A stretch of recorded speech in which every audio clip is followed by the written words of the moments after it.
I am a game power leveler, shuttling between tasks and keyboard all day, leading an ordinary but slightly numb life.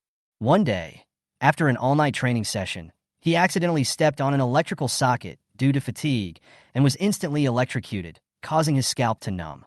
When I opened my eyes again, I found myself in a strange and magical world, the Sky Continent. This place is completely different from Earth. There are no computers, no internet, and no trace of high technology. There is a giant dragon that can burn mountains and rivers. Titans, variety of orc tribes. The elves living in harmony with nature. All kinds of incredible monsters.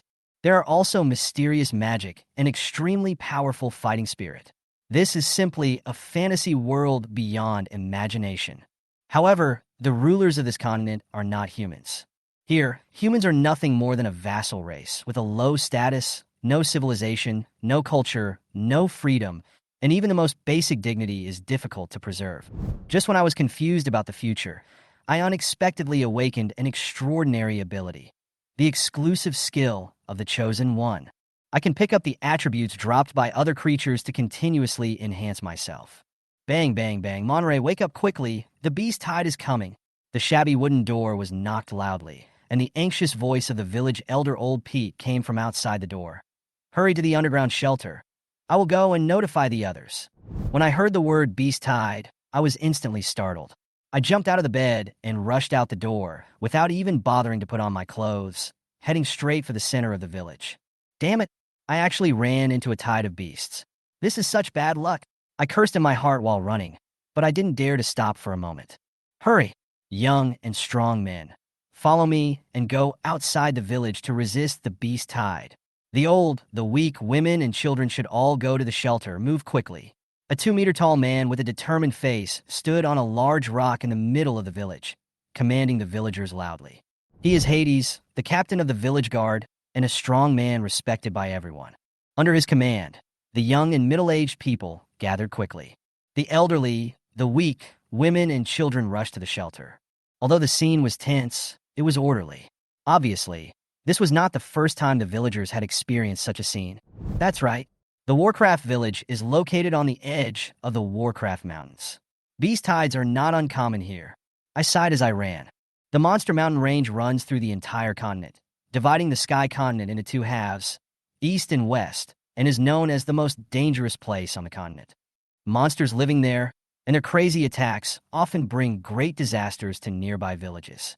Death was a common occurrence for the villagers. The original owner of this body's parents had died in the beast tide. How many people will die this time? I sighed heavily in my heart and unknowingly ran to the center of the village. In front of the shelter, the elderly, the weak, women, and children lined up in a long queue. Uncle Leo, who was in charge of guarding the place, stood next to the ladder and shouted, "Don't crowd, come one by one. People down there, hold the ladder steady." The shelter is located dozens of meters underground and is connected by an escalator. Next to the entrance stands a huge stone that is 2 or 3 meters high. Once all the villagers have entered, the stone will be pushed over to seal the entrance. Looking at the huge rock, I breathed a sigh of relief and thought, such a big rock should be safe, right? But then I thought again, if all the people outside died in the battle, could these old, weak women and children still push the rock out and escape? While I was hesitating, I heard a series of deafening roars from afar, mixed with shouts of fighting, which made me shudder. Although I was curious about the appearance of the monsters, I knew that I was just a young boy and could not help except to cause trouble. "What are you standing there for? Get down quickly." Uncle Leo's scolding brought me back from my thoughts. I nodded quickly and was about to enter the shelter. But at this moment, I suddenly caught a glimpse of a white ball of light falling from his body. "Uncle Leo, you dropped something?" I was about to remind him when a cold voice suddenly rang in my ear. "Ding, found a dropped item. Do you want to pick it up?" I was stunned and subconsciously looked at Uncle Leo, only to find that all the elderly, the weak, women and children in the shelter had already entered, leaving only him and me. "What are you daydreaming about? Go in now." Uncle Leo scolded with a dark face. "Don't dawdle. I still have to go to the village entrance to resist the beast tide." Obviously, that cold voice did not come from him. Is it an auditory hallucination? My heart was pounding, and I looked down at the ball of light on the ground. "Ding! The strongest pickup system is at your service." The strongest pickup system can pick up all the dropped items in the world, including but not limited to money, items, skills, vitality, mental strength. By picking up money and items, the host can become rich. By picking up skills, vitality, mental strength, the host can become powerful. Everything can be picked up. A cold voice echoed in my ears, and a property panel appeared in front of my eyes. Host, Meng Lei race, human wealth. 0 physical fitness. Ordinary 0.5/10, mental fitness. Ordinary 1/10 skills, none. My head was dizzy. After traveling for a month, this legendary golden finger finally arrived. Ding! Found a dropped item. Do you want to pick it up? Pick it up. I responded subconsciously. Ding! Pick up successfully. Host physique +1. Instantly, a warm current surged through my body, flowing through my limbs and bones. I felt warm all over, indescribably comfortable, and even felt a little stronger than before. It's a golden finger. I was shocked. Constitution plus un? Even Constitution can be picked up? Just when I was excited, a roar exploded. Monray, what are you dawdling about? Come down quickly. Uncle Leo roared furiously. His eyes seemed to be able to spit fire. However, strangely, a silver ball of light fell from his body. Ding! Found a dropped item. Do you want to pick it up? Pick it up. This time I agreed without hesitation. Ding! Pickup successful. Host spirit +1. A cool breath rushed into my brain, instantly making my thinking clearer and my consciousness more active. Really, this is truly a golden finger that defies the heavens. To make sure it wasn't an illusion, I pinched myself hard. The pain came. Everything was real. The golden finger was on me. It was going to be a success. Try your luck at the village entrance. There must be more drops there. Thinking of the beast tide that erupted at the entrance of the village, I hesitated for a moment. Forget it, it's too dangerous. However, if I take another look from a distance, it should be okay, right? I still understand the principle of not being bold when you are insignificant. The Warcraft village is located between canyons and is surrounded by mountains on 3 sides. The only entrance and exit is surrounded by tall, sturdy wooden fences, forming a thick barrier to resist the invasion of beast tides. The entrance to the village was the villagers' defense line, and a fierce battle was taking place there at the moment. 20 or 30 strong men were wielding weapons and fighting against ferocious beasts. There was a saber-toothed tiger with a blood-red body, 3 meters long, and sharp teeth flashing cold light. There is a steel-haired wild boar with a green face, fangs, and covered with spikes, and it comes at you aggressively. With 2 wings on its back, a huge body, a sharp beak, and a whistling sound. Nearly 100 ferocious beasts roared continuously and charged towards the city walls fearlessly like a tide, launching a violent offensive. Even if some beasts were killed, the rest continued to rush forward, going crazy as if they were under some kind of spell. The guards led by Captain Hades were like killing machines. They fought hard on the city wall and killed the beasts that rushed up one by one. Blood gushed out, severed limbs flew everywhere, and the battlefield was filled with a strong smell of blood, which made my stomach churn, and I almost couldn't help vomiting. As a keyboard warrior who has been active in the online world for a long time, I have never witnessed such a tragic scene. It took me a long time to adjust to the situation, and my eyes involuntarily fell on the giant sword in Captain Hades' hand. Is that fighting spirit? I saw a layer of light yellow halo covering the surface of the giant sword, like a magic weapon, easily splitting the beast in half. Captain Hades hunts beasts much faster than anyone else. He is simply a ruthless killing machine. As expected of you, you are the strongest person in the village. My eyes were burning with envy. I wish I could become as strong as you. At this moment, a mechanical reminder sounded suddenly. Ding! Found a dropped item. Do you want to pick it up? Pick it up. I noticed a few dazzling balls of light scattered across the battlefield, and I suddenly felt a surge of anticipation. If I pick up these drops, will my strength increase immediately? Ding! Picked up successfully. Hosts physical fitness +3. Ding! Picked up successfully. Hosts mental fitness +1. Ding! Picked up successfully. Hosts physical fitness +2. Warm power surged into my body, rapidly strengthening my physique and spirit. This strengthening was accompanied by an extreme sense of comfort, which made me unable to help but indulge in it. My strength was rising, and my thinking was becoming clearer. Yes, that's it. I want to become stronger. Much stronger.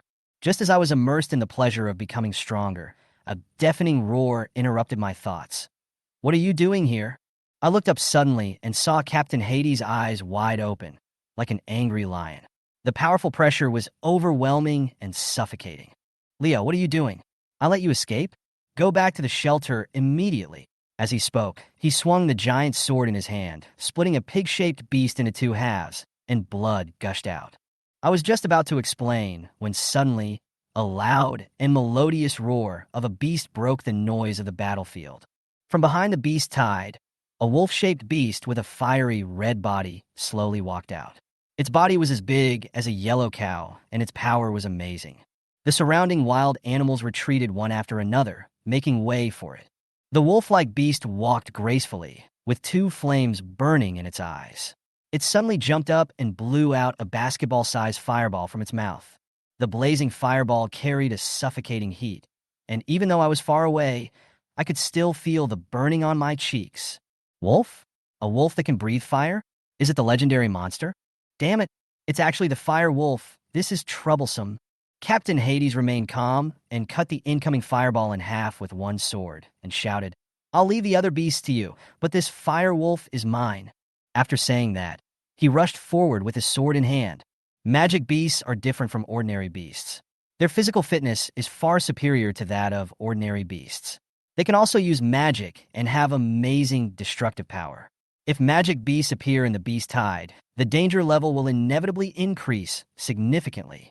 Ding, ding, ding. The fire wolf was indeed extremely powerful. The giant sword in Hades' hand collided with the fire wolf's sharp claws, but only a string of sparks splashed out, unable to cause effective damage.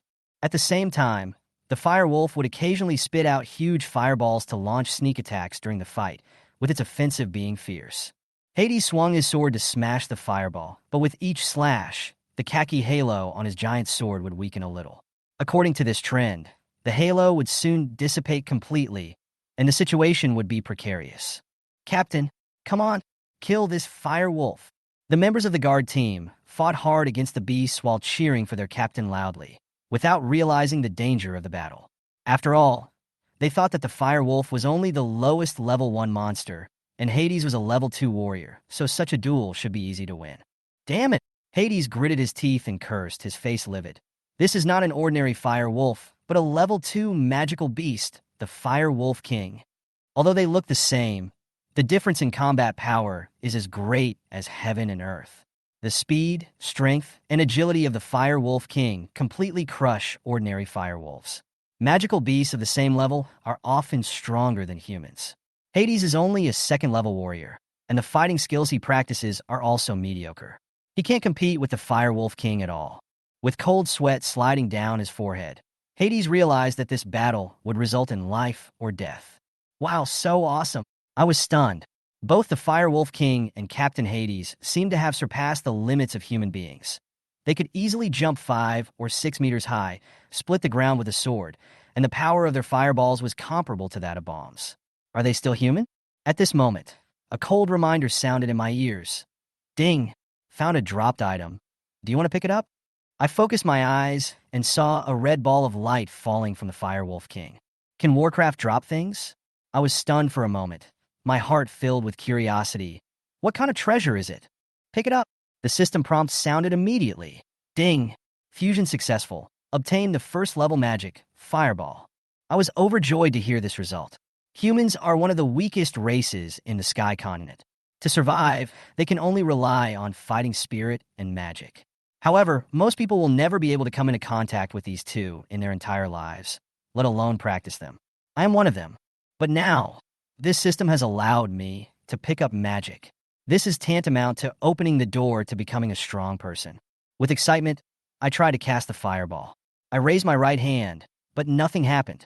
Is this fireball fake? The system's cold voice sounded again. Ding! Friendly reminder.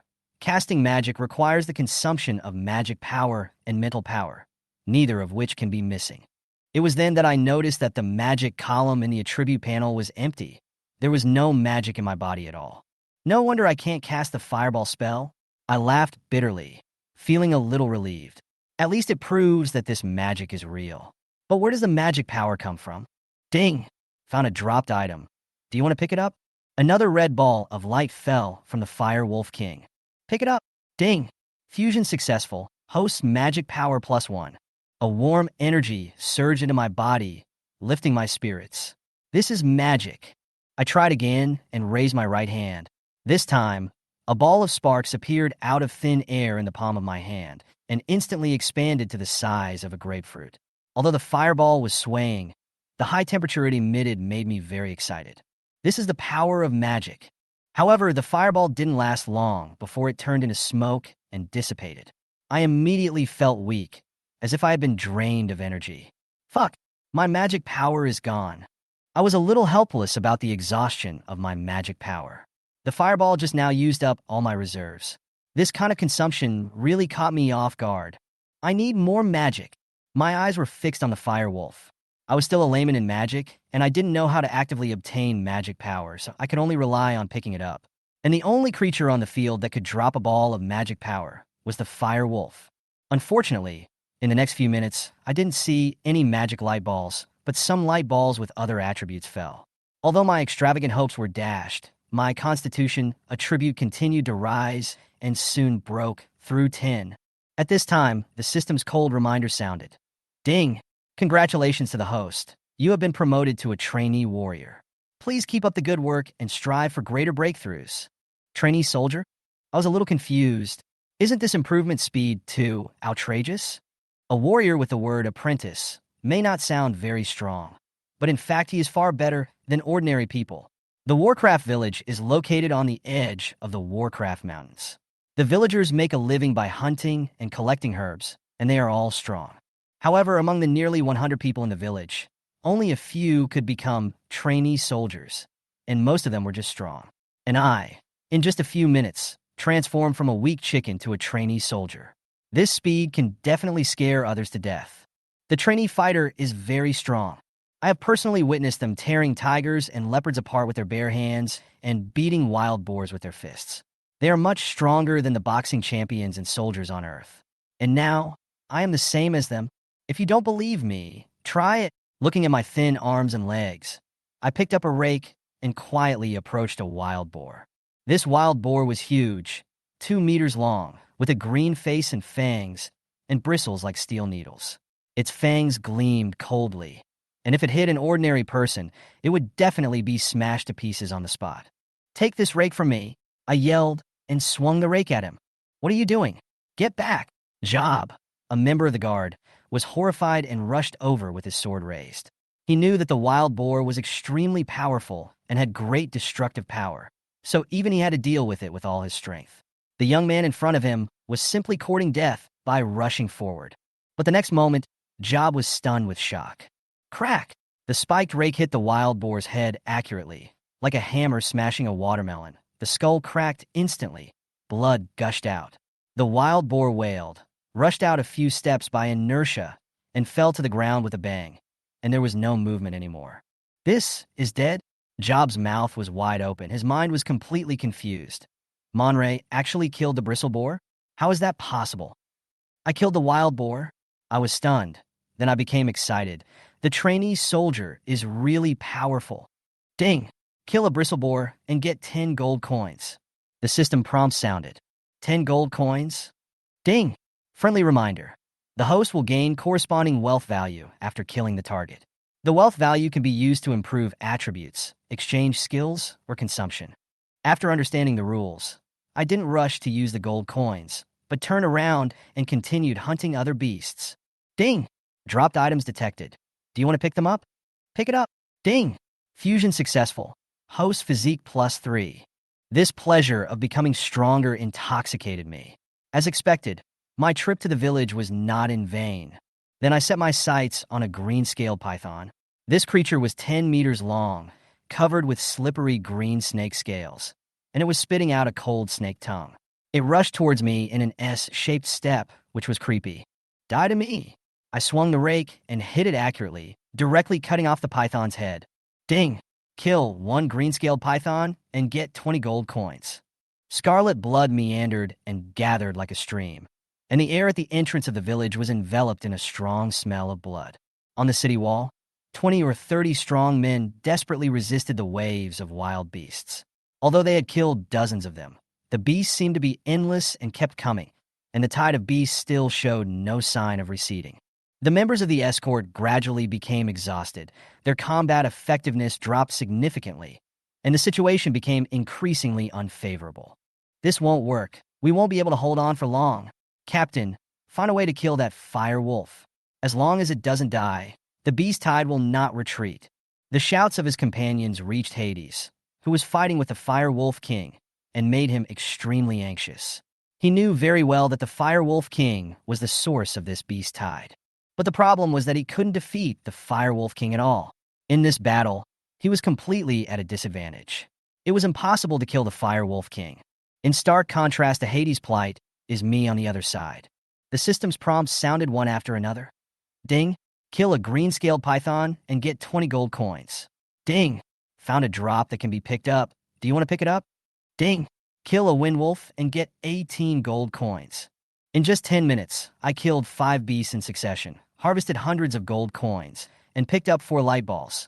3 physical light balls and 1 spiritual light ball. My attributes were also quietly changing. Host, Menglei race. Human wealth, 108 gold coins constitution. Apprentice warrior, 20/100 spirit. Ordinary person, 5/10, magic power. 0/10 magic, fireball. My physical fitness increased from the initial 0.5 to 20, a full 40 times increase. My mental strength increased from 1 to 5, a 5-fold increase. My wealth has accumulated to 108 gold coins. This is the living expenses of an ordinary villager for 2 or 3 years. In just a quarter of an hour, my strength has increased so much. This system is simply a cheating tool. Feeling the power surging through my body, I couldn't help but laugh out loud. However, at this moment, a scream interrupted my thoughts. Hades was knocked away by the Fire Wolf King and crashed into the city wall, creating a big hole. His chest was charred black, obviously severely injured by the fireball.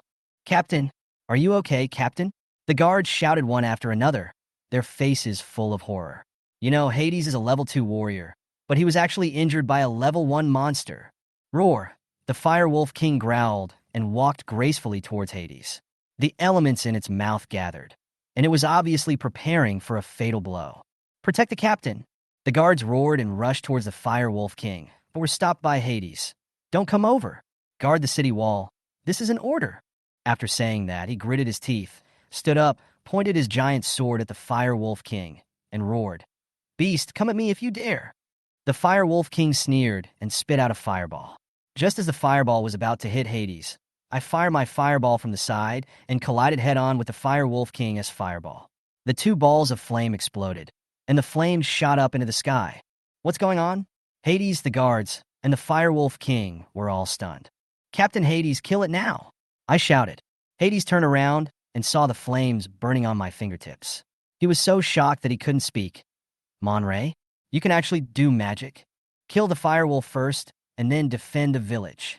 Hades understood before I finished speaking.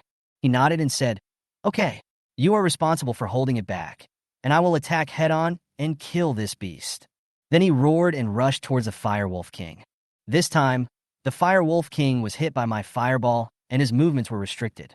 Hades seized the opportunity, and the giant sword shone with an ochre-colored light and pierced fiercely into the body of the Firewolf King. Puff! Blood gushed out, and the Firewolf King screamed miserably. Come again! Hades roared and swung his sword, slashing again. Boom! A sword pierced through the throat of the Firewolf King. With a loud bang, the powerful second-level monster fell to the ground. Ha! Ha ha! Ha! Captain Hades staggered a few steps and almost lost his balance, but his face showed ecstasy, and he laughed excitedly. The laughter echoed at the entrance of the village, shaking everyone's heart. Dead? Firewolf is dead. The captain killed the Firewolf. That's great. The villagers burst into celebration. Huh, it's finally solved.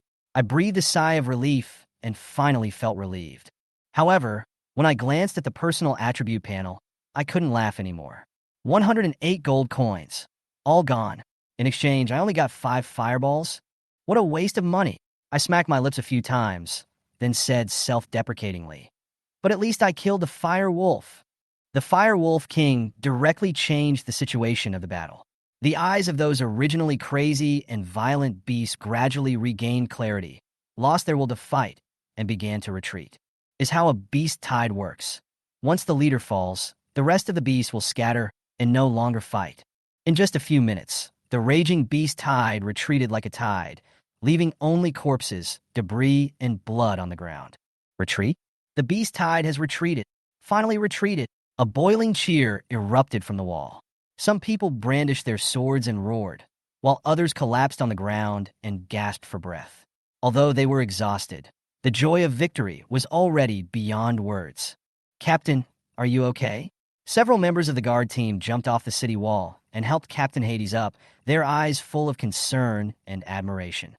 I'm fine. Captain Hades shook his head, but his eyes were fixed on me. He grinned. Little Monlay, this time it's all thanks to you. If it weren't for you, it would have been really dangerous today. But you're hiding well enough. You're actually a magician. Monray is a magician?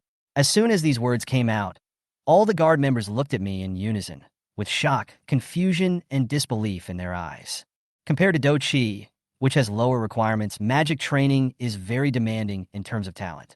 Do Chi training only requires a strong physique, but magic requires talent. Among 10,000 people, you may not be able to find a person with magic talent.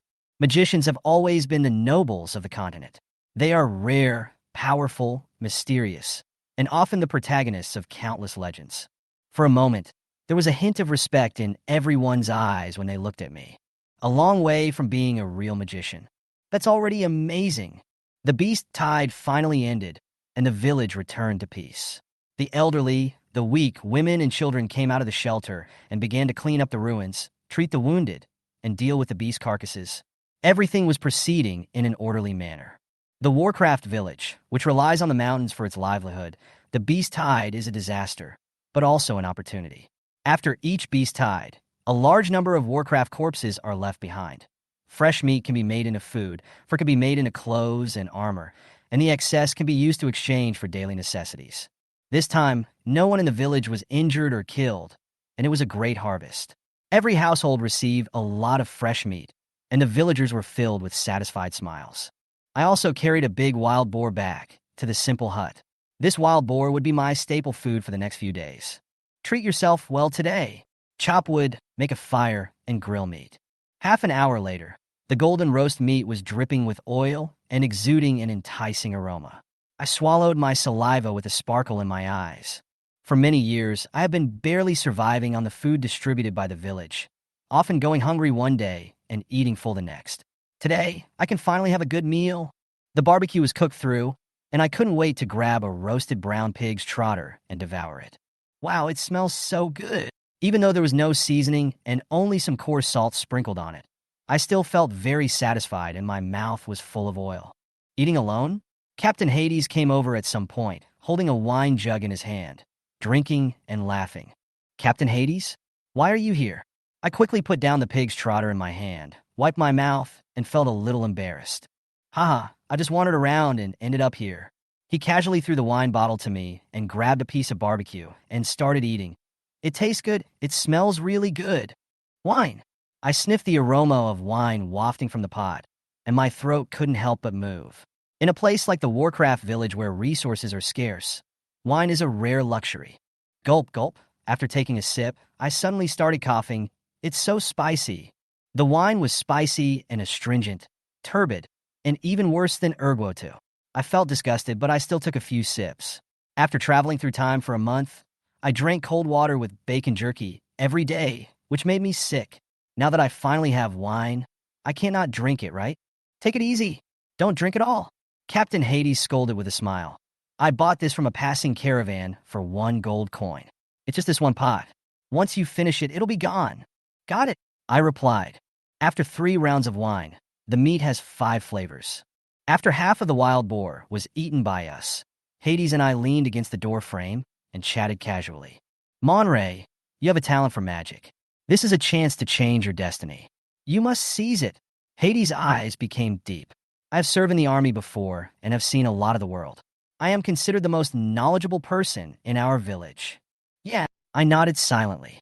Most people have no chance to learn magic because they don't have access to cultivation methods.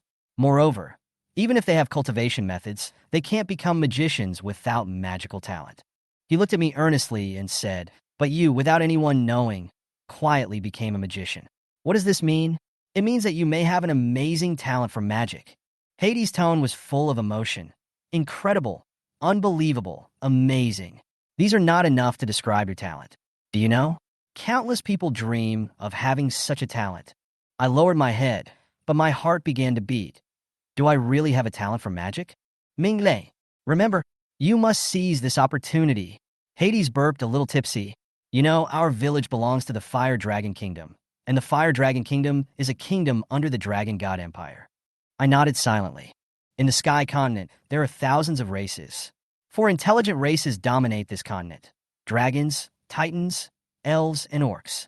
The 4 empires they established have dominated this land for tens of thousands of years: the Dragon God Empire, the Titan Empire, the Elf Empire, and the Orc Empire.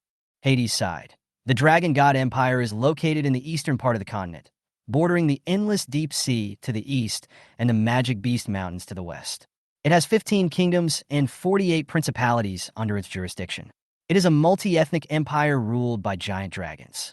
As one of the most powerful races, dragons are not only physically strong, but also proficient in dragon language magic.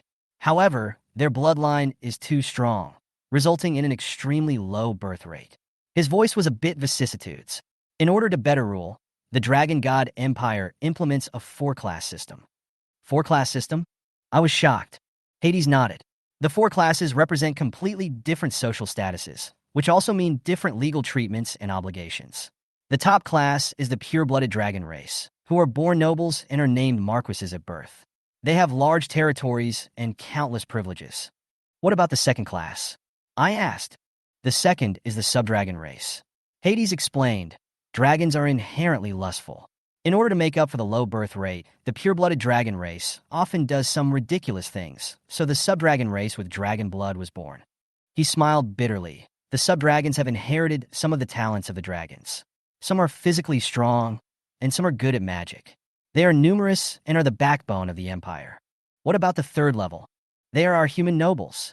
He sighed.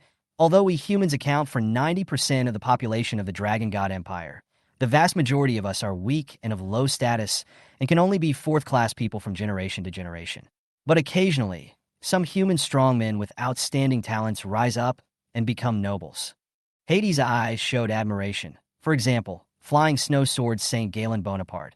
He is the pride of the human race and has inspired generations of human beings. What about the 4th level? It's just ordinary people like us. His voice was filled with helplessness.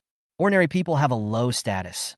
Not only do they not enjoy the protection of the law, but they also have to bear heavy obligations. When they turn 16, they have to serve in the military, either mining in the mines or being slaves of the nobles. He looked up at me and said, "Monray, you are 15 years old this year, right? At the age of 16, you must serve in the army, mine, be a slave or be a guard. This kind of law is simply unbelievable, and it is a naked exploitation of ordinary people. If it were on Earth, any country that dared to introduce such a bill would have been overturned long ago. However, this is the Sky Continent, a world of high martial arts with a huge disparity in military power. At the age of 16, am I required to do compulsory military service?" I frowned, feeling conflicted. This is an absurd rule. You want me to obey? Don't even think about it. Captain Hades, what if you don't want to serve? Hades shook his head and said firmly, "Service is an obligation that every ordinary person must fulfill, unless you are a noble heir, or a magician above level 3, or a warrior above level 4. These people don't have to serve?" My eyes lit up. In other words, as long as I become a 3rd-level magician or a 4th-level warrior within a year, I don't have to serve? That's the theory, but it's almost impossible, Hades said with a wry smile. I don't know much about magic, but as a warrior, I can tell you that it's simply impossible to advance 4 levels in 1 year. Is it that difficult? I frowned again. Hades sighed and continued. Battle Chi training requires training the body and accumulating energy. It took me 6 years in the army to become a 1st-level warrior, and another 10 years to barely break through to the 2nd-level warrior. It took me 16 years in total. Do you think you can do it in a year? It took you 16 years to reach level 2? I widened my eyes in shock. Yes, Hades nodded, but there are also people with extraordinary talents, such as students in the Magic Academy. When they graduate, they must at least reach the level of a 4th level magician. But it is hard to say whether you have magical talent or not. I was unsure. The ability to cast fireballs was entirely dependent on cheats and had nothing to do with magical talent. Captain Hades, where can I learn magic? I asked tentatively. Of course, it's the Magic Academy. There's one in the Royal City. Hades patted my shoulder. It's the beginning of August now, and the enrollment season will start in a month. If you can get in, your life will change completely. Even if you can't become a noble, at least you can become a noble magician, which is 100 or 1,000 times better than what you are now. Going to the Magic Academy to study is a good choice. Not only can it broaden your horizons, but you can also learn real magic knowledge. However, the prerequisite is magic talent. It seems you have made up your mind. Hades nodded with satisfaction. I will take you to the Royal City in a month. But remember, the magic test requires 10 gold coins, which you have to bring yourself. 10 gold coins? So shady. I couldn't help but complain. The next day, the aftermath of the Beast Tide made the Warcraft village lively again. The villagers were busy trading furs and armor for salt and wine, while the children were chasing and playing around the caravan's wagons. The long-lost laughter and joy filled the whole village with life. I also exchanged a few furs for some salt. Although I wanted to exchange it for a pot of wine, it was too expensive. Fortunately, I accidentally picked up a lot of physical light balls, which directly increased my physical fitness by 5 points, which was an extra gain. The caravan left after staying for a day. After dinner, I took some dry food and decided to go into the Warcraft forest alone. This was a well-thought-out choice. Although the system is powerful, there will never be a light group coming to my door if I stay at home, and the magic test requires 10 gold coins, but I have no money. The next morning, at the edge of the Warcraft forest, there were thick fallen leaves underfoot. The air was filled with a damp and rotten smell. Ancient trees were towering, blocking out the sun, and the occasional growl of wild beasts was chilling. If you don't want to live your life in mediocrity, you have to work hard. I took a deep breath, looked determined, and strode into the forest. The sun shone through the branches and leaves, casting a few spots of light, reflecting a strange picture.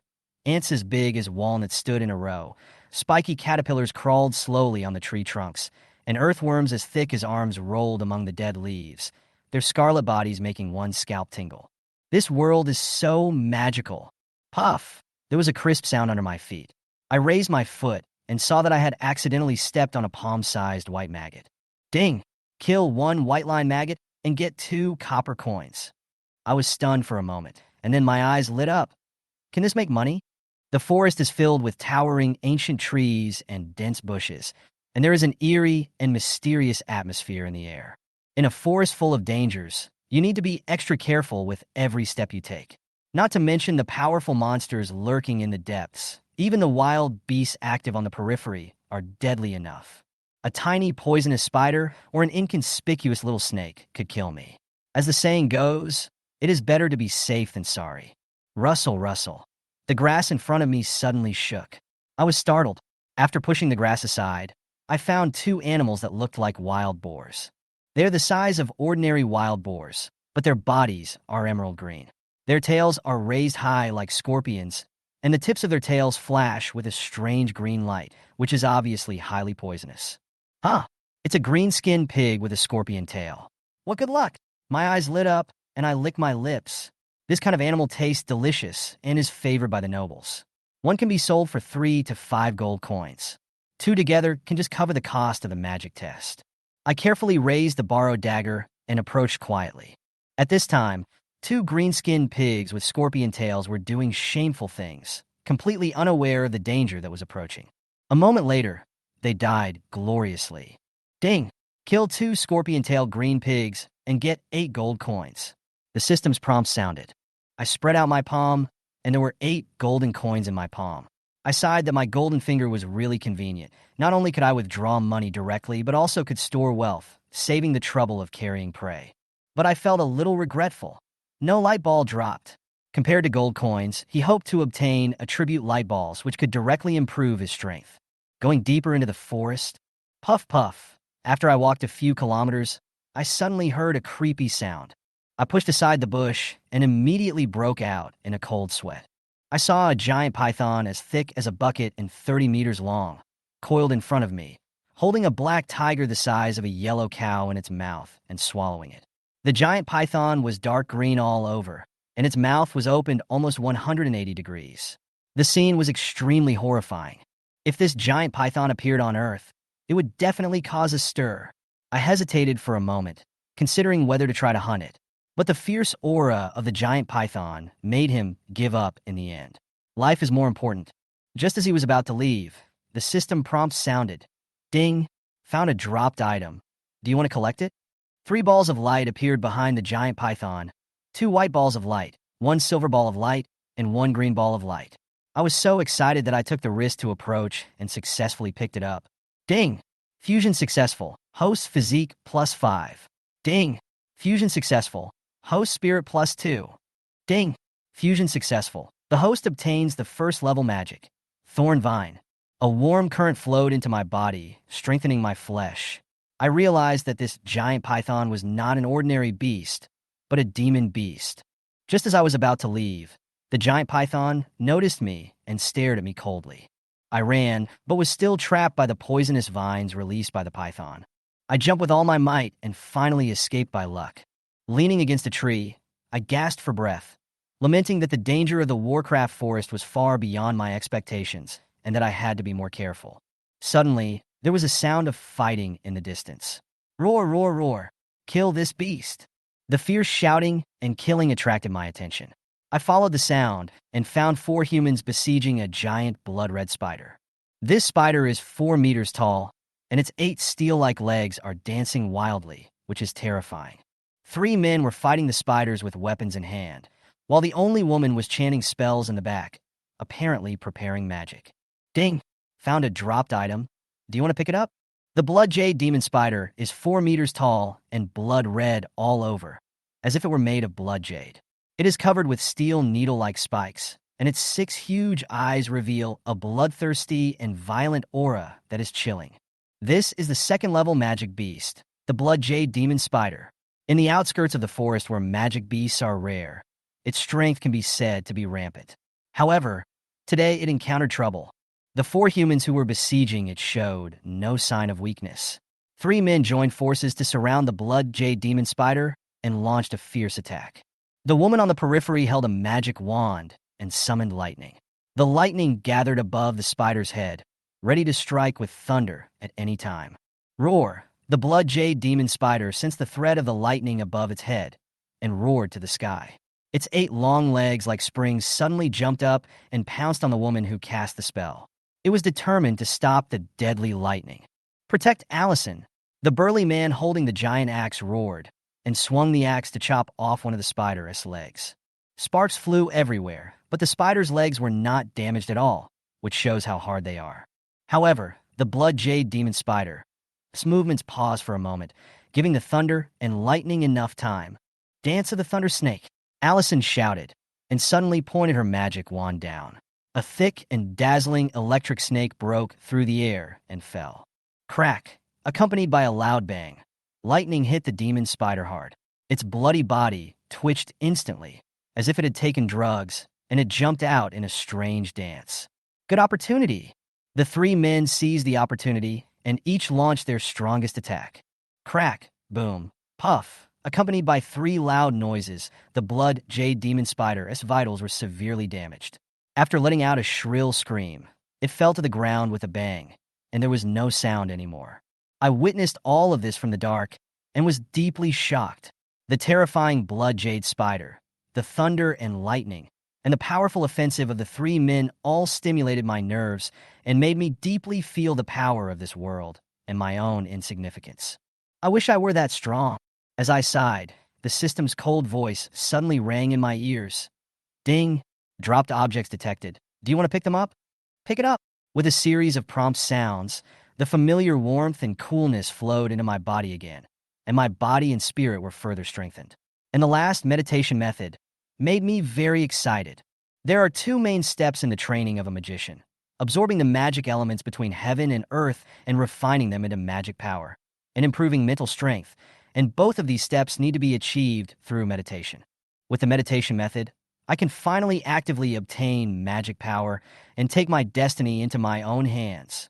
Just as I was about to leave and find a secluded place to try meditation, the woman Allison suddenly turned her head, waved her magic wand, and a bolt of lightning struck down. Crack! The small tree was cut in half and turned black and carbonized. I was so scared that I fell to the ground. "There's someone over there," Allison said coldly, and the four of them quickly discovered me. "Who are you? What are you doing here?" The burly man glared at me fiercely. "I heard it expecting it. I am a nearby villager. I was attracted by the fighting noise. I have no ill intentions." The four of them exchanged glances and finally let down their guard after confirming that I was an ordinary villager. "You are so brave. The Warcraft forest is not a place you can come to," the burly man with the giant axe scolded. Looking at these four people, I came up with an idea. In order to continue picking up the dropped items, I tentatively said, "I am lost. I can't find a way home." Allison hesitated for a moment and suggested taking me along, but they had an argument and thought I was a burden. "I'm not a burden.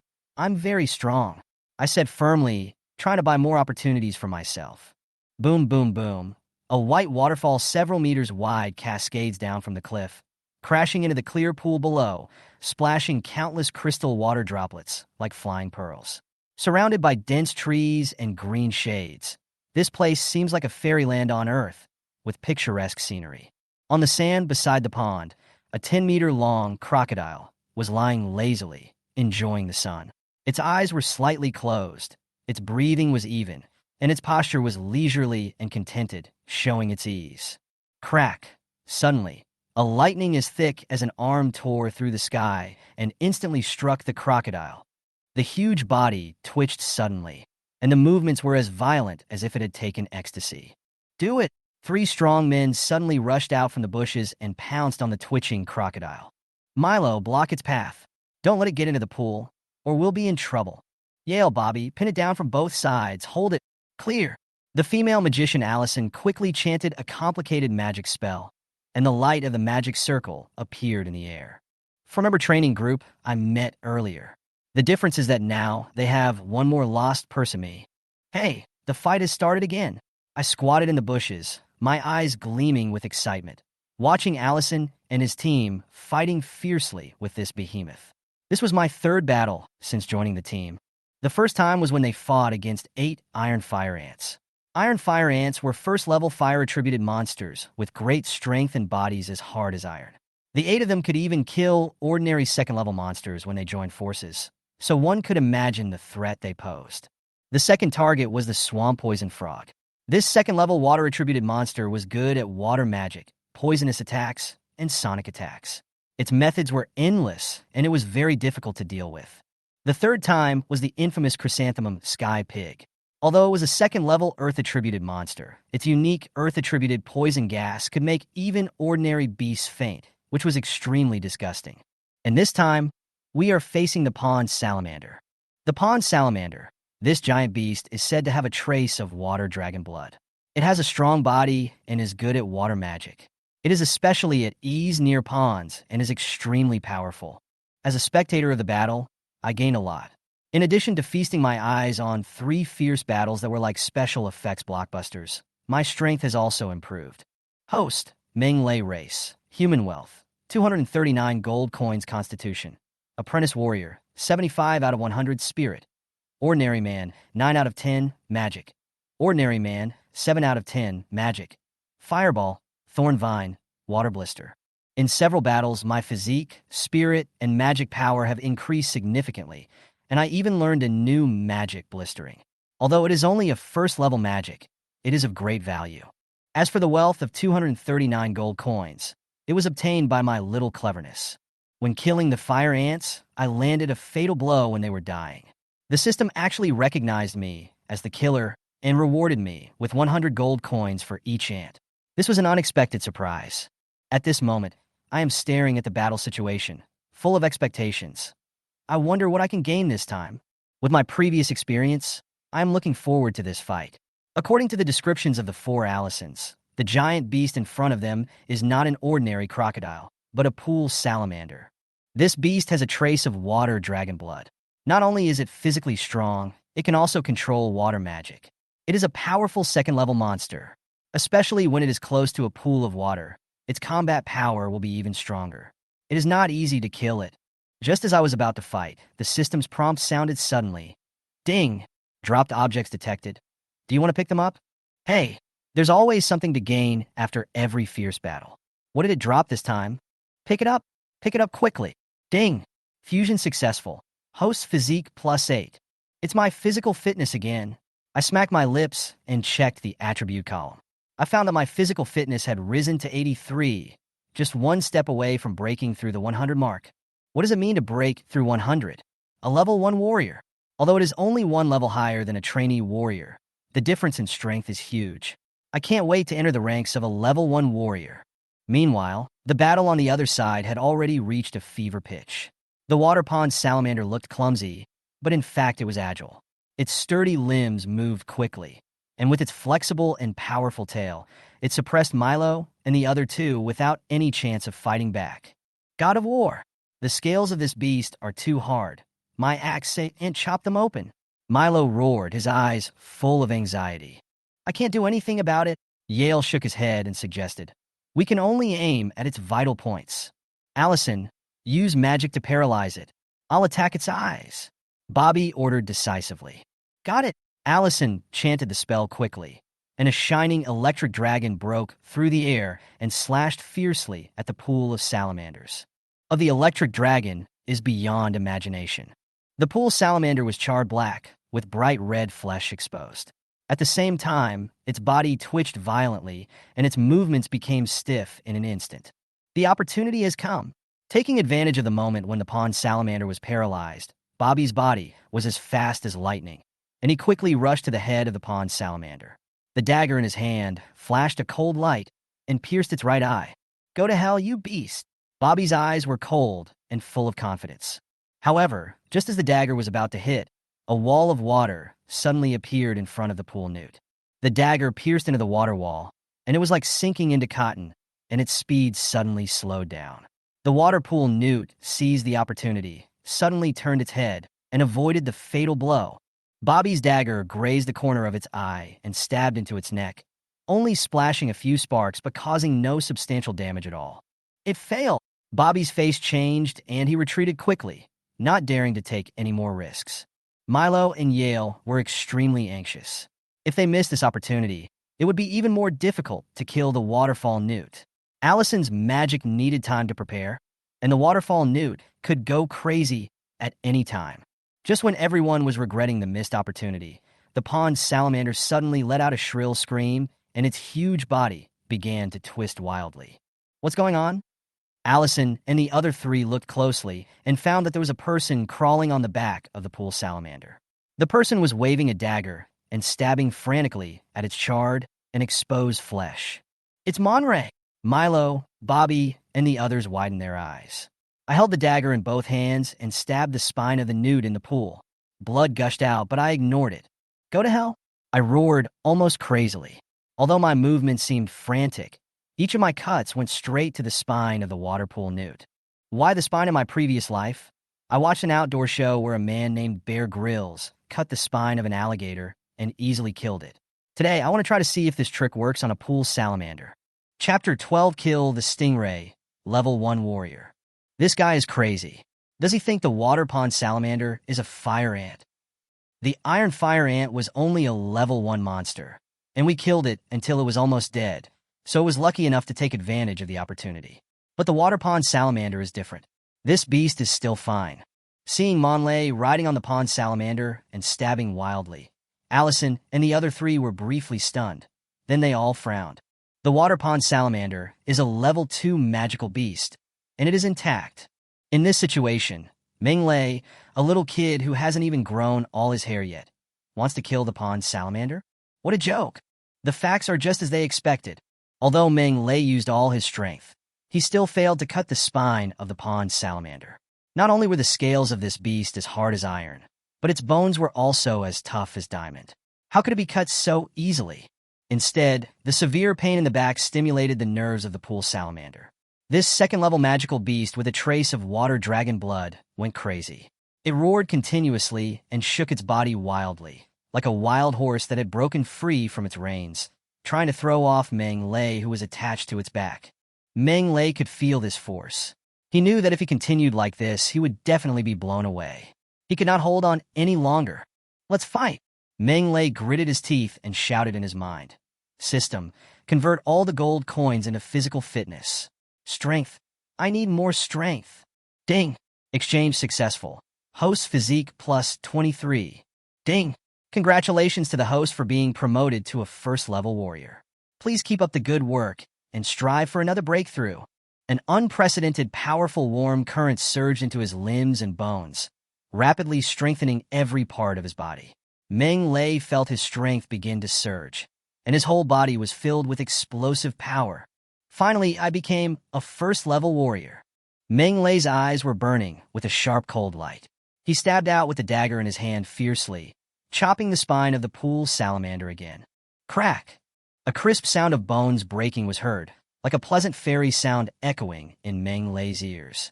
Then, a huge force hit him, and Meng Lei flew out uncontrollably. Then Hong Ran fell to the ground, falling flat on his face, but Meng Lei was very excited. He looked at the shaking newt in the pool and laughed. Die, you beast! Bon streepje! As soon as his voice fell, the pond salamander fell to the ground with a bang, hit the ground heavily, and then there was no sound. Ding! Kill a level 2 monster, the water pool salamander, and get 270 gold coins. As the pool newt fell to the ground and died, the system's notification sounded at the right time. Meng Lei let out a long breath. Finally dead. It's worth my hard work. The pond newt is dead? Allison and the other 3 were stunned, staring blankly at the dead salamander in the pool. They felt like their brains had short-circuited and were not enough. How could the pond newt die? Isn't this possible? This is a level 2 magical beast, the water pool salamander. Hey, kid, how did you kill the pool newt? Meng Lei struggled to stand up and explain with a smile. I was lucky. I accidentally cut the spine of the water pond newt, and then it died. What? You severed its spine? No, this is impossible. The bones of a water salamander are very hard, and the spine is the hardest part of its body except for its teeth. How could you possibly cut its spine? Bobby, holding a huge axe, frowned and questioned Munley's explanation. Bobby, Yale, and Allison all agreed that the second-level monsters were powerful in all aspects. Whether in terms of body, speed, bones, or magic, they were all stronger than the first-level monsters. Meng Lei can kill the first-level Warcraft Iron Fire Ant, but it is difficult to kill the water pond salamander. These guys are not that easy to fool. Meng Lei was somewhat helpless, shrugged, and said, Don't believe it? See for yourself. The strong man Bobby took a look at Mon Lei, then checked, and found that the spine of the water pool newt was cut. He was surprised. Kid, how did you do it? I told you, I'm very strong. The death of the pond salamander made Allison and the other 3 look at Mon Lei in a new light, and their attitude towards Mon Lei became much better. The strong will be respected wherever they go. Although Meng Lei is still weaker than any of them, he is still strong enough to be valued. Of course, this also made the 4 people more wary of Meng Lei. They could take a strange kid who was powerless with them on the road, but when this kid showed his impressive fighting ability, necessary precautions could not be neglected. Meng Lei felt the subtle changes, but he didn't care. He didn't think about becoming friends with the 4 people. He just wanted to follow them to pick up the light balls and get gold coins by the way. And then nothing happened. After dealing with the newts in the pond, the 4 decided to make some adjustments and eat something. After they were full, they continued on their journey. After a series of battles, they were a little tired. What's more, the pond has beautiful scenery and abundant water resources, making it a perfect place for rest. Skinning, cutting, cleaning, grilling. These are Meng Lei's specialties. Meng Lei also prepared some salt and seasonings. Soon, an enticing aroma came from the grill. It smells so good. What did you put in the meat, kid?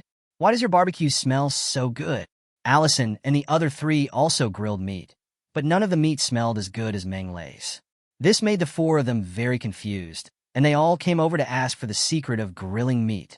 Because I put these.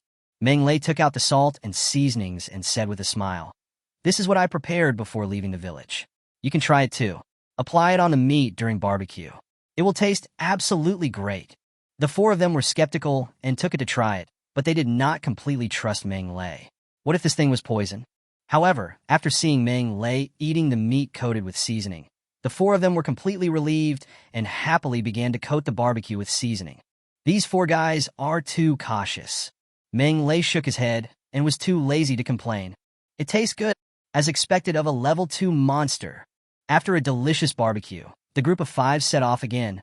In the next few days, the four of them continued to look for level 1 or level 2 monsters to practice with, while Meng Lei continued to pick up the dropped light balls and develop himself. After a few days, I have gained a lot, and my personal attributes have improved by leaps and bounds. Host Monray. Race, human. Wealth, 916 gold coins. Constitution, level 1 warrior, 126/200. Spirit, magic apprentice, 13 out of 100. Magic apprentice, 26 out of 100. Magic, fireball, thornvine, water bubble, earthshaker, windblade, burning hands. Chapter 13, Holy Land Magic Beast, Holy Magician. Gold coins as high as 916. Physical fitness is as high as 126. Mental strength has also increased to varying degrees. There's also magic. In addition to the original fireball magic, thorny vine magic, and bubble magic, there are also earth magic, earth-shaking magic, wind blade magic, and fire magic, burning hands. Although they are all first-level magic, they greatly enriched Monray's magic library. The only sad thing is that the magic power reserves are still too small, only enough to release a dozen fireballs or a dozen wind blades, no more. In order to solve this problem, Meng Lei also secretly tried meditation, but after several attempts, he failed. The magical elements between heaven and earth doesn't exist. Can't sense anything. After several unsuccessful attempts, Monray felt very confused. When chatting with Ellingson, he specifically asked this question and finally came to a conclusion. He had no talent for magic. Yes, he didn't. Only those with magical talent can sense magical elements. Those who cannot sense it naturally have no magical talent. This result disappointed Meng Lei. He also wished that he could be like the protagonists in those online novels, with a terrifying talent for cultivation, be able to do everything, have a photographic memory, and achieve twice the result with half the effort, and that one day would be equivalent to 10 years for others. Now it seems that he was overthinking. So, I can only rely on picking up things to increase my magic power from now on. Meng Lei was a little discouraged, and even the idea of grabbing the kill faded a lot. Pick up? How much can you pick up? Bolmstrapje. A huge monster fell to the ground with a loud bang, its huge body twitching violently. It was obviously dead. Bobby, Milo, and Yale clapped their hands. This time they cooperated very well and successfully killed the flaming flying pig. Ding! Found a dropped item. Do you want to pick it up? Pick it up! Ding! Congratulations to the host for obtaining the first-level magic fire ring technique. Magic again! Meng Lei sighed. What's the point of having so much magic without magic power? Little Meng Lei, why are you so depressed? Allison walked up to Mon Lei with the magic wand and asked with a little surprise. In her impression, Mon Lei was usually very active and eager to grab kills. Why are you so listless today? Allison, if you don't have magical talent, can you become a magician? Mon Lei asked unwillingly. Without magical talent, you certainly can't become a magician. Ellingson replied as a matter of course. Just like Bobby and the other three, they all have good family backgrounds, but they still can't become magicians because they don't have the talent for magic. Magic talent is a hurdle. How many people are blocked from entering the magic hall?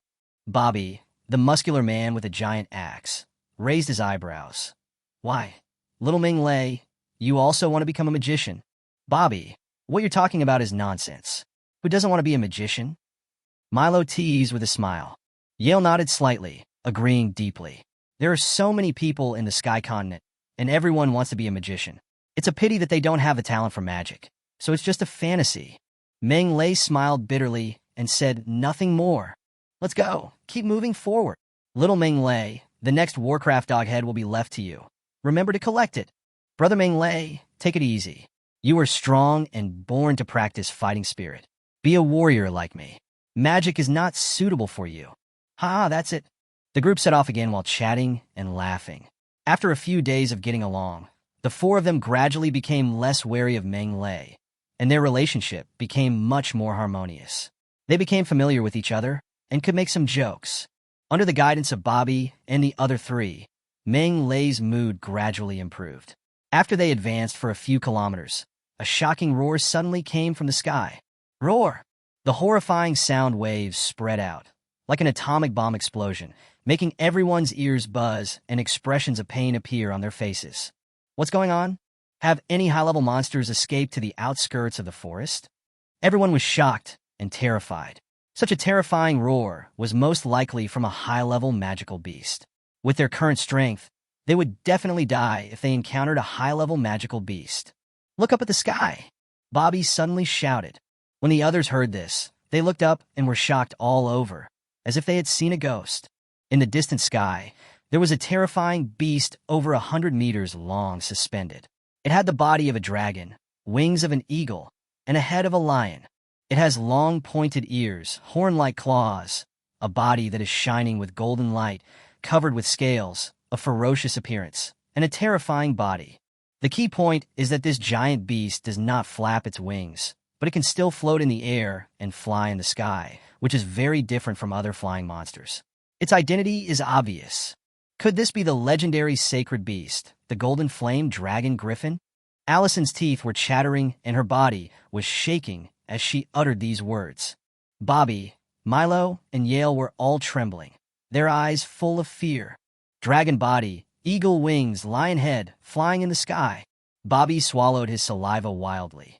This is definitely the Holy Domain magical beast golden flame dragon griffin. Dragon god. Shouldn't the Holy Domain monsters stay in the central area of the monster forest? Why are they here? Milo felt incredible. Holy sanctuary monster? Oh my god! Meng Lei stared at the huge monster in the sky. His breathing became rapid. He has been in the Sky Continent for quite some time, especially these days with Allison and the other three, and he has heard a lot of secrets about this world. For example, the division of strength. Regardless of warriors, magicians, or other races or monsters, their strength is divided into levels 1 to 9 from low to high, with level 1 being the weakest and level 9 being the strongest. The first level fighters have greatly increased strength and agility. The 9th level warrior walks as fast as lightning and kills people from a distance. And above level 9 is the legendary existence, the Holy Land. The Holy Land is illusory and is a legend among legends. The Holy Land can control the heaven and earth and fly freely in the sky. The Holy Land has infinite lifespan and even the destructive power to destroy the world. Sanctuary. It is an existence that is at the top of the pyramid of all living beings in the Sky Continent. It is a strategic existence like a nuclear bomb. The Golden Flame Dragon Griffin, a magical beast from the Holy Domain, is the king among magical beasts. This hybrid magical beast, which is a combination of a dragon, a lion, and an eagle, contains the blood of a dragon and is one of the best even among the magical beasts from the Holy Domain. Look there! Yale suddenly widened his eyes and pointed to the sky. Meng Lelian turned his head to look, and then he was stunned. In front of the huge Golden Flame Dragon Griffin, there were two little men floating. Small means relative to the Golden Flame Dragon Griffin. They are actually pretty much like normal people. This is an old man and a young man. The old man was wearing a purple magic robe with a ruddy complexion and a kind look. The girl next to him was about 16 or 17 years old, with bright eyes, white teeth, and lively eyes, like an elf. The wind was howling in the air, and there was a layer of purple shield around the old man and the girl. Electric snakes were moving on the shield, and no matter how howling the wind was, it could not shake the two people at all. Human. Allison and the other three opened their mouths wide in shock. Only human warriors and magicians who have reached the sanctuary can fly in the sky like birds. Of course, except for wind magicians. This old man and this young man standing so proudly in the sky, holding up a lightning shield, they are definitely lightning sanctuary magicians. How dare you, a lowly human being, challenge the great Carlos? What do you intend to do? Chapter 14. The Battle of the Holy Land, Destruction of Heaven and Earth. The sky is vast, and the wind is howling. The ferocious and mighty giant golden flame dragon griffin stood proudly in the sky, with flames gushing from its lion eyes and containing endless rage. As a sacred beast, it has been a long time since any living creature has provoked it like this. However, today, Two lowly humans actually came to its doorstep, which was a huge provocation and humiliation to it, a dignified holy beast. The golden flame dragon griffin is very angry, and the consequences will be serious. Golden flame dragon griffin, I have no other intention in coming here. The purple-robed old man spoke, his voice kind and gentle, like a kind-looking old grandfather. This is my granddaughter. Her 16th birthday is in a few days. I want to give her a birthday present. Humble human, what do you want to say? The violent roar of the golden flame dragon griffin exploded in the sky. My granddaughter has a very high talent for magic. She is superb in both wind and fire. Her mental strength is 38 times that of her peers. The purple-robed old man said with a smile. And you, the golden flame dragon griffin, happen to be a holy domain magical beast with dual elements of wind and fire. The old man hopes that you can sign a contract with my granddaughter and become her magical pet. Make a contract. Become her magical pet. As soon as these words were spoken, it was like thunderclap out of the blue, causing everyone's mind to buzz and rang. Dragon God, did I hear it wrongly? Letting a dignified holy beast be a pet for a yellow-haired girl? Oh my God, this is the craziest joke I have ever heard in my life. You actually want to subdue the holy domain monsters. The holy domain is indeed beyond the imagination of us mortals. Who is this sanctuary magician? Allison, Bobby, Milo, and Yale were all shocked. They stared at the purple-robed old man standing proudly in the sky, their faces filled with disbelief. What kind of existence is the holy domain monster? That is a terrifying existence standing at the top among countless magical beasts. Conquer the holy domain monster? It's unimaginable. Menglei was also shocked, but his blood was boiling. Too awesome and domineering. He wants to subdue the holy domain monster right at the start. Isn't that amazing? If I can also subdue a holy domain monster as a mount, it would be worth it even if I die. Foolish human, you are going too far. The golden flame dragon griffin was furious, with flames of anger bursting out from its lion eyes. I will torture you to death and burn you to ashes to vent my hatred. Rumbling thunder exploded in the sky, and terrifying wind element fluctuations began to gather around the golden flame dragon griffin. Soon, a huge tornado appeared. Boom, boom, boom. A tornado hundreds of meters high stretched between heaven and earth like a pillar of heaven, with flying sand and rocks, the sky dark, and covering everything within a radius of several miles. Dragon God is above. Is this the horror of the sanctuary demonic beast? Looking at the terrifying tornado suspended in the void, even though they were several kilometers away, everyone could feel the horror of the tornado. If they were caught in it, they would definitely die without a burial place.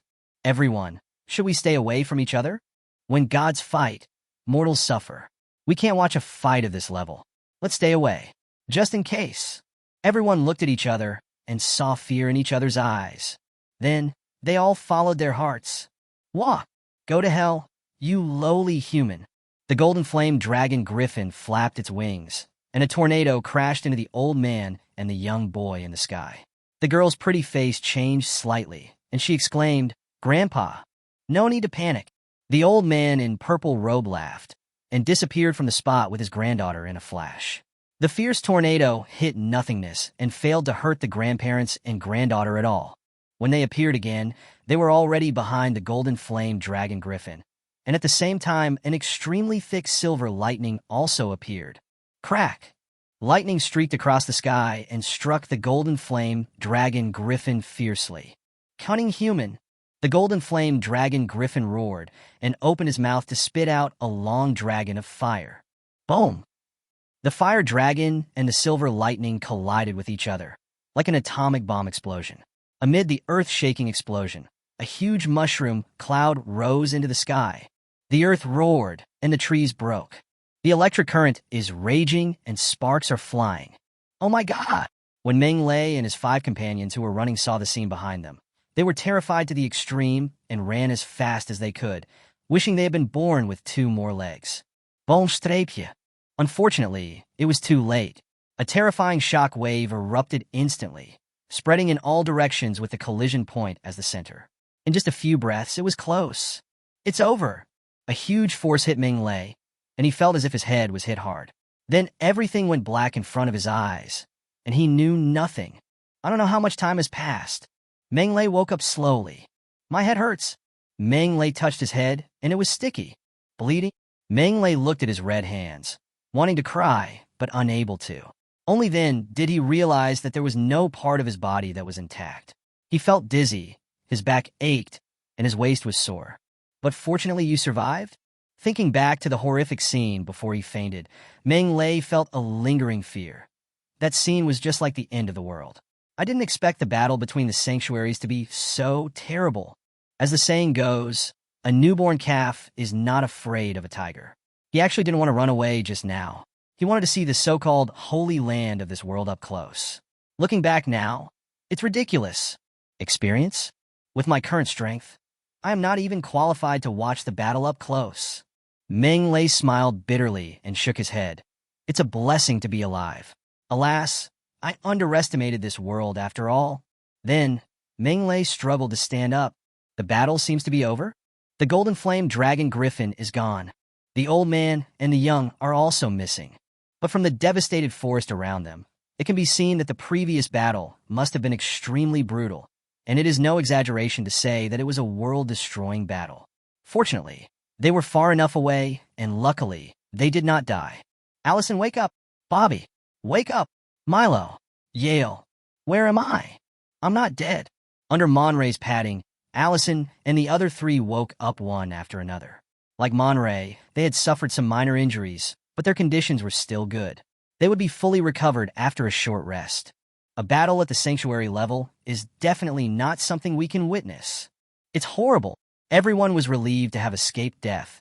But while they were relieved, they were all curious about the outcome of the battle. After all, this was a battle between holy domains, and it would only happen a few times in a lifetime. Who won? How about going over and taking a look? Isn't this bad? The battle is over. There's no harm in going over and taking a look. Then let's take a look. Soon, the 5 people arrived at the bottom of the battlefield and were completely stunned by the scene in front of them. Ding! Dropped items detected. Do you want to pick them up? Chapter 15, Windfall, Meditation Success. The area within a few kilometers was turned into a scorched earth. Sparks can be seen everywhere, and black smoke covers the mountains. Burnt wood and grass ashes, black mountain and dry river. It was exactly the scene after a large fire broke out. Ruins. And Meng Lei stared at the scene in front of him, deeply shocked by the power of the Holy Land. This was a true destruction of the world, a true doomsday scene. It was simply too terrifying. The golden flame dragon griffin is gone. The sanctuary mage has also disappeared. I wonder what the outcome of this battle will be. Everyone looked at the scene in front of them with mixed feelings. Ding! Dropped items detected. Do you want to pick them up? At this moment, the system prompt sounded suddenly, and Meng Lei was shocked. Sure enough, he saw a lot of light balls in the scorched earth in front of him. Meng Lei was immediately excited. This was the place where 2 saints had fought fiercely. What would drop from them? That's a holy land. If a leg hair falls off their bodies, it would be a sanctuary-level leg hair. With this thought in mind, Meng Lei hurriedly walked into the ruins and picked up those light balls. Ding! Fusion successful. Host physique plus 250. Ding! Fusion successful. Host spirit plus 156. Ding! Fusion successful. Host magic power plus 104. Ding!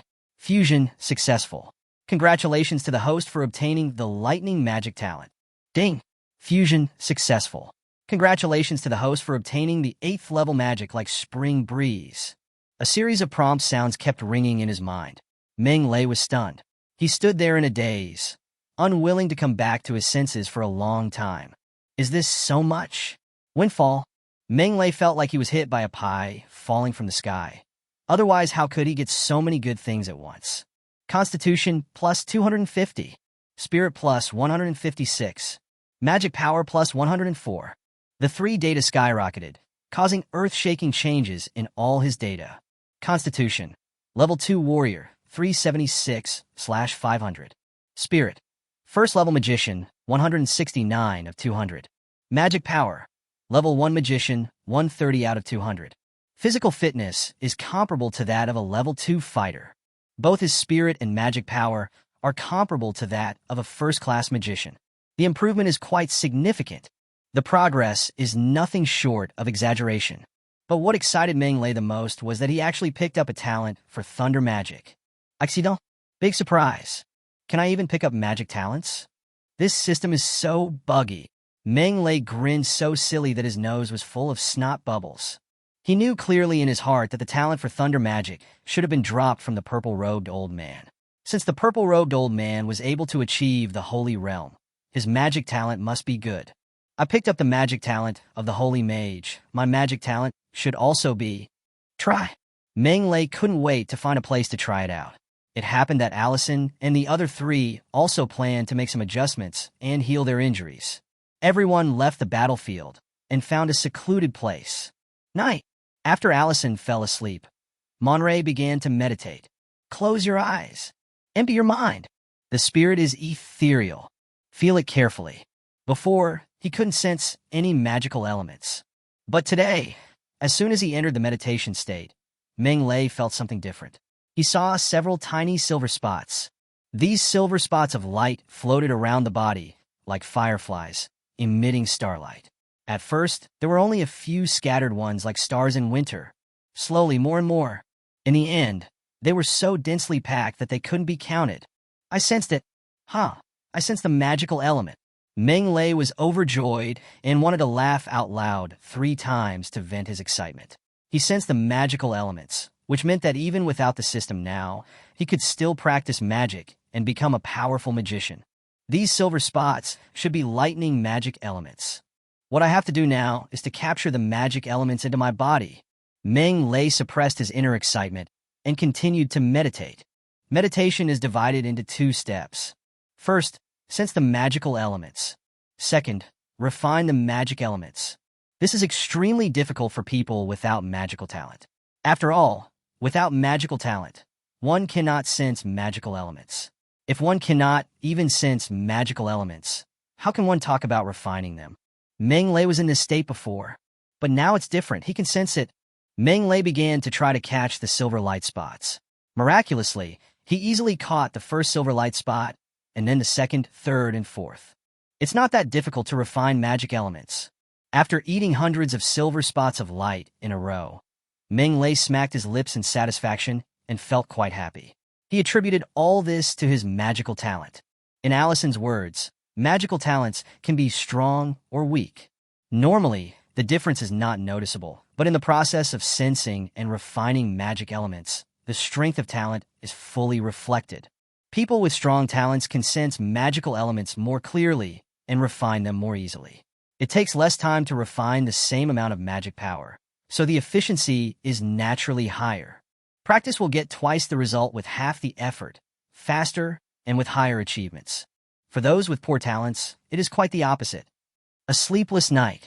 The next morning, the sun was rising, and the warm sunlight passed through the overlapping treetops and fell on the ground, leaving mottled shadows.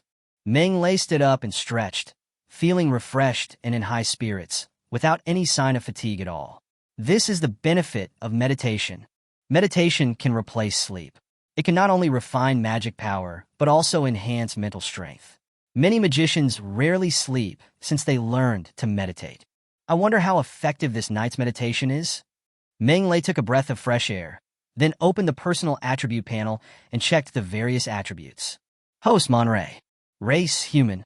Wealth 916 gold coins. Constitution level 2 warrior 376/500.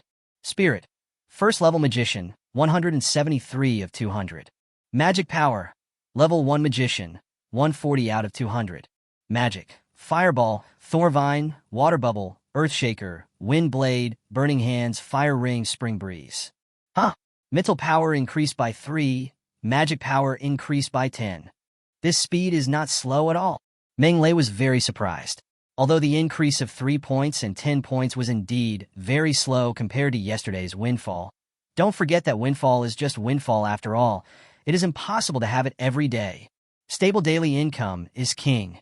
One night of meditation increased my mental strength by 3 points and my magic power by 10 points. What about a month? A year?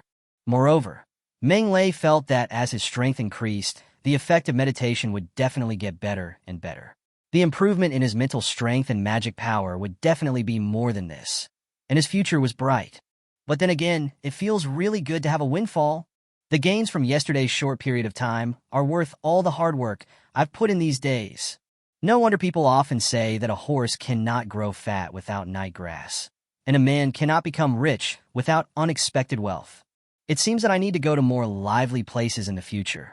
Chapter 16, Fire Dragon King City, 3 Companions. In the next few days, the 5 of them continued their training journey, sweeping across the outer areas at an average rate of killing 3 to 4 level 2 monsters every day. Six-tailed poisonous centipede, bloodthirsty red ant, golden-eyed demon bat, giant swamp crocodile. Meng Lei picks up dropped items and collects heads during the day, and improves his mental and magical powers through meditation at night, improving his attributes in all aspects, and his strength increases day by day. However, all good things must come to an end. A week later, the training journey of Allison and the other 3 is coming to an end. The vacation is over, and they're going back to the academy. Monray is also going back to the world of Warcraft village. Everyone said goodbye reluctantly and went their separate ways. You're finally back. Seeing Monley's return, Captain Hades finally felt relieved. He had not been home for more than 20 days, and he was really worried that something might have happened to Monley. Now he is finally back. I'm just outside the Warcraft forest. There's no danger. Monley smiled and changed the subject. Captain Hades, can we catch up with the magic test if we leave now? There are only a few days left until the Magic Academy starts. Captain Hades shook his head and said, Fortunately, our Warcraft village is not far from the royal city, only 5 days away. Otherwise, you would have cried. As long as we can catch up. Meng Lei breathed a sigh of relief.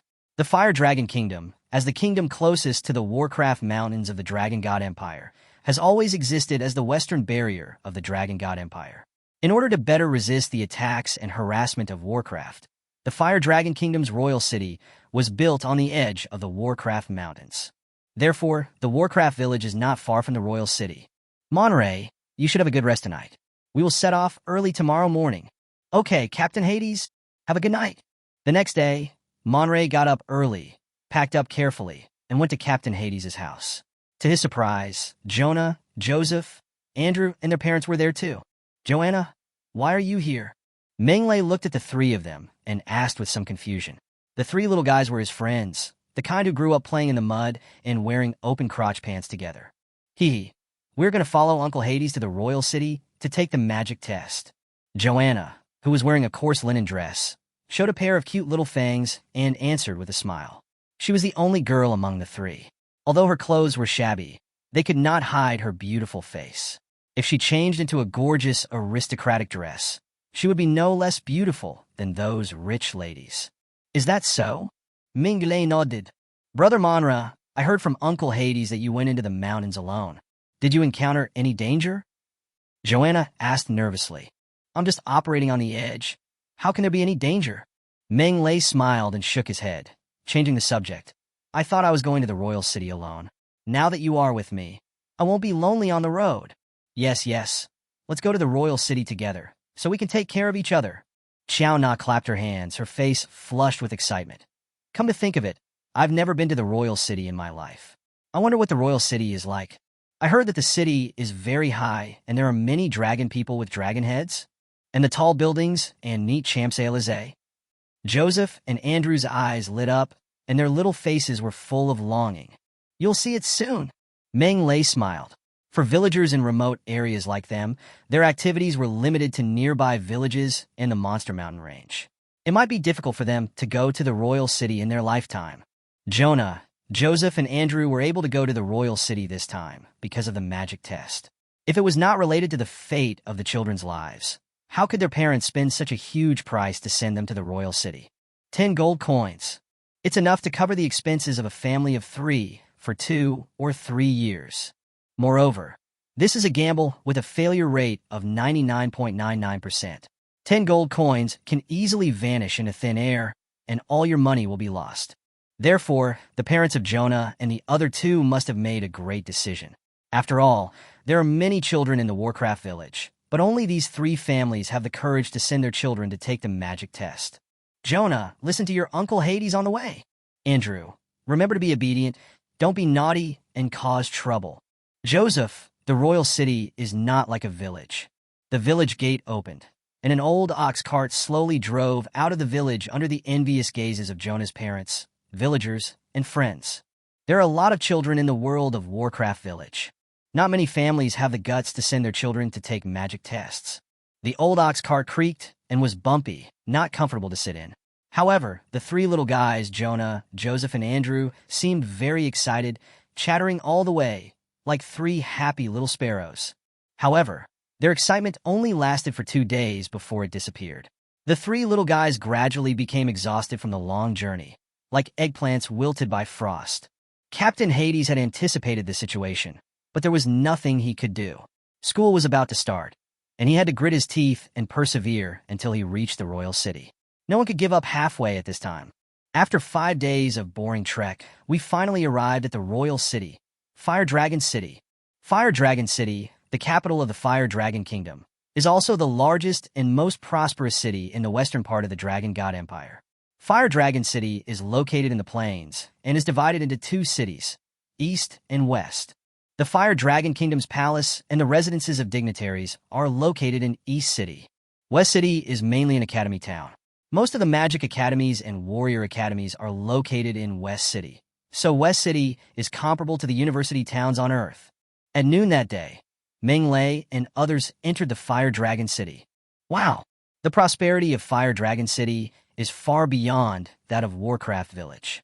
The smooth and hard Champs-Élysées Avenue, the neat and white buildings, the dazzling array of goods, and the various kinds of people. The three little ones were dazzled, like Granny Lou walking into the Grand View Garden. Is this the royal city? It's so beautiful. Joanna's eyes were shining, and she looked here and there, as excited as a happy skylark. On the contrary, the 2 boys, Joseph and Andrew, suddenly became uneasy and kept pinching the corners of their linen clothes. Bumpkin! The ladies who were passing by were wearing fashionable clothes, gorgeous jewelry, and spraying sweet-smelling perfume, and they didn't even look at Meng Lei and his group. The noble ladies who were born in the royal city had a natural sense of superiority, which made Joseph and Andrew, who came to the city for the first time, feel ashamed and dared not look them in the eye. Seeing the performance of the 2, Captain Hades shook his head and said nothing more. It was their first time entering the city, and they were like this. He was even worse than Joseph and Andrew back then. All I can say is, you'll get used to it. The premise is that there is a chance to get used to it. What surprised Hades was Monlay. He saw Monlay looking at the people coming and going, exclaiming in amazement and looking at them curiously, without any feeling of restraint or inferiority. This child's character is truly extraordinary. Hades nodded secretly and took the 4 children towards the West City. It is the gathering place of various colleges and universities with a special place for testing magical talents, and it is also the place that decides the fate of children. Chapter 17, Magic Academy. Humans are worse than beasts. In our Fire Dragon King City, there are more than 70 colleges. Walking on the Champs-Élysées paved with gray crystals, Captain Hades talked endlessly about the knowledge of the academies. There are only 3 magic academies, namely the Fire Dragon Magic Academy, Douglas Magic Academy, and Dragon Magic Academy. The rest are all warrior academies. Only 3 magic schools? How could it be so few? Xiao Na and the other 2 looked surprised. Practicing magic requires talent, Captain Hades explained with a smile. There are only a few people with magical talent, which is why there can't be many magic schools. Hearing this, Xiao Na and the other 2 immediately became uneasy. 1 in a million? Are they the lucky ones among the 10,000? Captain Hades, are there any differences between these 3 magic academies? Monray asked. People are of different heights, trees are of different thicknesses, and magic schools are naturally divided into different levels. Just like the 3 magic schools in our Fire Dragon City. Captain Hades introduced with a smile. He believed that Monray had a talent for magic and would definitely be able to enter a magic academy. The key was which magic academy to choose. Therefore, it is necessary to give him a clear introduction. The Fire Dragon Magic Academy is the best magic academy among the 3 academies. It is an official magic academy hosted in the name of our Fire Dragon Kingdom, namely the National Magic Academy. Because of its official background, the Fire Dragon Magic Academy has very strong faculty and complete hardware facilities. In addition, it has the best training resources, and the magicians it cultivates are the most outstanding. Therefore, the Fire Dragon Magic Academy is the undisputed #1 magic academy in our Fire Dragon Kingdom. At this point, Captain Hades looked at Monlay meaningfully. Naturally, the Fire Dragon Magic Academy is also the first choice for those magic geniuses with excellent talents. Whether it is a sub-dragon or a human, as long as they have excellent talents and can meet the requirements, they are eligible to enter the Fire Dragon Magic Academy to study. In this regard, we humans and dragons are equal. I see. Meng Lei nodded silently, with a gleam in his eyes. In comparison, the remaining 2 magic academies are slightly inferior. Captain Hades continued, the Dragon School of Magic is mainly for dragons with average magical talent. Of course, there are also some human nobles with average talent. The Douglas School of Magic mainly recruits human civilians with average magical talent. It is a civilian school. Fire Dragon Magic Academy. Dragon Magic Academy. Douglas School of Magic. I didn't expect that in this different world, there are also differences between key schools and ordinary schools. Meng Lei shook his head slightly and continued walking forward. Aren't the 3 magic academies key schools and ordinary schools? Gradually, more and more people appeared on the road, mostly couples of old and 1 child, or families of several people. Moreover, most of them looked nervous, and it was obvious that they were also people taking the magic test. Meng Lei and his group followed the crowd and soon arrived at the place where they would take the magic test, Dragon God Square. Dragon God Square is a hairdressing square covering an area of several football fields. In the center of the square stands a 100-meter-high golden dragon statue. The golden dragon scales come alive. The dragon wings spread out, covering the sky and the sun. The dragon's mouth opened wide and roared towards the sky. The dragon's horns pierced the sky ferociously. An overbearing and majestic aura rushed towards you, and you could feel it even from a distance, making you unable to help but submit and not have the slightest thought of resisting. Praise the dragon god. After seeing the golden dragon statue, Captain Hades put his hands on his chest, bent down and bowed, and prayed devoutly, which made Monray and the 3 little guys stunned. Uncle Hades, what are you doing?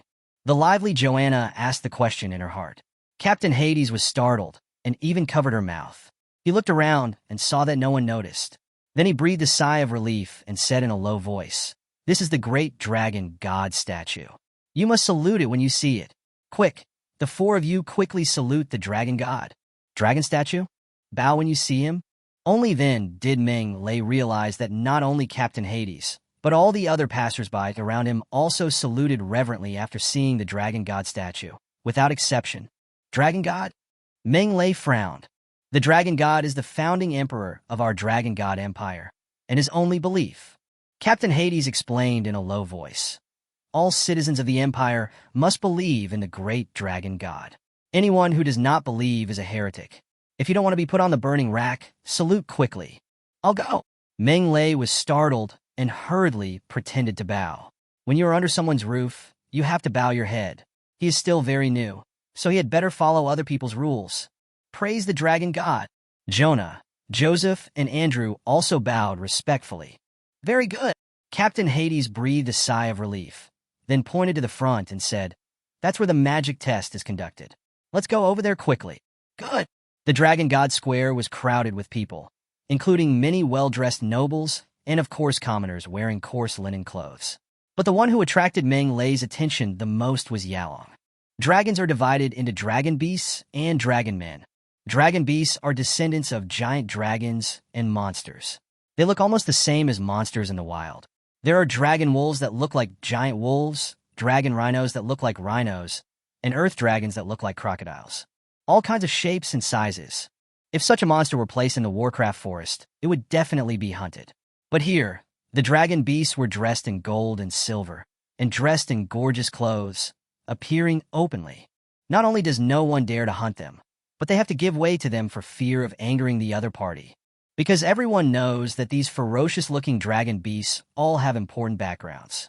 They may be the sons of a marquis, the nephews of a duke, or they may be nobles themselves. Who would dare to provoke them? A monkey in human form is worse than an animal. Meng Lei looked at the domineering dragon beast and sighed secretly in his heart. In the vast land of the Dragon God Empire, humans are vassals and slaves, and dragons are the masters. Therefore, chickens, ducks, pigs, and dogs related to the dragon also became masters. Not only was it not illegal for them to kill people, they also enjoyed various privileges. If anyone collided with them and was killed, his death would be in vain. Of course, although there are many dragon beasts, there are even more dragon people. 80% of the nobles in the Dragon God Empire are dragon people, and the descendants of these noble dragon people are also dragon people. This leads to a huge number of dragon people participating in the magic test. Some have double horns on their heads, some have wings on their backs, some of them have dragon tails, some have scales on their bodies, possessing obvious dragon characteristics. Monray, stop staring at the dragon man like that. It's very rude. Captain Hades patted Monlay on the shoulder and reminded him quietly, if you anger a bad-tempered guy, he will smack you to death with one paw, and there will be no room for reasoning. Meng Lei nodded, and suddenly pointed at some of the dragon people wearing coarse linen clothes and said, Captain Hades, shouldn't the dragon people be nobles? Why are those guys wearing civilian clothes? Are they fallen nobles? Birds of a feather flocked together. There were a lot of people in the square, chatting in groups of 3 or 4, but they could be roughly divided into 4 circles. The circle of human nobles wearing gorgeous costumes, the circle of dragon beasts that looked like Warcraft, the circle of dragon nobles, and the circle of human civilians. This can be distinguished from their clothing and appearance, and it is particularly obvious. But what puzzles Meng Lei is that in addition to these 4 circles, there is also a special circle. They are all dragon people, but they are wearing coarse linen clothes, almost the same as human civilians. Are they civilians among the dragon people? Chapter 18 Magic Test, Cruel Reality. He is obviously a dragon man, but he is wearing civilian clothes, which is really strange. Some of these dragon people are impoverished nobles. Upon hearing this, Captain Hades glanced at the dragon circle and explained in a low voice. Some of them are like us, belonging to the civilian class. Meng Lei was stunned. Civilians? Dragon people also have civilians? Of course. Dragons are inherently lustful, and many dragon people have inherited this character. Some dragon people with low moral character refuse to admit their mistakes after doing bad things. Captain Hades shook his head. This has led to the birth of many dragon orphans and illegitimate children. When they grow up, they are helpless and have no titles, so they naturally become civilians. I see. Meng Lei suddenly realized that even humans are capable of abandoning their wives and children, let alone the dragon people who are lustful by nature. From this point of view, the birth of dragon people's illegitimate children and dragon people orphans is inevitable. Even though we are all civilians, their lives are incomparable to ours. Captain Hades shook his head. The weakest dragon man is also a very powerful warrior. Some of them have the opportunity to excel. This is something that we humans cannot compare to. That's right. Meng Lei nodded silently. Let's go, the testing place is over there. Let's go over there. Hades pointed in the direction with the most people, and then a group of people walked over but were stopped by several knights in armor. Escorting personnel stop. Magic test. 10 gold coins per person. Monray, you guys go in? Hades took out the 40 gold coins he had prepared in advance and gave them to Meng Lei. He glanced at Meng Lei and the other 3 and encouraged them. May the dragon god bless you. I believe you will get what you want. The 4 of them nodded heavily. There were a lot of people taking part in the magic test, and people were coming and going, forming 10 long queues, which was similar to the scene when people were buying tickets at the train station during the Spring Festival travel rush. With so many people, how long do we have to wait? Meng Lei sighed, found a relatively short queue, and followed behind. Looking at the long queue, he felt a little overwhelmed. Brother Monra, I'm nervous. Joanna pulled at Ramon Lei's collar, her little face full of worry and uneasiness, completely devoid of her usual liveliness and playfulness. Relax, you can only leave things to fate. There's no point in being nervous. Meng Lei didn't know how to comfort her, so he could only say this. The sun is scorching in the sky, and the heat is unbearable. The Fire Dragon Kingdom is close to the Warcraft forest, and the climate is somewhat similar to that of a tropical rainforest. The temperature is very high at the moment, and waiting is simply a torture. However, at this moment, most people are not in the mood to pay attention to the hot weather. Their hearts are filled with tension and uneasiness. This is the moment that determines their fate. If you have talent, you can leap over the dragon gate and soar into the sky. If you don't have talent, you can only continue to live a mediocre life and find another way out. This is much more cruel than the college entrance examination. Meng Lei sighed silently. It is comparable to the ancient imperial examination. All kinds of people are waiting in agonizing state. Some people cried with joy and left happily. Some people shook their heads and sighed, not satisfied with the test results. More people are in great pain and leave the stage sadly. The cruelty of reality is vividly displayed here. The team advanced slowly, and after several hours of waiting, Man Lei and his 4 companions arrived at the test bench. I saw 3 young men in black magic robes standing in front of the stage, responsible for the testing work of this team. One person is responsible for calling people. One person is responsible for testing. One person is responsible for recording. Everyone does their job, and everything is in order. Behind him sat a drowsy middle-aged man, leaning back in his chair with his head drooped and his eyes tightly closed. He seemed to be fast asleep, completely ignoring his surroundings. There are 2 test tools. One is a basketball-sized crystal ball, transparent inside without a trace of color, suspended in midair, like a crystal-clear diamond. The second is a giant thermometer about 10 feet high and 1 foot wide, standing in front of the crystal ball. There is a red line inside and numbers engraved on both sides. It is definitely an enlarged version of a thermometer. Next, the young man in charge of calling people shouted, and a yellow-haired boy wearing a coarse linen robe and civilian clothes responded and walked up quickly. Perhaps because he was too nervous, the yellow-haired boy stumbled and suddenly fell to the ground, almost hitting the crystal ball. Everyone burst into laughter. The blonde boy became even more nervous. He hurriedly got up and stammered, "Sorry, my name is Poppet. No need to sign up. Just put your hand in the crystal ball." The young man in charge of the test said indifferently, without listening to the meaning of the yellow-haired boy's name. Indeed, they were responsible for the magic test and only registered those with magical talent. As for those who have no magical talent, there is no need to register. Reality is so cruel. Yes, yes. Potter nodded hurriedly, stretched out his trembling hands, and pressed them on the crystal ball, then stared at the crystal ball, waiting for the judgment of fate. He was so nervous that he held his breath, fearing that a tiny mistake would lead to inaccurate test results and he would be sentenced to death. The young man in charge of the test had an indifferent expression on his face. His eyes fell on the crystal ball, only to see that the originally transparent crystal ball emitted a hazy and blurred light as if it had been charged. The khaki color is mixed with a hint of green, like the faint colored light reflected by the lens. Elemental affinity, medium earth, low wind. The young man in charge of the test said calmly. Next, test your mental strength. See the red dot below the sperm meter? Use your mental strength to press it down as far as you can. Spermita? Meng Lei looked as he was told, and indeed saw a red dot under the giant thermometer, about the size of a coin, and seemed to be a button. Sir, how do you use your spiritual power? Potter asked with a blushing face. There is a magic circle engraved on the red dot, which will automatically attract your mental power. You just need to stare at the dot. The young man in charge of the test said indifferently. The people who are going to be tested later should also listen. When the mental power is tested later. All right. Potter nodded quickly and looked at the red dot under the sperm meter. In an instant, the red line in the precision meter began to rise, passing through one digital scale after another and going up. Is this the tool for testing mental strength? Meng Lei's eyes sparkled as he stared at the red line in the sperm meter. This thing was similar to a thermometer, except that one tested mental strength, while the other tested temperature. After a while, the red line stopped moving. The young man in charge of the test took a look at the scale where the red line was, and his voice softened a little. Spiritual strength is 23, 4 times that of my peers, barely meeting the standard elemental affinity. Medium earth element, low wind element, qualified to become a magician. Chapter 19 Super Talent, 100 times shocking.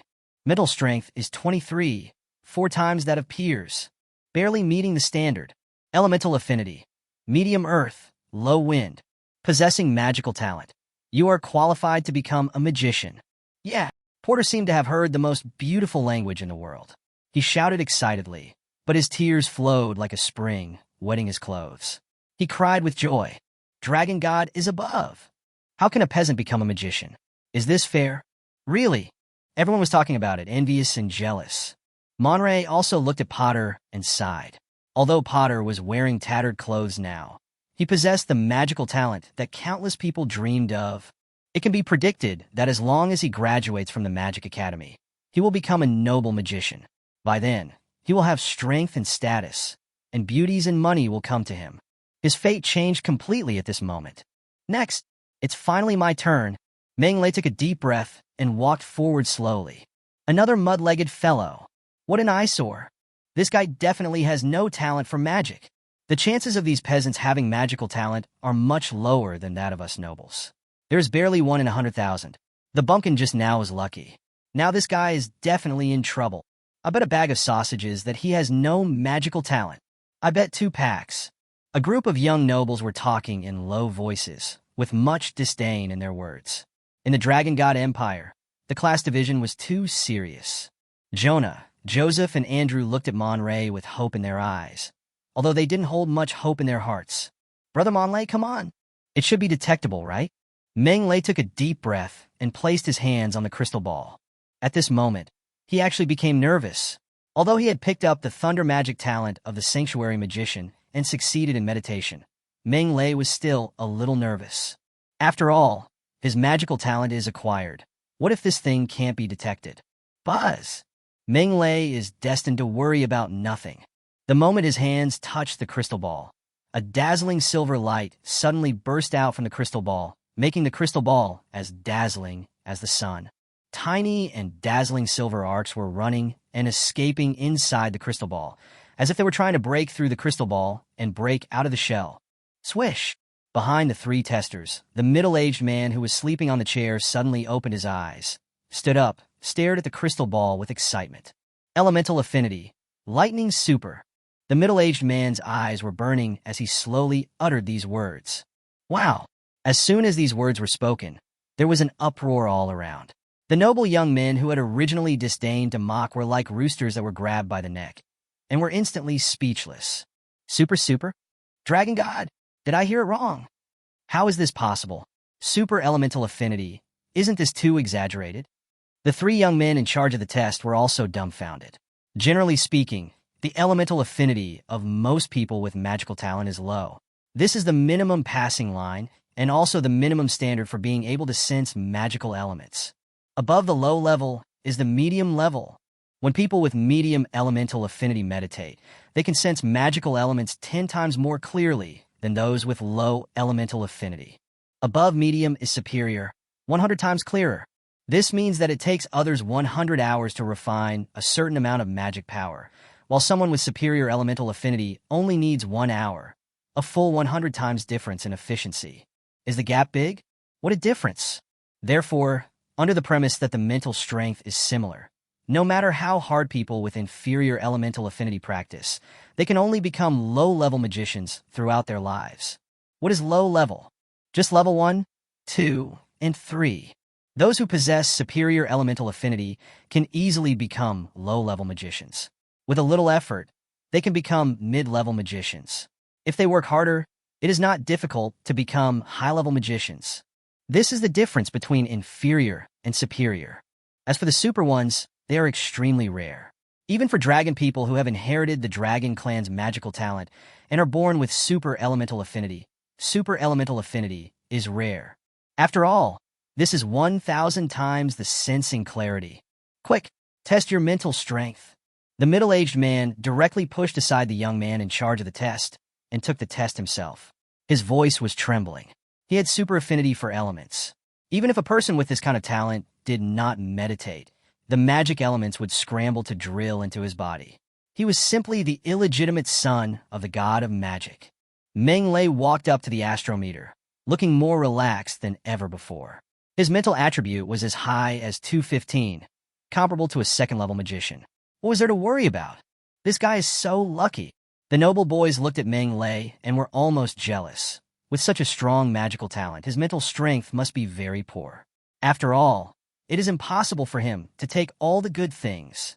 It's a pity that these people are destined to be disappointed. Follow Monray to look at the red dot. The red line in the precision meter soared rapidly, as if it had taken off from a rocket. In the blink of an eye, it had passed the halfway mark and continued to soar upward. I'll go. So soon.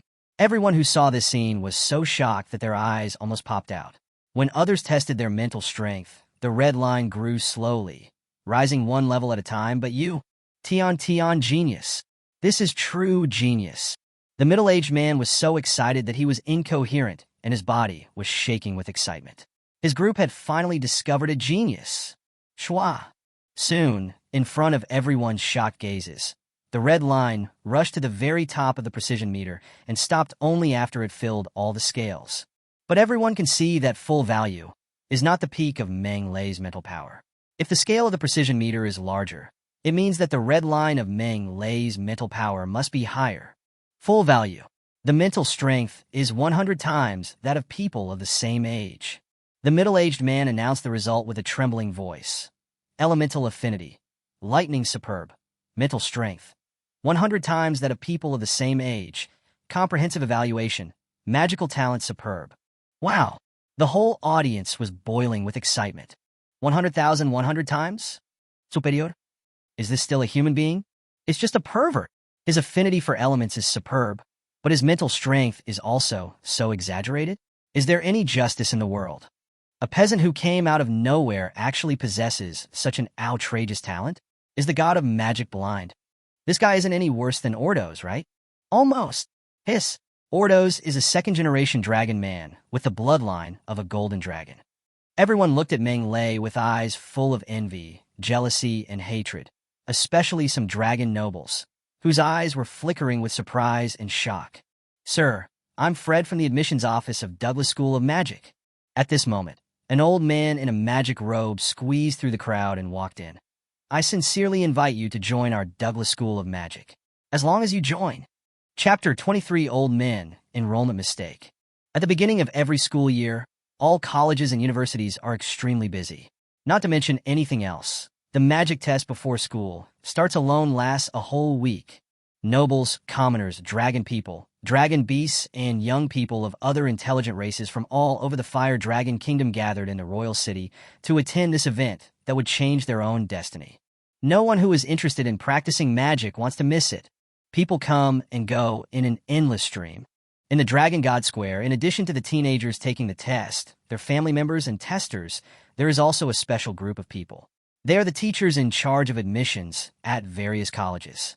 Not far from the magic testing point, there are dozens of stalls in total. In front of each stall is a banner indicating their identity, including Fire Dragon Warrior Academy, Dragon Holy Knight Academy, Kelna's Giant Axe Academy, etc. These stalls are the admissions offices of various colleges. At this moment, in a corner of the admissions office, 3 old men in purple magic robes were lying on the chairs, chatting idly. Today is the last day of the magic test. It seems there are no more geniuses. Sigh. I have been in charge of admissions for so many years, and this year is the most unsuccessful year. An old man with a ruddy nose and messy hair burped and said weakly. As soon as these words came out, an old man with a single horn on his head and a piece of black scales between his eyebrows was immediately dissatisfied. Carls, you still have the nerve to complain? So many high-quality students have been snatched away this year. If I were you, I would wake up laughing in my dreams. Poor old man. I have to accompany you every year to play soy sauce. Fart. Hearing this, another bald old man snorted coldly. Old man, you are just a bystander? What will Ordo say? Don't forget that this year's strongest genius was snatched away by your Dragon Academy. At this point, the bald old man sighed. I'm the one who has been playing with you guys every year. It is really heartbreaking to watch geniuses being snatched away by you guys and be powerless to do anything. Hearing this, the one-horned old man glared at the bald old man and said indifferently, no matter how talented Ordos is, he is only one person. How can he compare to the geniuses that were taken away by Carls? Alas! Old fellow, don't be so ungrateful after getting such a good deal. The old man with rosacea snorted. You know better than anyone that genius is more valuable in quality than in quantity. One Erdos is as good as dozens of ordinary geniuses. TSK, both light and wind are superb, and his mental strength is 88 times that of his peers. It's really abnormal. That's right. If possible, I would rather exchange all the students I recruited this year for Ordos. The bald old man agreed. If a genius like Erdos is trained properly, it is a sure thing that he will become a 9th-level great magician, or even He didn't say the rest of the words, but the old man with rosacea and the old man with one horn understood what he meant. With a talent like Ordo's, it is possible to achieve the Holy Realm. Holy Land. What kind of existence is that? How many ordinary alumni can one sanctuary alumnus match? It's a pity for such a genius to be in your Dragon Academy. It's a waste, the old man with rosacea said indignantly. He should come to our Fire Dragon Academy. Only the Fire Dragon Academy can give him the best educational environment. Upon hearing this, the one-horned old man immediately puffed his beard and glared. Old thing, stop talking nonsense. Our Dragon Academy is not much worse than your Fire Dragon Academy, if not. Teacher, quick, another genius has appeared. Just as the three old men were arguing, a young man in a magic robe suddenly ran over and said breathlessly, "What? Another genius appears?"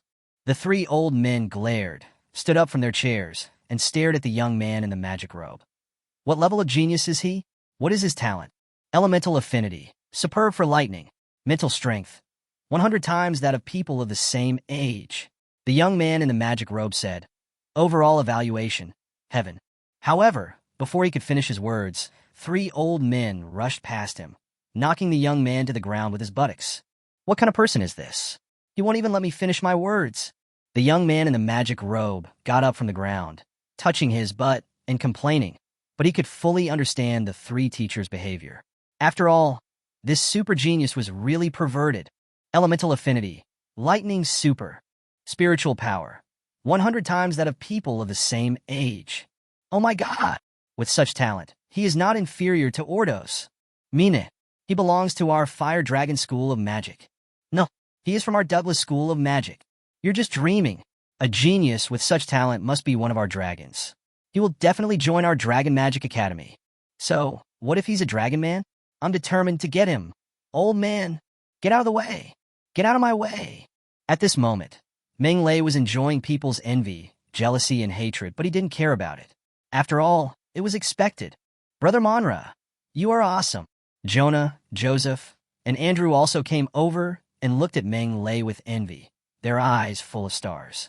Although they didn't quite understand the significance of Meng Lei's talent, the shock and amazement of the people around them could explain a lot. Meng Lei is a genius that everyone envies.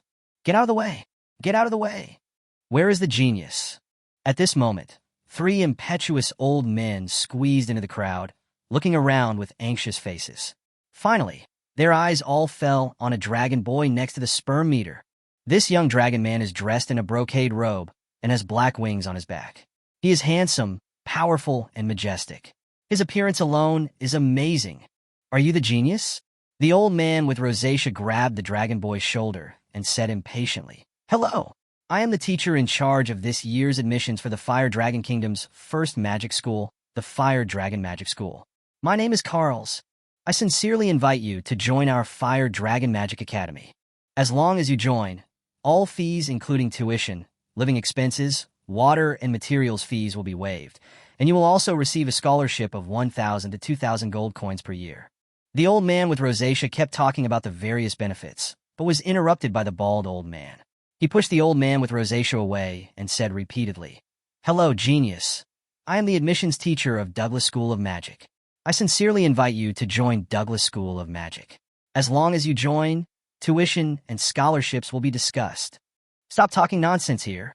He is a dragon and should belong to our Dragon Magic Academy." The one-horned old man forced his way past the bald old man and said with a smile, "Hello, I am from the Dragon Magic Academy." Looking at the three extremely enthusiastic old men, the people around looked at each other, not knowing what to say. Meng Lei is the genius. Why did you invite the dragon boy? What a misunderstanding. Meng Lei was also at a loss whether to laugh or cry, but he could understand. Since ancient times, dragon people who inherited dragon bloodline do have better magical talents than humans, and the probability of geniuses appearing is much higher. The biggest reason why geniuses can appear in the human race is the huge population base. It's completely understandable that the three admissions teachers made the wrong choice. Chapter 21. Crazy Scramble, the Dust Settles. The dragon boy who was mistakenly identified was originally standing behind Meng Lei and the other three. Shocked by Meng Lei's amazing talent, he couldn't help but move closer, wanted to take a closer look at such an amazing genius. Unexpectedly, he was surrounded by these 3 old men. The dragon boy was a little speechless. 3 teachers. You have recognized the wrong person. I haven't conducted a magic test yet. A what? Aren't you the super genius? The 3 old men were stunned. Where is he? 3 of you. He's the super genius. The middle-aged man in charge of the test pointed at Meng Lei and said helplessly, You can even admit your mistake. You are drunk. Swish, swish, swish. 3 pairs of eyes fell on Meng Lei at the same time. It's actually a human? Are you the super genius? The 3 old men have different expressions, but they are all very exciting. I never thought that my human race would produce such a super genius. Great. Very good. The old man with rosacea was overjoyed and didn't feel embarrassed at all because of the big mistake he had just made. That's right. It's rare to find a human genius with super elemental affinity, especially a genius with a mental strength 100 times that of his peers. It's unheard of. The bald old man was very excited. Hello, young man. I am Augustus, the admissions teacher of Douglas School of Magic. I sincerely invite you to join our Douglas School of Magic. As I said before, as long as you join, any conditions can be negotiated. How about joining us? A genius like him deserves only the best teaching environment. It's a waste for him to go to your Douglas School of Magic. A huge waste. The old man with the rosacea snorted coldly and sneered at the words of the bald old man. When he looked at Meng Lei, he showed a kind and amiable expression. Young man, our Fire Dragon Magic Academy is the best magic academy in the Fire Dragon Kingdom. It has the most powerful teaching staff and educational resources. Come on. Seeing the 2 competitors endlessly recruiting, the one-horned old man was unwilling to lag behind. This human genius. I am the admissions teacher of the Dragon Magic Academy. Unfortunately, before he could finish his words, he was mercilessly attacked by his 2 competitors. Old man, are you blind? He is a genius of our human race. Why would he go to your Dragon Academy? You should save your energy. Seeing the admissions teachers of the 3 major magic academies arguing over Meng Lei, the many young people present were filled with envy, jealousy, and hatred. They wished they could take Meng Lei's place and become the super genius. How great it would be if they were the ones being fought over at this moment. It's a pity that there are no ifs in this world. At this time, the middle-aged man in charge of the test coughed dryly and said, 3 teachers, why don't you discuss this aside? We still have to continue the test here. Snort. Being interrupted by the middle-aged man, the 3 old men were a little dissatisfied, but they didn't say much. They pulled Meng Lei aside and continued to recruit him with their eloquence. Teachers, your conditions are very tempting, but can you tell me more about them so I can make a choice? Meng Lei scratched his head, looked at the old man with rosacea and the bald old man, and said that as for the Dragon Magic Academy represented by the one-horned old man, it was directly passed over because he had no interest in associating with the dragon people. Little brother is really quick-witted. The bald old man rushed to say, I see that you are also from a commoner family. It just so happens that our Douglas School of Magic recruits commoners. As long as you join, all tuition and miscellaneous fees will be waived, and you will enjoy a scholarship of 3,000 gold coins a year. Our Fire Dragon Magic Academy also waives all tuition and miscellaneous fees and offers a scholarship of 3,000 gold coins a year. The old man with rosacea was unwilling to fall behind. Old man, didn't you just say 2,000 gold coins? The bald old man glared at the old man with rosacea and cursed. Why did you raise the price by 1,000 gold coins in the blink of an eye? Do you still have any shame? Humph! How can money measure the talent of a young man like him? The old man with rosacea snorted coldly. A scholarship of 3,000 gold coins a year, no problem. Shameless old thief. The bald old man gnashed his teeth in hatred. For 1,000 gold coins. As long as you join our Douglas School of Magic, we are willing to provide a scholarship of 4,000 gold coins every year.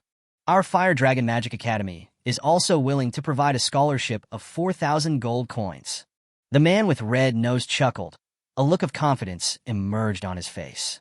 Their Fire Dragon Magic Academy was a wealthy and powerful place. How could it be compared to Douglas Civilian Academy? Old man, you're going to argue with me today, aren't you? The bald old man was so angry that he was fuming. 5,000 gold coins. This is the highest offer I can make. Little brother, just tell me straight, are you going to join or not? I'll give you 5,000 gold coins too. The old man with rosacea remains calm and composed. You are so cruel. The bald old man was itching to offer more, but he did not raise the price. Although he really wanted to invite Meng Lei to join, he was only an admissions teacher after all, with limited power. A scholarship of 5,000 gold coins a year was already the limit of his authority. Huh, you're not going to add any more? The old man with rosacea sneered. Little brother, how to choose? I think you should have an idea in your mind, right? Meng Lei glanced at the bald old man with a hint of regret, then looked at the old man with rosacea, bowed politely, and said, It's an honor to be a member of the Fire Dragon Magic Academy. Ha ha ha, wise choice, kid. The old man with rosacea was very proud. We are glad that you can join our Fire Dragon Magic Academy. This is the Academy badge. Hurry up and drip your blood to acknowledge your master.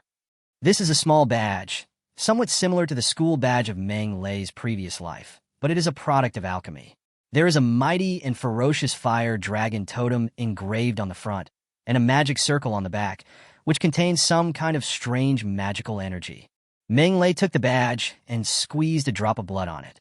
Suddenly, a mysterious connection was established between him and the badge. Oh, what a pity! The bald old man looked at this scene and sighed helplessly. He had known that this would be the result. A genius like Meng Lei would choose the Fire Dragon Magic Academy under the same conditions.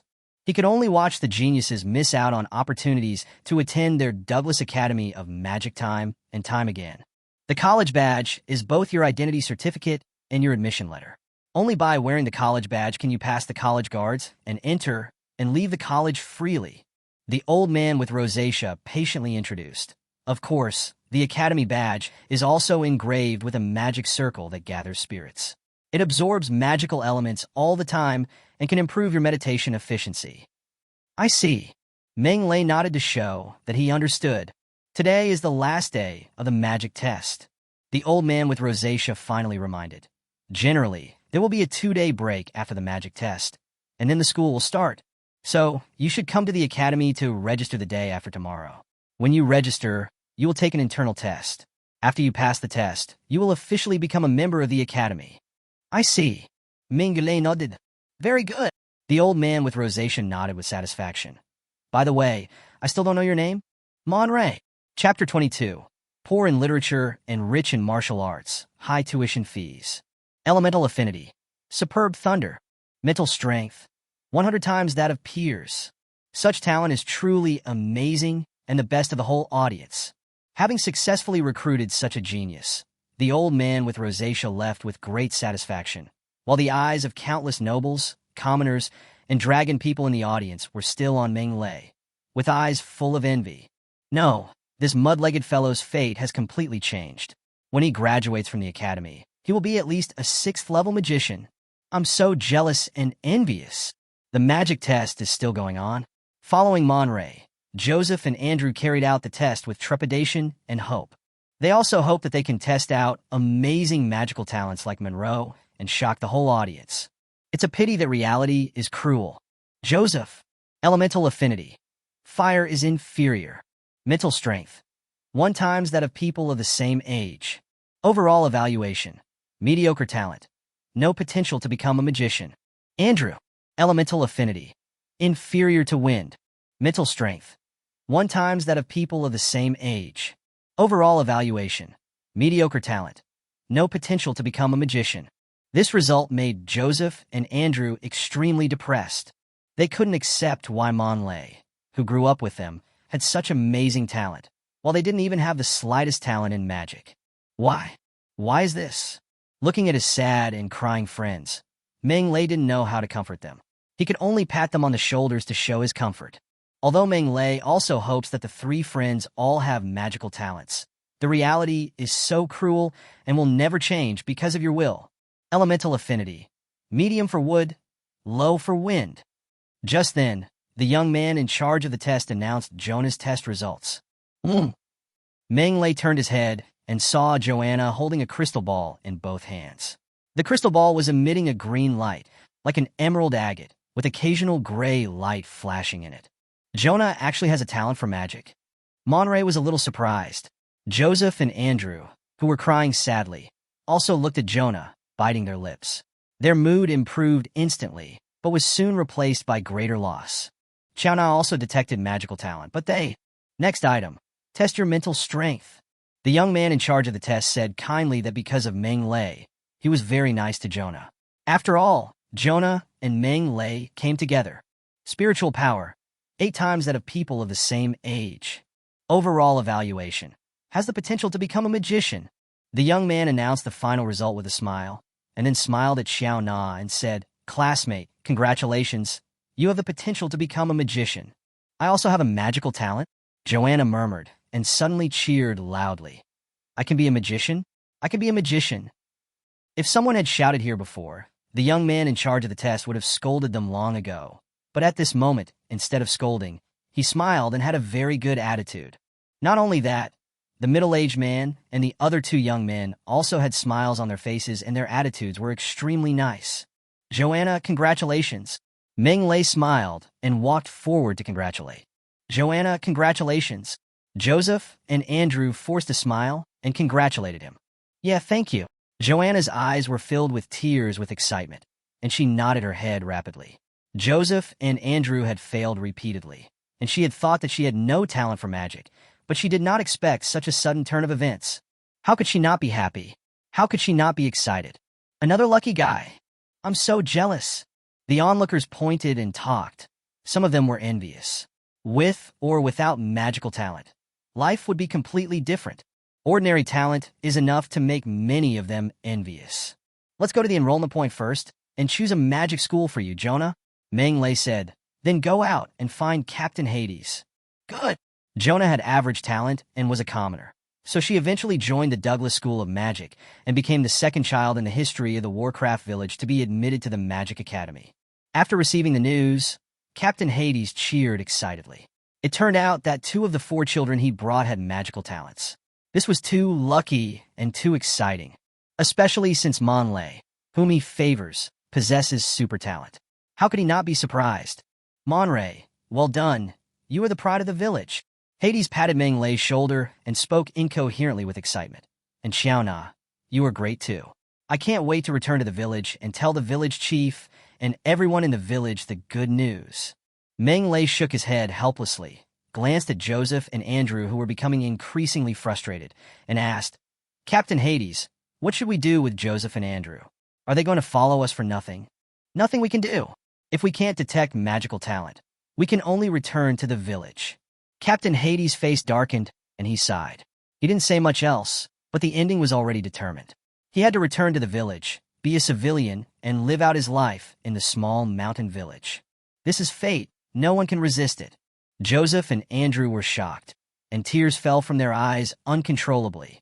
"If you don't have a talent for magic, you can practice fighting spirit." Meng Lei frowned and said, "I see there are so many warrior academies in the royal city, and some of them also recruit human civilians. They can enter the warrior academy and become a warrior."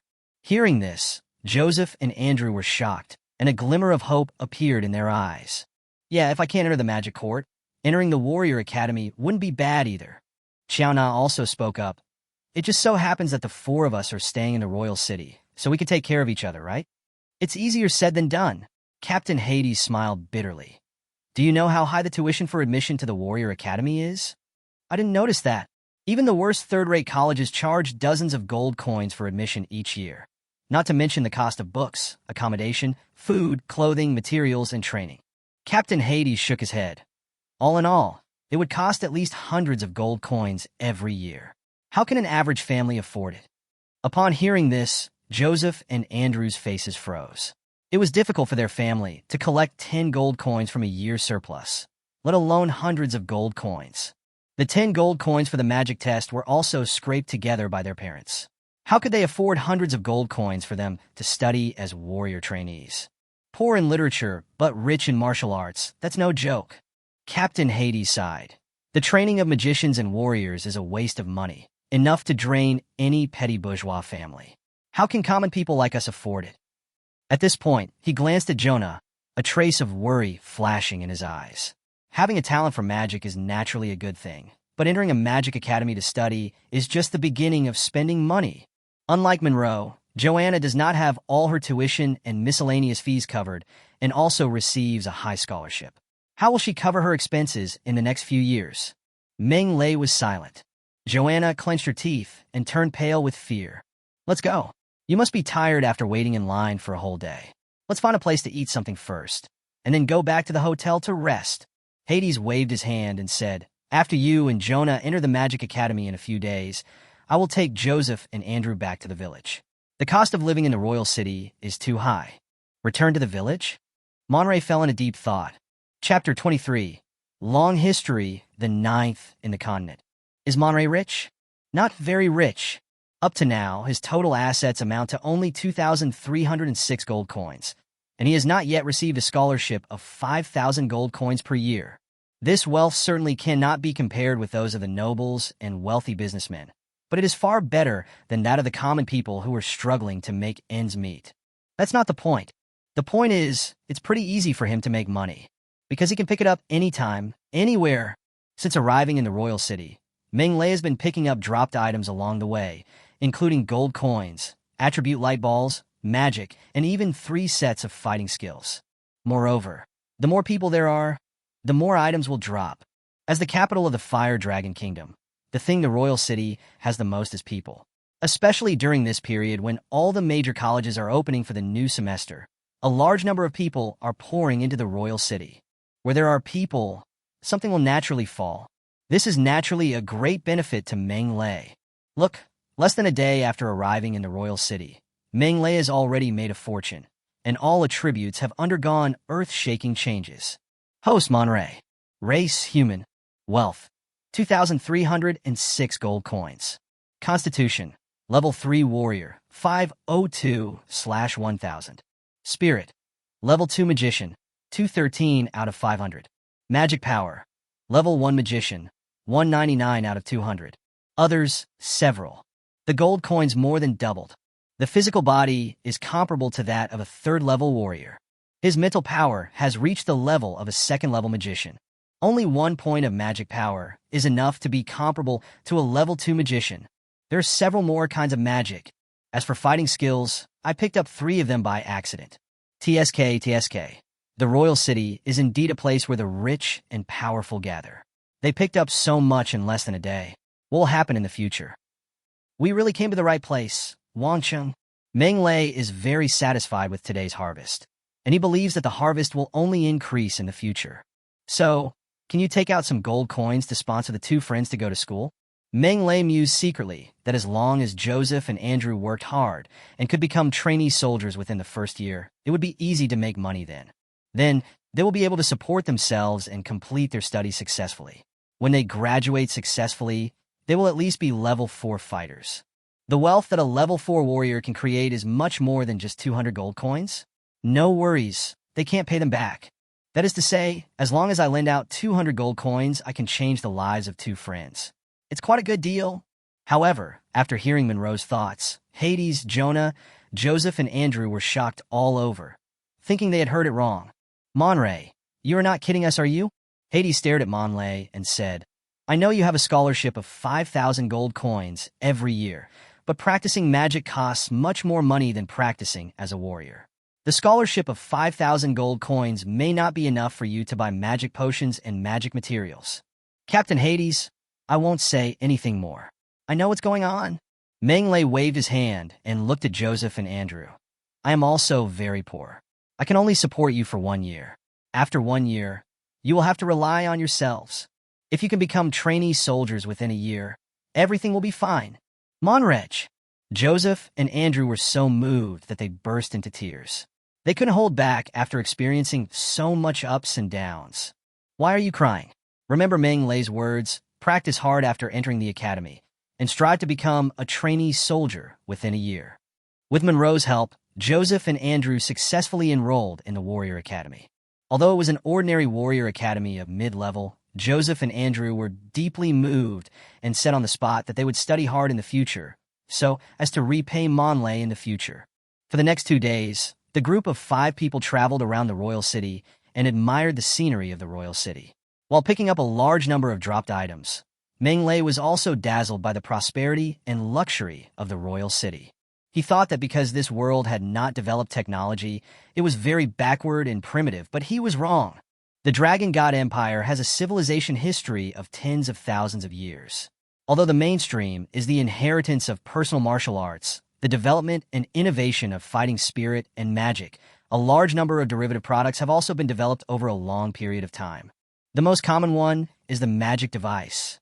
The poorest people at the bottom of society naturally have no access to magic devices, but the products of this magical civilization have penetrated into thousands of households in the upper class, such as space rings, space bracelets, space belts, and other magical devices for storing things, magic cannons, magic guns, magic puppets, and other offensive magic devices, magic lamps, magic carriages, magic flying carpets, and other magical devices for daily life. A dazzling array. Countless. This is a civilization style that is completely different from that of the Earth. It was an eye-opener for Meng Lei, and his understanding of this world also became clearer. Of course, what impressed him most was a sentence from his previous life. While the rich have wine and meat, there are frozen corpses on the streets. The class division in this world is extremely serious. A small group of people occupying the top of society monopolize the vast majority of social resources, living a life of drunkenness and enjoying themselves wantonly. However, more than 90% of the poor people can only struggle at the bottom of society, suffer from exploitation and oppression from the upper class, live in misery, and are displaced. After learning this, Meng Lei did not develop the ambition to overthrow the ruling class and liberate the working people. The only thing he thought of was to continue to grow in a mean way, eventually jump out of the exploited class, and live a better and more comfortable life. Of course, if in the future he really becomes powerful enough to have the power to overturn the world, Meng Lei doesn't mind changing the world, cleansing the sun and the moon, and returning a bright and clear world to the Sky Continent. The 2 days of free time passed quickly, and the Fire Dragon Magic Academy finally opened. Meng Lei bid farewell to Hades and others and came to the Fire Dragon Magic Academy. As the best magic academy in the Fire Dragon Kingdom, the Fire Dragon Magic Academy has a history of more than 20,000 years. The exact time of its establishment is no longer traceable, but the earliest teaching time clearly recorded in the archives is 20,000 years ago. In the following 20,000 years, the Fire Dragon Magic Academy received strong support from the Fire Dragon Kingdom and the Dragon God Empire, and developed rapidly, becoming one of the oldest magic academies in the Sky Continent. Over the long period of 20,000 years, the Fire Dragon Magic Academy has produced countless magic masters and magic giants, and trained a large number of sanctuary powerhouses and dukes and nobles. Among them are 37 kings of the Fire Dragon Kingdom and 1,169 powerful saints. The Fire Dragon Magic Academy ranks third among more than 20 magic academies in the Dragon God Empire, and ninth among more than 100 magic academies in the Sky Continent. However, even for such a magic academy with a long history, as of now, that is, in the 44,781st year of the Sky Calendar, the total number of students enrolled is only 600. There are 6 grades in total, and each grade is less than 100 students. So, everyone who can enter the Fire Dragon Magic Academy is a genius. Chapter 24, Sanctuary Statue, Academy Beating People. Standing in front of the Academy Gate, looking at this supreme magic palace with a long history and full of ancient civilization, Meng Lei was filled with emotion. From a historical perspective, no school on Earth can be compared with this academy. After all, the oldest institution of learning on Earth has a history of no more than 1,000 years, while this academy has a history of more than 20,000 years. The accumulation of time can be seen everywhere. Every detail shows the vicissitudes of life. What a great magic school! There are guards at the school gate, each of them wearing Fire Dragon armor, holding a flaming spear with a stern and serious face, and their sharp eagle eyes scanning the passers-by. New students report today, and old students are returning to school one after another. There are joyful students and excited and proud parents. There was a lot of hustle and bustle in front of the college, but only students wearing the college badges were allowed to enter, while accompanying parents and other outsiders would be turned away. This shows how strict the management of the Fire Dragon Magic Academy is. Meng Lei took out the college badge and put it on his chest, then followed the crowd towards the college gate. Swish, swish, swish. The guard's sharp eyes fell on him. New students who are enrolling this year, please go to Xinglong Square to take the freshman test first. A cold voice sounded. Turn right after entering the gate and go straight to Xinglong Square. Thank you. Meng Lei thanked him, then walked into the academy gate and followed the boulevard on the right towards the Holy Dragon Square mentioned by the guard. Tall Champs-Élysées trees stand on both sides, blocking the sunlight. After a while, they reached the end of the avenue, and a group of huge statues came into view. These statues were of different shapes and sizes. There were dozens of them. The big one was 100 meters high, and the small one was only 2 meters. There were many sizes. The carving is exquisite, delicate, and graceful, and the folds of the dragon scales are lifelike. There is a ferocious and majestic fire dragon. There is a thunder dragon man with wings on his back. There are also many short human heroes. Under each statue, there is a stone tablet, on which is engraved a densely packed set of small characters, recording the life story of the person carved. Isaac Firelight, the 16th king of the Fire Dragon Kingdom, the first dean of the Fire Dragon Magic Academy, and the Great Fire Dragon King. In the 24,762nd year of the Sky Calendar, one of the legendary kings of the Warcraft forest, the three-headed Chimera, led a tide of beasts to attack the Fire Dragon Kingdom. The Great Majesty Isaac led the army to fight against the tide of beasts and successfully killed the three-headed Chimera, ending the tide of beasts. In the 24,792nd year of the Sky Calendar, a war broke out between the Dragon God Empire and the Titan Empire.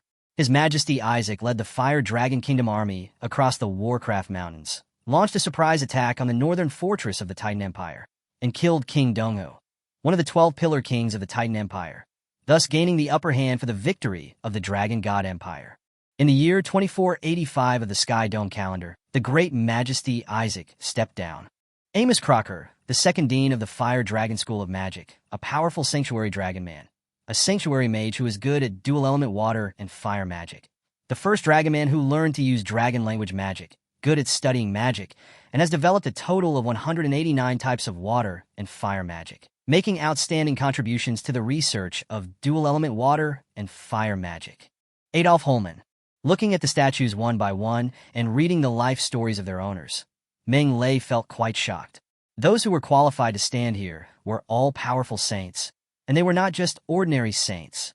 They are either great beings who have made great achievements, or senior teachers who have made outstanding contributions to the academy, or meritorious generals who have made outstanding achievements in the war. An ordinary Holy Land. Even if you're the Fire Dragon King, you can't stand here. Every one of them is the best in the Holy Land. The Holy Land. Can I reach this level? The square was bustling with people coming and going. Most of them, like Meng Lei, were freshmen who came to register. But without exception, they were all stunned by the group of statues and quietly admired the glorious deeds of the powerful people in the Holy Land. After Meng Lei browsed through the life experiences of the statue owners one by one, he came to the testing site. There were not many people waiting for the test. It's normal to think about it. After all, the Fire Dragon Academy only enrolls 100 new students every year, so it's naturally impossible for there to be long queues during the spring festival travel rush during the magic test. Brother, you are also a freshman this year. Meng Lei just stood still when someone patted him on the back. Turning around, he saw a chubby little fat man in a brocade robe, smiling at him. The little fat boy is less than 1.6 meters tall, but his waist is frighteningly fat. When he smiles, he looks naive, like Maitreya Buddha, and his pair of small eyes are almost narrowed into a line. Nonsense. Can't you see I'm queuing? Meng Lei was complaining in his heart, but had a smile on his face. Most of the people coming and going were dragon people. Even the teacher in charge of magic testing was a dragon person. Meng Lei felt very cordial to see a fellow human being. Well, although this compatriot is a fat man. Wow, are you a human? The little fat boy looked at Meng Lei in surprise. His eyes instantly widened into green beans, just like the eyes of a turtle. The human race who can be admitted to the academy are all geniuses among geniuses. Brother, you are no exception, right? It's just SOSO. Meng Lei scratched his head. He wasn't quite sure what level of talent he had among this year's freshmen, but he thought it shouldn't be too bad, right? So, the fat boy blinked. Fat heart, why are you here too?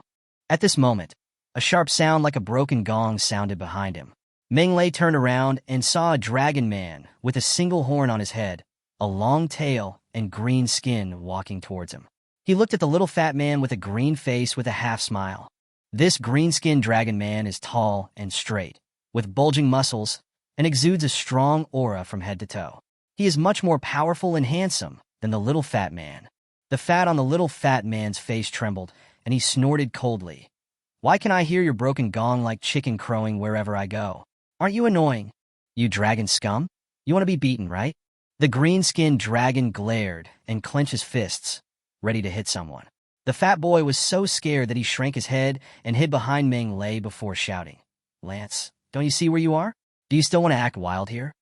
The green-skinned dragon Lance froze for a moment, turned around and looked around, and only breathed a sigh of relief when no one noticed him. He then shouted, Fat heart, just wait for me. Next time we leave school, I will beat you to a pulp. Ho ho ho.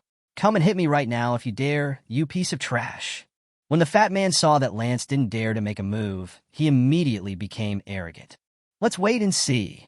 Lance was very angry. He glared at the little fat boy fiercely, and then his eyes fell on Monlay with a hint of sarcasm on his lips. Fat heart, you are worthy of being a shame among us dragons. You actually mixed up with the human untouchables. I really feel sad that Duke James has such a useless son like you. Hearing this, Meng Lei couldn't help but frown. The little fat man snorted angrily. Lance, he is a human friend I just met. You are not allowed to insult him. Friend? Haha. Only a lowly creature like you with the blood of human slaves flowing in your body would treat a lowly person as a friend. Noble dragon people never bothered to make friends with the lowly human race. Lance sneered and said with disdain, You! The little fat boy was so angry that his whole body was shaking. Lance, I warned you not to humiliate my mother otherwise. What else? Lance looked sarcastic. Otherwise, I'll beat you up. A sharp afterimage suddenly flashed before his eyes, and Lance saw a fist appear in front of him, getting bigger and bigger, and then made close contact with his nose. Crack! The terrifying force exploded in an instant, and with a crisp sound, Lance's nose instantly caved in. Then, he flew backwards with a scream. Chapter 25. Fighting, Freshman Test. The square suddenly became quiet. The fat boy heart stared blankly at Lance flying backwards, then looked at Monlay standing in front of him, his pair of green bean-sized eyes full of disbelief. How could this happen? Swoosh! Other people in the square were also attracted over, and several teachers in charge of freshman testing frowned and looked displeased. What's going on over there? Who is so brave? How dare you start a fight in Holy Dragon Square? You want to be kicked out of the school? What happened? Who did it just now? A middle-aged teacher in a magic robe came over, cast a stern gaze on Lance, and asked in a cold voice. Lance spat out the blood foam in his mouth and glared at Meng Lei, his eyes spitting fire. You lowly bastard! How dare you sneak attack me? I want you dead! The green scales on his body stood up, and suddenly a terrifying and cold aura burst out. It seemed like he was about to go berserk. Oh no! This guy is serious. The little fat man's face changed. Although this bastard is not yet an adult, his body is comparable to that of a third-level warrior. Brother, we should not suffer a loss in front of us. How about we retreat first? Level 3 warrior? There was a flash of surprise in Meng Lei's eyes. This dragon man, named Lance, should be very young, about the same age as an elementary school student on Earth. A mere primary school student has a body comparable to that of a third-level warrior. The dragon man's talent is really good.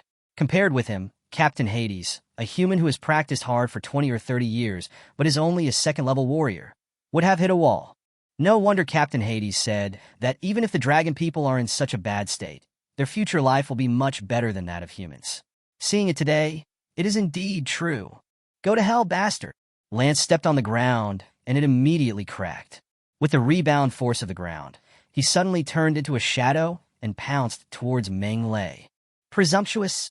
However, at this moment, an angry roar came to his ears, and the middle-aged teacher in the magic robe looked livid and glared at Lance. How dare you act so wildly here?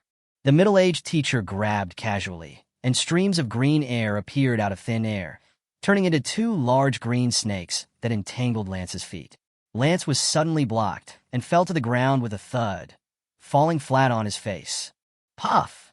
Ha, Lance, you finally got this day. I'm dying of laughter. When the fat boy saw this, he burst out laughing. Asshole! Lance had thick skin and flesh, so the collision did not cause any damage to him. He struggled to stand up and glared at the middle-aged teacher. Who are you, and why are you stopping me? Humph! This is a strategic place for the academy. How can we allow you to run wild here? The middle-aged teacher said gloomily. Where's the law enforcement team? Get him kicked out of the academy. Kicked out of the academy? Oops. Lance had heard about the fate of those who were kicked out of the academy, so his face changed drastically, and he said anxiously, No, don't.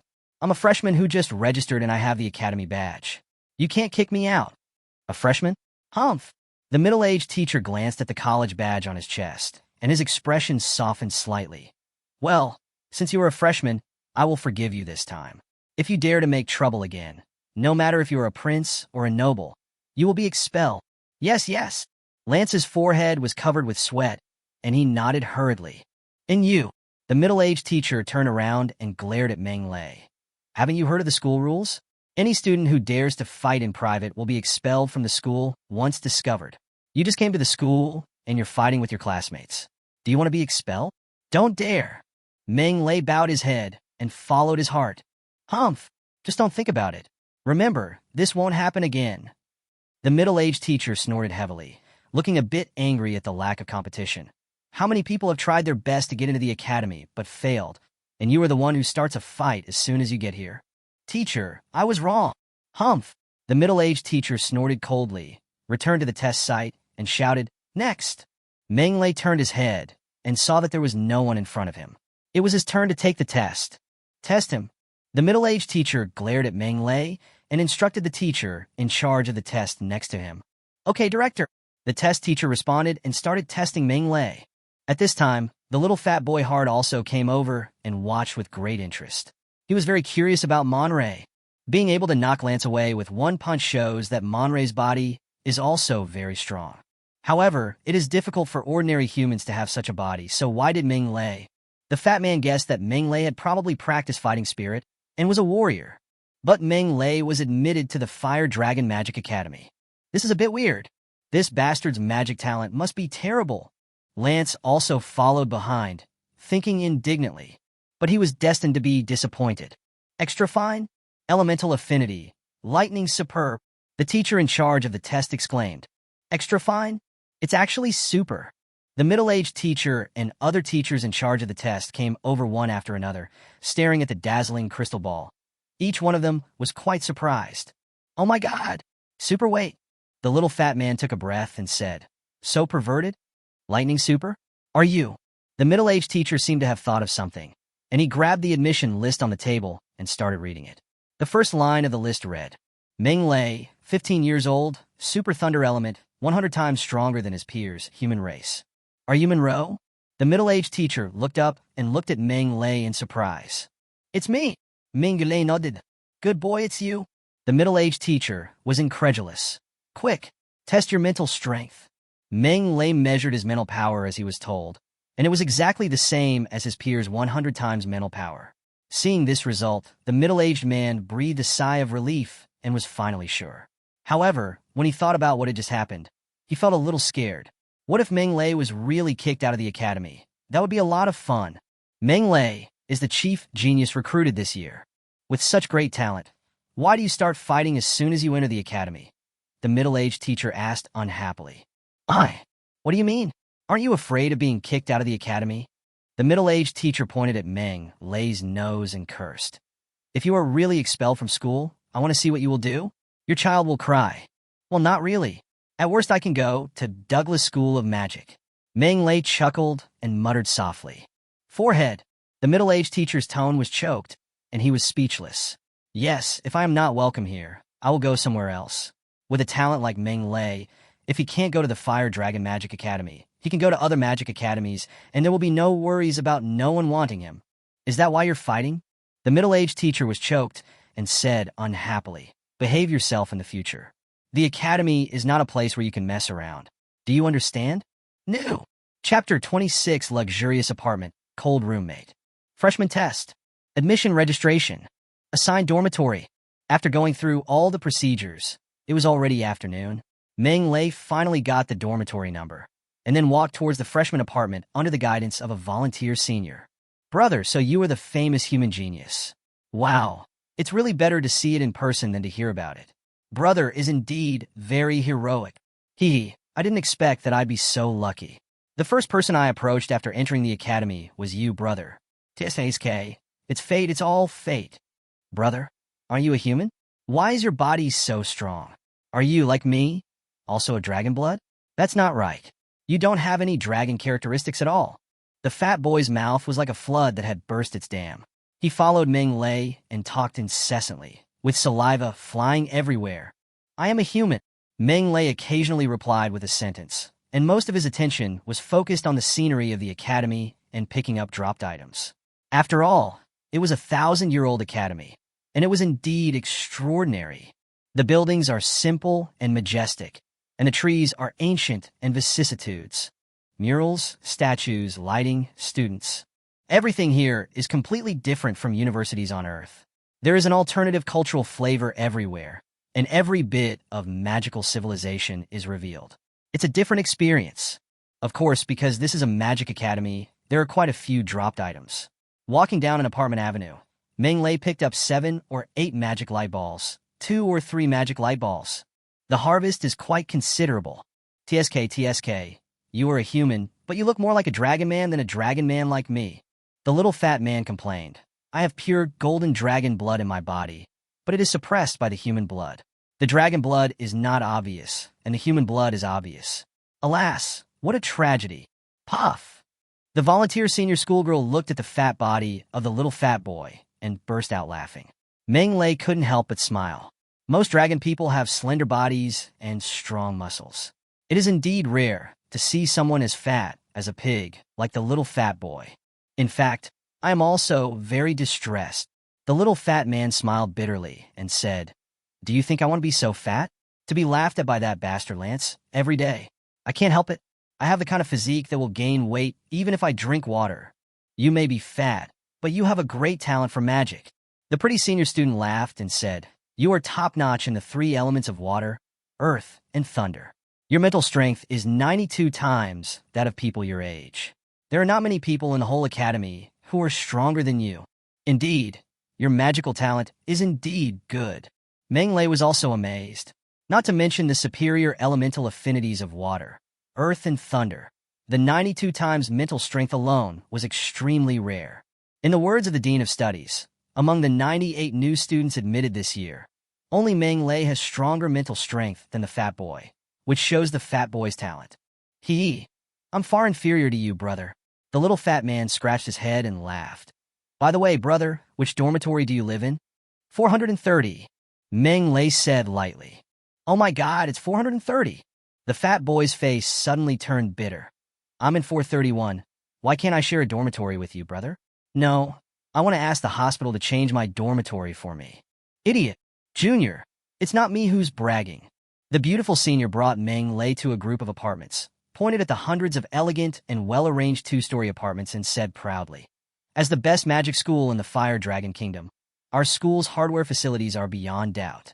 Apart from anything else, the student apartments alone are among the best in the entire Dragon God Empire. 2 people live in one apartment, each with its own door and yard, and the interior decoration is better than that of a hotel. From the outside, it does look good. Ming Lei nodded in approval. Before him stood nearly 300 2-story apartments. Each apartment had its own door and yard, with flowers and trees blooming in the garden. They were no less luxurious than the luxury villas on Earth. That's nothing, it's better inside. The pretty senior sister took a look at Ming Lei's clothes and smiled.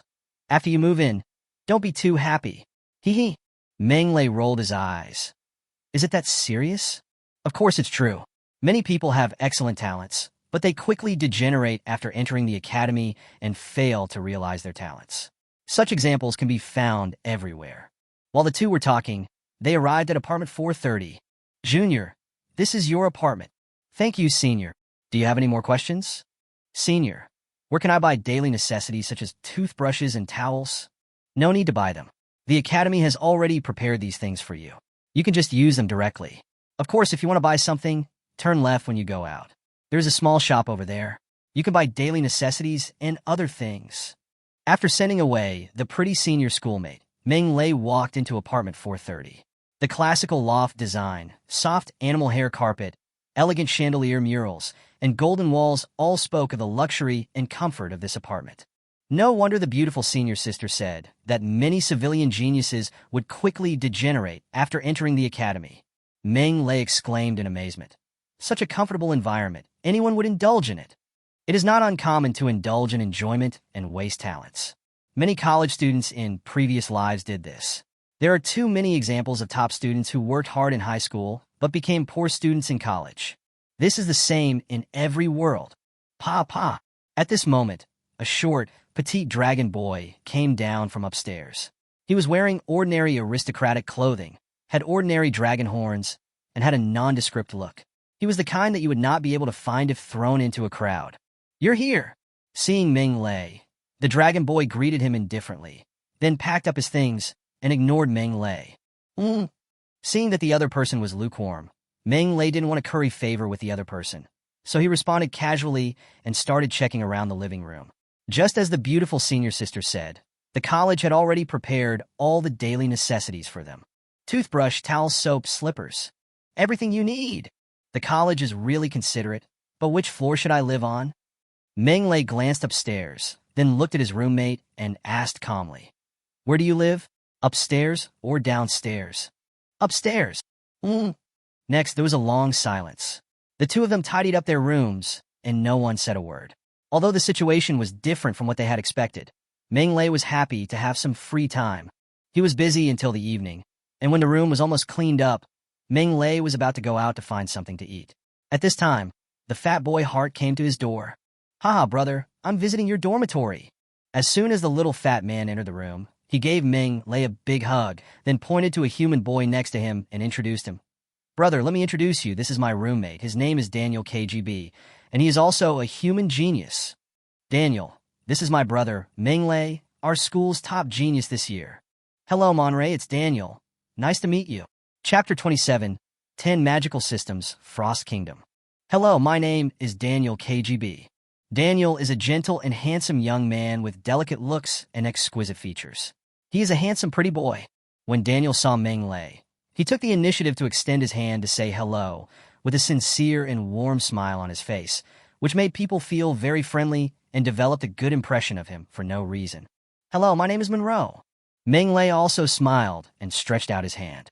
"When I took the magic test that day, I heard that our human race had produced a magic genius with outstanding talent, who was no less talented than this year's Dragon Man's #1 genius, Ordos," Daniel said warmly. "I wanted to meet you at that time so that I could appreciate the charm of a magic genius. I didn't expect to meet you so soon. Now that you've seen it, are you disappointed? Do you feel disillusioned?" Meng Lei blinked and teased with a smile. "No, I'm not disappointed. On the contrary, I think it's reasonable." Daniel laughed and said, "Don't judge a person by his appearance. Many great beings were not originally good-looking and were born ordinary. That's right. The good-looking ones are called pretty boys. They are good-looking but useless, and they are all kept by noble ladies." The little fat man also laughed and agreed. After he finished speaking, he realized something was wrong and waved his hands, saying, "Daniel, I'm not talking about you. You are different from other pretty boys, Daniel rolled his eyes and said with a smile, "Today is the first time we meet. Let's have a meal together. It's my treat." Hey, we're in my territory. How can I let you treat me?" The little fat man smiled proudly, patted his chest, and said, "Let's go, it's my treat." "Oh, brother, where's your roommate? Ask him to come out and go with us." "He might." Meng Lei scratched his head, not knowing what to say. Just then, his roommate came downstairs. The fat guy greeted him in a familiar manner. "You are my roommate. Nice to meet you. My name is Hart. Let's have dinner together." The fat boy was ruthlessly rejected, which made him very depressed. Fortunately, as the delicious food was served, the fat boy's mood instantly improved. He accompanied Meng Lei and the other man and enjoyed the meal happily. The food in the Sky Continent is delicious, and Meng Lei enjoyed it very much. These dishes are much better than the barbecue and smoked meat in the world of Warcraft Village. They are colorful, fragrant, and delicious, and make people salivate. After the meal, the three of them ate a lot, talked a lot, and their relationship became much closer without them noticing. It was just like the saying goes, half of men's friendship is built on food. After dinner, the three returned to the dormitory. After a simple wash, Meng Lei began his daily meditation as usual. Meditation has become a habit instead of sleeping. A sleepless night. The next day, Monroe left the apartment early. Today is the first day of school, but it's quite busy. Opening ceremony in the morning. Alumni meeting in the afternoon. The arrangements are full. There are a total of 98 new students this year, divided into two classes, Class 1 and Class 2, with 49 students in each class, equipped with one class teacher, one class guide, and 10 class assistants. The class teacher is a senior magician assigned by the academy. He is not responsible for the daily affairs of the class. All of this is handled by the class teacher. There are 10 class assistants, who are magicians from 10 magic departments. They are senior students and are responsible for answering students' questions and solving problems outside of magic classes. The 10 magic systems are the 10 categories of magic, including earth, water, wind, firewood, gold, thunder, light, darkness, and ice. The 10 systems of magic cover almost all the magic in the Sky Continent and are also the magic taught in major colleges. The morning passed, and the boring opening ceremony finally ended. After lunch, Meng Lei and others were called to a classroom by the class teacher, and the afternoon freshman meeting began. Hello everyone, I am Jenny Lane, a 6th grade senior, and the homeroom teacher of your 1st grade Class 1. I am also a 6th level wind magician. A beautiful senior with blonde hair and blue eyes and a slender figure walked up to the podium and introduced enthusiastically. In the next year, I will be responsible for the daily affairs of this class. Dragon God is above. So hot. I didn't expect that our class teacher would be a beautiful human senior. TSK. Senior is so amazing. She's a level 6 magician. Tisk, it's a human beauty. I want to take her back to warm my bed. Looking at the beautiful senior schoolmate on the podium, the 49 freshmen had different expressions. Some were admiring, some were excited, some were inspired, and of course some had lustful eyes. At least, Meng Lei heard the sound of the fat boy next to him swallowing saliva. The fat boy stared at the pretty senior sister. His little brother stood up straight, with a face full of pig-like eyes. A bunch of sluts. Meng Lei was too tired to complain.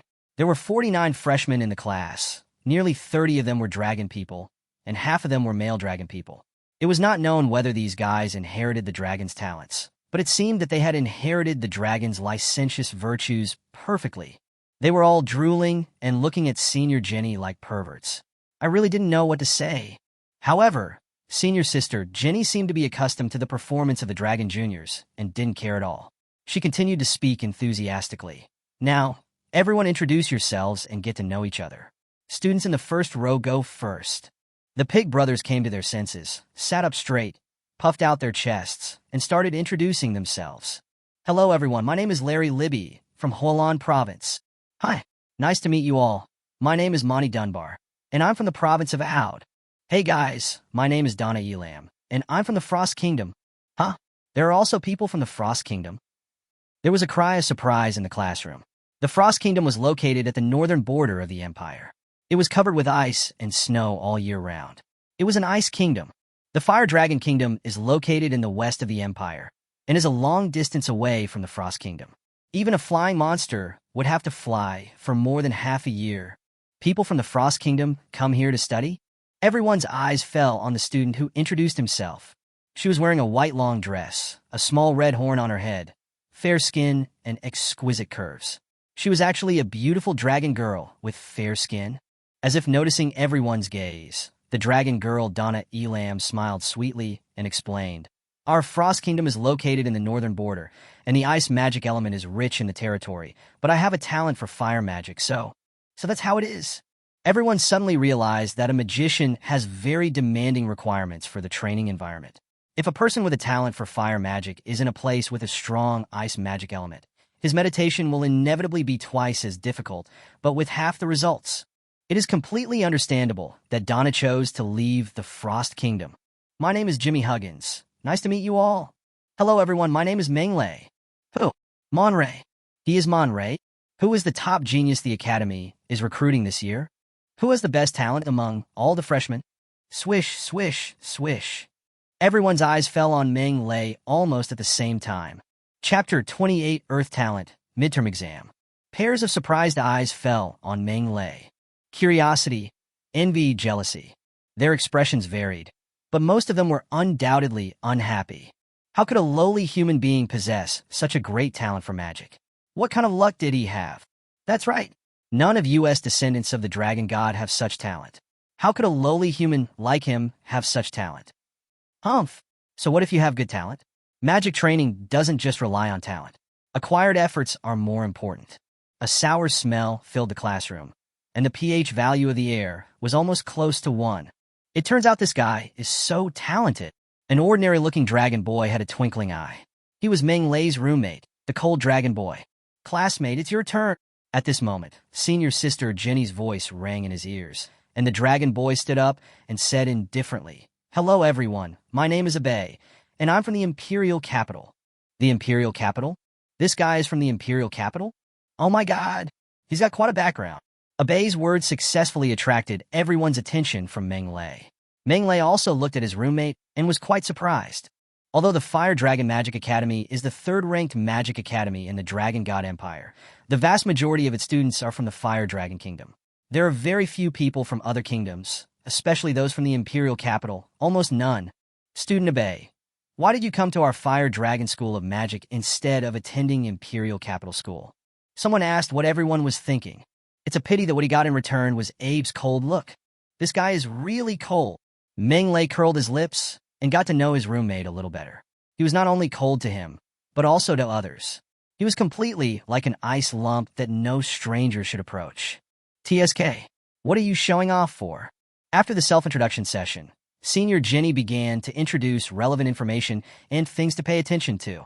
Each class is equipped with 10 teachers, each teaching one type of magic. Each type of magic has one class per day. How to choose courses depends entirely on the student's own magical talent. The rest of the time is free time, and you can deal with it yourself. Brother, I envy you. You only have one class a day, and you can play the rest of the time. It's so cool. As soon as the meeting was over, the little fat boy rushed to Meng Lei and complained bitterly. I have 3 classes a day. I'm going crazy. Huh? Who told you that you were gifted? Meng Lei shrugged.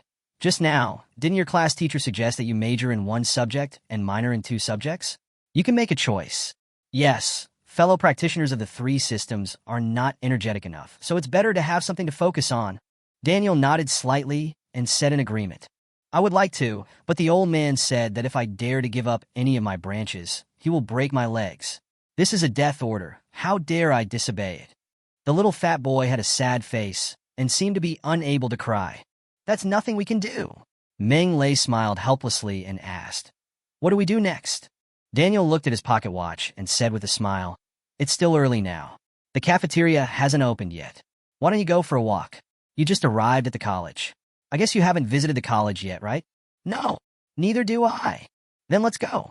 Monroe naturally would not miss this suggestion, because that was exactly what he meant. The 3 of them strolled around, appreciating the vicissitudes of the academy, chatting about everything under the sun and the local customs, while Meng Lei secretly picked up attribute light balls to improve his strength. In one afternoon, I gained a lot. The 3 attributes of spirit, magic, and magic have been greatly improved. The effect is much better than meditation at night. Meng Lei was very satisfied with this achievement, and he also had a rough plan for his future study career. Take classes in the morning, wander around in the afternoon, and meditate at night. With 3 approaches combined, Meng Lei believes that the efficiency is the highest. I'm finally at the dormitory. I'm so tired. After returning to apartment 431, the fat boy sat down and did a standard Guyu pose, humming with comfort. You can't stand it for just a moment? Fatty, you should lose weight. Meng Lei joked with a smile, and then saw a blue ball of light falling from the fat man. Ding! Dropped objects detected. Do you want to pick it up?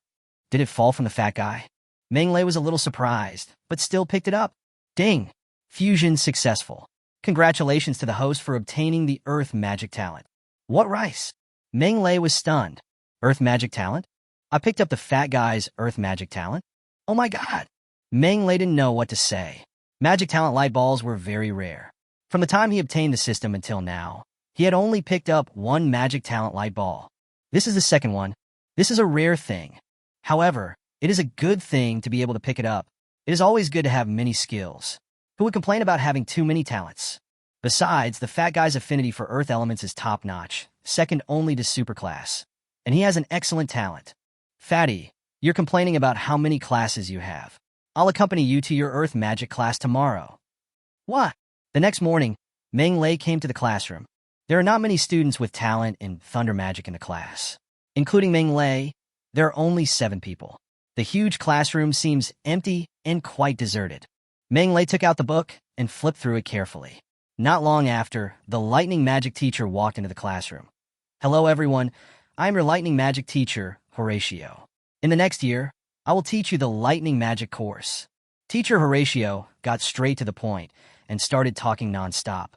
Our lightning magic is the most powerful and domineering magic among the 10 magics, without a doubt. Ming Lei listened carefully. Although he can use magic with the help of the system, he only knows the results, but not the reasons. Simply put, he knows how to use it, but he doesn't know the essence of magic. Therefore, the basics, essence, principles, and laws of magic that the teacher talked about are exactly what Ming Lei urgently needs to know. He needs to understand these things. Ming Lei began to study eagerly.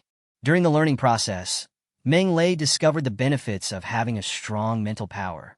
He learned things very quickly and found it easy to get started. He could remember things after the teacher only had to explain them once. Magic is like deploying troops in battle formation. The magic elements between heaven and earth are like scattered soldiers, and our spiritual power is the general. The process of releasing magic is equivalent to commanding soldiers and deploying troops. Time flies. Busy days always go by quickly. Before I knew it, it had been 3 months since Ming Lei came to the Magic Academy. Brother, tomorrow is the midterm exam. Are you nervous? As soon as the class was over that day, after the teacher announced the news about the midterm exam, the fat boy found Ming Lei, his chubby face full of nervousness. What's there to be nervous about? Ming Lei glanced at him and continued to flip through a magic book. This book, titled The Complete Book of Thunder Magic, was borrowed from the library 3 months ago. It recorded all the thunder magic from level 1 to level 9. Chapter 29. The teacher who examines you is extremely harsh. 3 months, not long, not short either, is the longest time Ming Lei has spent since he traveled to the Sky Continent. In 3 months, Ming Lei became familiar with everything in the college, including classmates, teachers, classrooms, and the library. During these 3 months at the Fire Dragon School of Magic, it was as if I had returned to my college days, comfortable, peaceful, and worry-free. No need to struggle for a living. No need to look at the boss's face. No need to stay up late to work overtime. The only thing to do is to learn. Learn magic knowledge. Accumulate magic power. Improve your mental strength. The days are busy and fulfilling. Ming Lei cherishes this kind of life very much and seizes every possible time to strengthen himself and improve his strength. In 3 months, his various attributes have undergone earth-shaking changes, and tomorrow is the time to test them. The next morning, Ming Lei got up early and went to training ground number 11 with Fatty and Daniel. When they passed by other training grounds, they were already crowded. Other grades are also taking midterm exams. The teacher's scolding, the students' explanations, the explosions of magic, all kinds of sounds mixed together, echoing above every training ground, making people inexplicably nervous. The fat man wiped the cold sweat from his forehead and said tremblingly, I heard that those who fail to meet the midterm exam standards will be severely punished. I wonder how they will punish us. You're still worried about this? Daniel raised his eyebrows and said teasingly with a smile, You have been very hard-working these past few months, and you think passing the midterm exam is like a piece of cake. How can it be that simple? Our college is relaxed on the outside but strict on the inside. We are not restricted on weekdays. We are allowed to allocate our time freely and study independently. But when it comes to exams, they are very strict and the standards are very high. I heard from a senior in the second year that only 6 students in their class passed the midterm exam last year, and the rest all failed. Oh my God! So strict. Daniel was also shocked. 6 people meet the requirement? Ming Lei was stunned. Didn't they say that more than 40 people died? Yes, 44 people were killed directly. The fat man nodded hurriedly. I heard from that senior that our college attaches great importance to assessment and is extremely strict at this stage. If the teacher dares to let you off, it will not be as simple as deducting your salary or bonus. You may be fired directly. Dragon God, this is too terrifying. Daniel also became nervous. So, don't think that you can pass the exam successfully just by working hard. The fat man shook his head. You know the consequences for those who fail the exam 3 times in a row. Daniel's face turned pale. The academy has a rule that those who fail 3 consecutive exams will be expelled directly. Oh, I hope it goes through smoothly. I arrived at training ground number 11 with trepidation. Almost all the first-year students had arrived. They gathered in groups of 3 or 4, talking in low voices. After waiting for about 10 minutes, the teachers arrived at training ground number 11. Mr. Horatio, Teacher Wendy, Teacher Nadell. Looking at the teachers one by one, the students' discussions gradually died down, leaving only nervous and awed faces. Meng Lei stood in the corner, watching quietly. The midterm exam was conducted for the entire grade together, which meant that in addition to their Class 1, Class 2 was also present. No more, no less.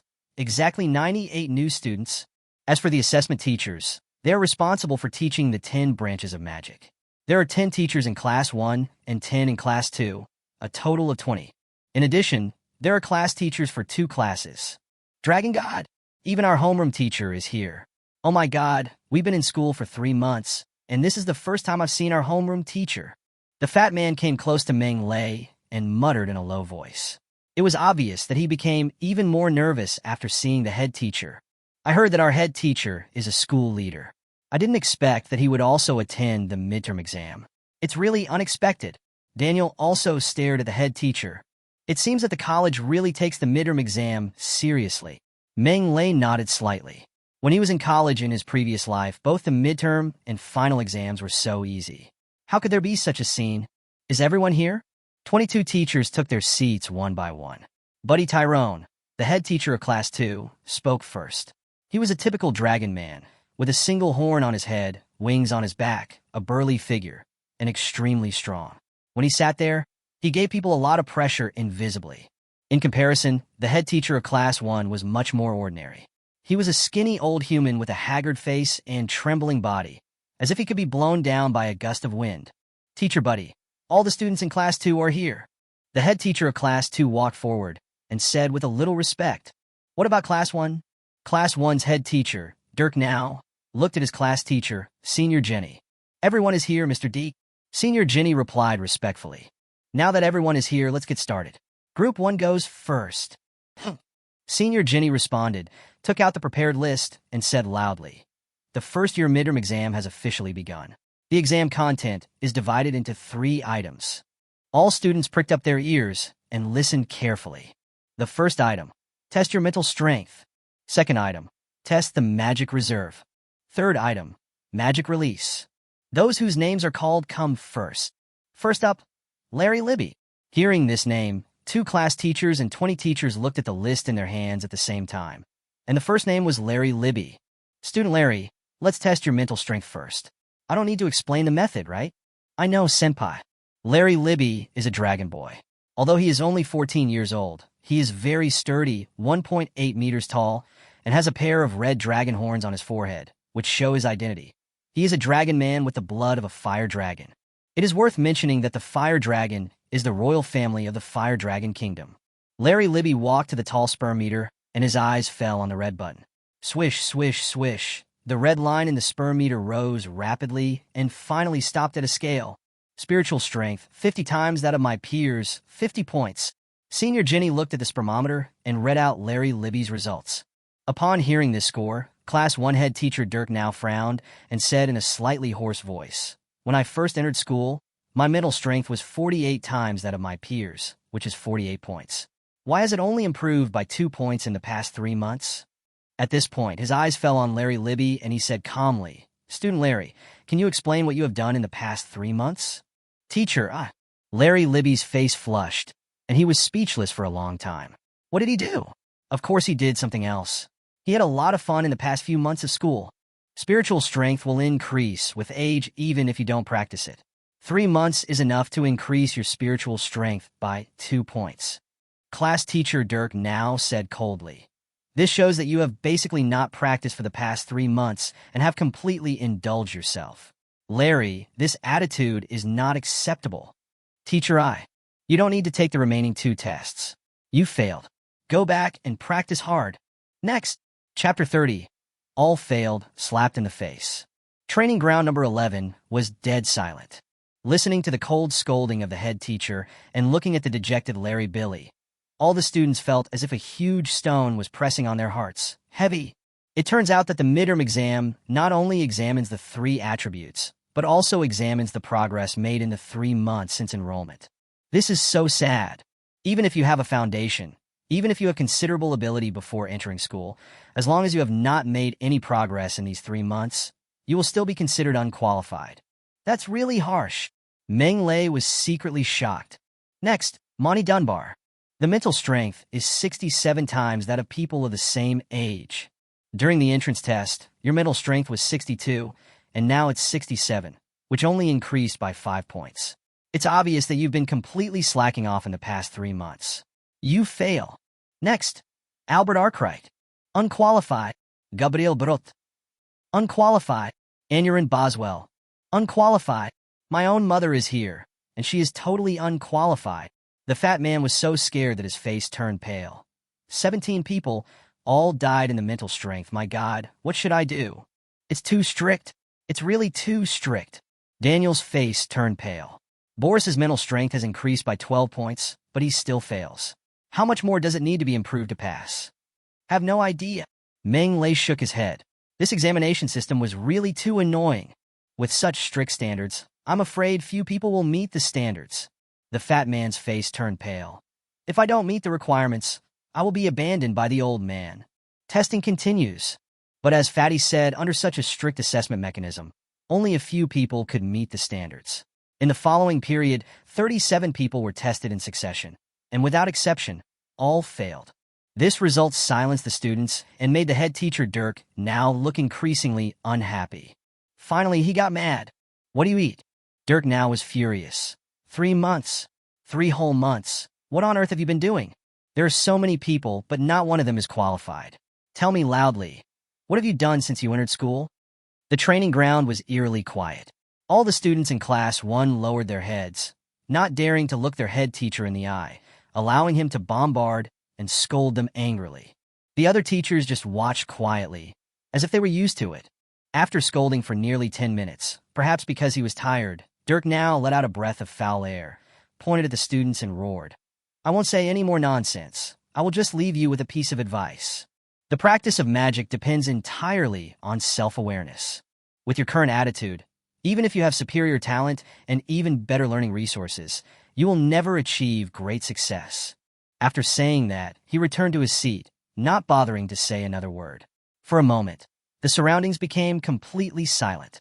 Senior Jenny coughed dryly and asked in a low voice, Teacher Dirk, do you want to continue the exam? Continue. Dirk now snorted coldly.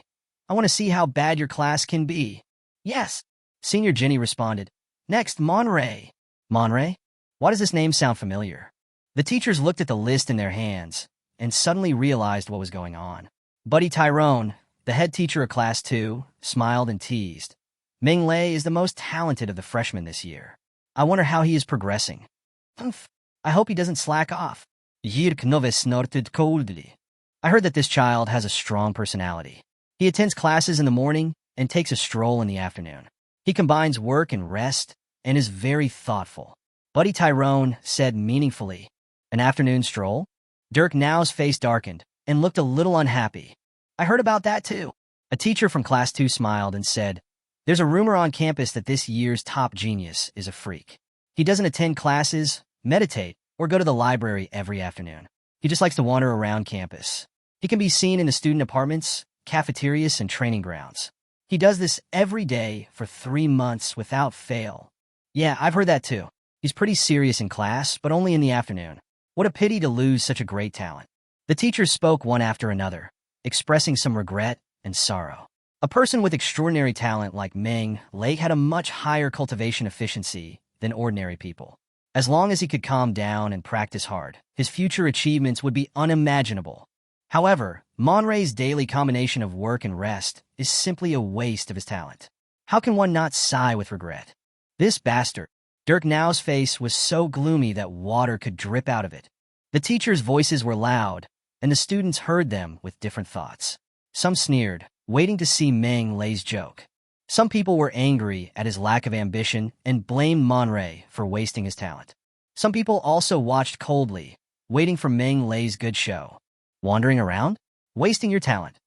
Meng Lei raised the corner of his mouth slightly, walked to the sperm meter, and then released his mental power in full view of everyone. In an instant, the red line in the precision meter soared like a rocket, and then it went up madly, leaving the others far behind. Rising, rising, rising. Oh my gosh! So fast. Everyone was shocked and frightened by the speed of the climb. Finally, after climbing to a certain height, the red line stopped. Senior Jenny immediately came to the sperm meter and read out the test results. Spiritual power, 230 times that of people of the same age. Wow! When these words were spoken, everyone in the audience was shocked. How much more? 2,230 times. Dragon God? Did I hear it wrong? Hiss. The whole audience gasped, and everyone couldn't help but look at Meng Lei with shock, disbelief, and disbelief in their eyes. 230 times? How is this possible? Is the sperm meter broken? How could his mental power be so high? If I remember correctly, during the entrance test, his mental strength was only 100 times that of his peers, right? It's only been 3 months, and he has improved so much. Pervert. He really is a pervert. 230 times the mental strength? The teachers at the examination table looked at each other in bewilderment. In just 3 months, your mental strength has improved so much. Is this possible? It's impossible for ordinary people, but geniuses can't be judged by common sense. The head teacher, Dirk Novi, turned from anger to joy and said slowly, in just 3 months, his mental strength has improved so much. This is enough to prove that Meng Lei has worked hard. Teacher Buddy, it is wrong to randomly arrange a student. Hearing this, Buddy Talon, the head teacher of Class 2, turned pale. I am framing him? But the facts were before him, and he couldn't make any excuses. He could only swallow his anger and bear the consequences. Second item, test the magic reserve. Chapter 31, Level 3 Magic. Perfect release. The tool for testing magic reserves is similar to a sperm meter, but the bottom is not a red button, but a magic crystal ball. Place your hands on the crystal ball to test your magic reserves. Magic Reserve 35, comparable to a third-level magician. The results of Monroe's test soon came out. People had mixed reactions. Only 35? Some young dragon people were quite disdainful. They were born with strong magical reserves. Even if they didn't practice much, their magical reserves were far superior to those of their human peers. Before they entered school, their magic reserves were comparable to those of second or third-level magicians. The so-called genius is nothing more than this. That's right. Only my mental strength is okay. You're a bunch of ignorant idiots. You know nothing. Hearing the discussion of the Dragon Boys, teacher Dirk Novi was furious. Meng Lei was born a commoner of the human race. He must have never been exposed to magic before entering school. In other words, all his magic power came from meditation after entering school. At this point, Dirk now sneered. In just 3 months, his magic power reserves are comparable to those of a third-level magician. What kind of genius is this? How can you compare to him? Yes, he has achieved such great success in just 3 months. He is worthy of being the top talent recruited by the Academy this year. As long as this kid can stick to his original intention and keep working hard, his future achievements will be limitless. I am optimistic about him. I'm optimistic about this kid, too. The Dragon Boys were speechless. If you all have time to gossip here, you might as well go back and practice hard to avoid embarrassing yourself and becoming a joke. Jirk nove snorted. Asshole. The Dragon Boys' faces turned red, and they were filled with grief and indignation. They were all nobles of noble birth. When had they ever been humiliated in public like this? However, Dirk now was a college teacher after all, so no matter how angry they were, they dared not say a word. Therefore, the Dragon Boys turned their anger to Meng Lei. It's all because of this lowly human bastard. If it weren't for him, not to mention the anger of the Dragon Boys, Munley's test is still going on, and the third item of the test is magic release. For a magician, mental strength and magic power reserves are the foundation of the foundation. Both are prepared for magic. Teacher Dirk Novi personally came down and looked at Monley kindly. So, magic release is the real standard for evaluating a magician's level. At this point, Dirk now smiled as kind as Santa Claus. Mr. Monley, please cast 3 spells at will.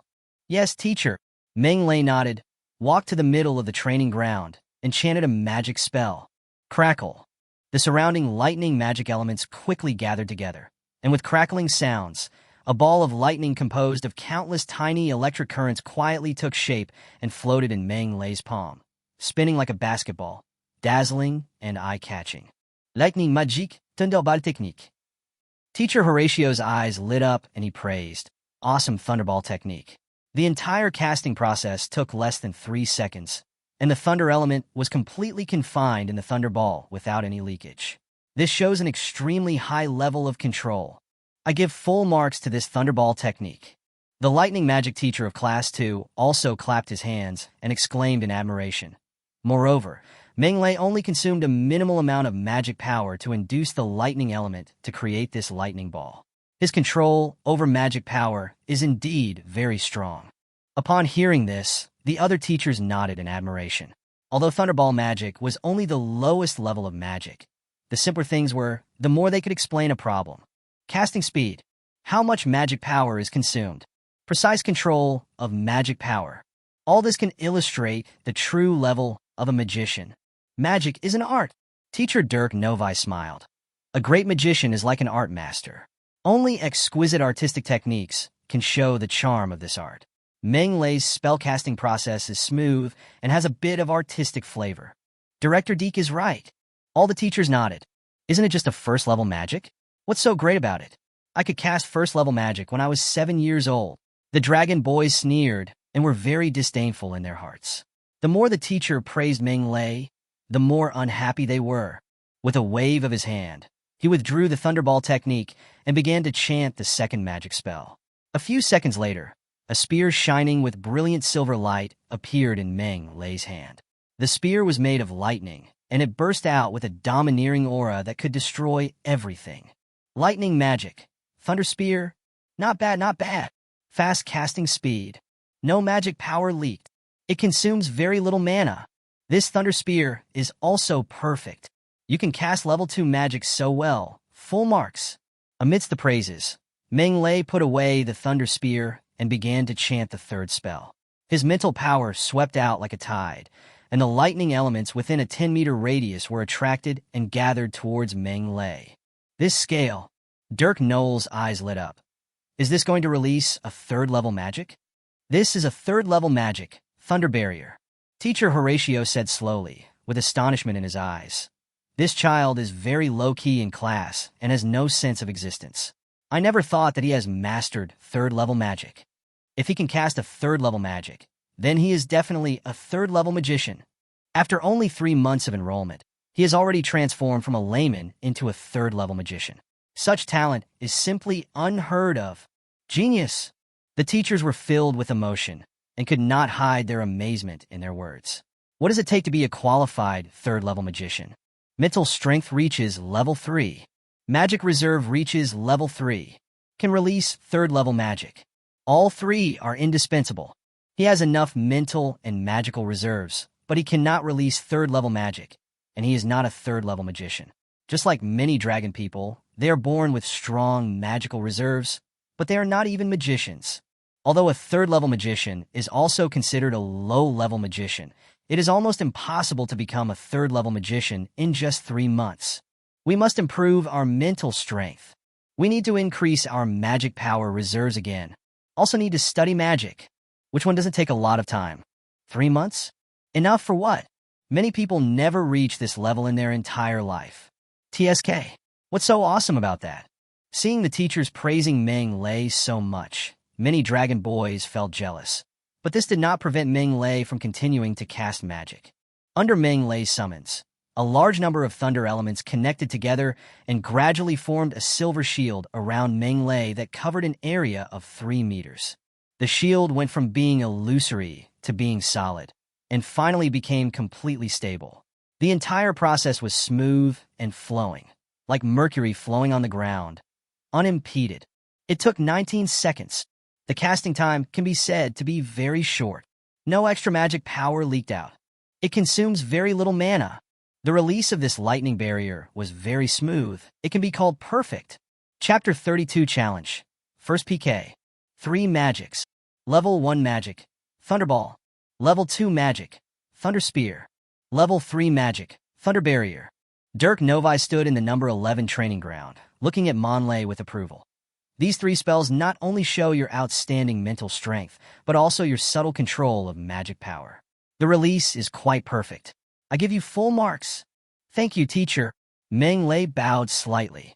Keep up the good work. I'm looking forward to your future. Dirk now patted Monlay on the shoulder, encouraged him, and then glanced at all the students in the class. His expression became stern. You have seen it too. Do you know the gap now? A class of students had different expressions. The human boy lowered his head, looking ashamed. Most of the dragon boys stiffened their necks, looking very unconvinced. Not convinced? Ha! Dirk now sneered.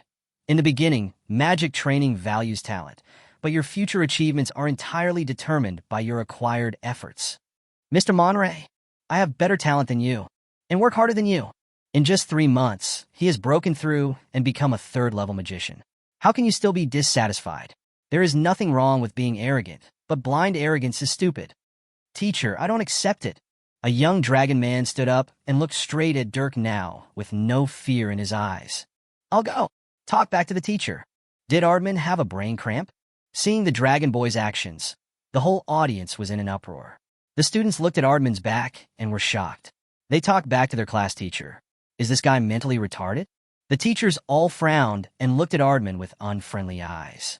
The students of the Fire Dragon School of Magic have a complex composition, and most of them have very deep backgrounds.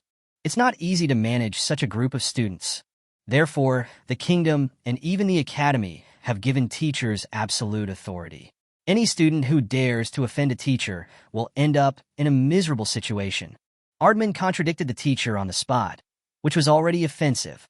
Why are you dissatisfied? Dirk now asked in a cold voice. Teacher Dirk, I didn't mean to contradict you. Ardman said in a deep voice. I just think that as a magician, being able to cast magic is nothing. The key lies in actual combat. If it looks good but is not practical, it is at most just fancy moves. After saying that, he glanced at Meng Lei with a hint of disdain in his eyes. Meng Lei's magic is indeed beautiful, but how good it is in actual combat is still unknown. What do you want? Jirk Nove snorted. Let's have a fight. Ardman looked directly at Meng Lei. Meng Lei, do you dare to fight me in front of all the teachers? How dare you? Don't you know that private fighting is forbidden in the academy? Dirk now slammed the table and shouted angrily. The academy does prohibit private fights, but allows public duels under the witness of teachers. With so many teachers present today, it shouldn't be considered a private fight, right? Ardman said loudly. You! Dirk now was so angry that he was fuming. Just as he was about to continue scolding, Class 2 head teacher Buddy Tyrone spoke up. Head of class Dirk, although this student is a bit rude, his words do make sense.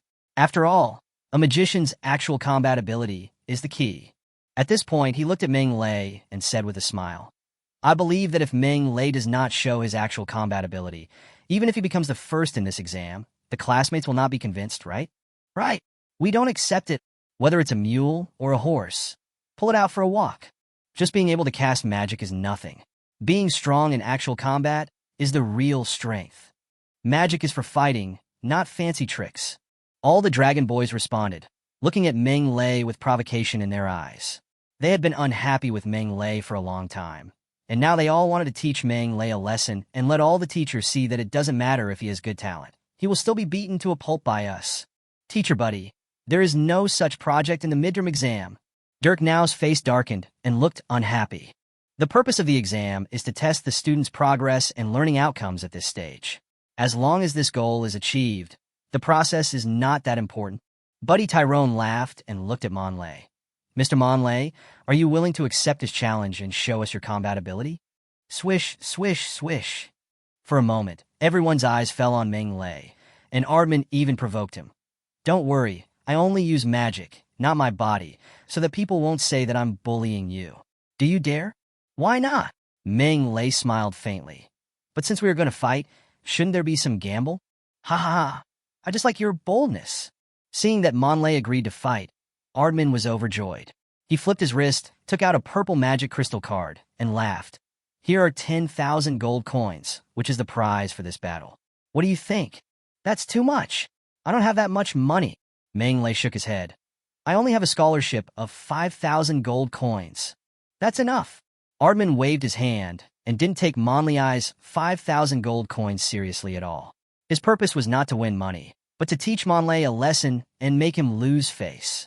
In that case, let's fight, Manlei said lightly. Good. The other students dispersed and left the training ground to the two of them. Oh, confused. Watching the two men about to fight, Dirk now sighed. Although he was optimistic about Manrei, he didn't think that the current Manrei could defeat Ardman. With his eyesight, he could see clearly that Amon's physical body was comparable to that of a 4th-level warrior, and his magic power reserves were also extremely strong. He was definitely a 3rd-level magician, coupled with the dragon people's naturally strong fighting sense. How could Manlei win? Forget it. Let him see the difference between humans and dragons. This way, he will be more diligent in the future. Ardman and Manrei stood in the center of the training ground. A man who is only 1.6 meters tall and thin. A man with a strong, tall, and sturdy figure. Just looking at the body's shape, they are not in the same league at all. Brother, come on. Fatty and Daniel were nervous and worried for Manlei. To be honest, they didn't think Manlei could win. Ardman was no ordinary man. He has pure black dragon bloodline, is naturally physically strong, and has a very high talent for magic. He ranks among the top students this year. How could Manrei have any hope of winning against him? Mr. Manlei, you are a human. I will let you attack first. Ardman crossed his arms, tilted his chin, and looked at Manlei with a smile. He had a wise expression on his face and didn't take Manlei seriously at all. Good. Manlei raised the corners of his mouth slightly and snapped his fingers lightly. Swoosh! A thunderball as big as a basketball suddenly appeared. Another snap of fingers. The second thunderball then appeared. Then the 3rd, 4th, and 5th. In the blink of an eye, 9 thunderballs appeared in front of Manlei. The electric current surges and crackles. The silver light is bright and dazzling. Chapter 33, IQ Crushing, 4th-level Magician.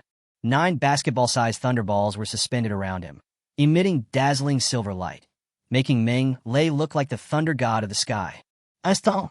The teachers all stood up and looked at Manlei in shock, looking at the 9 thunderballs floating around Manlei. Instantly cast 1st-level magic. How did he do that?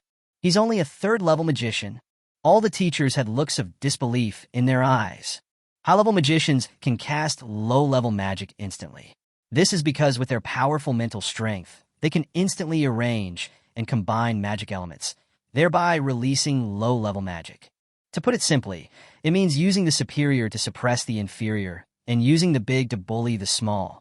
It's like 1st-grade math.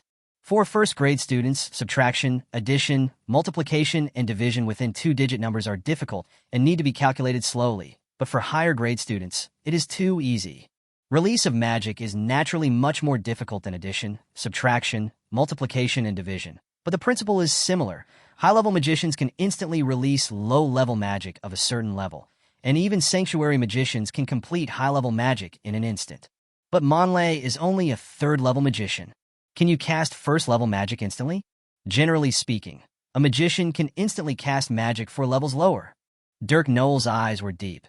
To cast a 1st-level magic instantly, one must be at least a 5th-level magician. Manlei has obviously broken this rule. The teachers nodded one after another. The other side. Go! Manlei shouted softly and pointed from a distance.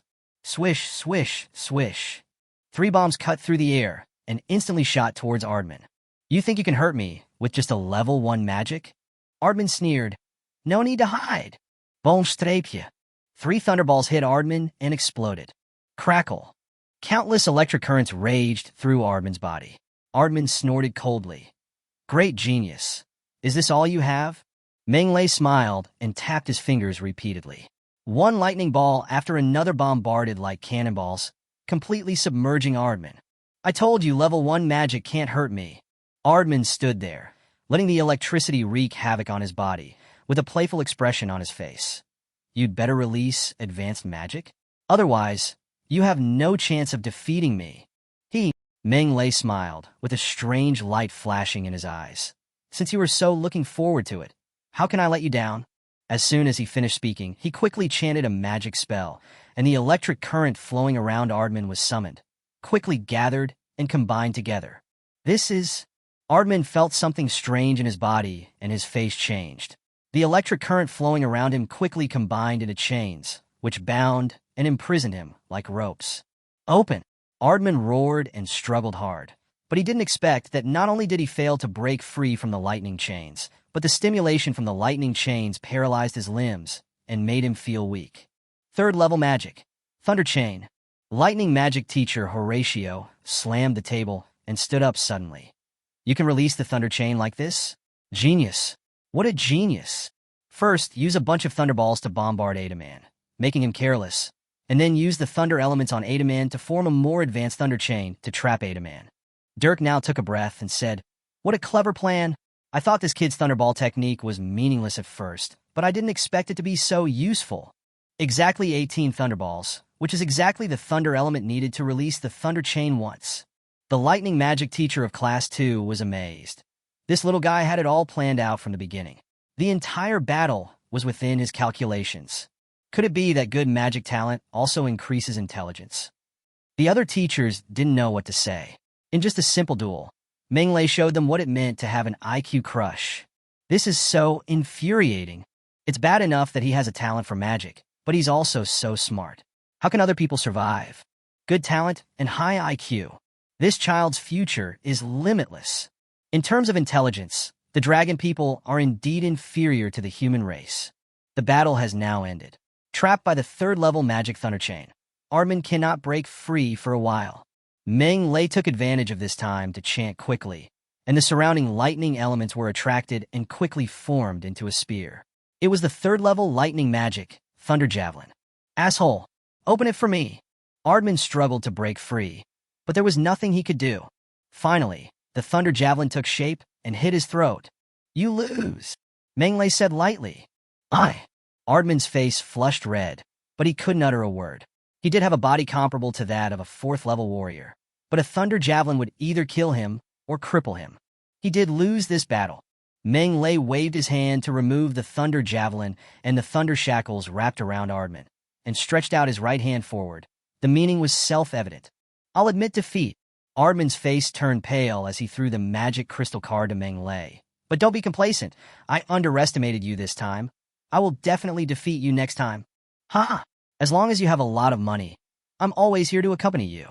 Menglei smiled faintly and returned to the corner. Damn, bro, you're too awesome, aren't you? Fatty and Daniel's eyes were full of stars, and they looked at Monray with admiration and worship. Not only did he become a third-level magician, but he also defeated Ardman. One word, awesome. That's nothing. Menglei smiled and didn't take it to heart at all. He was already in his 30s after 2 lifetimes. What was there to brag about defeating a 15 or 16-year-old junior high school student? Brother, are you too calm? The fat man and Daniel were speechless. Anyone would be extremely excited if he acted so pretentiously in front of so many people.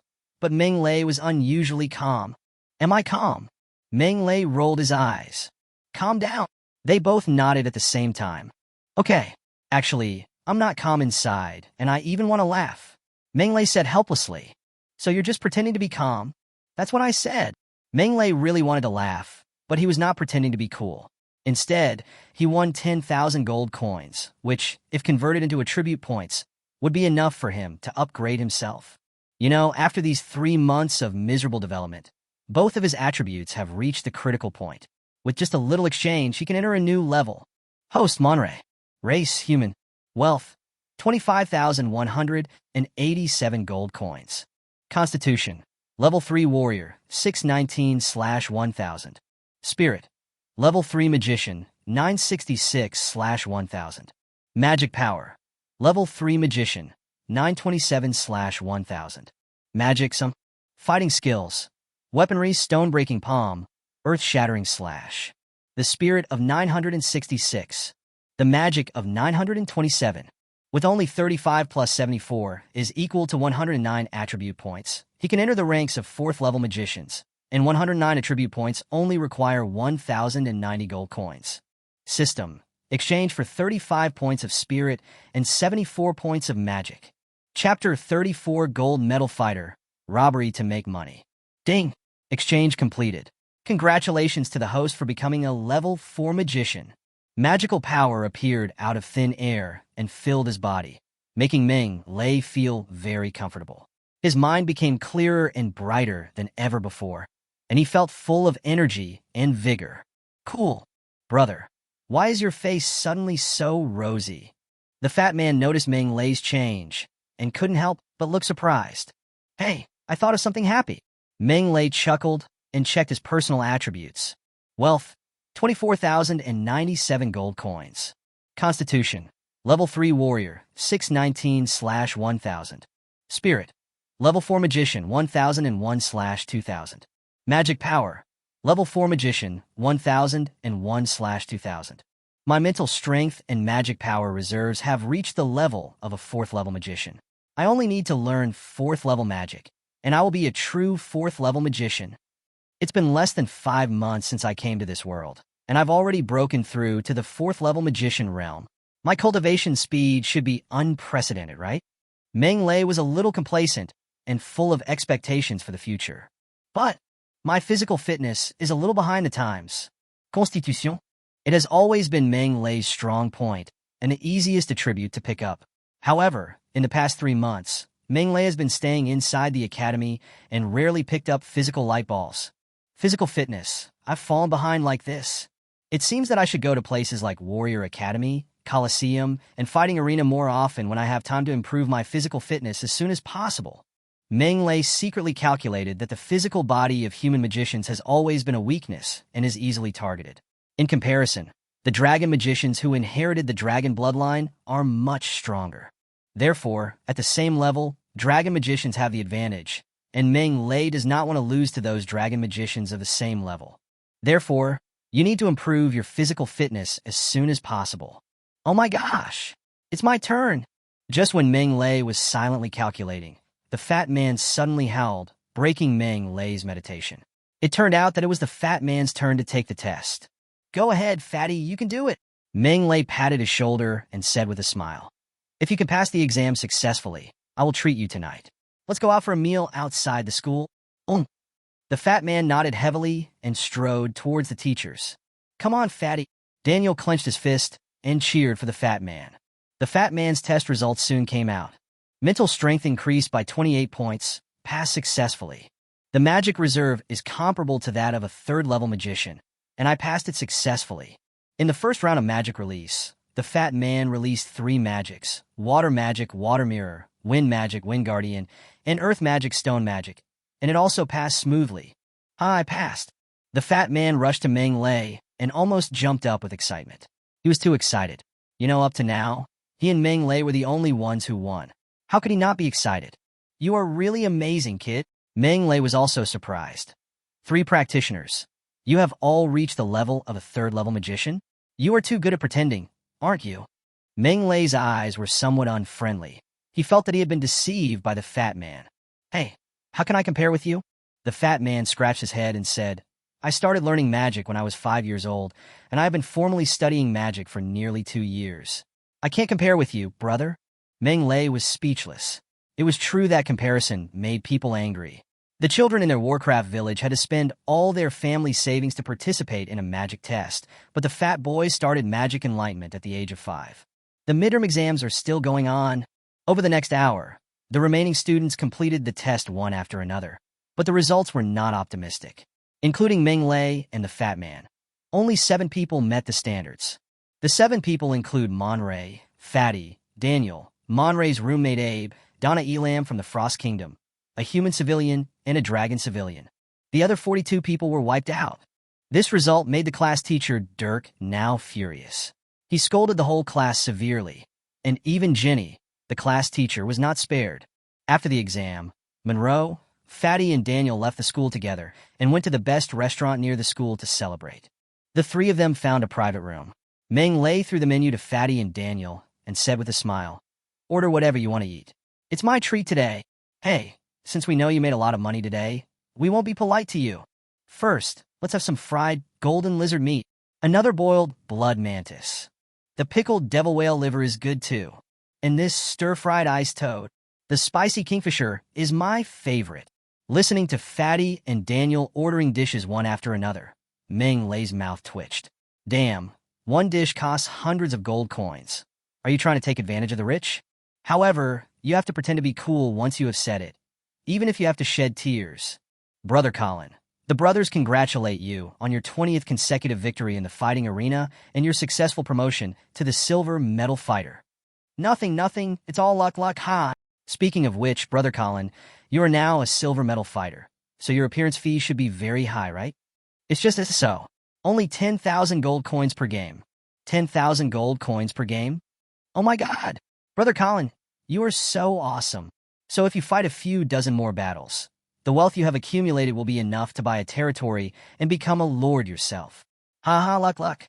Suddenly, a conversation was heard in the next box, which attracted Meng Lei's attention. Silver medal fighter? He had heard of the fighting arena, which was one of the two major entertainment venues in the royal city, along with the Colosseum. It was loved and sought after by nobles and wealthy people, and was an activity similar to underground black boxing. Fighters fight fiercely in the ring for customers to watch and bet on. It is a form of entertainment filled with blood, violence, passion, and wildness. Although the fighting arena is very popular in the Fire Dragon Kingdom, and even in the entire empire, as a serious person, Meng Lei instinctively rejects this kind of thing. Therefore, there is no need to understand. But what Meng Lei didn't expect was that the fighters actually made so much money. The appearance fee of a silver medal fighter was as high as 10,000 gold coins. 10,000 gold coins. If this is converted into a tribute value, it would be a full 1,000 attributes. Gain 1,000 attributes in one game. This is much faster than picking up attribute light balls and meditating. 10,000 gold coins is considered a small amount. After the fat man ordered the dishes, he smiled and said, "The appearance fees of those gold medal fighters are really high. Which one doesn't start at hundreds of thousands of gold coins?" So exaggerated? Meng Lei's eyes widened. Every gold medal fighter is a cash cow in the fighting arena. Their appearance fees are incomparable to those of silver medal fighters. Daniel also smiled and said, "Each of these guys has a very high popularity and a huge fan base. Making money from them is like robbery. So there are also star chasers here." Star chasing? Nothing. If being a fighter is so profitable, how can one become one? Chapter 35. Expensive Magic Cores, Rich Mage. Having lived 2 lives, Meng Lei knows the importance of hard work. After coming to the Fire Dragon School of Magic, Meng Lei worked really hard. He listened carefully in class, studied magic after class, and meditated at night. Of course, Meng Lei did not forget to use the system. Simple picking up could no longer satisfy him. Meng Lei wanted to make the most of the system. Gold coins can be exchanged for attribute values. You can start from this point, but Krypton Gold requires gold coins. The question is, where does the gold come from? This involves making money. Meng Lei had also thought about making money before, making a lot of gold coins. Being a plagiarist in the entertainment industry, developing real estate, working on the internet, selling arms? Go take a shower and go to bed. These industries that are very profitable on Earth simply don't work in the Sky Continent. After long years of development, the Sky Continent has also formed its own unique business model. The Earth's methods don't work here. So, what are the industries in the Sky Continent? The safest and most sought-after industry is buying territory. As long as you have enough money, you can buy a piece of unowned land and become a lord. The civilians, monsters, mines, forests, and rivers in the territory all belong to the lord. In a word, the lord is the local emperor in the territory. Secondly, there are the magic device manufacturing industry, magic core industry, gold mining industry, slave trade industry, fighting arenas, and colosseums. These industries are extremely profitable and have created many giant chambers of commerce and wealthy people. Take the magic device manufacturing industry, for example. Magic devices are like mobile phones, computers, televisions, electric lights, and cars on Earth. They have penetrated into thousands of households and are making huge profits. And the magic core industry is also very profitable because the driving energy source of most magic devices is magic cores, and magic cores are like oil on the Earth. Just think about those rich people in Dubai, and you will know whether magic cores can make money. There is no need to say much about other industries. They are all highly profitable industries. Meng Lei often fantasizes that it would be great if he also had a chamber of commerce and monopolized an industry. I'm afraid that in just a few days, I will be able to achieve the Holy Realm. It's a pity that YY is beautiful, but reality is so cruel. Now he is just a pure loser. Not to mention the Chamber of Commerce. He doesn't even have a hair. He wants to be rich and marry a beautiful woman? Dream on, you stinky loser. No way. Doing business is too far away from him, so it seems more reliable to choose a legitimate career, for example, becoming a fighter. It's not difficult to become a fighter. As long as you have the strength of a 5th-level warrior or a 4th-level magician, you can join the fighting arena and become a fighter. The fat man chuckled and said, "But fighters are very dangerous. In order to ensure the authenticity and entertainment value of the battles, the fights between fighters are real life-and-death battles. No one will show mercy. Indeed, although being a fighter makes money, it is a high-risk profession." Daniel shook his head. Frequently walking between life and death, the mortality rate of fighters is extremely high, and few people can make it to the end. So this money is not easy to earn. "Brother, do you want to be a fighter too?" The fat man raised his eyebrows and looked at Meng Lei and asked with a grin, "It sounds dangerous, but it's really profitable." Meng Lei smiled and spoke ambiguously, neither admitting nor denying, but he was calculating the gains and losses in his mind. "Brother, you are a noble magician. How can you lower your status and become a fighter?" The fat man rolled his eyes. "Although becoming a 4th-level magician qualifies you to be a fighter, go ask around. How many magician fighters are there in such a large fighting arena?" "No." Meng Lei was stunned. "Very rarely." Daniel smiled and shook his head. "Magician is a noble profession, and it is also a profession that makes money very quickly. I wonder if you have heard that the richest people in the Sky Continent are not the kings, but the magicians. Although this is just a joke, it also reflects from the side that if a magician wants to make money, it is indeed very easy, at least much easier than a fighter of the same level." "Magicians make money quickly?" Meng Lei opened his eyes wide, looking confused. "Of course," the fat man said as a matter of course. "Magicians are highly sought after by all parties because they are rare. The production of magic devices, the carving of magic arrays, the collection of magic cores, and the production of magic scrolls, which one does not require magicians? Which one does not make money? Let's take the collection of magic cores as an example. Do you know how much a magic core costs?" Monroe shook his head. Now the magic cores on the market are all clearly marked with prices. The fat man introduced. Low-level magic cores are not very valuable, more than dozens to hundreds of gold coins, and intermediate magic cores are slightly more valuable, thousands to tens of thousands of gold coins. What is really valuable is the high-level magic core. A level 7 magic core starts at 100,000 gold coins. The value of an 8th-level magic core is 10 times that of a 7th-level magic core, starting at 1 million gold coins. As for the 9th-level magic core, sorry, it's priceless. I remember that half a year ago, Lawson Auction House auctioned off a magic core of a level 9 magical beast, the Earth Bear. Do you know how much it was sold for in the end? 10 million gold coins? Meng Lei said tentatively. Wrong. It's a whopping price of 37.8 million gold coins. The fat man laughed and said, "This magic core was eventually bought by a 9th-level Earth magician. TSK. 9th-level magicians are really rich. He spent nearly 40 million gold coins without blinking an eye." Damn, so rich. Meng Lei's eyes widened when he heard this, and jealousy made him feel like he was breaking apart. If only he had so much money. That's nothing. The fat man shook his head and said with a smile. At the annual magic exchange meeting, magicians buy and sell with each other, and transactions of hundreds of millions, or even tens of millions are common. That's called being rich. Rich. Really rich. Meng Lei licked his dry lips and said, "It's a pity that I'm a pauper. Maybe I'm the poorest magician in the world." "Hey, don't say that, bro." The fat man chuckled and said, "You have no money now, but you have great talent. When you become a high-level magician, you can go to the Warcraft forest to hunt Warcraft at will. Isn't that like picking up money? High-level magician?" Meng Lei sighed. "Then you have to be at least a level 7 magician. I believe that with your talent, it won't take more than a few years. Yes, you have become a 3rd-level magician in just 3 months. Is it far to become a 7th-level magician?" "Hello, gentlemen. May I have the food served now? Come on, I'm hungry." The delicious dishes were served on the table. Meng Lei ate them, but was thinking about making money. He was still in school, and it was obviously unrealistic to go to the Warcraft forest to hunt Warcraft. It was impossible for him to leave the academy and go to the Warcraft forest. In this case, being a fighter seems to be a good choice. First of all, there are many people in the fighting arena, and the battles are frequent, so the chance of picking up dropped items is definitely high. Meng Lei can pick up dropped items to his heart's content and improve himself. Second, make money. The fighter's appearance fee is really too high. If these appearance fees are converted into attribute values, it will greatly speed up Meng Lei's improvement. It's like killing two birds with one stone. It's a little dangerous, but compared to the rewards, this risk is worth it. Chapter 36. Fighting the King, Becoming a Fighter. The midterm exam has a huge impact. At least, that's what Monroe thought. Because the atmosphere in the college has completely changed. The dragon nobles who used to be so cheerful have disappeared. The lazy and romantic young masters have disappeared.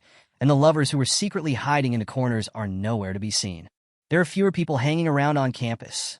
There are more people listening in class. The training ground is also crowded. A midterm exam miraculously changed the atmosphere of the college, especially for the first-year students. The change was particularly great. They changed from their previous laxity and seemed to have suddenly awakened. After the morning classes ended, Meng Lei left the academy and headed to the largest fighting arena in the royal city, the Flame Fighting Arena. The Flame Fighting Arena is located in the east of the city, in a prosperous area where the rich and powerful gather. It is quite far from the Fire Dragon Magic Academy. Meng Lei stopped the magic car and took the ride there. Mr. Magician, are you going to the Flame Fighting Arena to watch the Fighting King's battle tonight? The magic car driver observed his expression and asked carefully. Meng Lei was wearing a magician's robe and was obviously a distinguished magician. He was not someone a driver like him could casually chat up. But it would definitely be a good thing if he could get to know Meng Lei. The Battle of the Kings? Meng Lei was slightly stunned. You don't know, sir? The driver was a little surprised. The annual King's Battle is a grand event that is well known in the royal city. Everyone from high-ranking officials to ordinary people knows about it. I've been in the academy all my life and never heard of this. Meng Lei smiled and said, Tell me about the Do Wang battle. Okay. As the driver spoke, Meng Lei understood what was going on. Fighting King. He is the most powerful gold medal fighter in the fighting arena. After a year of fierce competition, a fighter king will emerge in the Flame Fighting Arena, the Fighting King. The Battle of the Kings is a challenge between this year's king and the winner of last year's Battle of the Kings. This is a battle of kings and the most exciting battle of the year in the Flame Fighting Arena. It is somewhat similar to the NBA Finals and the World Cup Finals, with far-reaching influence, and is deeply loved and sought after by the nobles. In the words of the magic car driver, all the nobles and wealthy businessmen who love fighting games will watch the Fighting Kings battle tonight, and the tickets have been sold for tens of thousands of gold coins each. I didn't expect to encounter such a competition. Meng Lei secretly shook his head. But this ticket is too expensive. Tens of thousands of gold coins per ticket. I can't afford it. Meng Lei originally wanted to join in the fun, but now he can only think about it, as he is not rich enough to do that. An hour later, we arrived at the Flame Fighting Arena. The huge Flame Fighting Arena is somewhat similar to the stadiums and opera houses on Earth. It is a magnificent building covering a very large area. It is in the shape of a flame as a whole, and it is shining with dazzling flame red all over, giving people a feeling of passion and excitement. At this moment, the Flame Fighting Arena was already crowded with people, including dragon nobles covered in gold and precious stones, wealthy business lords with big bellies, sexy and fashionable ladies. There is an endless stream of people and a lot of movement. The crowds are bustling and endless. It's really lively. In his previous life, Meng Lei was just an ordinary employee. Because he had to support his family, he seldom participated in large events, but he knew the scenes at the railway station during the Spring Festival travel rush. The scene in front of the fighting arena at this moment is exactly the same as the Spring Festival travel rush. Meng Lei followed the crowd to the gate and was stopped by the heavily guarded gatekeeper. Mr. Magician, please go to the ticket area on the right to buy your ticket first. Meng Lei shook his head. I'm not here to watch the battle of the Fighting Kings. I want to join your Flame Fighting Arena and become a fighter. The guard looked Meng Lei up and down, slightly surprised. Joining the fighting arena? This is really a rare thing. Magicians are rarely willing to become fighters. Sir, are you kidding? No kidding. Meng Lei shook his head. Sir, please wait a moment. The guard immediately gave a few instructions to his companions behind him, and then said to Meng Lei, Master Magician, please follow me. I followed the guard into the Flame Fighting Arena, turned left and right, and finally came to an office.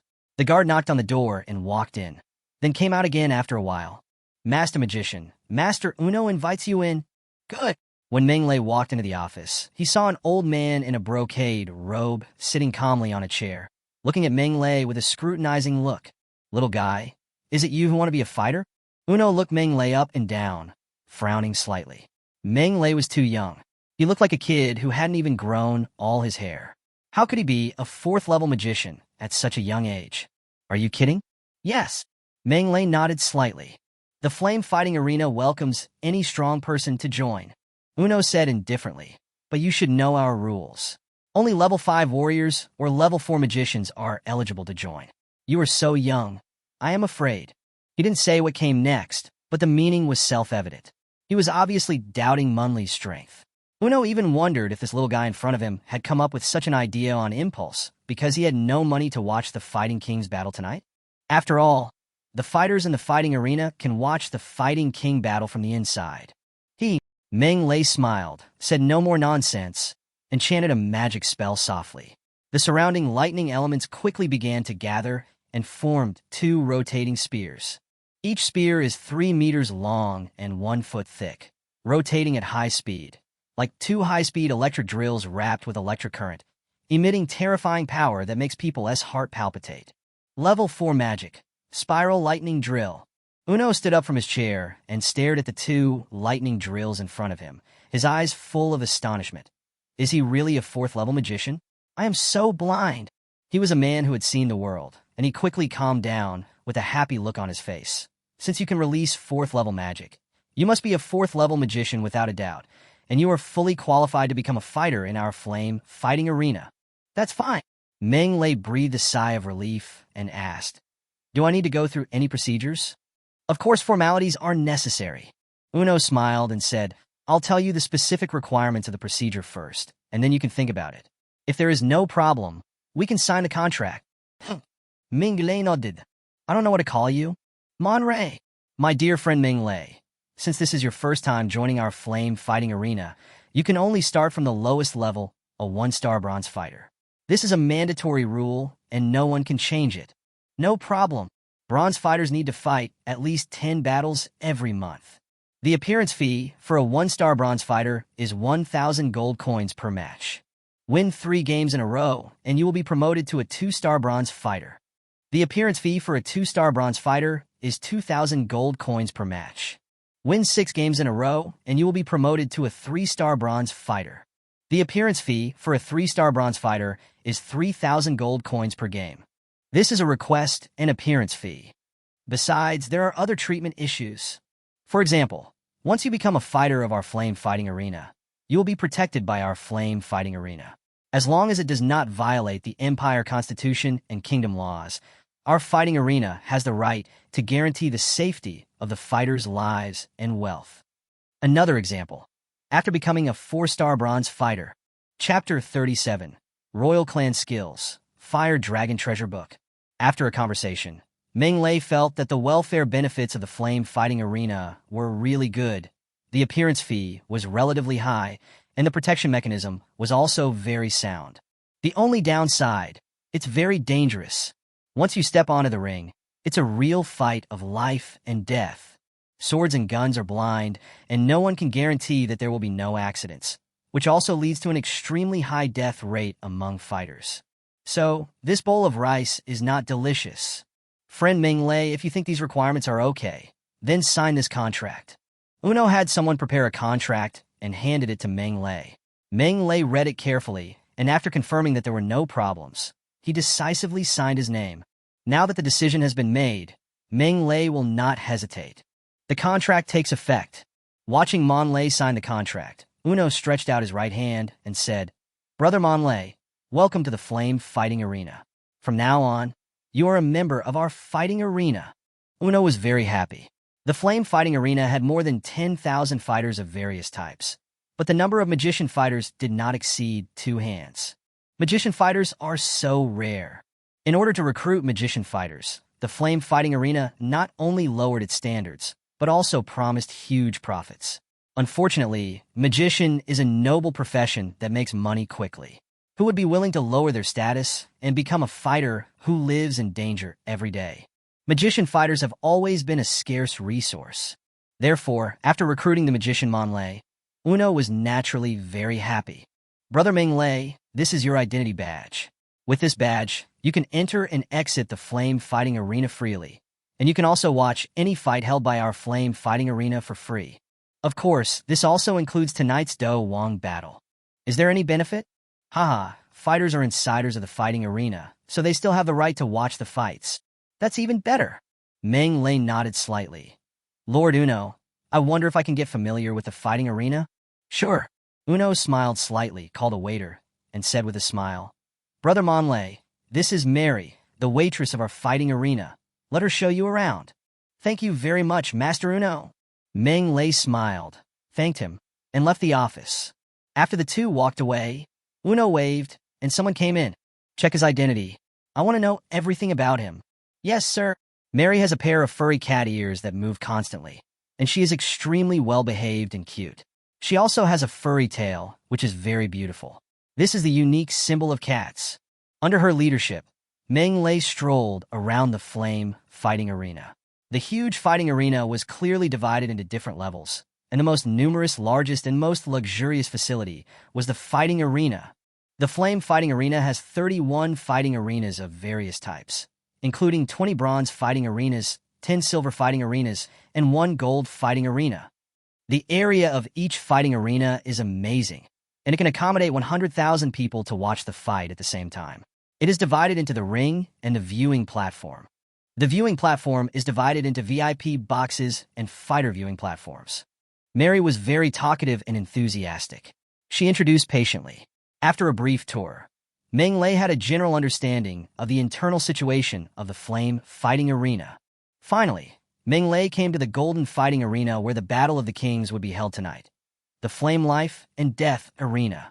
As the only golden fighting arena in the Flame Fighting Arena, the scale of the Flame Life and Death Arena far exceeds any stadium on Earth.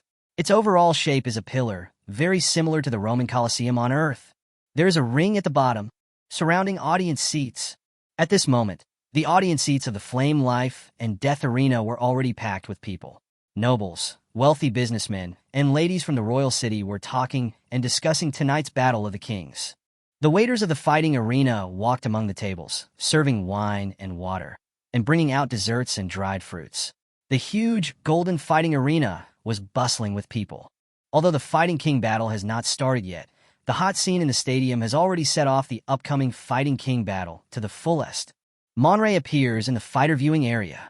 This is the area where fighters watch the fights. It is higher than the ordinary audience seats and lower than the VIP boxes.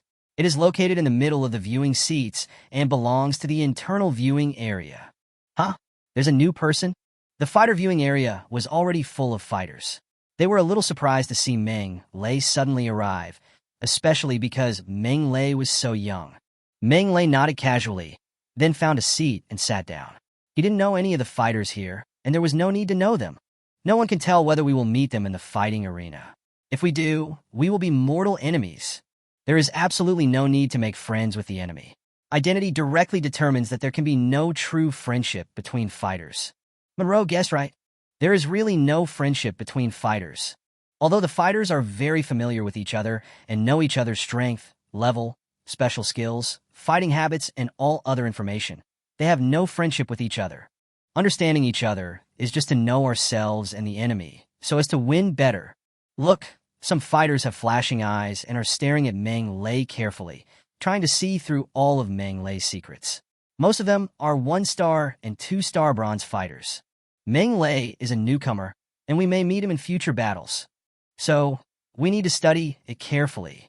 Meng Lei had no idea what these fighters were thinking. He looked into the distance, as if paying attention to the ring.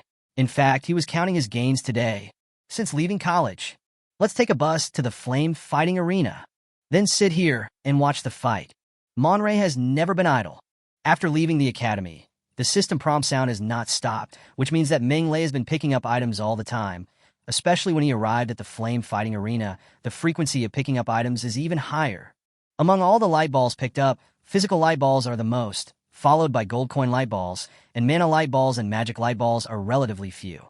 What surprised Meng Lei were the spiritual light balls and fighting light balls. Perhaps it was because the Fighting King battle was about to take place today, and people were very excited, so there were unexpectedly many of these two types of light balls. Just in one afternoon, Meng Lei's mental strength increased by more than 100 points, and he also picked up 6 fighting skills and a fighting technique. Fighting Chi technique, this is a rare commodity. Meng Lei first checked out the fighting skills method called Fire Dragon Manual and was stunned. Does this count as bad luck for me? Browsing the information in his mind, Meng Lei was confused. This thing is actually the royal family of the Fire Dragon Kingdom's exclusive fighting method. Only dragons with pure Fire Dragon blood are qualified to practice it. The Fire Dragon Kingdom Royal Family, the clan that controls the Fire Dragon Kingdom. After tens of thousands of years of reproduction, the Fire Dragon Kingdom's royal family has a large base and a diverse population. There are pure-blooded fire dragons, mixed-blood dragon people, and mixed-blood dragon beasts. There are only a few pure-blooded fire dragons, and the largest number are mixed-blooded dragon people. Dragon people of all sizes account for nearly 99.99% of the royal population. Although most of them have weak bloodlines and are the type who just eat and wait for death, they have the blood of fire dragons after all, and are also members of the royal family. Everyone is qualified to practice Fire Dragon Manual. As for other people, no matter how high their status, how much wealth they have, or how noble their bloodline is, they are not qualified to practice the Fire Dragon Manual. Here comes the problem. I don't have the blood of a fire dragon. Chapter 38. King Odin, Fighting the Giant Spirit God. As the exclusive practice method of the royal family of the Fire Dragon Kingdom, Fire Dragon Manual is undoubtedly a top-notch fighting spirit method. If practiced to perfection, it can lead directly to the peak of the 9th level. This is a priceless treasure that cannot be bought with any amount of money. But what frustrated Meng Lei was that he couldn't practice this magical skill because he didn't have the bloodline of a fire dragon in his body. The Fire Dragon Manual can purify the fire dragon blood in the practitioner's body, making the dragon blood in the practitioner's body more and more pure. When the practitioner cultivates to perfection, he or she can transform into a giant fire dragon. As a member of the dragon clan, the fire dragon not only has a strong body, but is also born with control over fire. Its combat power is extremely strong, and it is an existence that is at the top of all living beings in the Sky Continent. It is also a synonym for powerful and terrifying. If possible, Meng Lei would certainly like to practice, but forget it. I'll think of a way later. If it really doesn't work, I can only sell it. It would be great to exchange it for gold coins. Although I am depressed, I have to admit that my gains this afternoon are indeed considerable.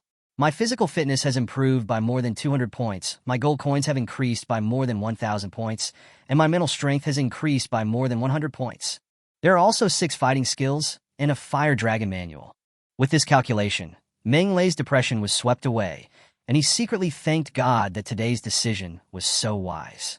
The improvement in his strength was visible to the naked eye, and he was very happy. Boom, boom, boom. At this moment, 3 loud drum sounds suddenly rang out, and then several dazzling lights shone down from the ceiling and gathered on the arena below. The arena made of gold immediately reflected a dazzling golden light. The light is brilliant and dazzling. Oh my God! The golden arena! Meng Lei narrowed his eyes slightly, and then was shocked. The arena was very large, more than 20 meters long and wide, and 3 or 4 meters high. It stood on the fighting arena, and it was definitely a piece of gold. If this is divided into gold coins, how many would it be? Meng Lei's eyes widened with amazement. He wished he could just take the entire arena away. How much attribute value could this thing exchange for? Dear guests and friends, good evening everyone. I'm Heidi Grena, the host of tonight's Fighting King battle. I'm representing the Flame Fighting Arena and welcome you all. A clear and melodious voice sounded, and a beautiful figure floated down from the ceiling. She had an amazing body and snow-white wings, like a holy angel from the Kingdom of Light. She was the host of tonight. Salamander. Meng Lei widened his eyes. The swan people, like the cat people, belonged to the orc tribe. This was the first time Meng Lei saw a swan person, and he couldn't help but be shocked by their beauty. It's so beautiful. No wonder the swan people are called one of the most beautiful races in the Sky Continent. This look is really exciting. The annual King of Fighters competition will be held tonight. At this moment of great attention, please allow me to introduce tonight's contestants to everyone. They are this year's new fighting kings. Odin Coleman, Shwa. A ray of golden light descended from the sky and shone on a corner of the fighting arena. On a small raised platform, there stood a tall and strong figure. He is 2 meters and 4 meters tall, with bulging muscles. It has a fiery red horn on its head and a pair of fiery red wings on its back, covered with fiery red scales and a long fiery red tail. The whole body is dazzling red, like a fire giant. He is the new fighting king, Odin Firelight, a fire dragon man with terrifying strength. Odin, Odin, Odin, fighting king, fighting king, fighting king. When Odin Firelight appeared, the whole audience burst into huge cheers. The pot-bellied nobles waved their arms and shouted hysterically. The sexy and beautiful ladies blushed and were madly excited. The terrifying cheers were getting louder and louder, almost blowing the ceiling off. The atmosphere on the scene was about to explode. This guy is really popular. Meng Lei rubbed his ears, which were numb from the shock, somewhat in disbelief. He did not expect that this fire dragon man named Odin Firelight would be so popular. You know, the people who can come here today are not those brainless fans on Earth who chase after young handsome guys, but high-ranking officials who hold real power, nobles with high status, and wealthy businessmen with immense wealth. They are equivalent to celebrities and upper-class people on Earth. They also chase stars, and they chase them so crazily, which Meng Lei did not expect. No, Odin Fleet. Isn't this a royal surname? Could it be that this guy is also a royal family? Fire Dragon. Flit. Is he really a royal family? Monroe was surprised. Fighter. It looks glamorous, but it is for people to appreciate after all. In the eyes of those nobles with status and position, fighters are ultimately a lowly profession. No noble is willing to be a fighter and become a plaything for people to watch. What about the royal family? As the royal race that controls the Fire Dragon Kingdom, the royal family has the blood of fire dragons flowing in their veins. They believe that they have noble blood and respected status. Who would be willing to be a fighter? But apparently Odin Flit did it. This is a little unbelievable. What Monray didn't know was that the reason why Odin was so popular was because of the title Fighting King. Before he became the Fighting King, Odin was greeted not with cheers and shouts, but with scorn and ridicule. The Fighting King is different from ordinary fighters. It represents the king of fighters and also represents strength and power. The nobles despise fighters, but worship the Fighting King. Before Odin became the Fighting King, people mocked him and the royal family spurned him. But after he became the Fighting King, everything was completely different. This is the charm of Do Wong. It is also the most intuitive manifestation of the fact that the strong are respected in the Sky Continent. As everyone knows, our new Do Wong has royal blood and noble fire dragon blood flowing in his body. Therefore, Do Wong Odin has super strength. The host Heidi Graina said in a loud voice. Since joining the Flame Fighting Arena over the past few years, Odin has been unstoppable and has won many battles.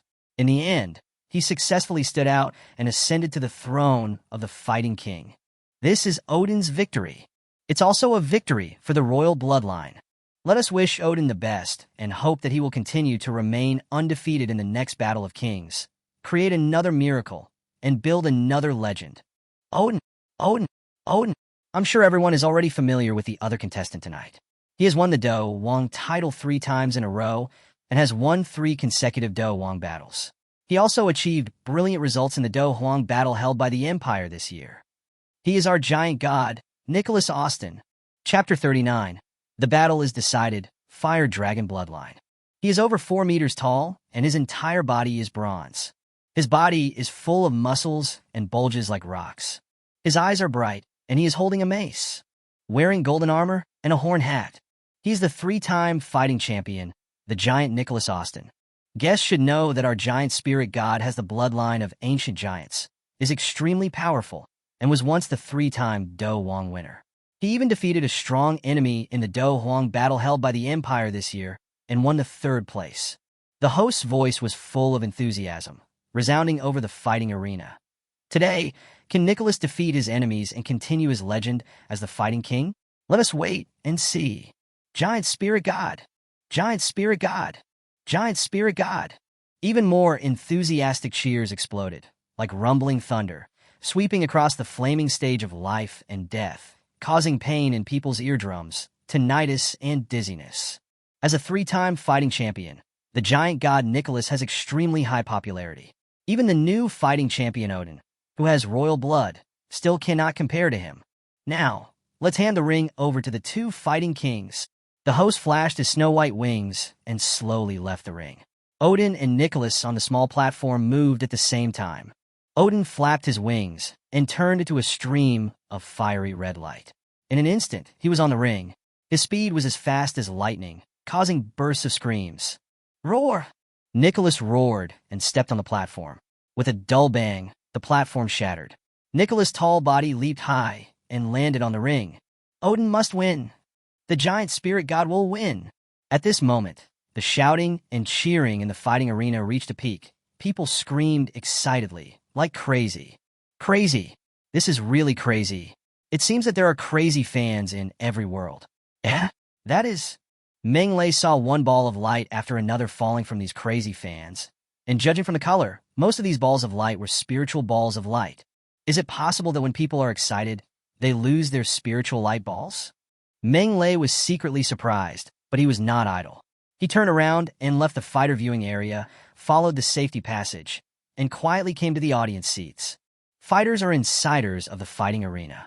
Except for the VIP box, they can enter any area of the fighting arena. Ding! Fusion successful. Host spirit +5. Ding! Fusion successful. Host spirit +7.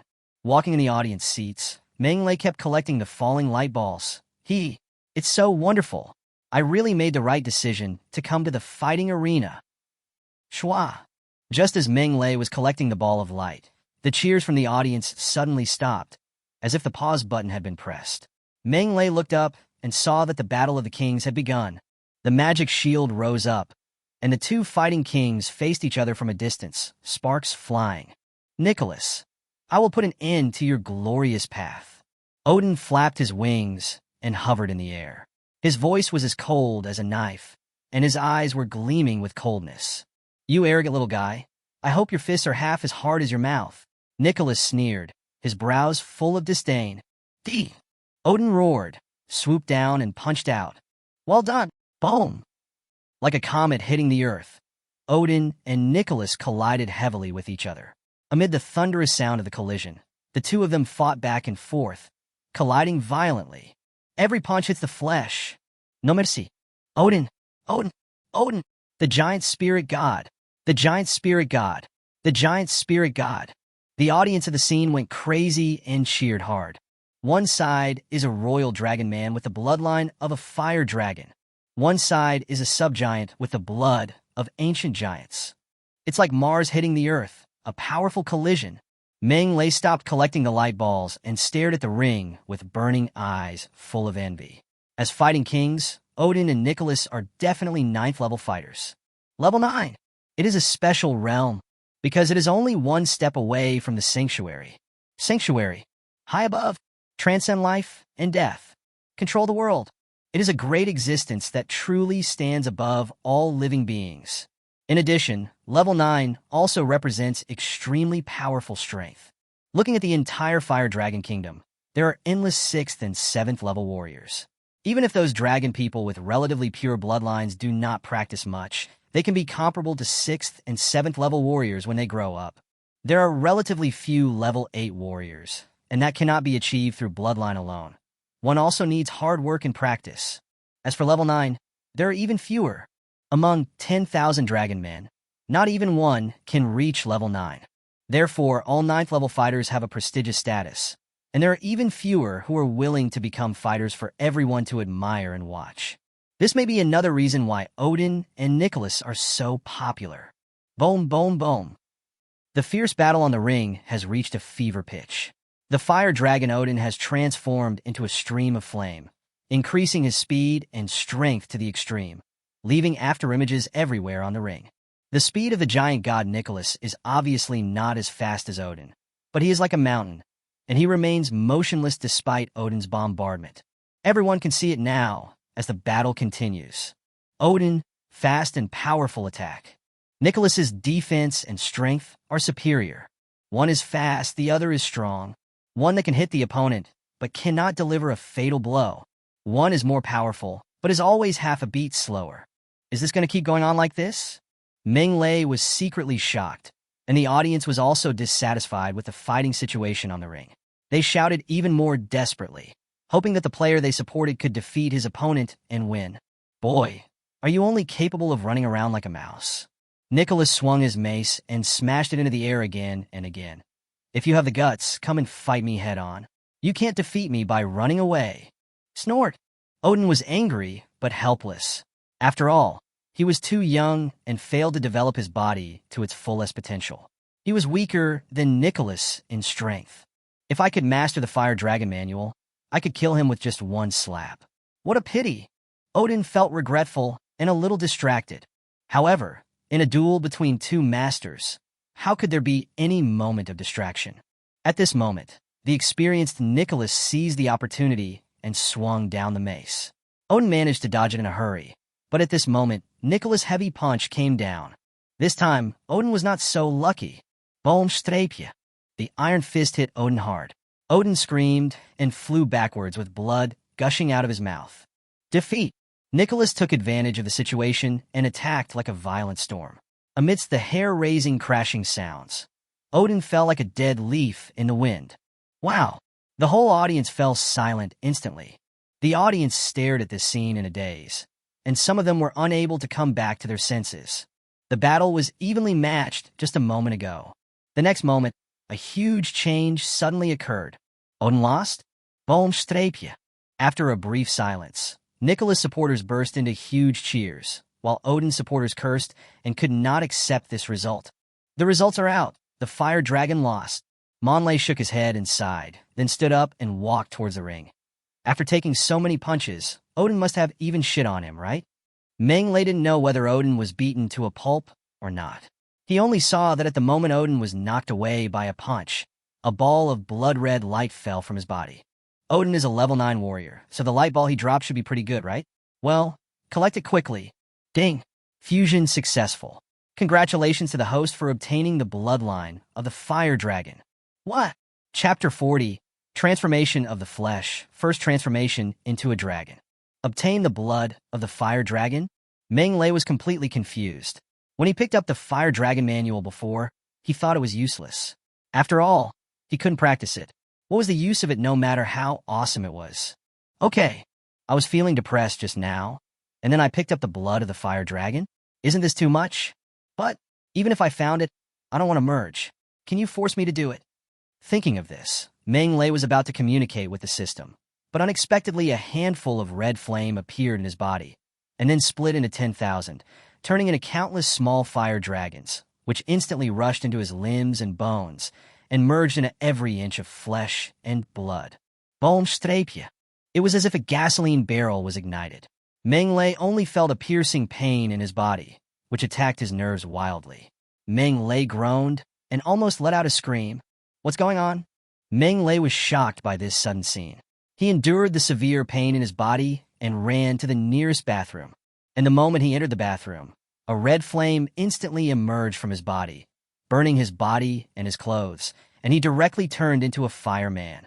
Under the burning flames, the clothes only lasted for a few seconds before turning into ashes, and Meng Lei was suddenly exposed to the air. Through the red flames, one can clearly see the surface of Meng Lei's skin, with veins bulging, muscles trembling, bones shaking, and wisps of black smoke coming out. Ah! Meng Lei screamed in agony, feeling as if his whole body was being torn apart, and began to spasm violently. He had never imagined that extreme pain would feel like this. He was truly unable to live or die. Under the attack of severe pain, Meng Lei did not know that miraculous changes were taking place in his body. Under the burning of the tiny flame, his bones, meridians, skin, and blood were all undergoing changes that were unimaginable for ordinary people. Every cell, every inch of flesh and blood, every bone, all are reborn in the flames. In a trance, there was an earth-shaking roar, and then a phantom of a fire dragon covered with fiery red scales, as if its entire body was made of hard alloy, was seen floating in the void behind Meng Lei, vibrating its wings and roaring at the heaven and earth. Puff! Puff! And at the moment the phantom of the fire dragon appeared, The sound of a blade piercing flesh and blood was heard, and then pieces of bloody red scales emerged from Meng Lei's body. Arms and legs, chest, waist and abdomen, back and buttocks. In the blink of an eye, fiery red scales covered Meng Lei's entire body, making him look like a monster covered with scales. But this is not the end. Puff! There was another light sound, and a thick and slender dragon tail emerged from behind the buttocks, covered with fiery red scales and scattered with scarlet blood, looking bloody and evil. At the same time, two bamboo shoot-like things emerged on his forehead, pointed and red, as if they were about to pierce the sky. These are two dragon horns. Fiery red dragon scales. Fiery red dragon horn. Fiery red dragon tail. At this point, the changes finally stopped. The flames covering his whole body slowly went out, and the severe pain gradually receded like a tide. Meng Lei collapsed to the ground, gasping for breath. The floor was dripping with sweat and blood, and Meng Lei seemed to be lying in a pool of blood. At this moment, Meng Lei didn't want to move a finger. Pain. It's so painful. It's like walking through hell. Thinking back on that feeling, he still feels scared. Meng Lei swore that he never wanted to experience it again. Bang! Just then, the bathroom door was pushed open and a thin figure walked in. He was frightened by the scene in front of him and let out an ear-piercing scream. Ah! Don't scream. Meng Lei's whole body shook violently, and he turned into a residual shadow and appeared in front of the person who came, covering his mouth with one hand. The speed was so fast that it was incomparable. Listen, don't scream. Meng Lei didn't want to be seen in such an embarrassing state, so he glared at the person who came and signaled him not to say anything. Let me go, I won't scream. The visitor nodded tactfully and calmed down quickly. Be honest. Meng Lei threatened again and carefully loosened his hand. As expected, the man stopped shouting and looked Meng Lei up and down, asking in surprise, Are you awakening your bloodline? Awakening? Meng Lei was slightly stunned. Only then he realized that his body had undergone tremendous changes. His arms, legs, and stomach were all covered with a layer of fiery red scales, and even a long dragon tail had grown behind his butt. Oh my God! How did I become a dragon man? Meng Lei's face turned green. He just got the blood of the fire dragon, and then he turned into a dragon man. You dog system, who told you to merge? Did you get my consent? Meng Lei was so angry that he started cursing, but he clenched his fists, and his whole body was filled with explosive power, as if he could blow up a mountain with one punch. With a light jump, the body seemed to have lost weight, and it seemed to offset most of the gravity, as if a layer of shackles was removed. What a strong body! Meng Lei couldn't help but look at the personal attribute panel, and then he was shocked. Host Monterey. Race, human with fire dragon blood. Wealth, 26,397 gold coins. Constitution, level 5 warrior, 2480/5000. Spirit, level 4 magician, 1197/2000. Magic power, level 5 magician, 2023/5000. Oh my God, such a big change. The physical fitness was 800 before, and now it is 2,400, a threefold increase. The magic power was 1,000 before, and now it is 2,000, which is a twofold increase. Exaggerated? It's really too exaggerated. Is the fire dragon bloodline so perverted? Meng Lei felt unbelievable, and his depressed mood improved a little. Awakening the dragon bloodline will cause a transformation in your body. The visitor looked at Meng Lei and said calmly, It's normal for you to feel stronger and lighter. Meng Lei nodded, and after a careful look, he looked at the person who came. Only then did he realize that the guy in front of him was actually an acquaintance. Abe, why is it you? The person who came was Abe, Meng Lei's indifferent roommate. Just now, Meng Lei was only concerned about the changes in his body and did not recognize him for a while. Now he finally realized it. Do you know me? Abe was stunned. Hey, we see each other every day. Do you think I recognize you? Meng Lei laughed and said unhappily, Look down and see you are Meng Lei. Abe's eyes widened, looking at Meng Lei in disbelief. Why are you here? No. How did you awaken the dragon bloodline? Aren't you a human? Chapter 41, Level 5 Warrior, New Plan. Abe has been following Monterey for a long time. Before entering the academy, he had heard of Meng Lei's name and knew that Meng Lei was the most talented freshman in this class. Afterwards, the two became roommates, and everything about Meng Lei could not escape Abei's eyes. After 3 months of observation, Abei thought he knew Meng Lei very well, but what he didn't expect was that Meng Lei actually had such a big secret hiding from him. Aren't you a human? Why did you awaken the dragon bloodline? Abei stared at Meng Lei, his eyes full of confusion. Or have you been a dragon man from the beginning to the end? You ask me. Who should I ask? Meng Lei spread his hands and said, I was just watching the Do Wang battle, and suddenly it became like this. To be honest, I am also completely confused now. It seems that you really have dragon blood in your body, Abei said without a doubt. Although many dragon people have awakened their dragon blood since childhood, there are also some like Meng Lei who only awaken after growing to a certain stage. Monrei is not an exception. Maybe. Meng Lei was in mixed feelings. He certainly wouldn't tell Abei the truth. Even if he told him, Abei might not believe it. Fusion of dragon blood? It sounds ridiculous. Congratulations. Abei said this lightly, and ignored Meng Lei and went straight to the bathroom. Meng Lei walked to the mirror and looked at his current appearance. Looking weird and covered in blood, Meng Lei turned on the faucet and washed his body clean. It's much more comfortable to look at this way. Just like this from now on? Meng Lei sighed. Although the fire dragon bloodline brought him great power, he couldn't feel happy at the thought that he had turned into a monster. He prefers his previous human appearance. Abe, can I never go back to my previous appearance? Meng Lei asked directly. Why do you want to change back? Abe's puzzled voice came from the compartment. In the Fire Dragon Empire, everyone desires to have dragon blood and become an existence that people admire and respect. And you have awakened the royal blood of the Fire Dragon Kingdom, which is even more extraordinary. Why do you want to change back to your previous human appearance? My current appearance is weird. I still like the way I looked before. Meng Lei shook his head. Tell me, is there any way to change back? I really can't understand your thinking. Abei shook his head, but still said, for a dragon person who awakens his bloodline later in life, the dragon blood in his body is relatively thin after all, and he cannot maintain the dragon form for a long time. When the energy in his body is exhausted, he will change back. I see. Meng Lei suddenly realized.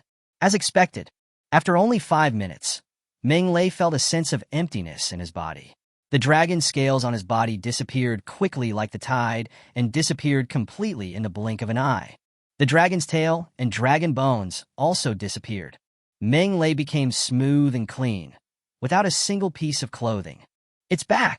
I'm back. I still like it the way it is now. At this moment, Abei walked out from the partition and saw Meng Lei naked. His eyes widened immediately. Damn, it's so big. Abe, help me get some clothes?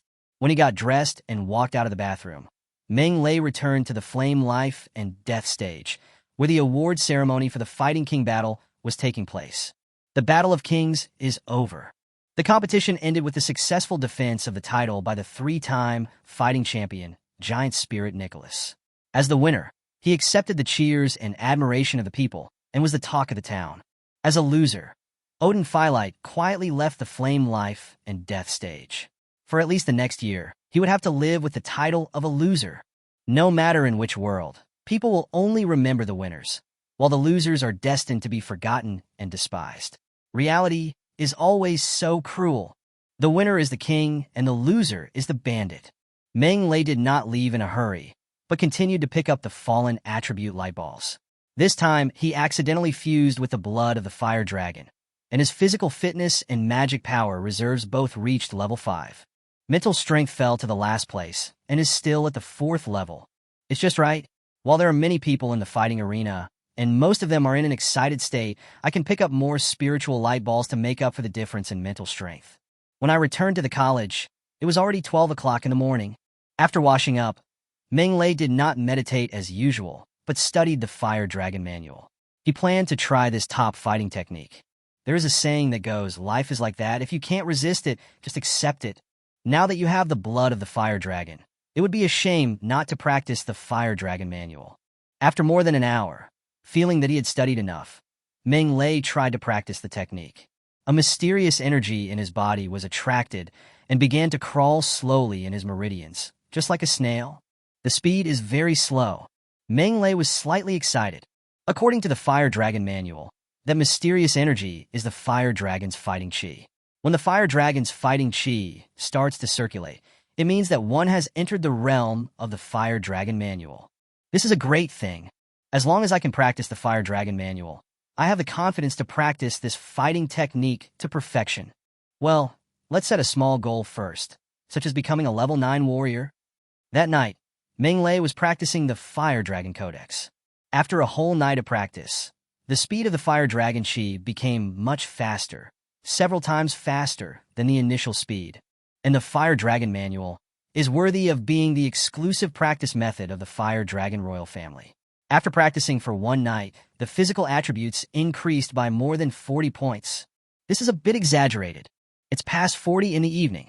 That's a little over 1,200 a month. At this rate, it will only take 2 months to become a level 6 warrior. Level 6 warrior. Definitely not weak. But I can't spend all my time practicing the Fire Dragon Codex. I still have to meditate at night to improve my mental and magical reserves. How about changing it to the afternoon? No, the afternoon is the time to pick up light balls. How about in the morning? In the morning, then, I've almost learned the basics of magic. Next, I just need to improve my mental strength and magic power reserves and study higher level magic. You can take magic class or not. Well, it's a happy decision. Practice Fire Dragon book in the morning. Pick up property in the afternoon. Meditate at night. 24 hours a day. Everything is arranged properly. Of course, we have to go to the flame fighting arena. Not to mention that Meng Lei has become a fighter and needs to fight at least 10 battles a month. Just the massive amount of attribute light balls there makes us unable to miss it. In the next 3 days, Meng Lei strictly followed the previous plan and carried out self-study, or rather, self-cultivation. As a result, he missed the magic class in the morning, which made Mr. Horatio, who taught lightning magic, very puzzled. Meng Lei never skipped classes on weekdays. So, why had he not been to class for the past 3 days? Horatio asked his classmates, but they were all unaware of the matter. In the end, Horatio had no choice but to report the matter directly to Monroe's class teacher. At Fire Dragon Academy, students are free to attend classes or not. If others don't come, teacher Horatio will definitely not care, but Monray is different. He is very optimistic about Monlay and doesn't want Monlay to slack off. What? This little guy hasn't come to class for 3 days? Chapter 42, Arthur Galen, Fighting the Minotaur. Meng Lei didn't know that the news of his absence from class had already reached his class teacher. At this time, he had just finished practicing the Fire Dragon Manual and was heading to the firefighting arena alone. Tonight, he is finally going to have his first fight. Ding! Dropped items detected. Do you want to pick them up? Ding! Fusion successful. Host physique +2. Ding! Dropped items detected. Do you want to pick them up? Ding! Fusion successful. This time, Meng Lei did not take the magic car like last time, but went there on foot. He had an entire afternoon to get to the fighting arena, and there was no need to rush. It's a good time to take advantage of the time to visit the busy areas and pick up attribute light balls. Magical Device Market, Slave Market, Magic Core, Trading Market, Mercenary Hall, Warrior Academy. I gained a lot along the way. The effect was much better than meditating at night.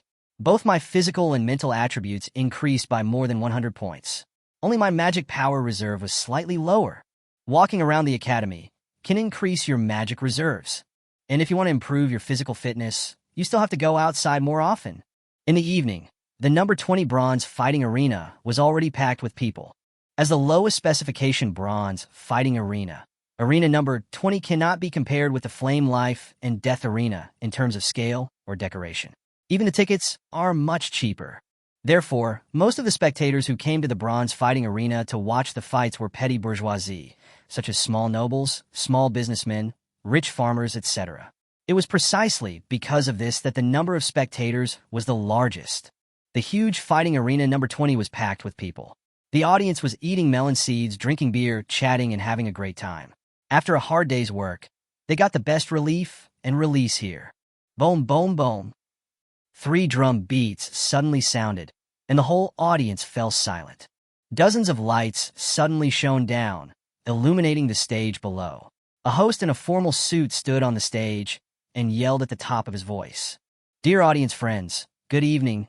Welcome to the Flame of Life and Death. I am the host tonight. Without further ado, let's give a warm round of applause to the 2 fighters who will be giving us a wonderful fight tonight. They are the 2-star bronze fighter, Harel the Bull, The host's voice was high-pitched and loud. As everyone knows, Harrell is a newcomer who joined our flame fighting arena only last month, but his record is outstanding. He has fought 11 games and achieved 10 wins and 1 loss. At present, Harrell has achieved 5 consecutive victories. As long as he wins his opponent tonight, he will achieve a great record of 6 consecutive victories and will be promoted to a 3-star fighter. Let's welcome him with warm applause. Moo! As the host finished speaking, a loud bull cry suddenly sounded, and then a strong man with a bull's head and a human body, as strong as a bull, jumped onto the stage under the light. He is 2 meters and 5 in height, with bulging muscles, and 2 dark and curved horns on his head, emitting a cold light. Moo! Harrell flexed his chest muscles and roared to the sky. Bull! Bull! Bull! The audience was infected, waving their arms and cheering deafeningly. The sound was earth-shaking and the atmosphere was extremely exciting. The host was very satisfied with the atmosphere, and with a press of his hands, the cheers suddenly stopped. Our other contestant is quite mysterious because he is also a newcomer and just became a glorious fighter 3 days ago. In other words, tonight is his first game, his debut. Are you disappointed? He is just a rookie. How can he be a match for our bull Harrell? The audience nodded in unison and booed in disappointment and disdain. They said that newcomers had no human rights and no popularity, so they would not buy into newcomers. If you think so, you are totally wrong. The host said in a loud voice. Although our contestant is a newcomer, he is a rare alternative contestant in the entire flame fighting arena because the host stretched out his voice, and when the curiosity of the audience was aroused, he shouted loudly, "He is a noble magician." What? Magician? The whole audience was silent at first, and then there was an uproar. Magician fighter? So rare. The audience's eyes were filled with excitement, and the disappointment in their eyes was replaced by curiosity and anticipation. To those nobles and high-ranking officials, ordinary magicians are nothing, but to these petty bourgeoisie and rich peasants, magicians still have a very high status. In particular, the flame fighting arena stipulates that only 4th-level magicians can become fighters. How rare is it that a 4th-level magician performs a fighting contest for them?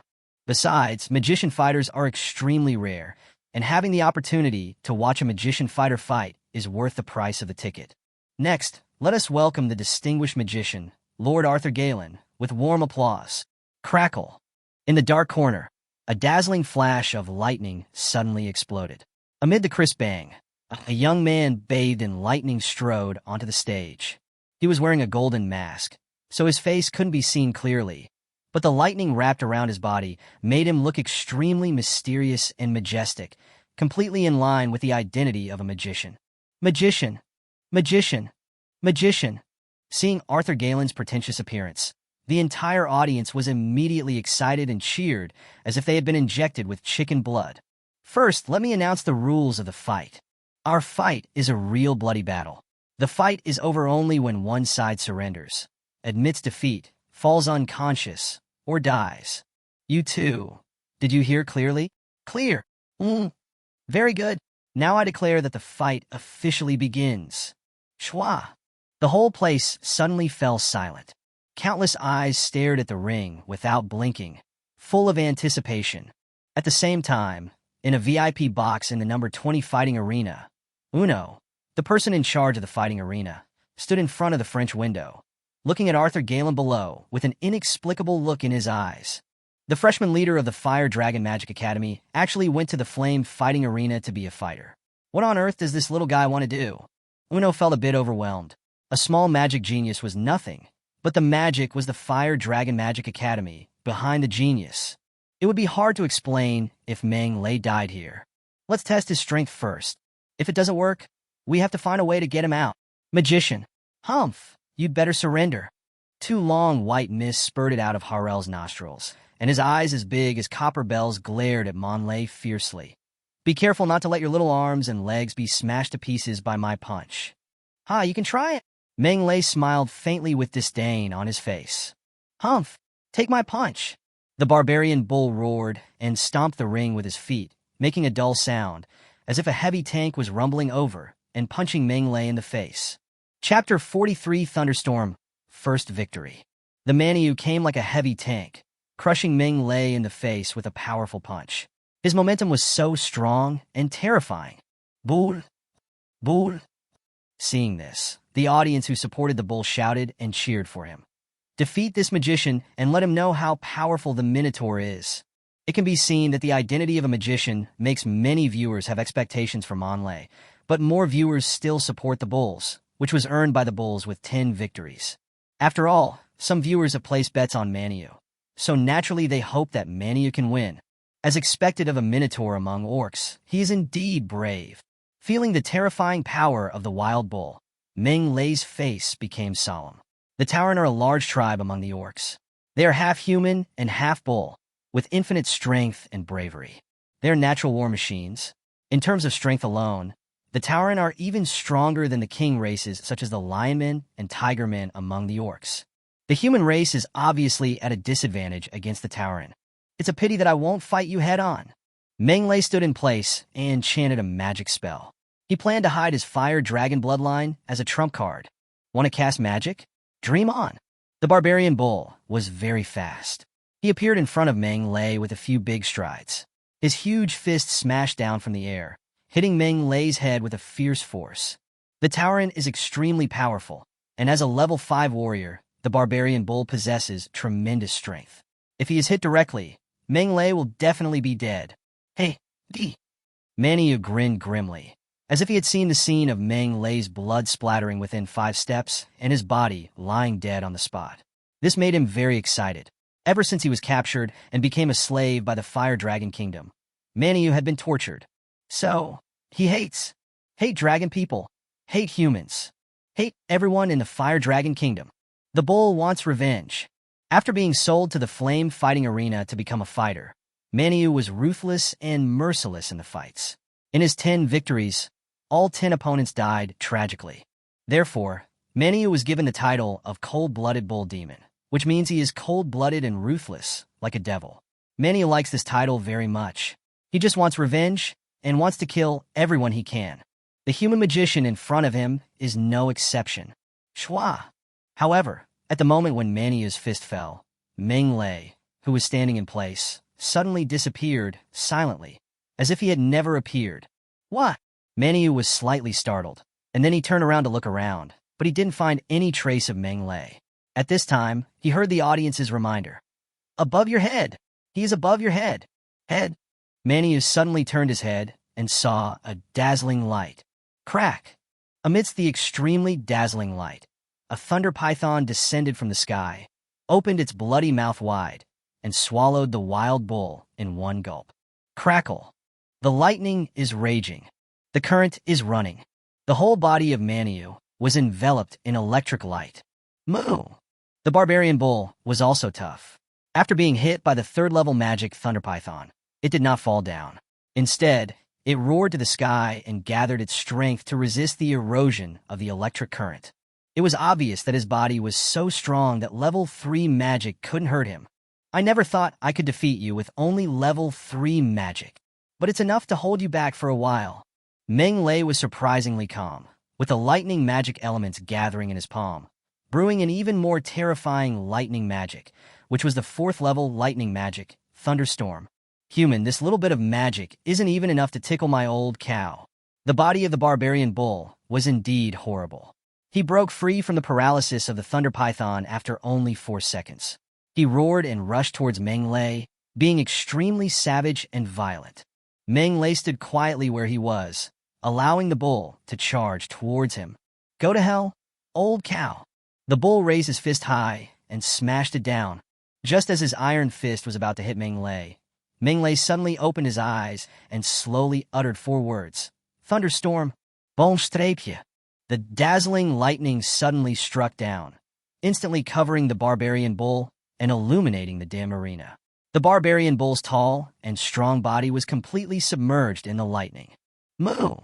A shrill bull roar came from the lightning, but Meng Lei showed no mercy. He knew very well that the thunderstorm alone could not take down the bull, and he had to be more ruthless. Thunder from the sky.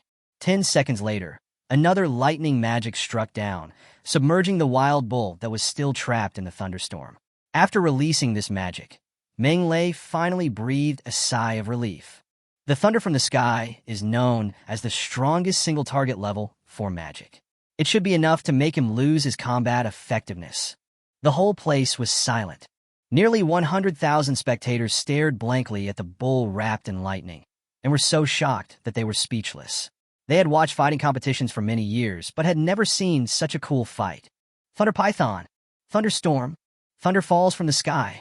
I have to say that magic attacks really come with their own special effects, with Thunder Pythons, Heavenly Thunders, and Wild Thunders. The scene is so beautiful and really eye-catching. From a visual perspective alone, the Warrior PK is not as beautiful as the magic duel, and the audience enjoyed it very much. One word: awesome. This Baron has watched fighting games for many years, but this is the first time I've seen a magician appear in a fighting game. Wow, this scene is amazing. 3 consecutive spells directly secured the victory. It turns out that the battle between magicians is so beautiful. Haha, this magician fighter named Arthur Galen is truly extraordinary. Even the cold-blooded bull demon, who has become famous recently, was defeated by him. Awesome. It's a complete slam dunk. After a brief silence, the whole venue burst into huge cheers. The audience pointed and talked a lot, looking extremely excited. Although the bull they supported lost, it was totally worth the ticket price to witness such a wonderful magic fight. Strange. Isn't this little guy a human? How can a human magician dodge so quickly? Uno in the box stared at Monlay with confusion in his eyes. Although the bull was savage and best at violent crushing, his speed was indeed not slow. Otherwise, he would not have won 10 victories in the cruel fighting arena. The strange thing is that Meng Lei actually dodged his attack. This is amazing. How can a mere 4th-level human magician be so fast? I don't understand, but this little guy must have some unknown secrets. The lightning dissipated. The wild bull was still standing like a pine tree, with no signs of falling down, which surprised Meng Lei. When he was about to continue attacking, the wild bull suddenly fell to the ground with black smoke coming out of its mouth. The bull has lost its fighting power. I declare, the winner of this fight is Arthur Galen. The host appeared out of nowhere and loudly announced the result of the fight.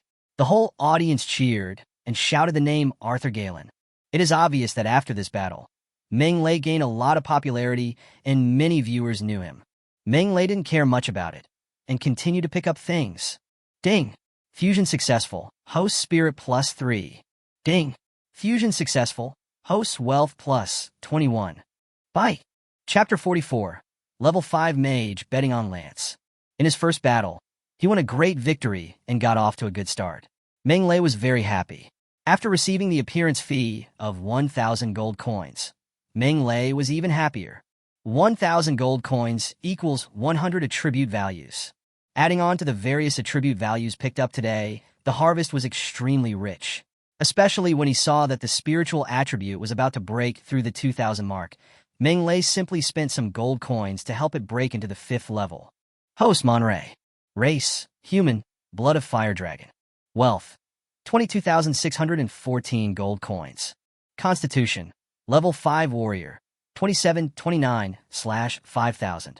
Spirit, level 5 magician, 2014/2000. Magic power, level 5 magician, 2316/5000. Magic sum, fighting chi skills, Fire Dragon Codex. Fighting skills, several. He is both a 5th-level warrior and a 5th-level magician. I can be considered to be practicing both magic and martial arts. Meng Lei was very satisfied with his progress. In the Sky Continent, practicing both magic and martial arts was not a taboo. Many dragon people did this, cultivating their bodies while learning magic. As for whether they would give up anything after reaching a high level of cultivation, Meng Lei didn't know. Anyway, he didn't want to give up either his body or magic for the time being. The advantages of practicing both magic and martial arts in actual combat are too great. When we got back to the academy, it was already 1 a.m. Meng Lei took a quick shower and went into meditation as usual every night. No words all night. The next morning, Meng Lei ended his meditation, ate breakfast to fill his stomach, and then practiced the Fire Dragon book as planned. After the first 3 days of training, Meng Lei felt that the Fire Dragon chi in his body became stronger and stronger, and its speed was getting faster and faster. Every time the Fire Dragon chi circulated, the Fire Dragon bloodline would be purified a little. When the fire dragon fighting chi can no longer purify the fire dragon bloodline in the body, it means that this technique has been practiced to the limit and has reached a state where there is no more room for improvement and no more purity. That will be the day when you transform into a fire dragon. I heard you haven't been to class for 3 days. When Meng Lei sat cross-legged and prepared to practice the fire dragon manual, his roommate Abe came down from upstairs and looked at Meng Lei indifferently. Meng Lei did not deny it. You're not going today? Abe asked again. Yes, I don't plan to go there anymore. Meng Lei laughed and said, magic classes are of no use to me. It's a waste of time to go. I might as well practice on my own. Abe frowned when he heard this. He felt that Meng Lei's words were a bit arrogant. The Fire Dragon Magic Academy was ranked 3rd among magic academies in the Dragon God Empire, and all the teachers were level 8 magicians. How dare you, a 3rd-level magician, say that? Snort. How arrogant.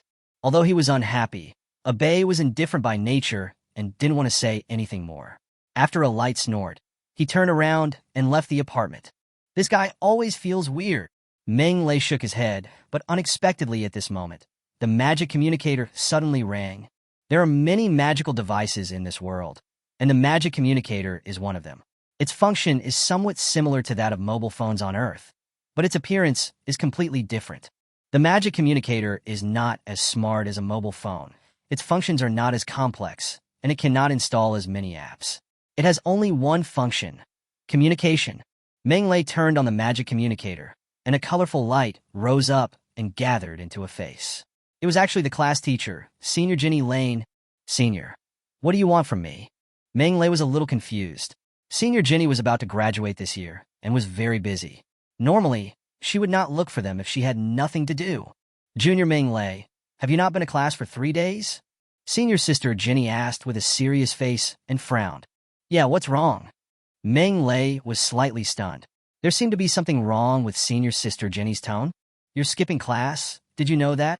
Senior Jenny frowned and scolded. You've only been in school for a few days, and you've already started skipping classes. What will happen to you in the future? It's not that serious, Senior Jenny. I remember there is no rule in the academy that we have to take magic classes, right? Isn't it enough to just pass the exam? Meng Lei was speechless. You are right. There is no hard and fast rule in the academy that students must take magic classes. However, this is only for senior students. After all, senior students have already learned the theory and basics of magic, so there is not much point in taking classes again. Senior Jenny scolded. But you are only a freshman, and you are in the stage of laying the foundation.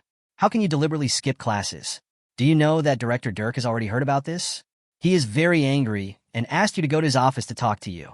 Oh my God, is it that serious? Meng Lei was also drunk. His attributes fluctuated by hundreds of points every day. How could he have the time to look for the class teacher? I've already delivered the message. It's up to you whether you go or not. Senior Jenny was very dissatisfied with Meng Lei's attitude. But I remind you that Dean Dirk is the first-year teaching director. It is your honor to have time to talk to you. If you don't go, you will be ungrateful. After saying that, she hung up the communicator. Drunk, Meng Lei rolled his eyes. Have to go. Dean Dirk is not a good-tempered person. If he dares not to go, he will definitely die miserably. There is no other way, after all. He's the Dean of Studies. After leaving the apartment, Meng Lei was about to go to the faculty building, but was stopped by a tall, green-skinned dragon man. It turned out to be Lance, whom he had taught a lesson on the day of the entrance test.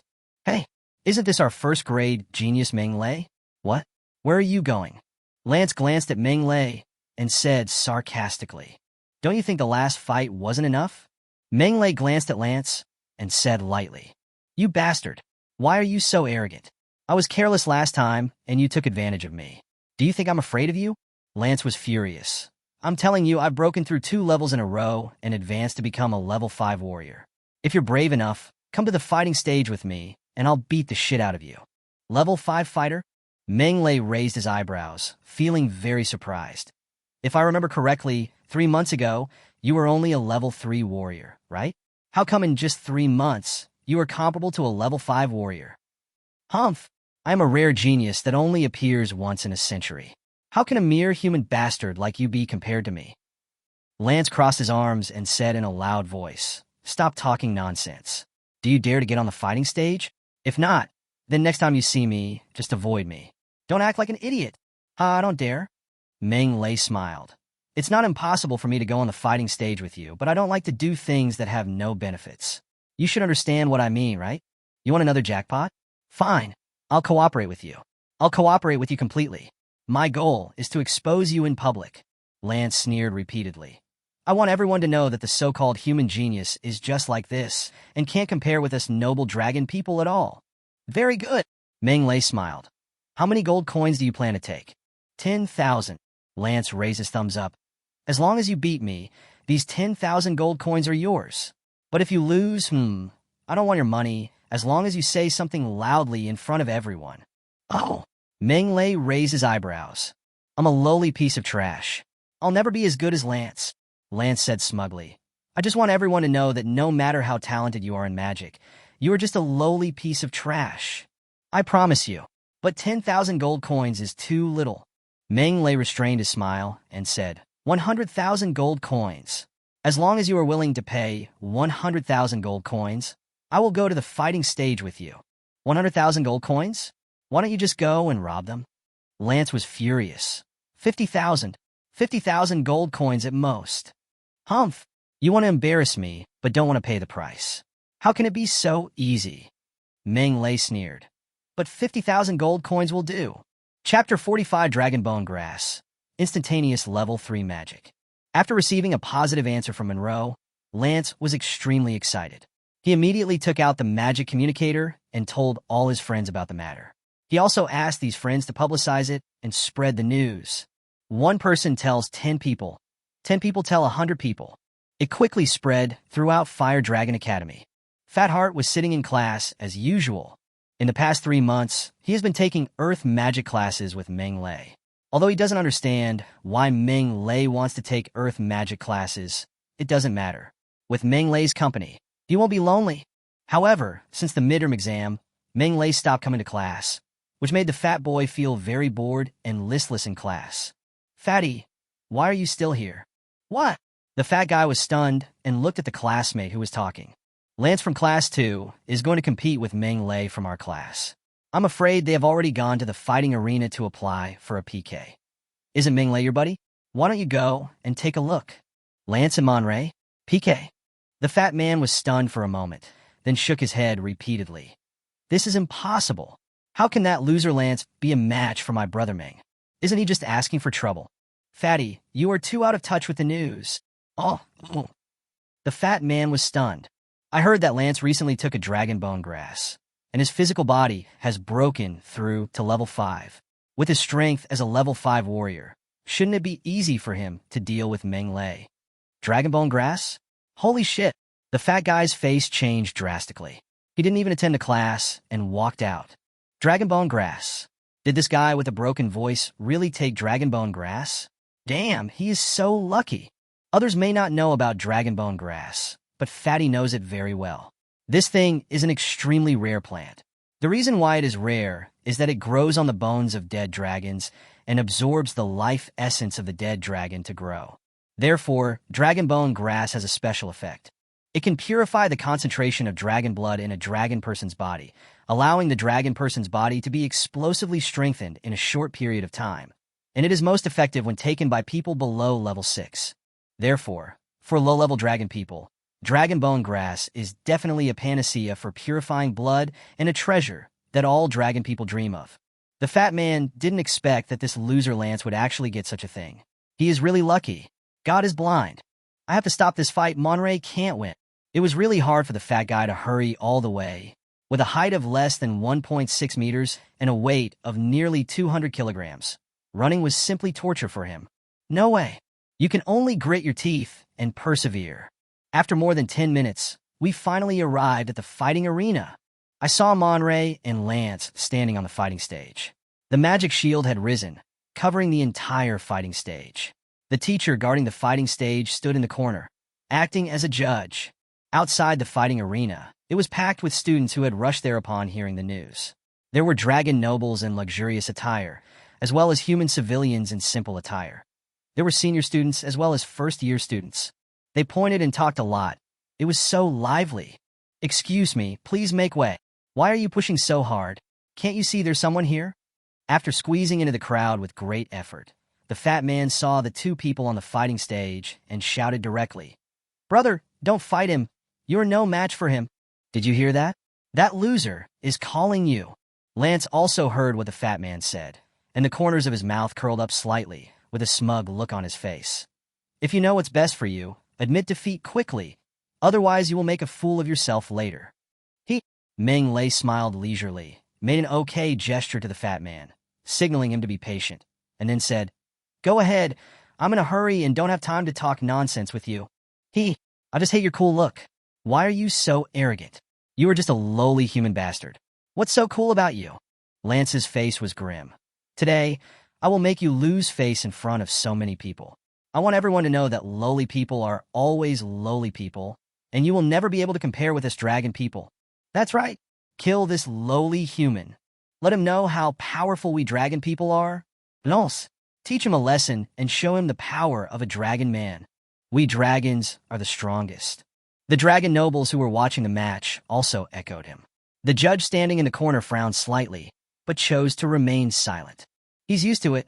In this country where dragons are in charge, the status of humans is ultimately lower than that of dragons. It is normal for dragons to look down on humans, and no one can change that. Even though magicians have a very high status, they can never be compared with dragon people of the same level. For example, as 9th level great magicians, dragon people can become generals, ministers, dukes, and marquises, while humans can at most teach in magic academies and be granted the title of earl. This country, after all, it does not belong to the human race. Really? Meng Lei smiled, a very sunny smile. Then you should take action. Let me, a bastard, see how powerful you are? I'll satisfy you. Lance grinned grimly and stepped on the ring. With a powerful rebound force, he jumped high and punched Monlay from top to bottom. "Get down, bastard!" Standing in midair, looking at Monray below, Lance's blood was boiling with excitement. He had been waiting for this day for a long time. Yes, a long, long time. Ever since he was humiliated by Meng Lei on the day of the entrance test, he vowed to take revenge. He wanted to wipe out the shame and regain his face. After several months of waiting, he finally got what he was waiting for. Dragonbone grass, the most coveted treasure by low-level dragons. He got it. Then, he broke through overnight and his strength skyrocketed. Don't worry, I won't let you lose easily. I will break your hands, smash your teeth, and let you know the consequences of offending me, Lance. Lance couldn't help laughing out loud as he imagined beautiful scenes in his mind. Just as he was about to reach his climax, a dazzling bolt of lightning fell from the sky and struck him on the head. Bon strapje. Lance was instantly enveloped by lightning. His hair stood on end, and through the dazzling electric current, one could see the white skeleton inside his body. Seeing you smile so lasciviously, I couldn't help but take action. I'm really sorry. Meng Lei waved his hands, and electric snakes came down one after another, spitting bullets like a machine gun. This is not high-level magic, but level 2 magic, Razor Dance. As a 3rd-level magician, Meng Lei can cast 1st-level magic instantly. He is now a 5th-level magician, and instantly casting 2nd-level magic is easy for him. Asshole! Electric snakes were moving around in his body, and although they couldn't hurt Lance, they made him feel extremely humiliated. This was completely different from the scene he had imagined. I'll kill you, bastard! Lance roared angrily and rushed towards Meng Lei with lightning all over his body. His body was strong, and the 2nd-level magic could not hurt him. At most, it could only paralyze him. That depends on whether you have the opportunity.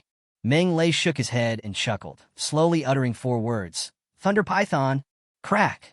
Almost at the same time, a 5-meter-long and extremely sturdy thunder python fell from the sky and swallowed Lance in one gulp.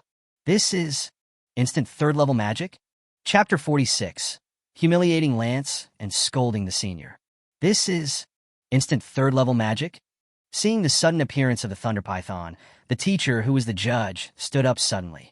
The thunder python was released almost instantly. This is definitely instantaneous. How high is his level? How can he cast level 3 magic instantly? The judge felt incredible. He was responsible for presiding over the fighting stage, judging the students' public PKs, and witnessed countless magic duels, many of which were wonderful. But this is the first time I've seen instant 3rd-level magic. Why? Because to cast 3rd level magic instantly, one needs to be at least a 7th level magician. A level 5 magician can't do it. Even a 6th level magician can't do it. There are very few level 7 magicians among the students in the academy. This means that almost no student in the academy can cast 3rd level magic instantly, not even the 6th year graduates. I heard that this student named Meng was able to instantly cast 1st level magic with the level of a 3rd level magician during the midterm exam. The judges were amazed, and now he can actually cast level 3 magic instantly. Does that mean he has reached the level of a level 7 great magician? No, impossible. How long has it been since the midterm exam? The judges were shocked, and the students watching the game were also frightened. Although their realm was low, they were not blind, and there were even many senior students among them. These seniors had good eyesight and saw through the trick. Because of this, they were the most frightened. This thunder python is so powerful. It makes people tremble with fear. Yeah, I feel the same way. What level of magic is this? This is the 3rd level lightning magic thunder python. Level 3 magic? No way. I didn't see him chanting any magic spells. Is he chanting silently? What the hell is chanting? Didn't you see that the thunder python was cast instantly? This is instant magic. Shit. Instantaneous casting of level 3 magic? How is this possible? What a joke. I'm gonna graduate next year, and I can't do it. He's just a 1st year kid. Shock. Puzzle. Unbelievable. The whole place was filled with the sound of people gasping for air, and Lance, who was swallowed by the thunder python, was destined to be a tragedy. The lethality of the 3rd level magic was several times stronger than the 2nd level magic, but it still could not hurt or kill him. But the raging electric current continued to paralyze his body, causing him to twitch all over. His body froze uncontrollably in place, unable to move at all. He couldn't even open his mouth and roar. As both of us are level 5 warriors, you are far inferior to many. Monray had a relaxed expression as he admired Lance's painful expression as he was furious and unable to move. He felt very refreshed. He wanted to teach Lance a lesson he would never forget and never dare to provoke him again. Brother, you are awesome, the fat man shouted excitedly. Quick, keep casting magic and give him a fatal blow. Don't give him a chance to fight back. Huh, no rush. Monray waved his hand and looked at Lance with a smile. At this time, the effect of the thunder python gradually faded, and Lance gradually regained consciousness. He was furious and pounced on him with his fangs and claws bared.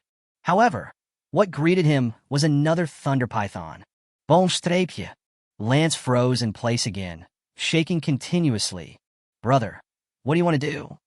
The fat man couldn't understand Meng Lei's intention. You'll know when you see it. Meng Lei did not continue to attack. Just watch quietly. After a while, Lance escaped again, but before he could move, another thunder python pounced on him and trapped him in place.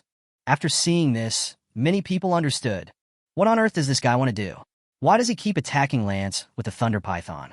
Is this the only magic he knows? Or is the thunder python the most powerful attack magic he knows? Ha! He can cast level 3 magic instantly. Do you think this is the strongest magic he can cast? What does he mean? Don't you understand? This guy is obviously using low-level magic to humiliate Lance. He is humiliating Lance again and again, undermining his self-confidence. He is playing Lance in the palm of his hand. Oh my god, this is too cruel. Monray was indeed humiliating Lance. He wanted to let Lance know that even if your physical body breaks through level 5, I can still defeat you with low-level magic. So what if my strength increases greatly? Still a piece of rubbish with a hole in his brain. In this way, Lance escaped again and again, but was trapped by the thunder python again and again.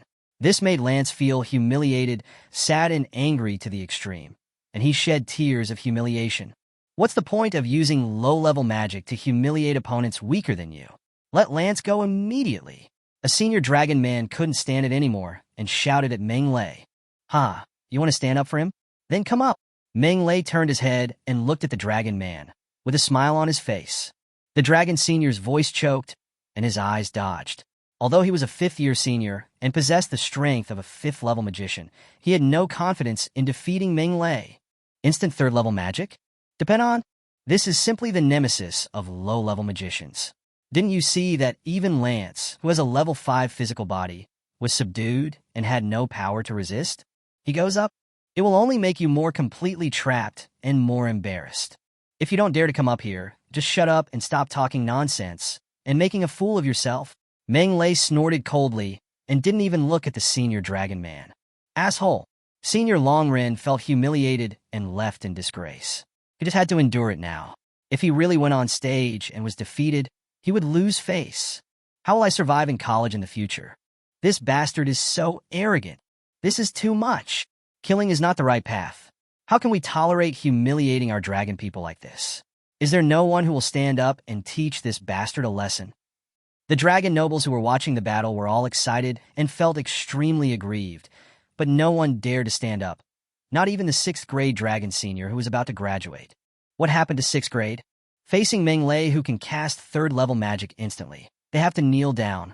Awesome. That's really awesome. What a shame. I've been in the academy for more than 2 years, and I've never seen these arrogant dragon people act so cowardly. It's so satisfying. It's so damn satisfying. The dragon people felt aggrieved, but the human students present were secretly happy. In the entire Fire Dragon Kingdom, humans were inferior to dragon people, and this situation remained the same in the academy. Many human students, especially civilian students, are often bullied by their dragon classmates, but they dare not speak out. Their resentment towards the dragon students has been going on for a long time. Now seeing Mon Ray humiliating Lance and scolding Senior Longren, of course he felt extremely relieved, just like he had won a great victory. Mr. Meng Lei, enough is enough. Just then, the judges spoke. All right. Meng Lei nodded slightly and chanted a magic spell. The 4th level thunder type, single target strongest attack magic. Thunder from the sky quickly formed and then engulfed Lance. Chapter 47 accidentally broke through again. Lance was engulfed by the lightning and collapsed to the ground, losing his fighting ability, which brought this open PK on the fighting stage to a perfect end. As expected, Meng Lei won. Then, taking 50,000 gold coins, he left amid the extremely aggrieved gazes of the dragon nobles. Brother, you are amazing. Can you tell me how you managed to cast a 3rd level magic instantly? Have you reached the level of a 7th level great magician? I said, do you believe it? Oh, this doesn't seem possible, right? Then why are you asking? Okay, brother, you just won 50,000 gold coins. Should we go outside the school and order some good food to celebrate? I'm afraid it won't work. Why? Because I'm going to see Director Deke now. Do you want to come with me? Looking for him? You should go by yourself. When the head teacher was mentioned, the fat boy's face changed instantly. His head shook like a rattle, and then he ran away. This guy. Meng Lei smiled and shook his head, walked towards the faculty office building, and soon arrived at Teacher Dirk's office. As the head of the grade, Mr. Dirk's office is very large, but the decoration is ordinary and plain. The most common thing is the bookshelf, making the whole office look very crowded. When Mon Ray went in, the class teacher Dirk now was standing in front of a bookshelf, flipping through a magic book intently. Teacher Dirk, you're looking for me? Meng Lei performed a standard magic salute and asked respectfully. Teacher Deke didn't say anything, but pointed to the rows of bookshelves and the books on them and said with a smile, Student Meng Lei, how about my collection of books? Teacher Dirk has a rich collection of books. Meng Lei glanced at the numerous magic books and praised sincerely, saying that such a large collection of books is comparable to a library. That's natural, Teacher Dirk said proudly. I have stored here all the magic books of the 10 magic series, including Magic Basics, Magic Theory, Magic Encyclopedia, as well as Material Science, Alchemy, Magic Circle Encyclopedia, Astrology, etc. Oh, and there's also Dragon Language Magic, Giant Magic, Elf Magic, and some Orc Totem Magic. It covers almost everything. It seems that Mr. Deke is a good book lover. Meng Lei was shocked and couldn't help but admire it. Magic is profound and complex, as vast as the stars in the sky. Even if we spend our entire lives trying, we still cannot fathom even a glimpse of the true meaning of magic. Teacher Dirk said sincerely, the best we can do is to study hard and think deeply, so as to understand something. Teacher Dirk is right. I've learned my lesson. Meng Lei was convinced, and at the same time he understood why Teacher Dirk was only in his 50s, but was already a 9th level peak magician. With such a thirst for knowledge attitude, he deserved to have achieved such a high achievement. Over 50, 9th level peak magician. just one step away from the sanctuary. This achievement is already rare. You have great talent, which is something that countless people cannot even dream of. But you have to understand that talent is only the key to unlocking the magic treasure. Whether you can finally obtain the treasure and how much you can get depends entirely on your acquired efforts. Teacher Deke looked at Meng Lei. Do you understand? I see. Meng Lei nodded heavily. Will you skip classes again? Ciao. Meng Lei answered without hesitation. Oh. Teacher Dirk was slightly stunned. Then he flew into a rage. Well, I deliberately created the atmosphere and taught by words and deeds for a long time. But your emotions were ruined. Still curled up? Such a straightforward answer. I'm so angry. I am so angry. Teacher Dirk pointed at Meng Lei, shaking with anger. Just as he was about to lose his temper, the office door was pushed open, and the judge in charge of presiding over the fighting stage walked in excitedly. Director Deke, congratulations, congratulations. The judges loudly congratulated as soon as they entered the room. When he turned around the bookshelf and saw Meng Lei and Teacher Deke, he was stunned. Meng Lei is here too. After saying that, without waiting for Meng Lei to answer, he smiled and said to Teacher Dike, Dean Dike, you must be praising Meng Lei, right? You are right. Meng Lei is so outstanding. He really deserves praise. Praise him well. Teacher Deke was confused. He looked at Meng Lei, then at the judges, and asked in confusion, Teacher Chiao, what are you talking about? Director Deke, please stop playing dumb with me. The judge, Joe Bolton, laughed and said, Meng Lei just cast a third-level spell on the fighting stage and easily defeated Lon from Class 2, Grade 1, etc. Teacher Dirk interrupted Teacher Chiao and asked in confusion, Monray? Instant third-level magic. Director Deke, don't you know? Seeing Teacher Deke's expression, Teacher Chiao understood and said with a smile, This is what happened. After hearing this, Teacher Deke was shocked. He stared at Meng Lei blankly for a long time before he said, Is what Teacher Chiao said true? Can you cast level 3 magic instantly? Meng Lei nodded, without denying it, and there was no need to deny it. I believe that this news has spread throughout the entire academy by now, right? Only a 7th-level magician can cast 3rd-level magic instantly. Teacher Dirk stared at Meng Lei, his eyes flashing, as if he wanted to see through Meng Lei. You are only a 3rd-level magician. How did you do it? Teacher Dirk, I accidentally made a breakthrough. Meng Lei scratched his head. I am now a 4th-level magician. Meng Lei hid his incompetence a little bit. He didn't want anyone to know that he had become a 5th-level magician. The speed was too fast, and it might cause a lot of trouble. Accidentally? Level 4 magician? Teacher Dirk and Teacher Chiao looked at each other, not knowing what to say. After a while, Teacher Dirk frowned and said, Even if you are a 4th-level magician, you can't cast 3rd-level magic instantly. This is totally unreasonable. Maybe my mental strength is stronger? Meng Lei scratched his head and said something ambiguous. Spiritual power? Teacher Chiao asked in confusion. Meng Lei, you should have taken a test on your mental strength. What level has your mental strength reached? I tested it during the midterm exam, but I deliberately hid my ability at that time. Meng Lei laughed and said, So I only have the mental power of a 3rd-level magician. What about your real mental power? Teacher Chiao asked again. I haven't tested it. It should be stronger than a 3rd-level magician. Monray replied. Then why don't you take a test? Teacher Chiao looked at Teacher Deke and said, Director Deke, do you have a spermometer here? How about asking Meng Lei to test it? No. Teacher Dirk waved his hand, his eyes twinkling. Only a 7th-level magician can cast a 3rd-level magic instantly. Even if Meng Lei's mental strength is not at the 7th level, it is not far behind. There is no need to test it at all. That's true. Teacher Chiao agreed with him, and then looked at Meng Lei. At such a young age, you have such a strong mental power. Meng Lei, your future is limitless. Thank you, Teacher Chiao. Meng Lei smiled. He knew his own business. He knew that the reason he could cast 3rd-level magic instantly was not because of his strong mental power, but because of the system. Chapter 48. Instant Secret, where is home?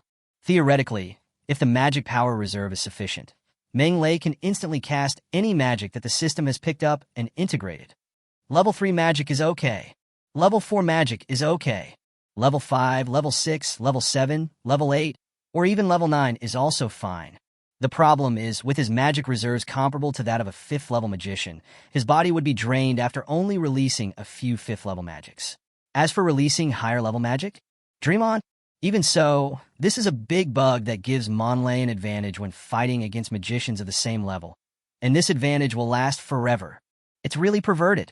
It is worth mentioning that the reason why Meng Lei chanted magic spells before releasing magic was, on the one hand, to pretend to be a normal magician so as not to be sliced and dissected as a freak, and on the other hand, because some magic was not picked up by the system, but learned by himself. Naturally, the magic that you have learned cannot be cast instantly. You can only chant the magic spell honestly and release the magic step by step. Of course, with his level as a 5th level magician, it is entirely possible for him to instantly cast the first level magic among these magics. Monray, tell me honestly, have you ever been exposed to magic before entering school? Teacher Dirk stared at Monray and asked a strange question. No. Monroe shook his head. Your mental strength is so strong at such a young age. This cannot be improved by practicing for a short period of time.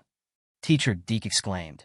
It seems that not only do you have a super affinity for elements, but your innate mental strength is also very strong. Yes, he is simply the illegitimate child of the god of magic. Teacher Qiao deeply agreed with this. Mental power is different from other things. It is impossible to improve it in a short period of time. Meng Lei's mental power is so strong that it can only be innate. Meng Lei knew that the two teachers had been successfully led astray by him, which was just right. Without exposing the system, attributing the reason for his strong mental power to innate was undoubtedly the best explanation. Meng Lei, you have a talent that makes others jealous, but the teacher still says that learning is endless and the only way is hard work. You can skip classes, but you must never fall behind in learning magic. Teacher Deke said seriously, I will pay close attention to your progress in the future. If I feel that you are slow, it means that you are slacking off. You should just go to class honestly. I understand, teacher. After successfully communicating with Teacher Dirk, Meng Lei began to skip classes with peace of mind. He never went to magic class again and strictly followed his own plan. Fire Dragon Book in the morning. Pick up property in the afternoon. Meditate at night. During this time, take some time to go to the fighting arena. The days are fulfilling and comfortable. Time flies, and before I know it, another 3 months have passed. That night, Meng Lei did not meditate as usual, but took a nice bath and fell into a deep sleep. Meng Lei slept particularly soundly this time. When he woke up the next day, the sun was already high in the sky, almost noon. What a great sleep. Meng Lei stretched and felt refreshed. Although meditation can replace sleep, he hadn't slept for nearly half a year, and the long-lost sleep was particularly special. One word, so cool. Get up. Boom, boom, boom. There was a knock on the door, and Monray opened it and saw Fatty Hart and Daniel walked in. Both of them had rosy faces, and their faces were filled with happiness and joy. Brother, why did you just get up? The fat man had a face full of fat, and his eyes were narrowed into slits. Are you like us? You didn't meditate last night and slept until you woke up naturally? Winter vacation started today. I felt very relaxed and got some sleep for once. Meng Lei motioned for the two to sit anywhere while tidying up the quilt. It's winter vacation now. You should go home, right? Well, go back. Daniel nodded and smiled. Winter vacation is not short, and I haven't been home for half a year. It's time to go back and take a look. We should definitely go back. Meng Lei nodded slightly. As for the fat man, there was no need to ask any more questions. His home was in the royal city, and he often found time to go home. Given his grandfather's personality, he would definitely have to stay at home during the winter vacation. Brother, you want to go home too? Asked the fat man. Home? Meng Lei was stunned and remained silent for a long time. Home is a warm word and also a place that one yearns for. But do I have a home? Warcraft village? Meng Lei only stayed there for more than a month, which is not as long as the time he spent in the college. Does it count as home? Meng Lei didn't know, but deep down in his heart, the world of Warcraft village was just a place he had been to, and he didn't have much attachment or sense of belonging there. My real home is on Earth. Meng Lei's thoughts drifted back to the Earth in an unknown time and space. Back to that beautiful seaside town. Back to that comfortable little nest. There are nagging parents, naughty and cute sons, sharp-tongued but kind-hearted wives, hot and delicious meals. Meng Lei was stunned. After coming to this world, he almost evasively suppressed these memories in the deepest part of his heart, trying his best to accept everything in this world, improve his strength as much as possible, and survive as long as possible. However, At this moment, when the floodgates of memory were opened, the rolling torrent of memories swept in like a flood wave, making Meng lay deeply trapped in it, unable to extricate himself. Dad! Mom! Cola! Wife! I missed you guys! A glimmer of crystal appeared faintly, and Meng Lei's eyes couldn't help but become moist. Brother, what's wrong with you? Noticing Monrei's emotional fluctuations, Fatty and Daniel asked in a low voice. Monrey had never been like this before. Nothing. I just miss home. Meng Lei took a deep breath, suppressed the chaotic memories, and forced a smile. I must go home during the winter vacation. Otherwise, why stay in the academy? 2. Seeing that Meng Lei had calmed down, Fatty and Daniel did not doubt him. Fatty smiled and said, a semester has passed in the blink of an eye, and we won't see each other for more than a month. Oh, I feel melancholy just thinking about it. It's not a good feeling. Yes. Daniel nodded, a look of melancholy appearing on his face. I'm talking to you too. Is it that serious? Meng Lei smiled and shook his head. But that's right, I think we won't be able to see each other during the holidays, and I feel a bit sad. How about this? Let's indulge ourselves today? Sure. It's my treat. The fat man's eyes lit up instantly, and he patted his chest and said, where do you want to go? Just tell me a place, and I won't say no. That kind of place is fine too. After saying that, he squinted his eyes and looked obscene. Ah, look at you. Meng Lei rolled his eyes. Can you stop being so lecherous? That's right. I'm still a child. Daniel also glared at the fat man and severely condemned him. Just talking. The fat man smiled awkwardly. How about we go to Juxinlu today?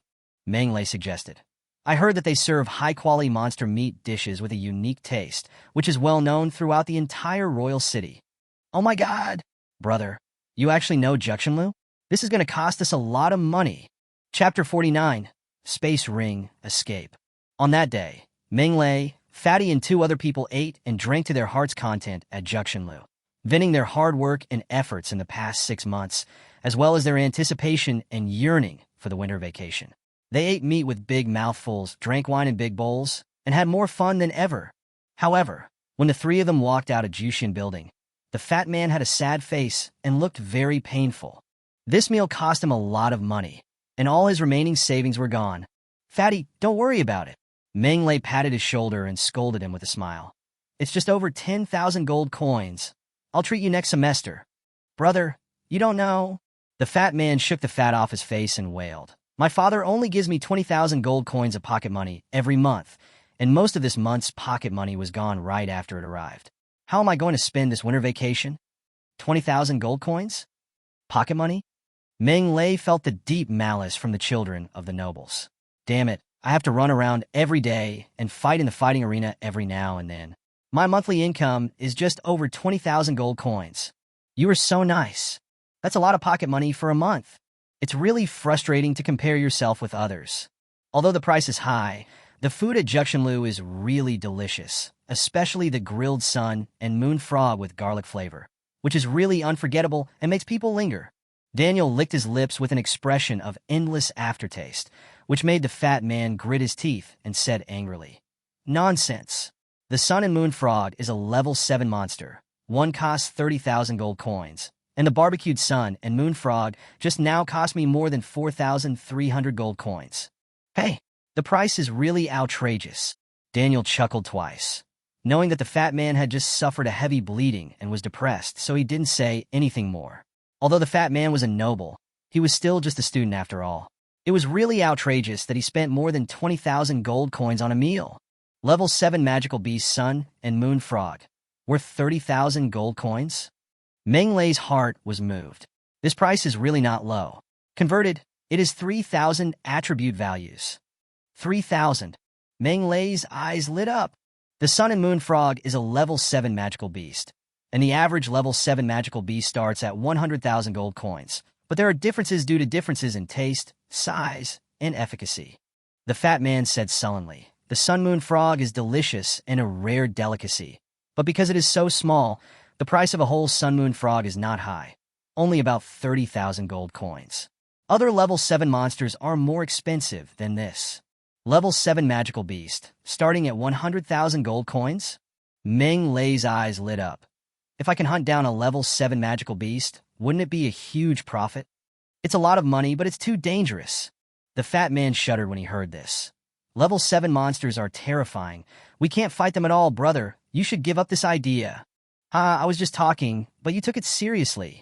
After leaving Jushin Building, Fatty and Hart went back to the academy to pack up their things, while Meng Lei went to the magic device market. This time, the main purpose was not to pick up attributes, but to buy magic devices. It's winter vacation, and he's going back to the Warcraft village. Of course, he will also enter the Warcraft forest to train, hunt Warcraft, pick up attributes, magic cores, and earn gold coins. The fat man's words gave Meng Lei an inspiration. Not only the magic cores were valuable, but the monster corpses were also valuable. They naturally could not be thrown away in vain. It would be a huge waste. Therefore, Mon Lei needs a magic device to store the corpses of Warcraft. Ding! Found a dropped item. Do you want to pick it up? Ding! Fusion successful. Hosts wealth plus 18. The magic device market is huge, and like the electrical appliance market on Earth, it is divided into many areas. Meng Lei went straight to the area for purchasing space magic devices and walked into a shop. Mr. Magician, welcome to our store. A sexy fox waitress bowed and greeted Meng Lei with a smile. The butt on her chest and the furry red tail were very charming. Fox girl? Meng Lei glanced at the fox waiter, resisted the urge to look twice more, turned his head, and his eyes fell on the space magic devices displayed in the crystal cabinet. He asked, Waiter, how much are your space magic devices? Master Magician, our space magic devices are mainly divided into 3 types: space bracelets, space rings, and space belts. The fox waitress smiled sweetly and said in a clear and pleasant voice, Which one do you want, Master Magician? Space ring. Meng Lei thought for a while and said, Our space rings are divided into 3 levels according to the size of the storage space: 10 cubic meters, 50 cubic meters, and 100 cubic meters. How much space do you need? 100 cubic meters, right? Meng Lei raised his eyebrows and asked, The bigger the space ring is, the better, so that more items can be stored in it. This principle is very simple. Master Magician, please take a look at this one. The fox waitress took out a transparent box, inside of which lay a black ring inlaid with a red crystal diamond. This is a space ring from the Love series, with 119 cubic meters of storage space, exquisite details, clear lines, pure elegance, classic beauty, inlaid with Hongling crystal diamonds. Stop! Meng Lei interrupted the chattering fox girl. How much is the price? Mr. Magician, the original price of this space ring is 15.34 million gold coins, but you are very lucky, Mr. Magician. We are having a promotion recently, and this space ring from the Beloved series is only 20% off. 15.34 million gold coins. Meng Lei's mouth twitched. You'd better tell me about the 50 cubic meter space ring. Hearing this, a hint of disappointment flashed in the fox girl's eyes. She saw that Meng Lei was handsome, elegant, and wearing a magic robe. She thought Meng Lei was a wealthy, noble magician, but she didn't expect him to be a poor guy who was good-looking but useless. Cut! I was so happy for nothing. Even so, the fox girl hid her inner thoughts very well and smiled sweetly. Master Magician, 50 cubic meters of space is moderate, and the price is also quite favorable, ranging from 1.5 million to 5.8 million gold coins. Meng Lei's mouth twitched, and sweat appeared on his forehead. How much is the cheapest space ring in your store? Oh. The fox girl was stunned for a moment, then pointed to a space ring placed at the bottom of the crystal cabinet and said, This is the cheapest space ring in our store. It has 1 cubic meter of storage space, and the original price is 190,000 gold coins. If you want it, forget it. I don't want it anymore. I don't want it anymore. Meng Lei's forehead was covered with cold sweat, and he fled from the shop. Damn, the cheapest space ring costs 190,000 gold coins. This is simply robbery. 190,000 gold coins. Even if I sell myself, I can't come up with so many gold coins. Poor bastard. Why go to the market if you have no money? Tisk. Chapter 50. Silver Battle. Flame Demon Bloodline. Monroe is very depressed. He originally thought that after 6 months of accumulation, he would have some assets. Although not as rich as those noble lords, he still had some spare money and was not worried. Therefore, he dared to walk into the store and buy the magic device he had longed for, but he never expected that the space magic device would be so expensive. The cheapest space ring would cost 190,000 gold coins. MMP, I am indeed a poor fellow. Forget it. Let's go to the fighting arena first. Tonight, the number 7 fighting arena is packed. As a silver fighting arena number 7 is far superior to the bronze fighting arena in terms of scale and decoration. The audience in the arena alone fully illustrates this point. The dragon nobles wearing gold and silver. The fat lord, gorgeous and fashionable socialite lady. Either have status or have wealth. Either rich or noble. This is the silver fighting arena, an entertainment venue for the upper class, where only the petty bourgeoisie and the wealthy can enter freely. Dear guests, dear audience friends, good evening everyone. Welcome to the Flame Fighting Arena. I'm Cornelia Noel, tonight's host. Tonight, the two fighters who will present a wonderful duel for everyone are the 2-star silver fighter, the Flame Tiger and the Fire Demon, Alec Benet.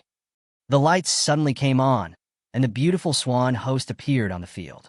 Her clear voice spread throughout the number 7 fighting field, and the noisy field instantly became quiet. Dear guests, you should know that the Flame Tiger Fire Demon is famous for its fierce and violent fighting style and bathing in flames. The audience affectionately calls it the Flame Tiger Fire Demon.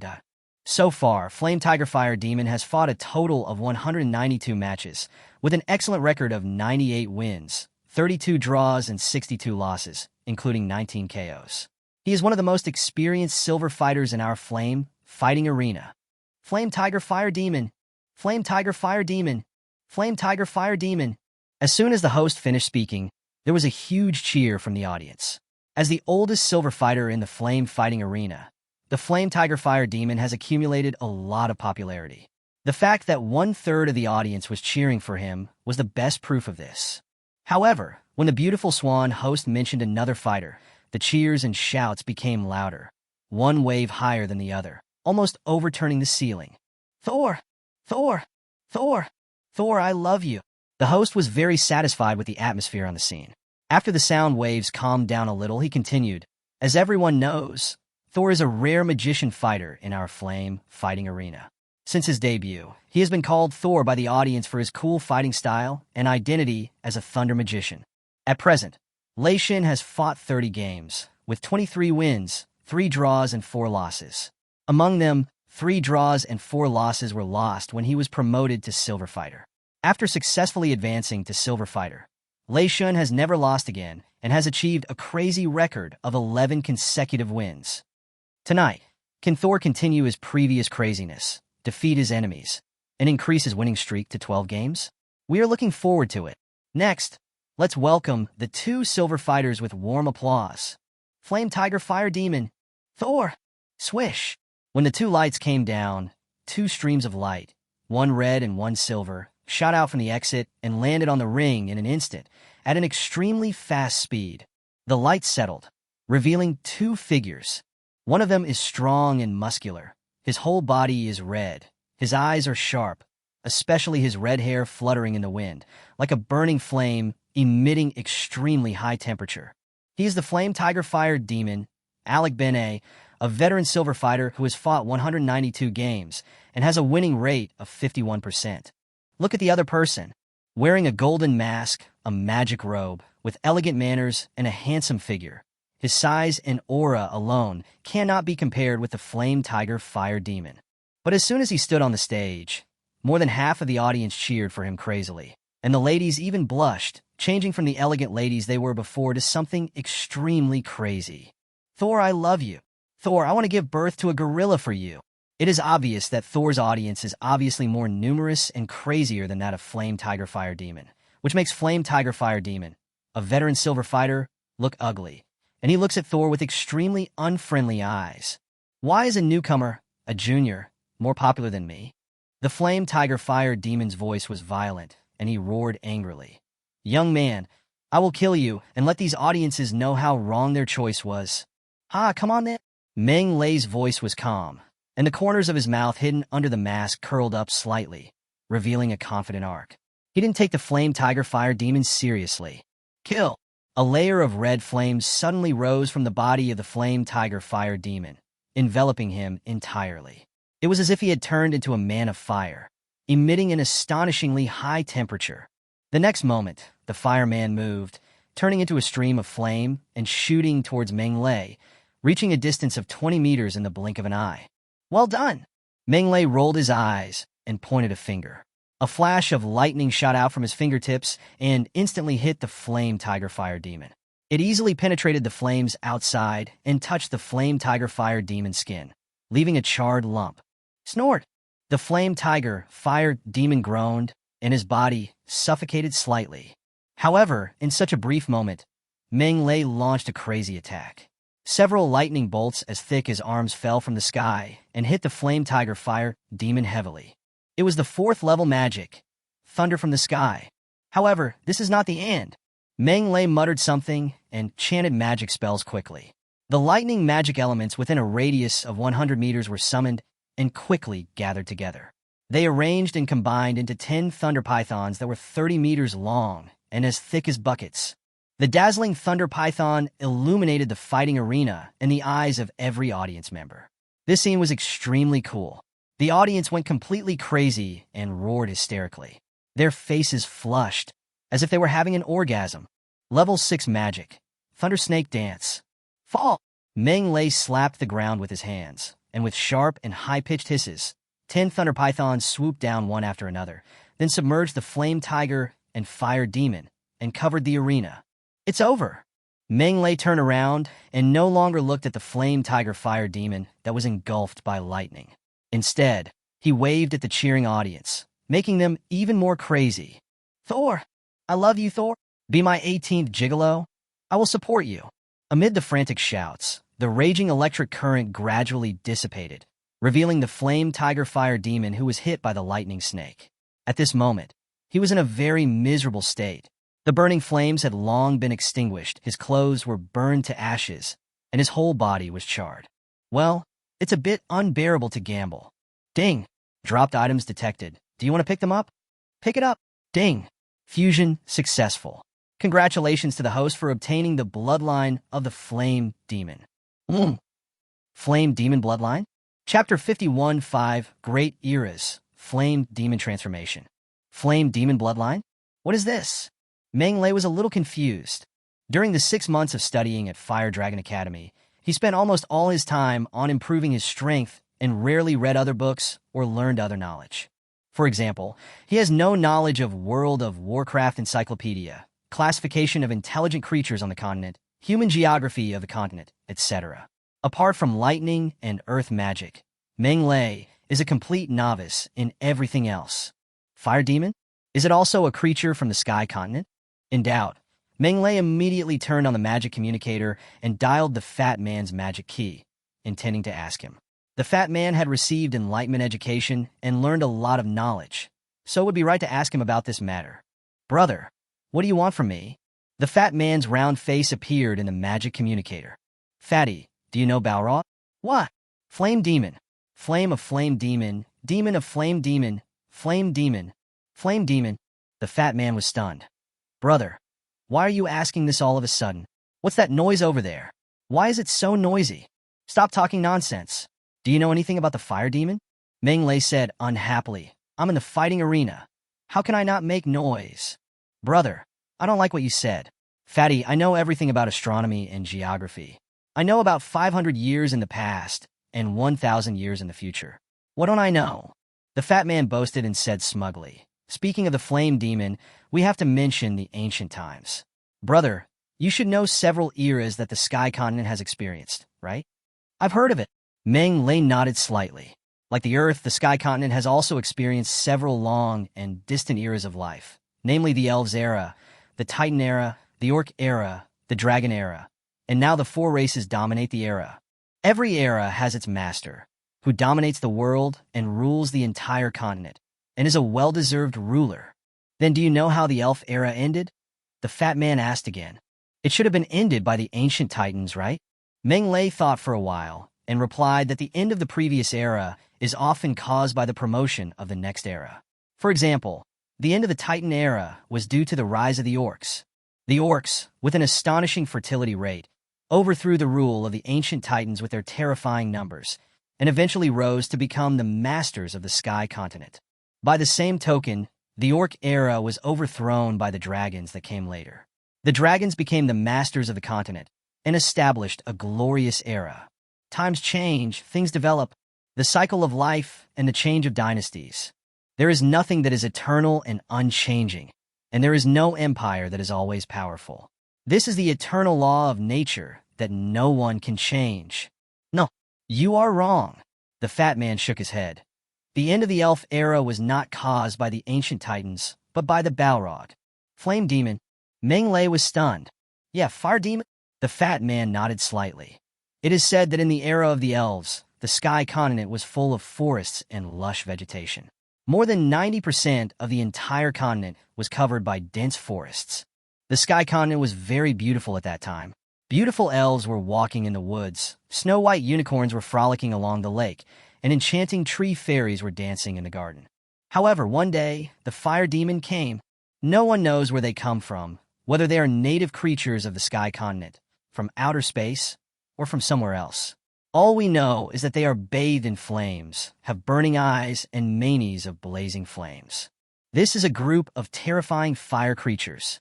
Wherever they passed, forests were burned, grass and trees were burned, and the land was barren for thousands of miles. In less than 100 years, the homes that the ancient elves depended on for survival were burned down.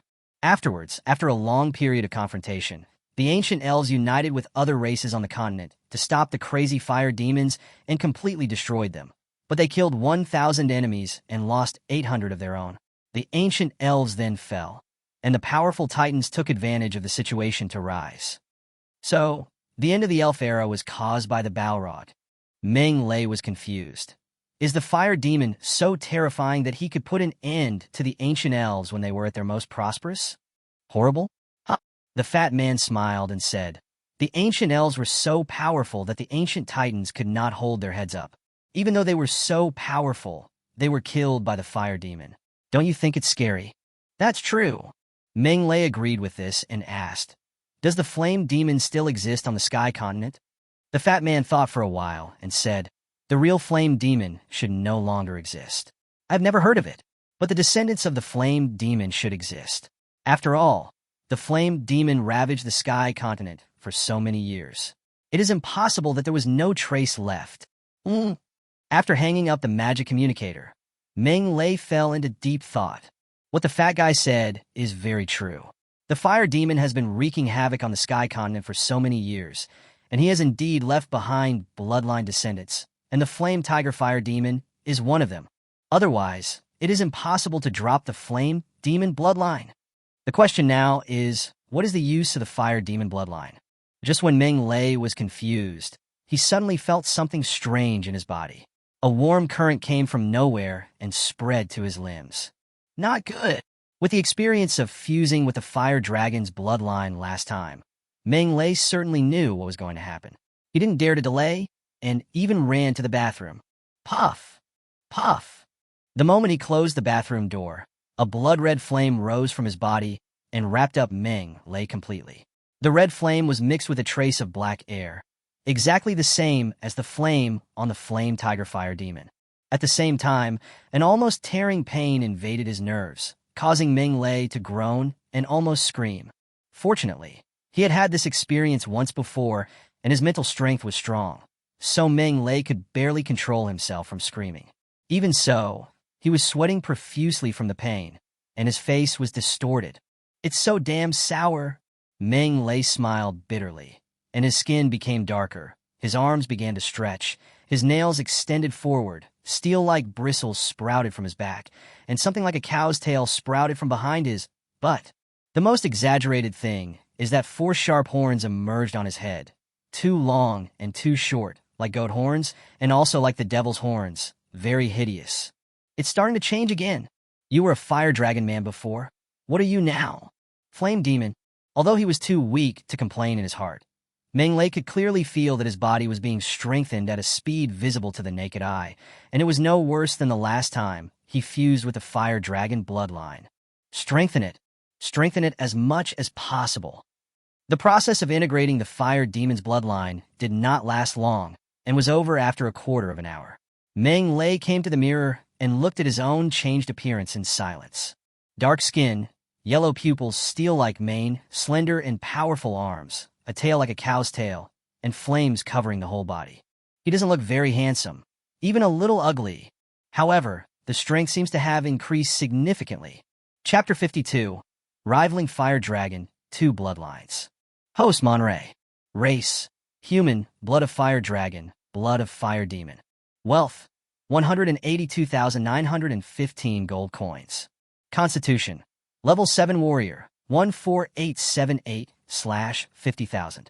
Spirit, level 6 magician, 7102/10,000. Magic power, level 6 magician, 6919/10,000. Magic sum, fighting chi skill, fire dragon treasure book. Fighting skills, several. My physical fitness was over 7,000 before, but now it's as high as 14878. The increase is a bit exaggerated. Looking at his personal attributes, Meng Lei was very pleased. After 3 months of hard training, all of his attributes had increased several times.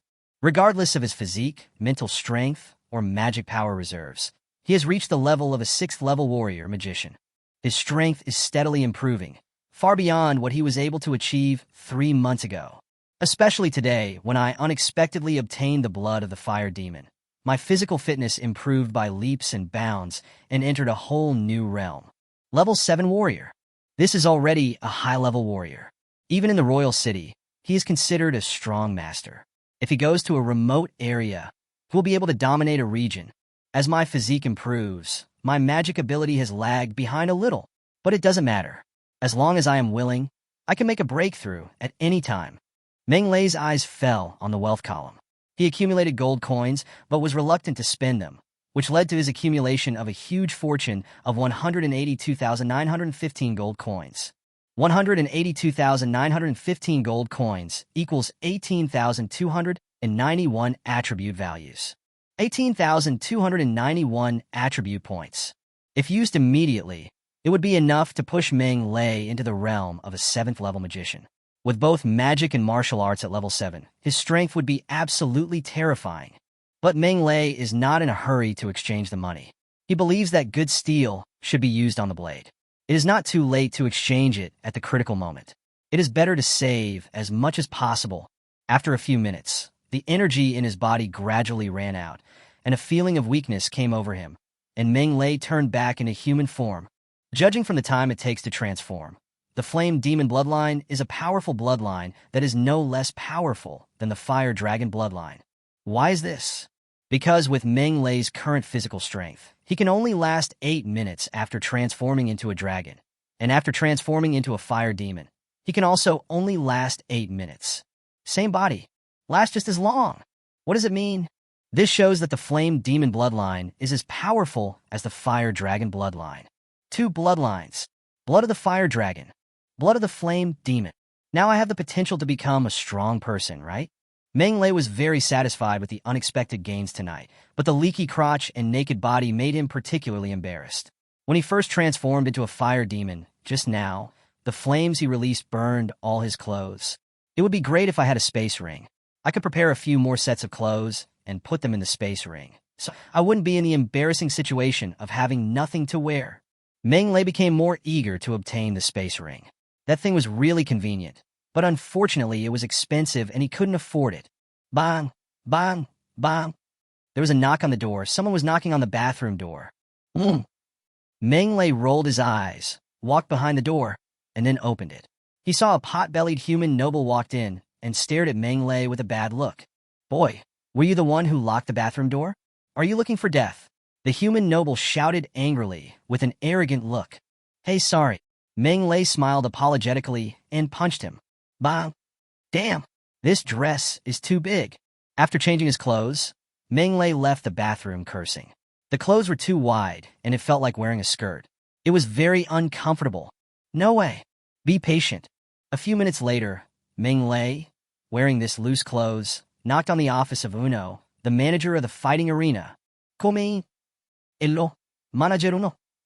It's Brother Monterey. Uno smiled and looked up, but when he saw Meng Lei's clothes, he couldn't help but be stunned, pointing at Meng Lei with a puzzled look. Brother Meng Lei, what are you doing? Ahem. I accidentally got my clothes dirty just now, so? Meng Lei smiled awkwardly. His face didn't even blush when he lied. Dirty? Uno thought of something else, looked at Meng Lei meaningfully, and said with a smile, Brother Meng Lei, Your appearance fee of 10,000 gold coins for tonight has been transferred to you. Please check it. No need. I trust you to do the job. Meng Lei waved his hand and said with a smile. In addition to collecting the appearance fee, I have something else to ask you for help. What's up? Uno raised his eyebrows and was secretly delighted. Ever since Meng Lei joined the flame fighting arena, he had rarely been troubled by anything, which made Uno quite helpless. Because he wants to befriend Mon Lei. Yes, make friends. Others don't know Meng Lei's background, but Uno knows it clearly. He is the top freshman in Fire Dragon Academy. If that's all, it's certainly not worth making friends with. The real reason that made Uno want to make friends with him was Mon Lei's performance in the fighting arena. He fought 30 games with 24 wins, 3 draws and 4 losses, becoming a silver fighter in one fell swoop, and won 12 consecutive victories. Silver fighters are high-level fighters that ordinary fighters can't even dream of. Without strong power to back them up, even the richest experience will be of no avail. Generally speaking, a silver fighter has at least the strength of the peak of level 6, and the vast majority of silver fighters are level 7 fighters. The 2-star silver fighter Flame Tiger Fire Demon, who was just defeated by Meng Lei, is a level 7 fighter. If it was any other peak level 6, or even level 7 warrior magician, Uno wouldn't take it seriously. The power behind him is amazing, so why would he care about a level 7 warrior magician? But if this 7th level warrior magician is a 15-year-old boy, it would be too exaggerated. Moreover, Uno discovered a key point. Mon Lei is not only a magician, but his physical body is also very strong. Although Mon Lei seldom used his physical body in the 30 fights, it could not be hidden from Uno's eyes. 15 years old, at least level 6 peak, and he practices both magic and martial arts. Such a person is rare, let alone unseen. Uno only has 2 words to describe him. Genius? True genius. When dealing with such a person, you naturally have to make friends with him. Who knows, Meng Lei may become a big figure who will shake the world in the future. Then, you will get unimaginable rewards. So, when Uno saw that Meng Lei wanted to ask for something, he was naturally overjoyed. I want to take a month off and go home. Meng Lei didn't hesitate and went straight to the point. As a silver fighter, he had to fight at least 5 times a month and couldn't go home without asking for leave. Ask for leave? Wu Nuo nodded slightly. Fire Dragon Academy was on winter vacation, so it was normal for Meng Lei to ask for leave to go home. He did not refuse and said with a smile, "Of course. Is 1 month's vacation enough? How about 2 months? 1 month is enough." It was already 10 o'clock in the evening when he left the flame fighting arena. Mon Lei did not return to the Magic Academy, but went to the Giant Axe Warrior Academy, where his 2 friends Joseph and Andrew were studying. The Giant Axe Warrior Academy is probably on winter vacation. Meng Lei wants to ask Joseph and Andrew if they want to go back to the village together. If possible, they can go back together, so that they will have company on the way. Calculating the time, it's been almost 2 months since I last saw them, right? And there's this girl named Jonah. Chapter 53, Bullied and Furious. The Fire Dragon King City has more than 70 warrior academies, and the Giant Axe Warrior Academy is one of them. This medium-sized warrior academy has a history of more than 5,000 years and has trained a large number of outstanding warriors and strong men. With a long history, many strong people emerged. Meng Lei stood at the gate of Giant Axe Academy and saw 2 giant daylily axes over 20 meters tall towering above the gate, with the axe blades shining coldly and looking extremely sharp. It is the symbol of the Great Axe Academy, the Singer Battle Axe. "Stop now!" The guard stopped Meng Lei. "I'm looking for someone. Please register here first." Okay.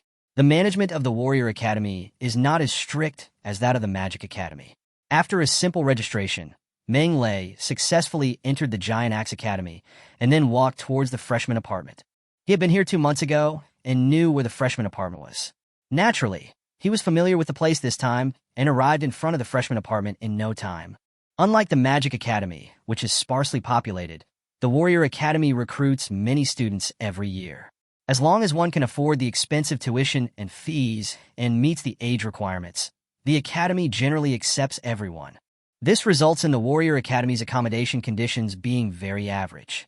Joseph and Andrew's dormitories are similar to student apartments on Earth, with 6 people sleeping in a dormitory, sleeping on bunk beds. The conditions cannot be compared with those at the Magic Academy. It was already 11 o'clock in the evening, but the lights in the student apartments were brightly on. There were sounds of cheerful laughter and conversation coming from every dormitory. Some were playing World of Warcraft chess, some were drinking and playing finger-guessing games, and some were singing karaoke. The whole apartment building was bustling with activity, a far cry from the iron-blooded solemnity of the past. It looks like Giant Axe Academy is also on winter break. Meng Lei took the magic ladder to the 11th floor and came to Joseph's dormitory. Unexpectedly, as soon as he reached the door, a figure flew out of the dormitory. This building is a single-sided apartment, with rooms on only one side and air on the other. If you fly out and fall from the 11th floor, you will definitely die a miserable death. Careful! Meng Lei was quick-eyed and quick-handed. He appeared behind the man in a flash, and with a light pull of his arm, he pulled him back with a Tai Chi round hand. Puff! The man spat out a mouthful of blood mixed with a few broken teeth. Half of his face was swollen, and his nose bridge had collapsed.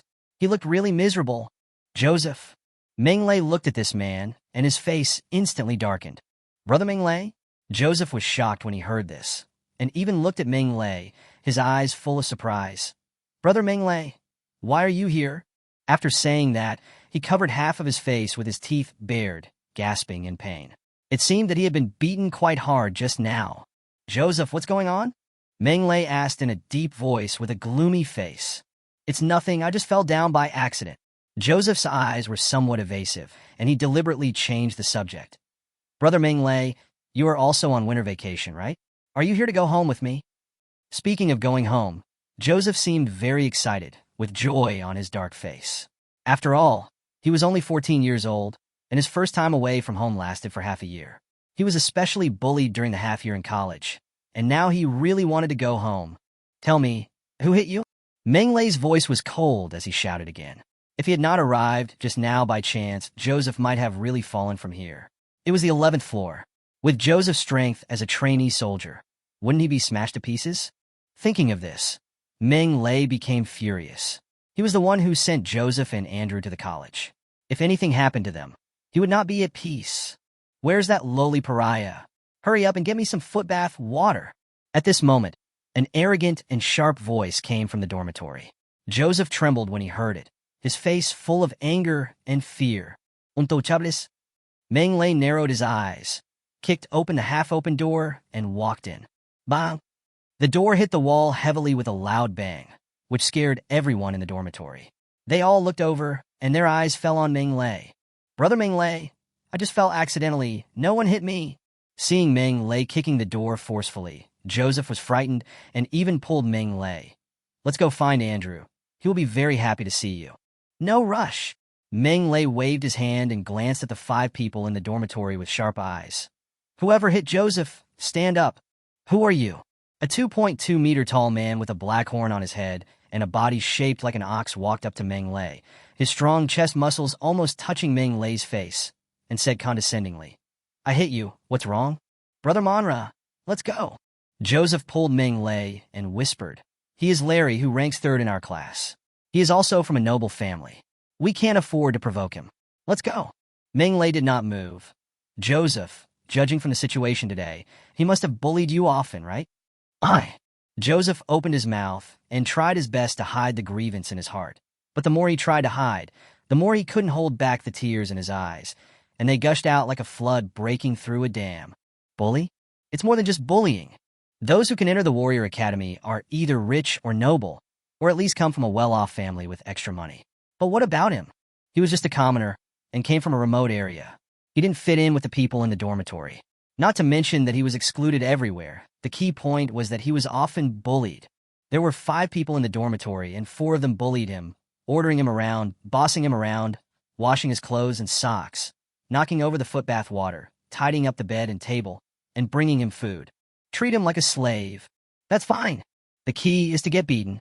If they were angry or he did something that displeased them, they would be beaten, slapped, hit in the face, kicked in the head, or made to kneel down and apologize. Over the past 6 months, he has been bullied and tortured and suffered a lot. How can it be simply described as bullying? It seems like you've really been bullied in the past 6 months. Meng Lei clenched his fist and patted Joseph on the shoulder. He felt very guilty. In the past 6 months, he had been busy improving his strength and rarely paid attention to Joseph and the other 2. In fact, he almost forgot about Joseph and the other 2 in his heart. After all, They were his previous incarnation's companions, not his. His memory of the three people only lasted for more than a month after he traveled through time. Really very little, but at this moment, Meng Lei felt very guilty because in Joseph's heart, he was his closest friend and a good brother with whom he could vent his grievances. Huh? Bullying? I just like bullying him. What do you think? The sturdy man named Larry crossed his arms and said, "Not only did I ask him to wash my clothes and socks and wash my feet, I also asked him to kowtow to me." Snort! Meng Lei got angry and slapped him. Bang! The sharp palm wind blew across Larry's cheek and slapped him hard in the face, and Larry flew backwards. Chapter 54. Beat up Larry and pay him to apologize. With a crisp slap, Larry flew backwards and hit a bed made of black iron wood, smashing it into pieces. The whole dormitory became quiet in an instant. Everyone stared at Larry, who fell on the bed, and then looked at Monray, who was standing silently. No one could react for a moment. Larry was knocked away like this? He is a level 4 warrior. Roar! Just as everyone was stunned, Larry slapped the ground and stood up, his eyes bloodshot. "Damn you lowlife. How dare you sneak attack me? I'll kill you." Larry instantly turned into a gust of wind and pounced towards Monlay. His speed was comparable to that of a 4th level warrior, and he was in front of Monlay in a flash. "Go to hell, you bastard." Larry used all his strength and punched down with extreme ferocity. Joseph's eyelids twitched, and his heart almost jumped into his throat. "Brother Monra, be careful. Don't worry." Monray smiled at Joseph, stretched out his right hand, and gently grabbed Larry's fist with a click. Fiecha feast. Terrifying power. Violent momentum.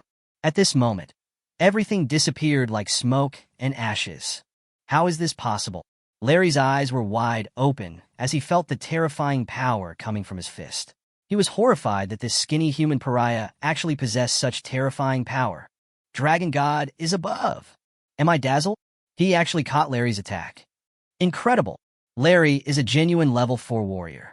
How could his attack be so terrifying that he was caught so easily?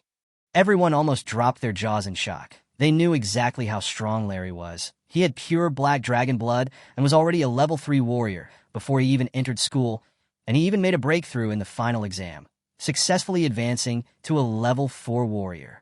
With such strength, only the 2 perverts in the first 2 positions are slightly stronger than him. No one at the same level is Larry's opponent. But now, a pariah who came out of nowhere actually took Larry's attack. So easily?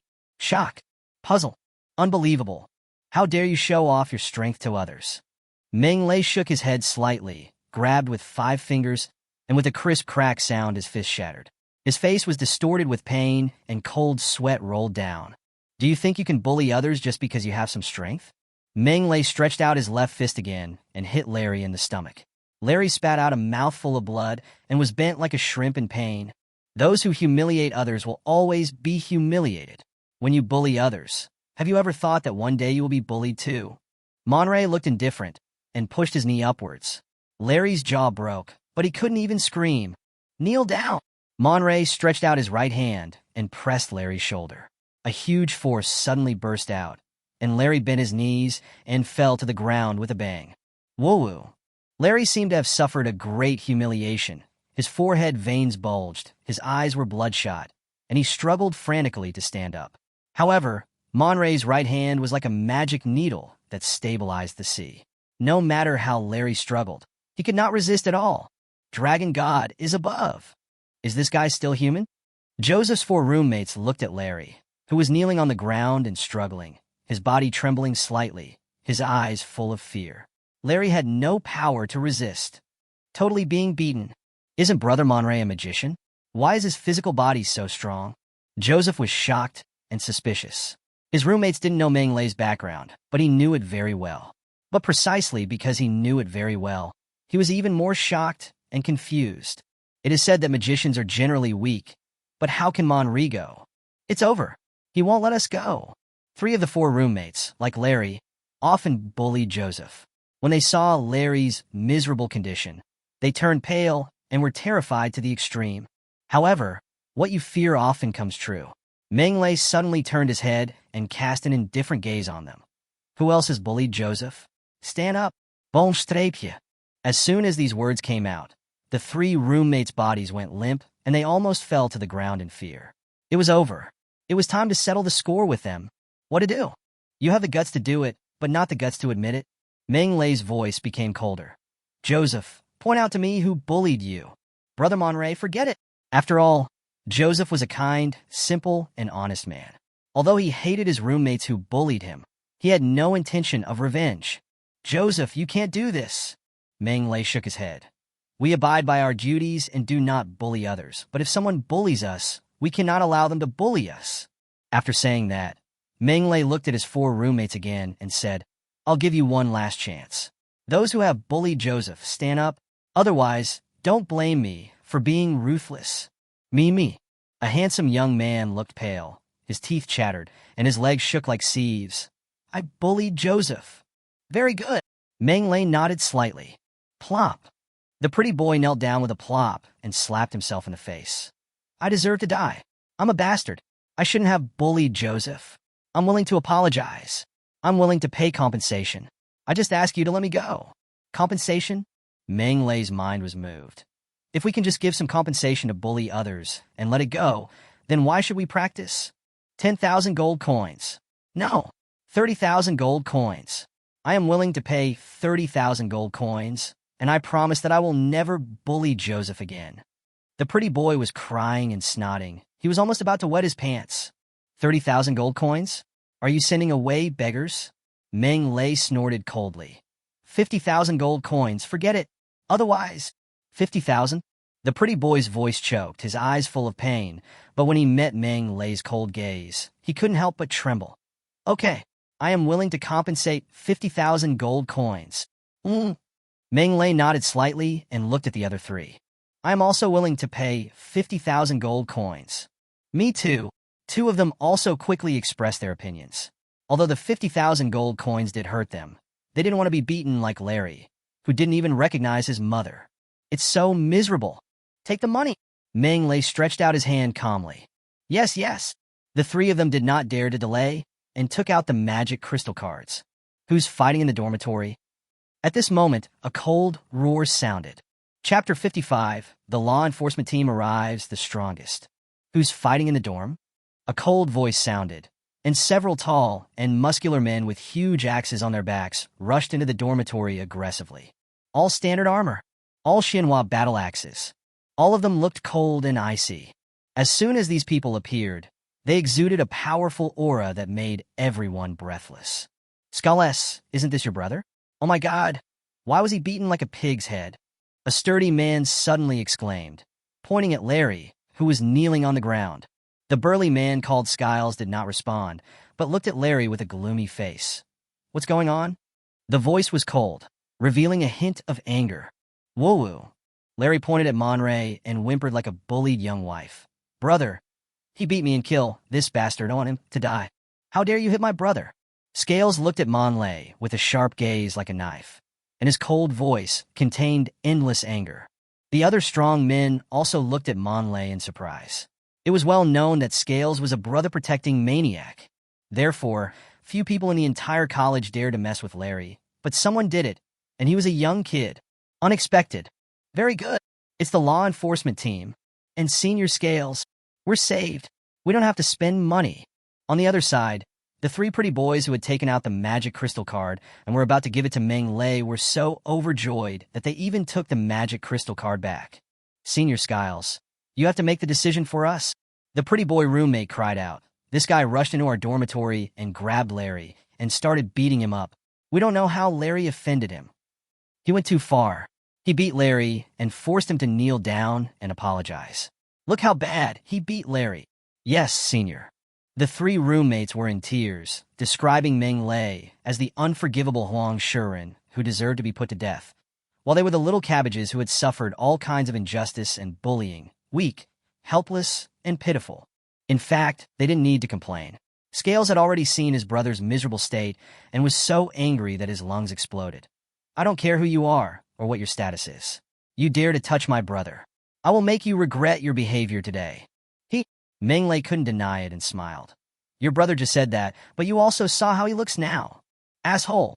Scales was furious, and an aura that was countless times stronger than Larry's burst out from him. pressing towards Monray like an overwhelming force. This aura was so terrifying that just the escaping aura was enough to make Joseph and the pretty boy feel breathless and difficult to breathe. "Brother Monra, what should we do now?"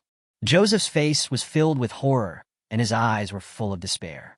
As a student of the academy, how could he not know Scales' identity? Scales, 6th grade chief, the strongest person in Giant Axe Academy, captain of the college law enforcement team, the vice president's direct disciple. It is no exaggeration to say that Joseph spent the first 6 months of his school life listening to the legend of Scales. And now, he actually offended the legendary figure. How will this end? Joseph was desperate, but what he didn't expect was that when facing the shocking identity of Scales, Monray's face suddenly changed color, as if a breeze was blowing on his face, and he didn't take Scales seriously at all. "You want to overwhelm me with your momentum?"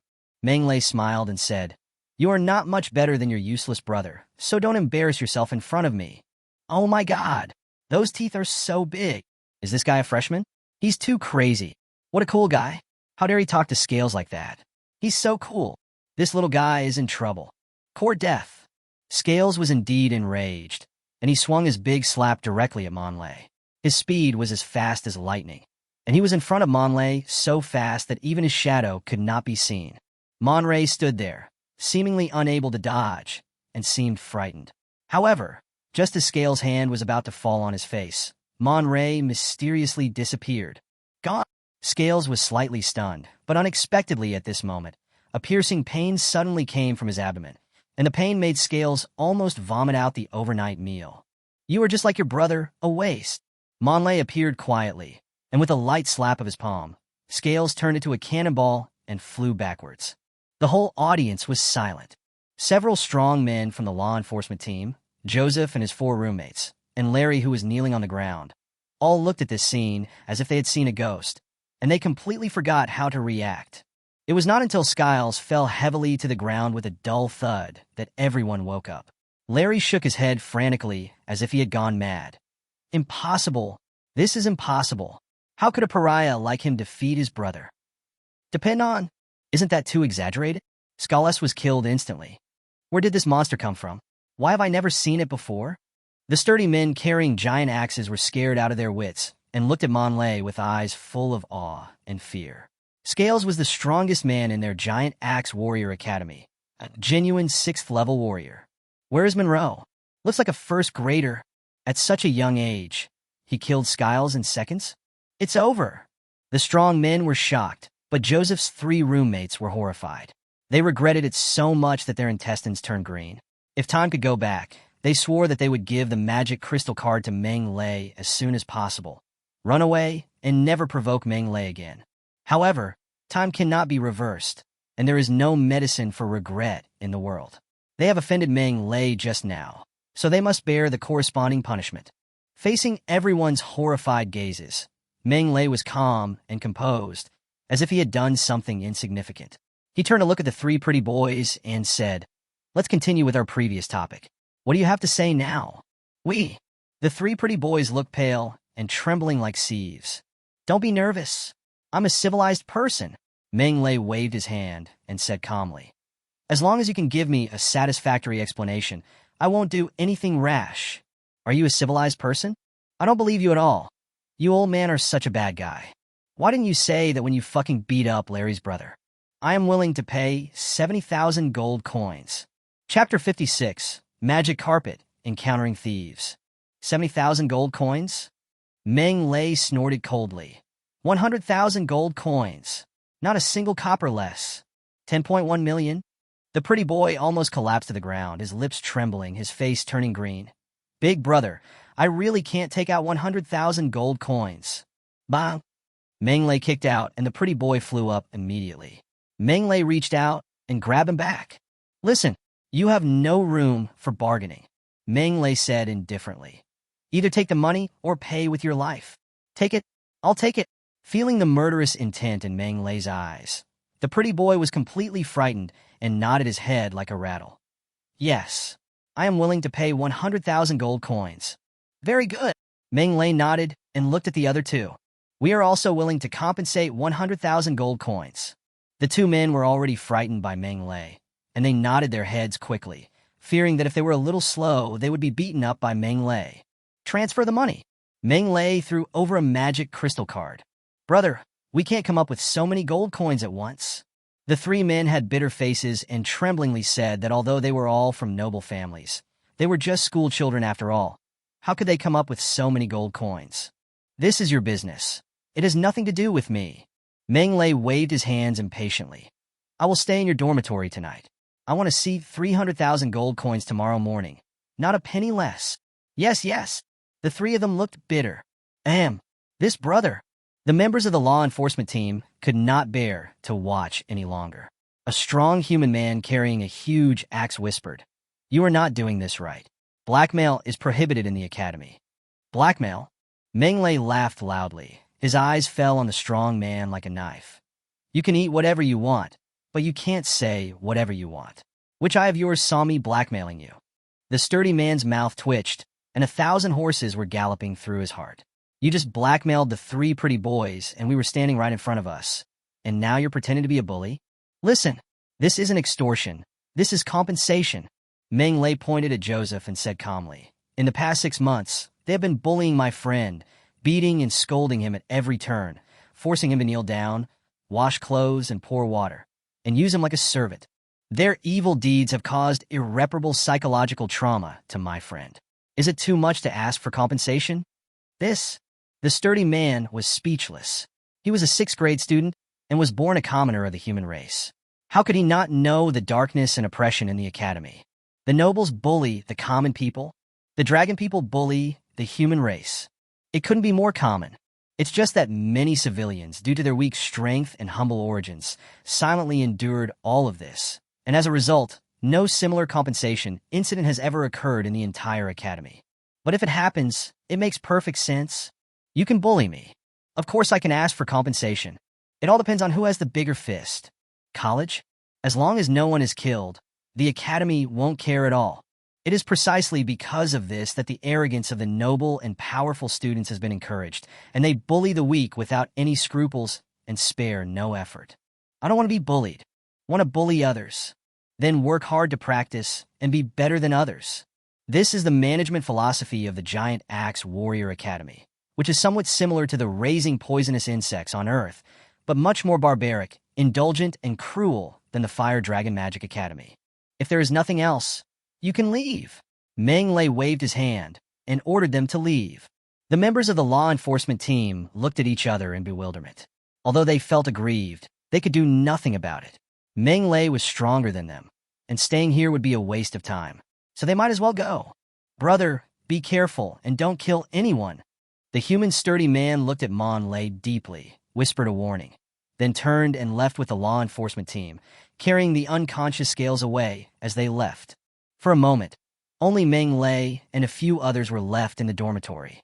Joseph, close the door. Oh, good.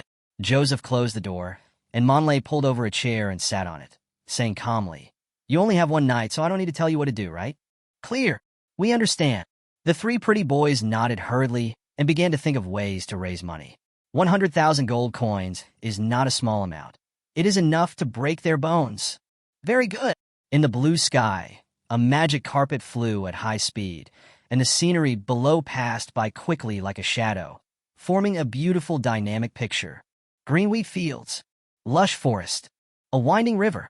The scenery of the south is thousands of miles of fertile fields and green. You didn't see the scene at that time. Brother Monray killed Larry in seconds with just one grab, one punch, and one knee. It was so cool. I was stunned at the time. Wow! And more.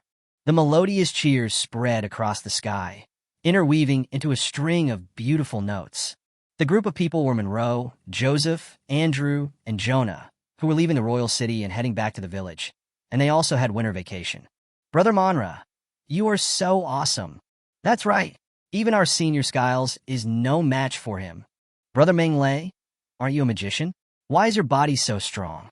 Are you practicing both magic and martial arts? Brother Monra, did you buy this magic carpet? Monrej. The journey was tedious, but the four friends were extremely excited. They kept talking about what they had seen and experienced in the past 6 months, chattering all the way. How could they look irritated at all? The magic flying carpet was very fast, far beyond the reach of the old ox cart. Half a day later, the Monster Mountain Range was already in sight. Look, that's the Monster Mountain Range. Yeah, we're almost home. We're almost home. Wow, the magic carpet is so fast.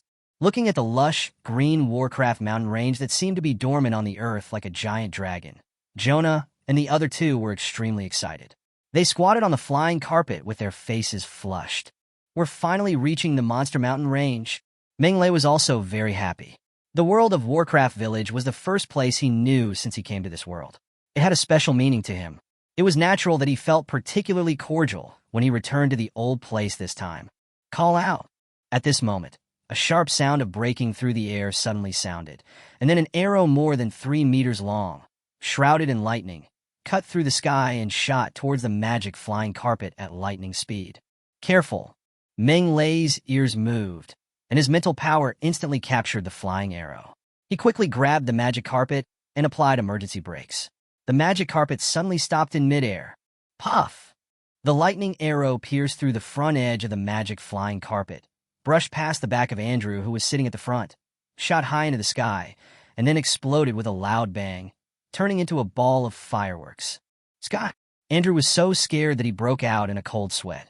Fortunately, he braked in time. Otherwise, he would have been pierced by the arrows like a kebab. Damn it! Menglei looked at the ground. A cold light flashed in his eyes. Chapter 57. The Thieves Are Destroyed, the Space Ring. There are towering mountains on both sides, with only a canyon running through the middle. A group of ragged bandits lie across the center of the canyon, blocking the road in the middle of the canyon. The bandits were dressed in rags, looking like a mob. At this moment, they were all surrounding a magic crossbow, looking excitedly at the magic flying carpet hovering in the air. TSK, TSK, magic carpet. This time the prey must be worth a lot of money. A magic flying carpet is worth 30,000 gold coins, which is equivalent to a small caravan. Hey, there are a lot of big fish recently. One day's income is equivalent to a month's normal income. I planted this tree and built this road. If you want to pass through here, you have to pay me. Guys, keep firing your violent lightning crossbows and knock down the magic flying carpet. A one-eyed bandit riding a cloud-stepping wildebeest with a ferocious face waved a giant sword in his hand and shouted orders. He was the leader of the Lone Wolf bandit group.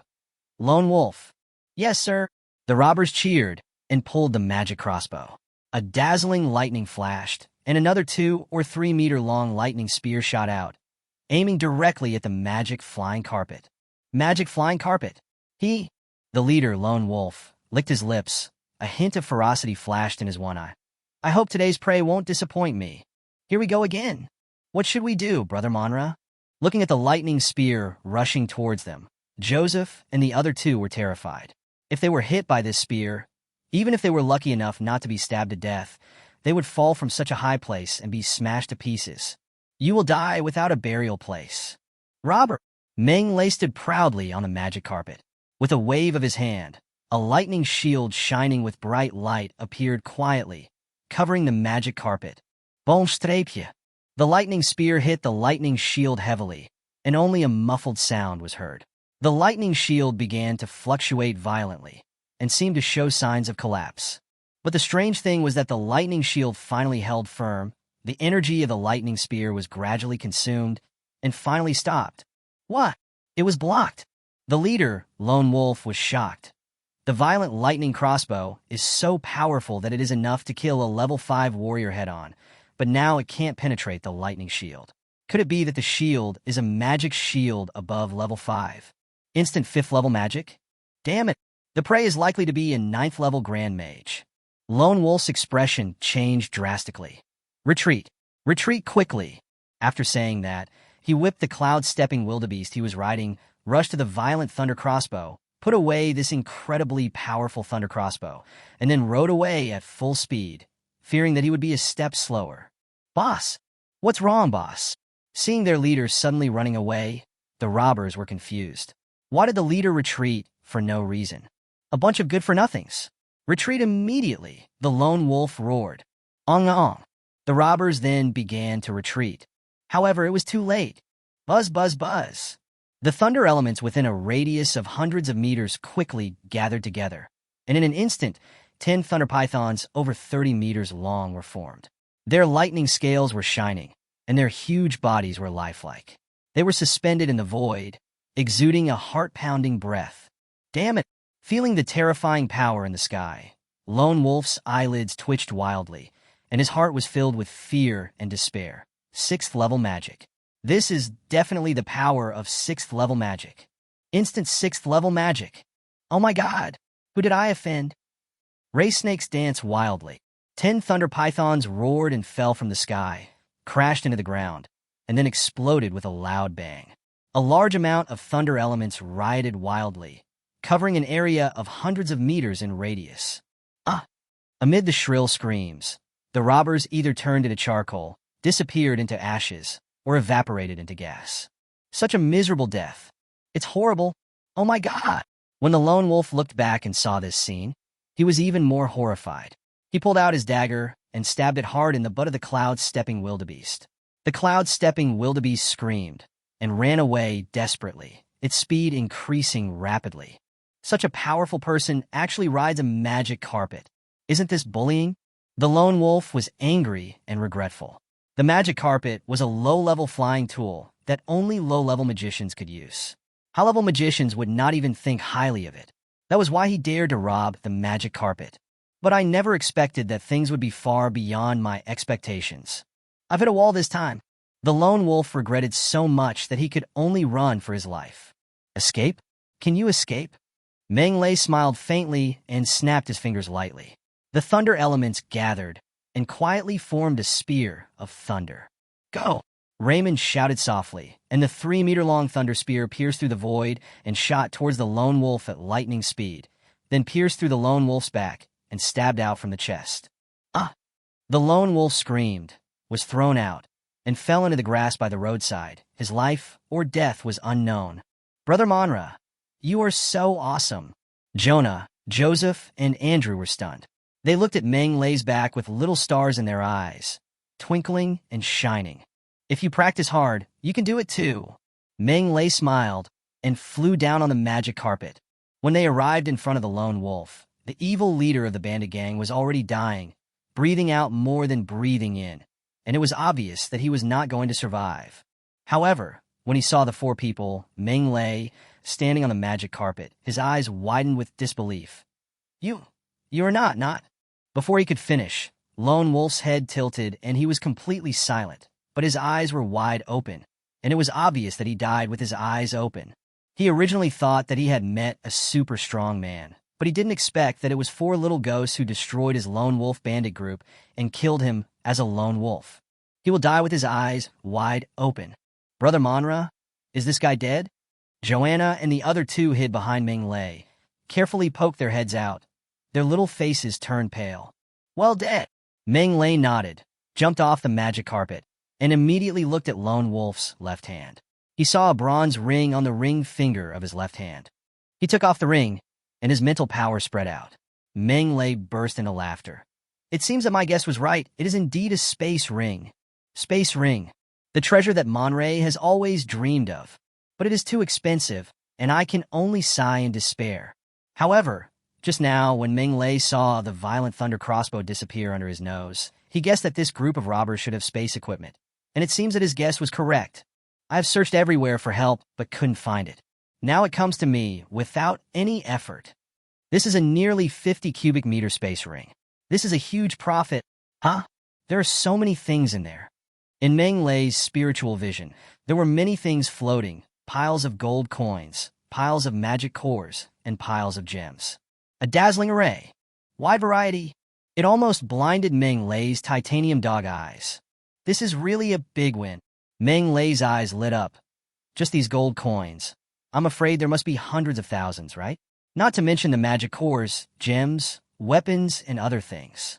It is true that a horse cannot grow fat without night grass, and a man cannot become rich without unexpected wealth. The ancients were right. Chapter 58. Crazy Beast Tide, turning hands into thunder. After dealing with the lone wolf bandit group, Meng Lei and his group set out on their return journey. Xiao Na and the other 2 chattered. looking at Meng Lei with eyes full of admiration, and thousands of words were condensed into one sentence. Brother Manhwa, you are awesome. If you practice hard, you will be this strong in the future. Meng Lei responded with a smile, but secretly deposited all the gold coins in the space ring into the system, and his wealth value increased by 300,000. Adding the previous wealth, the total is 480,000. This does not include the magic cores, gems, weapons, and other items in the space ring. If these treasures are sold, a lot of money can be made. I really made a fortune this time. Meng Lei played with the space ring, feeling the pleasure of making a fortune, and was so happy that snot bubbles came out. Of course, the biggest gain is this space ring worth millions of gold coins. The role of the space ring is unquestionable. With it, Meng Lei can hunt monsters to his heart's content without any worries. Although the 50 cubic meters of space is not large, it is enough to store a lot of magic cores. Meng Lei's mind has already flown to the Warcraft forest. He fantasizes about hunting Warcraft, collecting magic cores, and making a fortune. He almost climaxed. The magic carpet was extremely fast, and after 2 hours of flying, it finally returned to the Warcraft village, but the scene in front of them surprised the four. Beast tide. Another beast tide. The wild beasts all over the mountains turned into a rolling torrent, rushing towards the Warcraft village like a black cloud, as if they were going to submerge the small Warcraft village in the torrent of wild beasts. At this moment, dozens of young and strong men stood on the city wall, their eyes filled with fear and despair. These young and strong men are none other than the guard team headed by Captain Hades. As members of the Warcraft village, they often resist the beast tides. Each of them is experienced in battles. An ordinary beast tides cannot scare them. But this time the beast tide made everyone extremely desperate. Why is this happening? Hades stood on the wall, looking at the dozen or so magical beasts surrounded by the beast tide, with nothing but despair on his face. Level 4 Warcraft. Armored Rhino. Level 3 Warcraft. Panicula, Blood-Spotted Snake. Level 2 Magical Beasts. Azure Snake, White Turtle Crocodile, Golden Scorpion, Thorn Rat, Swamp Dragon Turtle, Blood Fawn Wild Boar, Titan Longhorn Beetle, Wind Wolf King. 1 Level 4 Monster. 2 Level 3 Monsters. 8 Level 2 Monsters. There are countless first-level monsters. How can we resist such a terrifying lineup? There is not even a chance of winning. Why? Why are there so many monsters in this beast tide? Hades couldn't understand. The Warcraft village was located on the edge of the Warcraft forest. Normally, encountering a level 1 Warcraft was considered bad luck. Why did even a high-level Warcraft like the Iron Armored Rhino show up this time? This is totally unreasonable.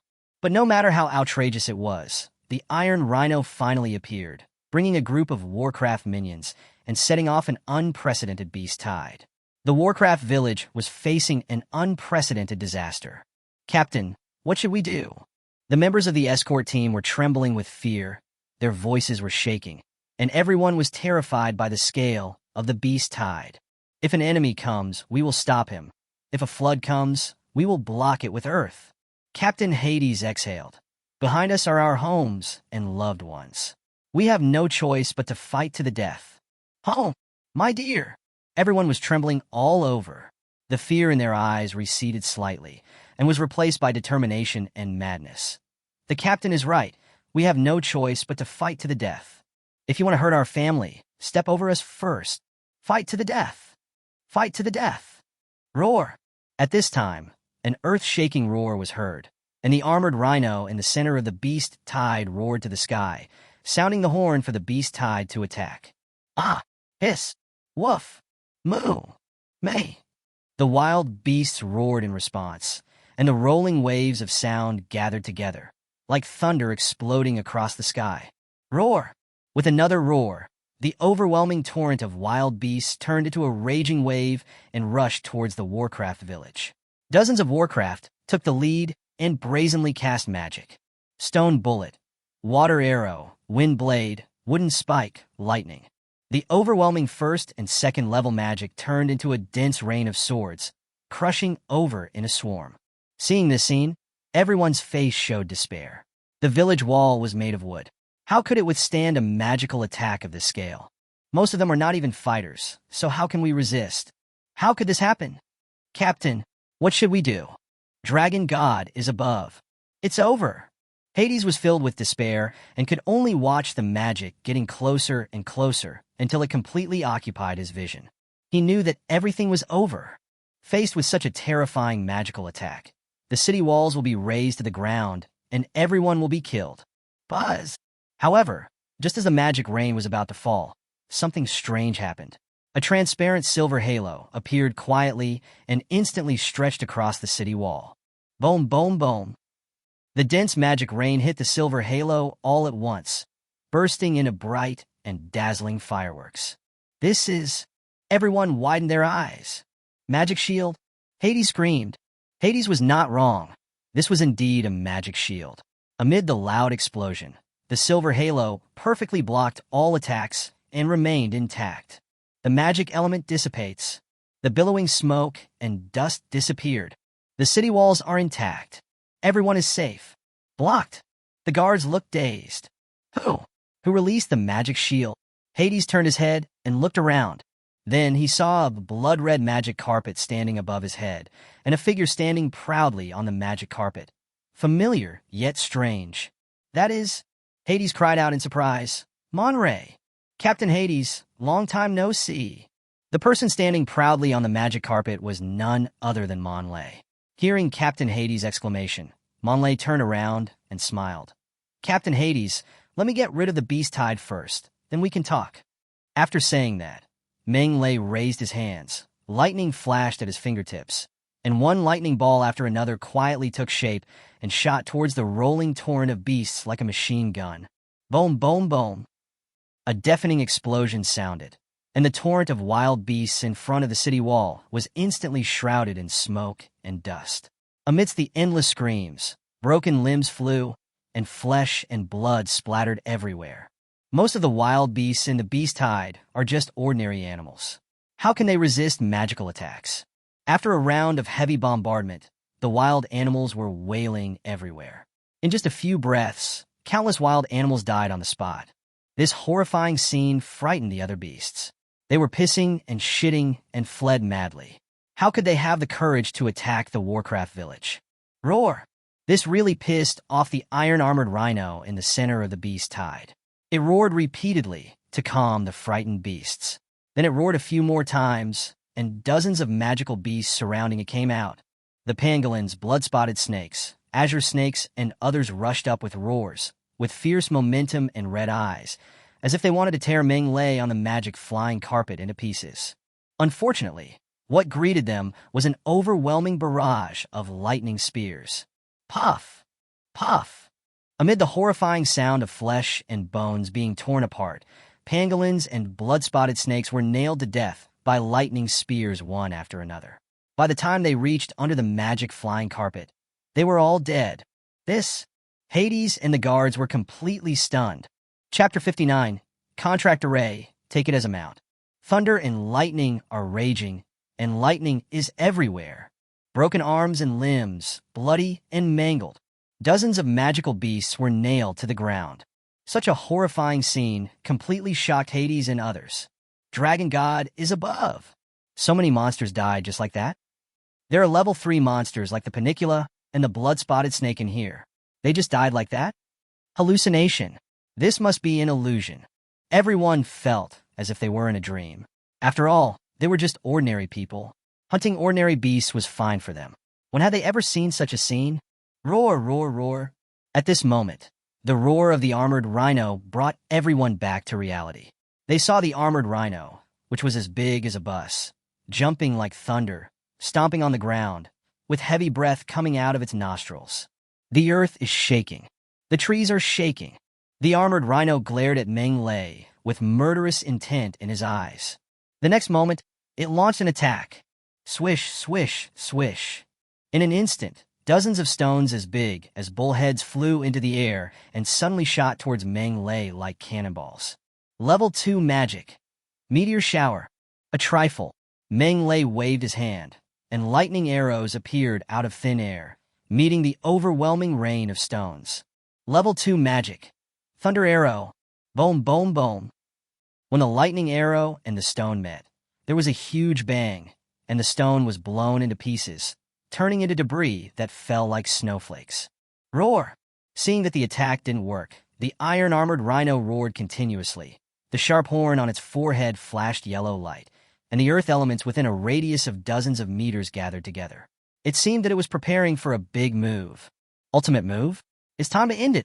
Meng Lei shook his head slightly and activated the third-level magic, Thunder Shackles. Countless silver threads quietly appeared around the armored rhino, and then surrounded it tightly before the armored rhino could react. Crackle! The iron-armored rhino was wrapped like a dumpling, with the electric current whipping and wandering around, paralyzing its body. The iron-armored rhino was twitching all over, shaking like a sieve, as if it was dancing a ghost dance. It's over! Meng Lei drew a line in the air, and a lightning spear appeared, pressing against the iron-clad rhino's forehead. As long as Meng Lei wanted, the lightning spear could pierce through the iron-clad rhino's head at any time and nail it to death on the spot.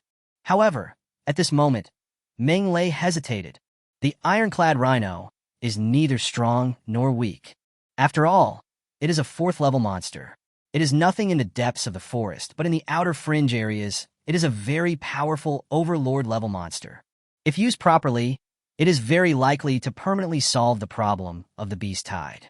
With this in mind, Meng Lei turned to look at Captain Hades and said with a smile, "Captain Hades, what do you think of this armored rhino?" "Oh."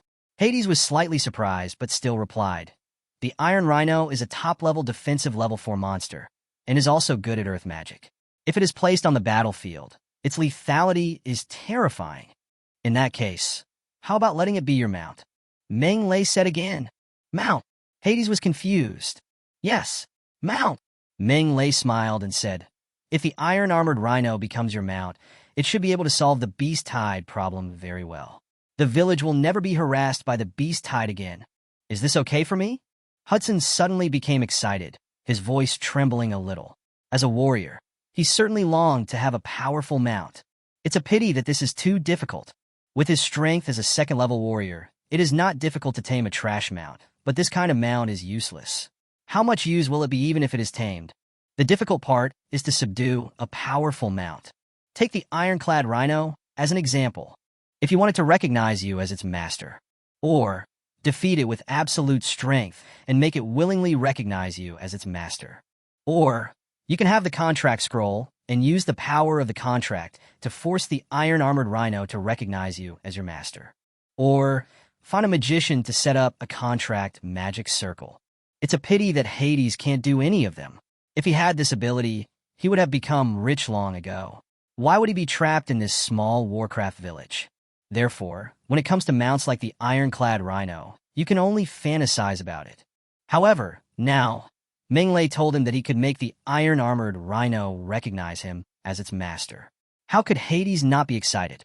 Why not? Meng Lei smiled and quickly chanted a magic spell.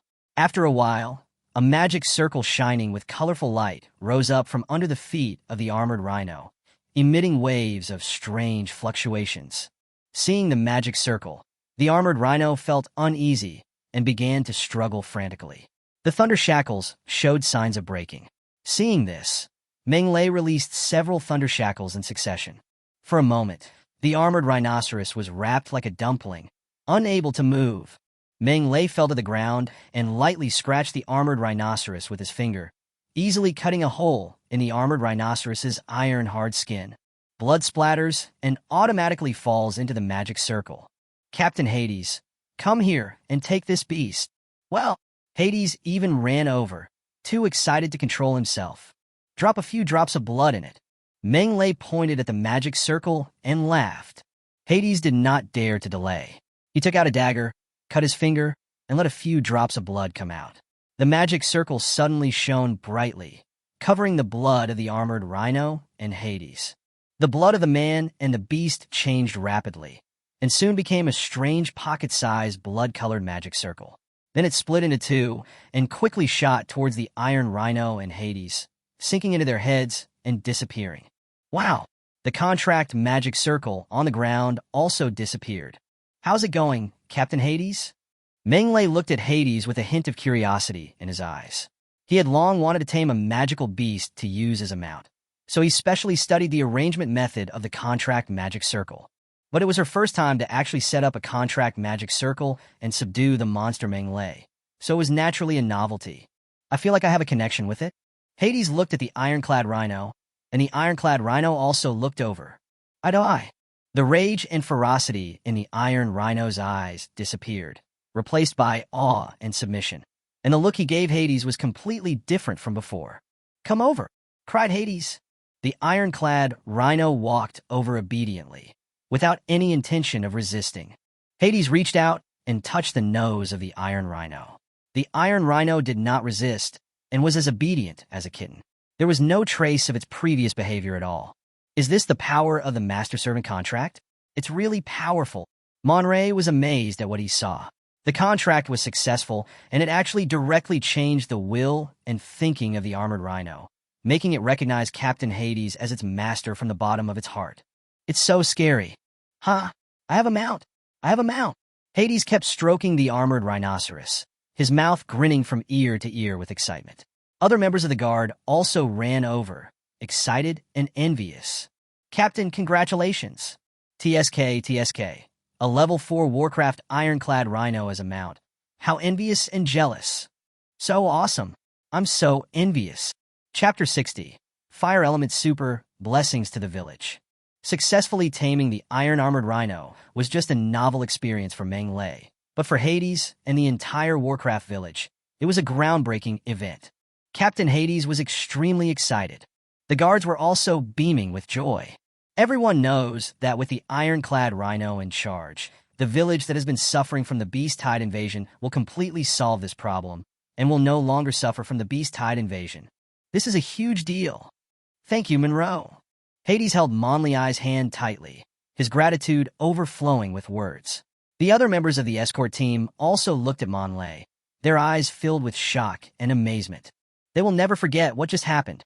Countless magic thunderballs. Sharp lightning spears like a rain of swords. Dozens of magical beasts were nailed to the ground. The thunder shackles that tightly bind the armored rhino. Monray, is it so powerful?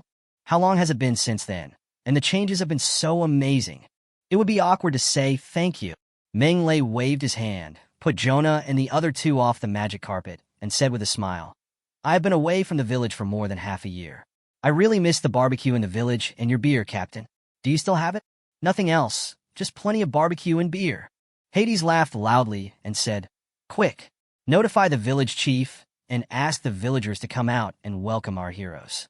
We will hold a bonfire party tonight to welcome Monley and the others home." "Good. We should give you a warm welcome." A crisis was quietly resolved, and the powerful guard of the iron-armored rhino was obtained, as well as the corpses of wild beasts and monsters all over the ground. It can be said that multiple birds were killed at one stroke. This made the villagers very happy. They cleaned up the corpses happily. Everyone was in high spirits, as if it was New Year. Adults are busy running around. The child comes to Mengele and turns into a curious baby. Monley was a very patient man who loved children. He sat on a large rock in the middle of the village with a group of children, telling them about what he saw and heard in the royal city. Jonah, Joseph, and Andrew supplemented their stories. The vivid description caused a group of children to exclaim in surprise. "Brother Mengele, can a house really fly in the sky? Brother Mengele, have you ever seen a dragon man with dragon horns? Brother Mengele, I heard from adults that you can spit out lightning and control thunder. Is this true?" Children's curiosity is never satisfied. A group of children talked at once and asked questions nonstop. Even though Mengele was patient enough, he was a little annoyed by the questions. Seeing this, Xiao Na rescued Mengele. She took out a magic crystal ball and said with a smile, "Everyone, look here. Do you know what this is? Glass ball?" Kids blink. "This is not a glass ball, but a magic crystal ball." Joanna laughed. "With it, we can detect our magical talent, just like this."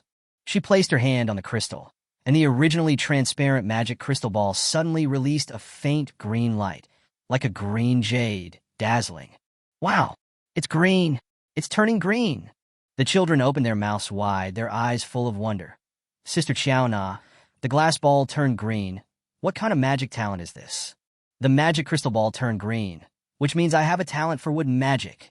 Xiaona smiled sweetly and explained patiently. "The green light is not strong, which means my magic talent is average. You can see the difference by looking at Brother Manhwa's magic talent. As she spoke, she handed over the crystal ball. Meng Lei laughed in silence and put his hand on the magic crystal ball. Buzz! In an instant, an extremely dazzling light burst out from the originally transparent magic crystal ball, like a 10,000-watt incandescent lamp, which hurt people's eyes. The dazzling light is filled with 3 colors. Silver running around like electric current, thick and slowly drifting khaki, hot and blazing red. The 3 kinds of light echoed each other, 2 strong and 1 weak, blooming with an incomparably bright and moving brilliance, illuminating everyone's eyes. Oh, wow! The children exclaimed again. Meng Lei's eyes moved. Fiery red? Brother Manhwa, do you still have talents in earth and fire magic? Joanna was stunned and asked with a puzzled look on her face. She remembered that when the magic test was conducted half a year ago, Meng Lei only had a talent for lightning magic. Why was it that in just half a year he had gained talents in earth and fire magic? And looking at this situation, the affinity for fire elements is not inferior to that for lightning elements at all. Only the affinity for earth elements is slightly weaker. But even so, it is much stronger than her affinity with the wood element. In other words, Brother Manhwa has super affinity for lightning elements, super affinity for fire elements, and superior affinity for earth elements. 2 super. 1 up. Such a talent. It is really cruel to the extreme. Maybe this one has awakened recently? Meng Lei narrowed his eyes slightly, his mind full of thoughts. The superior earth magic talent was picked up by him from the fat man. So what about the super fire magic talent? Never picked it up? Etc. Could it be the bloodline of the flame demon? It could also be the bloodline of the fire dragon. Thinking about it this way, Meng Lei couldn't help but understand a little. Both the fire dragon and the fire demon are powerful fire-type monsters. Both of them control and harness fire. As a fusion of the fire dragon bloodline and the flame demon bloodline, it is completely reasonable that he has a very high affinity for the fire element. Meng Lei took a deep breath and said, "It seems that it is necessary to study fire magic in the future. It would be a huge waste if I don't use such a high elemental affinity." Awakened recently? Xiao Na was stunned. Is this okay? Of course. I'm an example, right? Meng Lei laughed and changed the subject. Kiana, this magic crystal ball is not cheap, is it? You spent a lot of money to buy this thing. You didn't just go back to the village to show off, did you? Of course not. Xiao Na rolled her eyes at Meng Lei and explained the reason. I want to test the children's magical talent and then teach them magic. I don't want them to stay in the village doing nothing all their lives. Your idea is very good. I fully agree with it. Meng Lei nodded slightly and said with a smile, "Let's try it quickly. Maybe someone really has a talent for magic." Joanna immediately started testing the children. As the saying goes, when one person succeeds, the whole family will benefit. That's the reason. Although Joanna has not achieved enlightenment, as the first person in the history of the Warcraft village to enter the Magic Academy, her existence has begun to influence this small village. Over 10 years old, under 18 years old, can test elemental affinity. Of course, all the kids over 16 were away serving in the military, so only the kids under 16 were tested. After some testing, we actually found 2 lucky little ones, both girls, and they are twins. Chapter 61. Entering the mountains again, hunting monsters. They were wearing linen long skirts, bare feet, and covered in mud like mud monkeys. But one on the left and one on the right, they looked exactly the same, as if they were carved from the same mold. These are the lucky twin sisters. Hester Draper, superior fire element affinity. Monica Draper, superior water element affinity. Superior elemental affinity. Even better than mine. Joanna was amazed at the test result. Superior elemental affinity was extremely rare, even among the aristocracy, let alone in a remote world of Warcraft village. In this pair of sisters, there are 2 of them at once. I can only say that people's destinies are really different. It would be a waste if such a talent is not learned magic. Meng Lei looked at the twin sisters with a smile. Hester, Monica, from now on, you should follow Sister Qiao not to learn meditation. Improve your mental strength first, and then enter the Magic Academy next year. The 2 sisters nodded their heads vigorously, as if they understood something. 2 shallow dimples appeared on their muddy little faces, which was so adorable.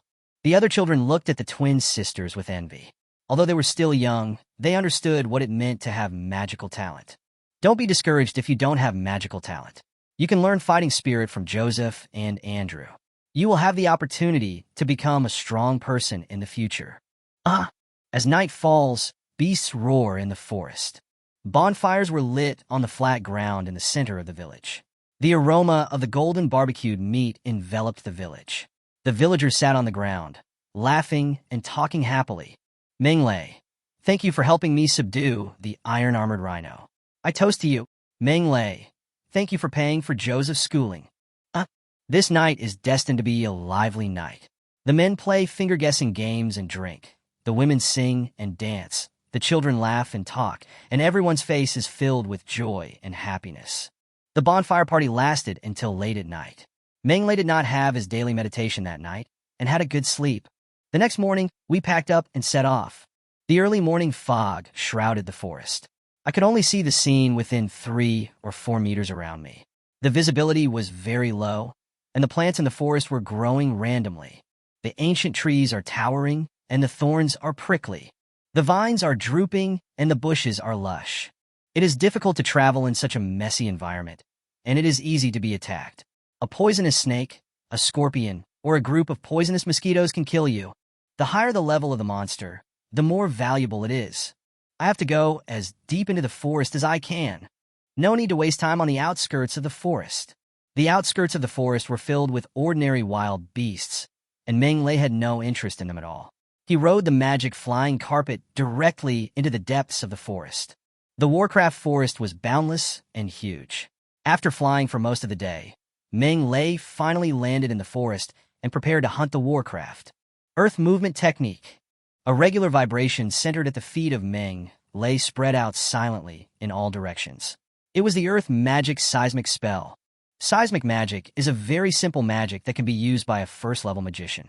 It can make the earth tremble and shake. The scale and frequency of the trembling depends entirely on the caster's mental strength and control over magic power. In the hands of a high-level magician, seismic magic can make the earth shake and rocks collapse, causing huge damage. Or it can make the earth tremble slightly, which is difficult to detect. Menglei is now using the earthquake spell to detect the magical beasts around him. With his current spellcasting level, he can use the earthquake spell to detect an area of more than 200 meters in radius. There's a monster at 2 o'clock. Menglei crept over carefully and pushed aside a cluster of bushes.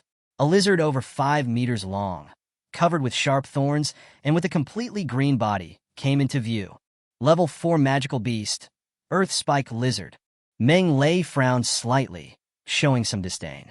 The price of a level 4 monster is average, and the magic core alone only costs 2,000 to 3,000 gold coins, which is a bit too little. Despite this, Menglei still used earth magic, earth spear piercing, and stabbed the unfortunate child to death before the ground lizard noticed. Ding! Kill a ground lizard and get 2,400 gold coins. 2,400 gold coins? Not bad. Menglei walked over, took out a dagger, and cut out the magic core of the earth lizard. He threw it into the space ring without caring about the blood on it, and another 2,000 gold coins were credited to his account. Earning double the money from one monster, so sweet. Earth movement technique. There's another monster ahead at 11 o'clock. Level 4 magical beast. Earth spear piercing. Ding! Kill a golden unicorn and get 2,200 gold coins. Earth movement technique. Another level 4 monster. MMP. Ding! Kill a golden drum silverback ant and get 2,400 gold coins. Just like this, Menglei moved forward and hunted all the way. In this area of the Warcraft forest, intermediate Warcraft were very common. They fought and cannibalized each other, competing for survival, just like ordinary wild beasts on the outskirts of the forest. In less than 2 hours, 7 monsters were hunted down, earned more than 20,000 gold coins. Well, not bad. Menglei walked up to a 6-winged iron crocodile that was unwilling to close its eyes, took out its magic core, happily put it into a space ring, and continued on his journey. It's a pity that these monster corpses can't be transported out. Otherwise, you can make another fortune. Puff! Puff! At this moment, several strange noises came into his ears. Menglei stopped, pricked up his ears, and looked towards the 3 o'clock direction. Several more strange noises came, crisp and creepy. Menglei was familiar with this sound. It was the sound of a sharp blade piercing through flesh and blood. Is there anyone fighting? Something's wrong. There's no sound of fighting. With doubts in his heart, Meng Lei quietly walked over. And then he was shocked by the scene in front of him. There was a bonfire burning on the grass in front, with barbecue on it. The barbecued meat was golden and smelled delicious, which made people's mouths water. However, Monlay had no desire to eat the barbecue, because there were 5 corpses lying around the campfire. There are men and women, warriors and magicians. But they all had their eyes wide open, and died with their eyes open. Their throats were cut, and blood was gushing out, looking extremely miserable. Who the hell did this? It's so cruel. Meng Lei whispered softly, a chill rising in his heart. From the tragic condition of the deceased and the signs at the scene, it can be seen that they did not even have the strength to resist when they died. He had no power to resist, and his throat was cut. So miserable. Are you looking for me? Unexpectedly, at this moment, a teasing voice suddenly sounded in his ears. Meng Lei was startled and felt a chill rising in his throat. Don't. This was Monroe's first reaction. Meng Lei's second reaction was to retreat. Bon strapje. A powerful physique comparable to that of a 7th-level warrior erupted.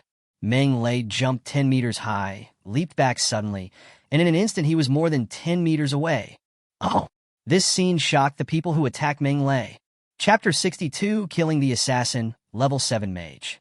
The moment Meng Lei jumped away, a thin man wearing a bamboo hat and wrapped in black clothes appeared. He looked at Meng Lei, who jumped 10 meters away, with a dazed look on his face. Oh! So fast? As soon as he noticed someone approaching, he hid himself, and then he saw Meng Lei appear. So young. Another magician. How strong can it be? He launched the attack decisively, but he didn't expect that Meng Lei's speed was so fast. The speed he burst out in an instant definitely exceeded that of a level 5 warrior. Is he a magician? I was so wrong. The thin man licked his lips, his eyes were deep. That was a close call just now. Meng Lei fell on the tree, and a layer of cold sweat broke out on his back. Fortunately, he reacted in time, otherwise his throat would definitely be cut. It's so dangerous, he suddenly said. In the Warcraft forest, the one you need to be most wary of is not the Warcraft, but humans. The Warcraft forest is independent of the 4 empires. It has no laws, no systems, and no morals. It is a desolate area, a paradise for Warcraft, and a heaven for adventurers.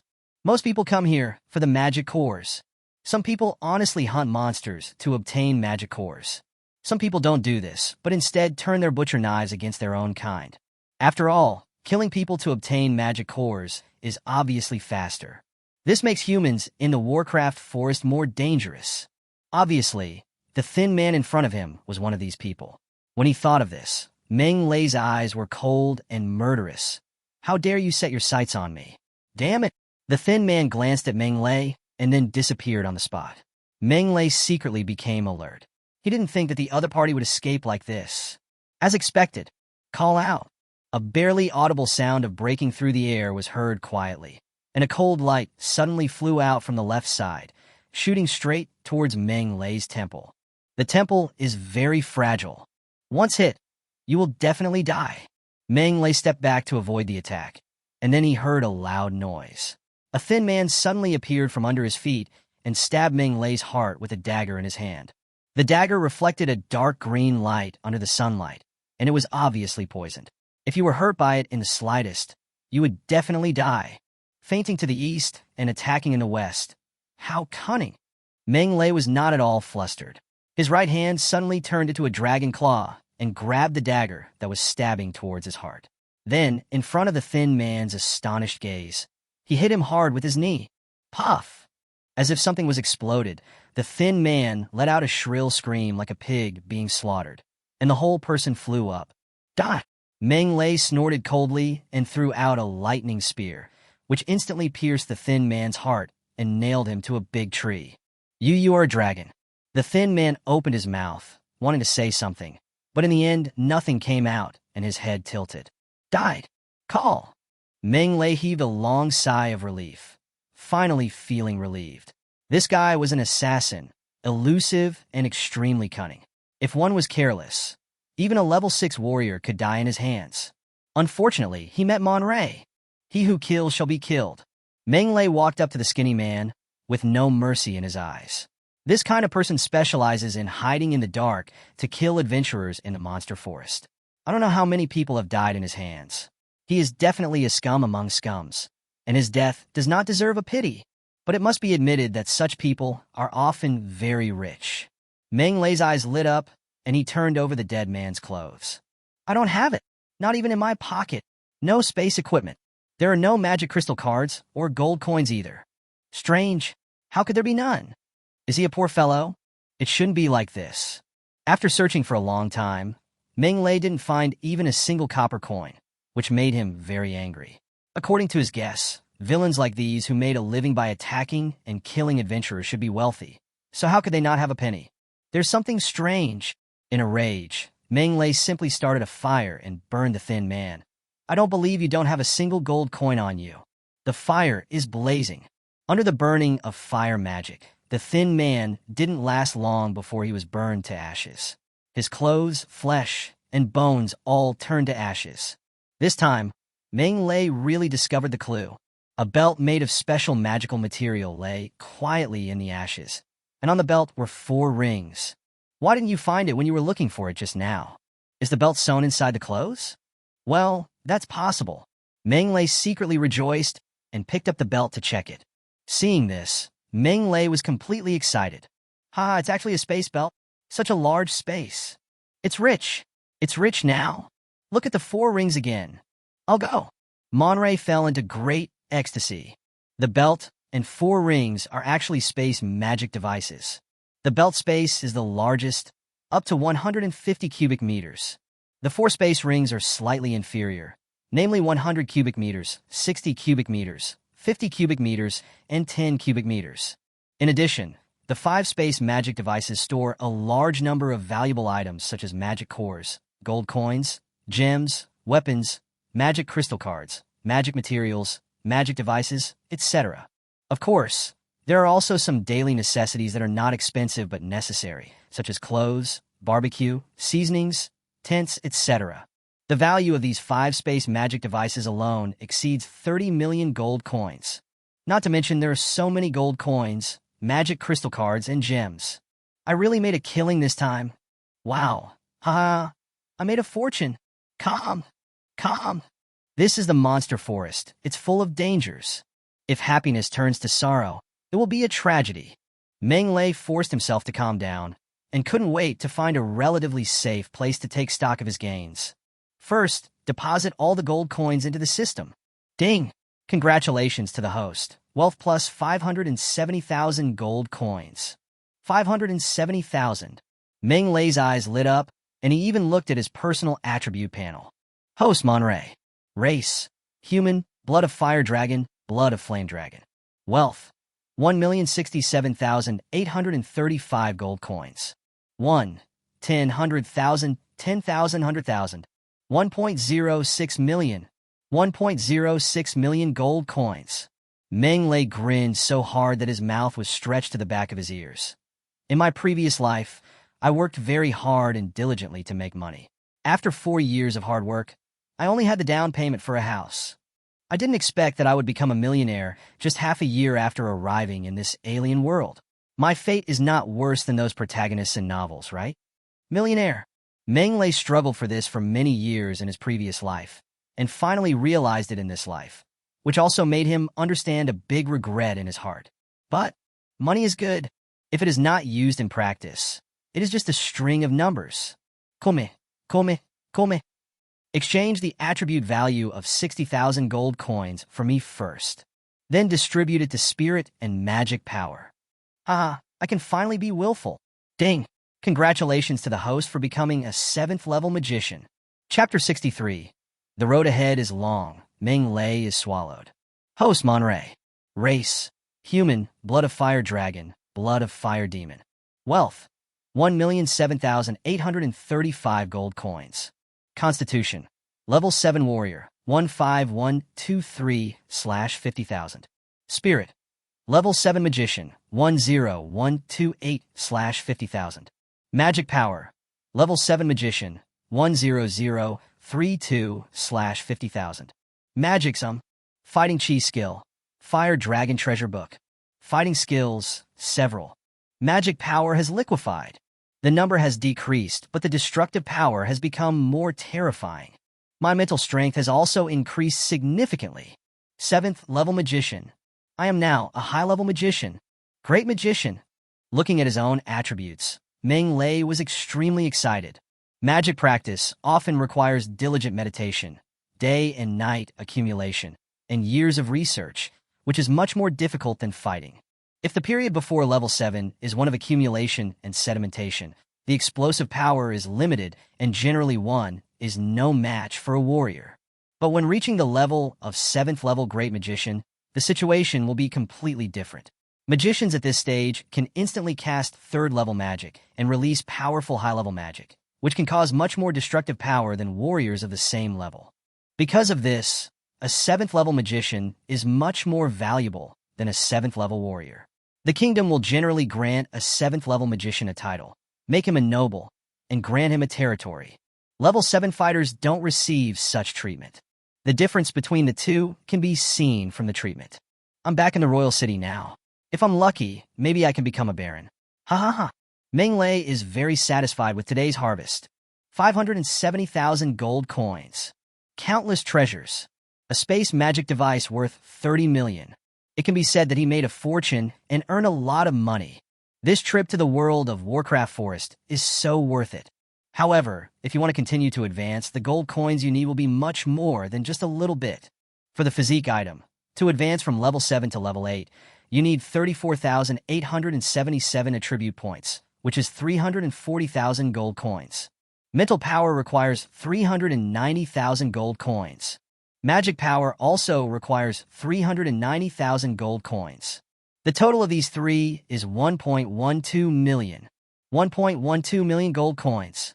And Monterey currently only has 1 million gold coins. Not enough. This is not the main thing.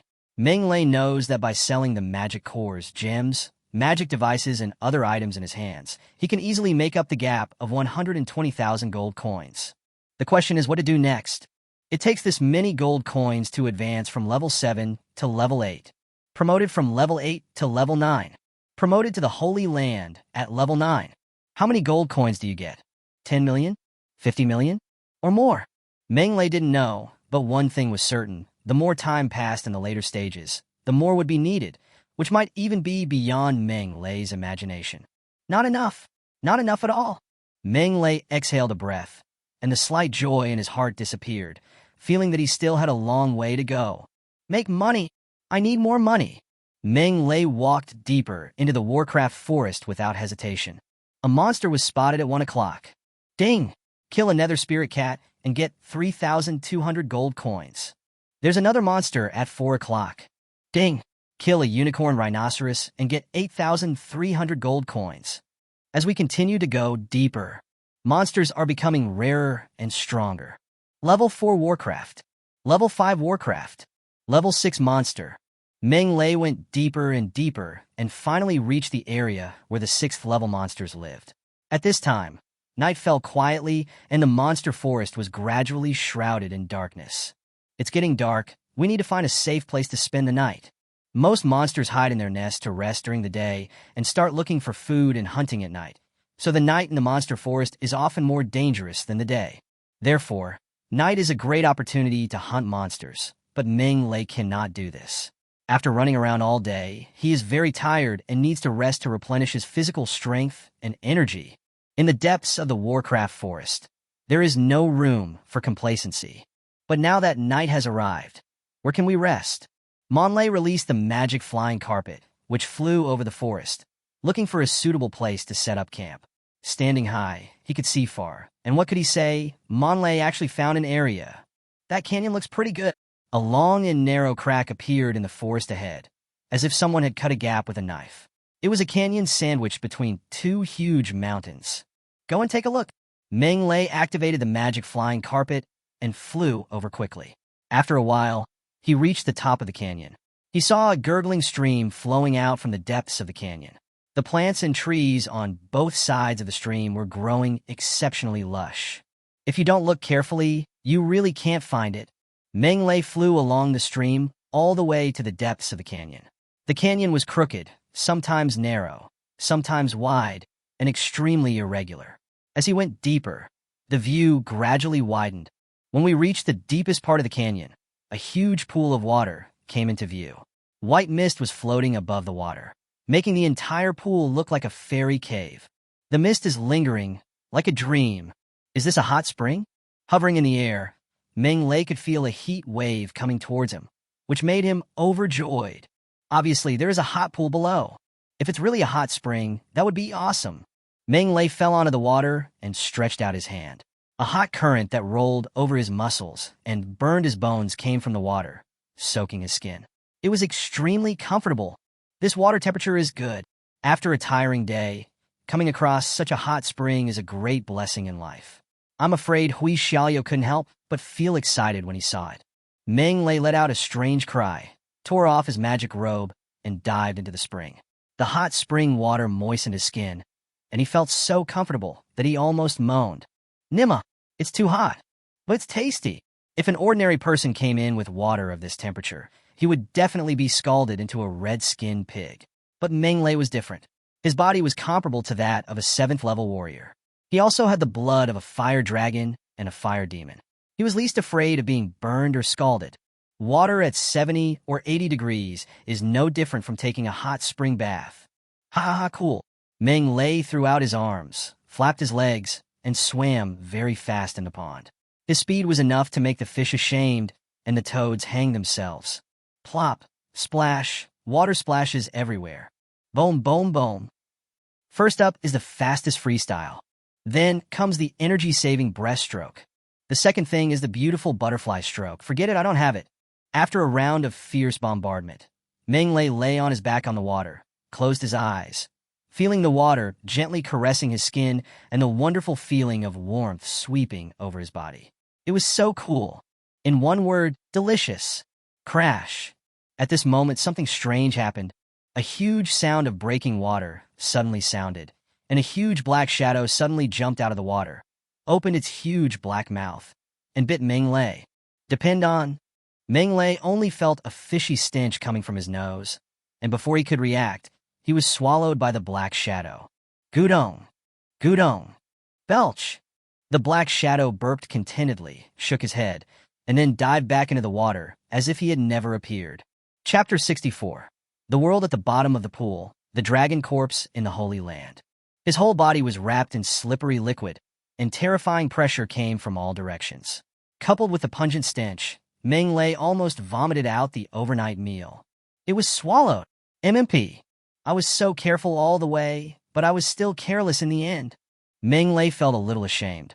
After arriving at the Warcraft forest, he had been extremely careful, but he didn't expect that he would still fall into the trap in the end. Too much joy will lead to sorrow. However, the most urgent thing is to get out of this damn place. It stinks. With this thought in mind, Meng Lei decisively chose to transform. A raging fire burned all over his body. His hands became thicker and longer, and his nails turned into sharp claws, literally transforming into the state of a fire demon. Burn it for me! As Meng Lei transformed into a fire demon, raging flames began to burn, and a piercing pain came. The black shadow screamed in pain, and his body twitched violently. Hey, I'll let you swallow enough. Meng Lei could feel the pain of the black shadow, and he felt so relieved. It must feel bad to have a fire burning in your stomach, right? This was not the end. Meng Lei swung his sharp claws and fiercely cut the internal organs of the black shadow, reenacting the scene where Monkey King played tricks on Princess Iron Fan's belly. Moo, moo, moo. This made the black shadow very miserable. It let out a scream like a cow, slapped the water with its long tail, and ran around wildly in the pool, struggling in great pain. The water splashes, and the waves roll. White mist rises, and rocks collapse. Through the dense white mist, one could see the black shadow's body exposed from time to time. It turned out to be a giant python with a green body, a bull's head and horns, and a crocodile's back and claws.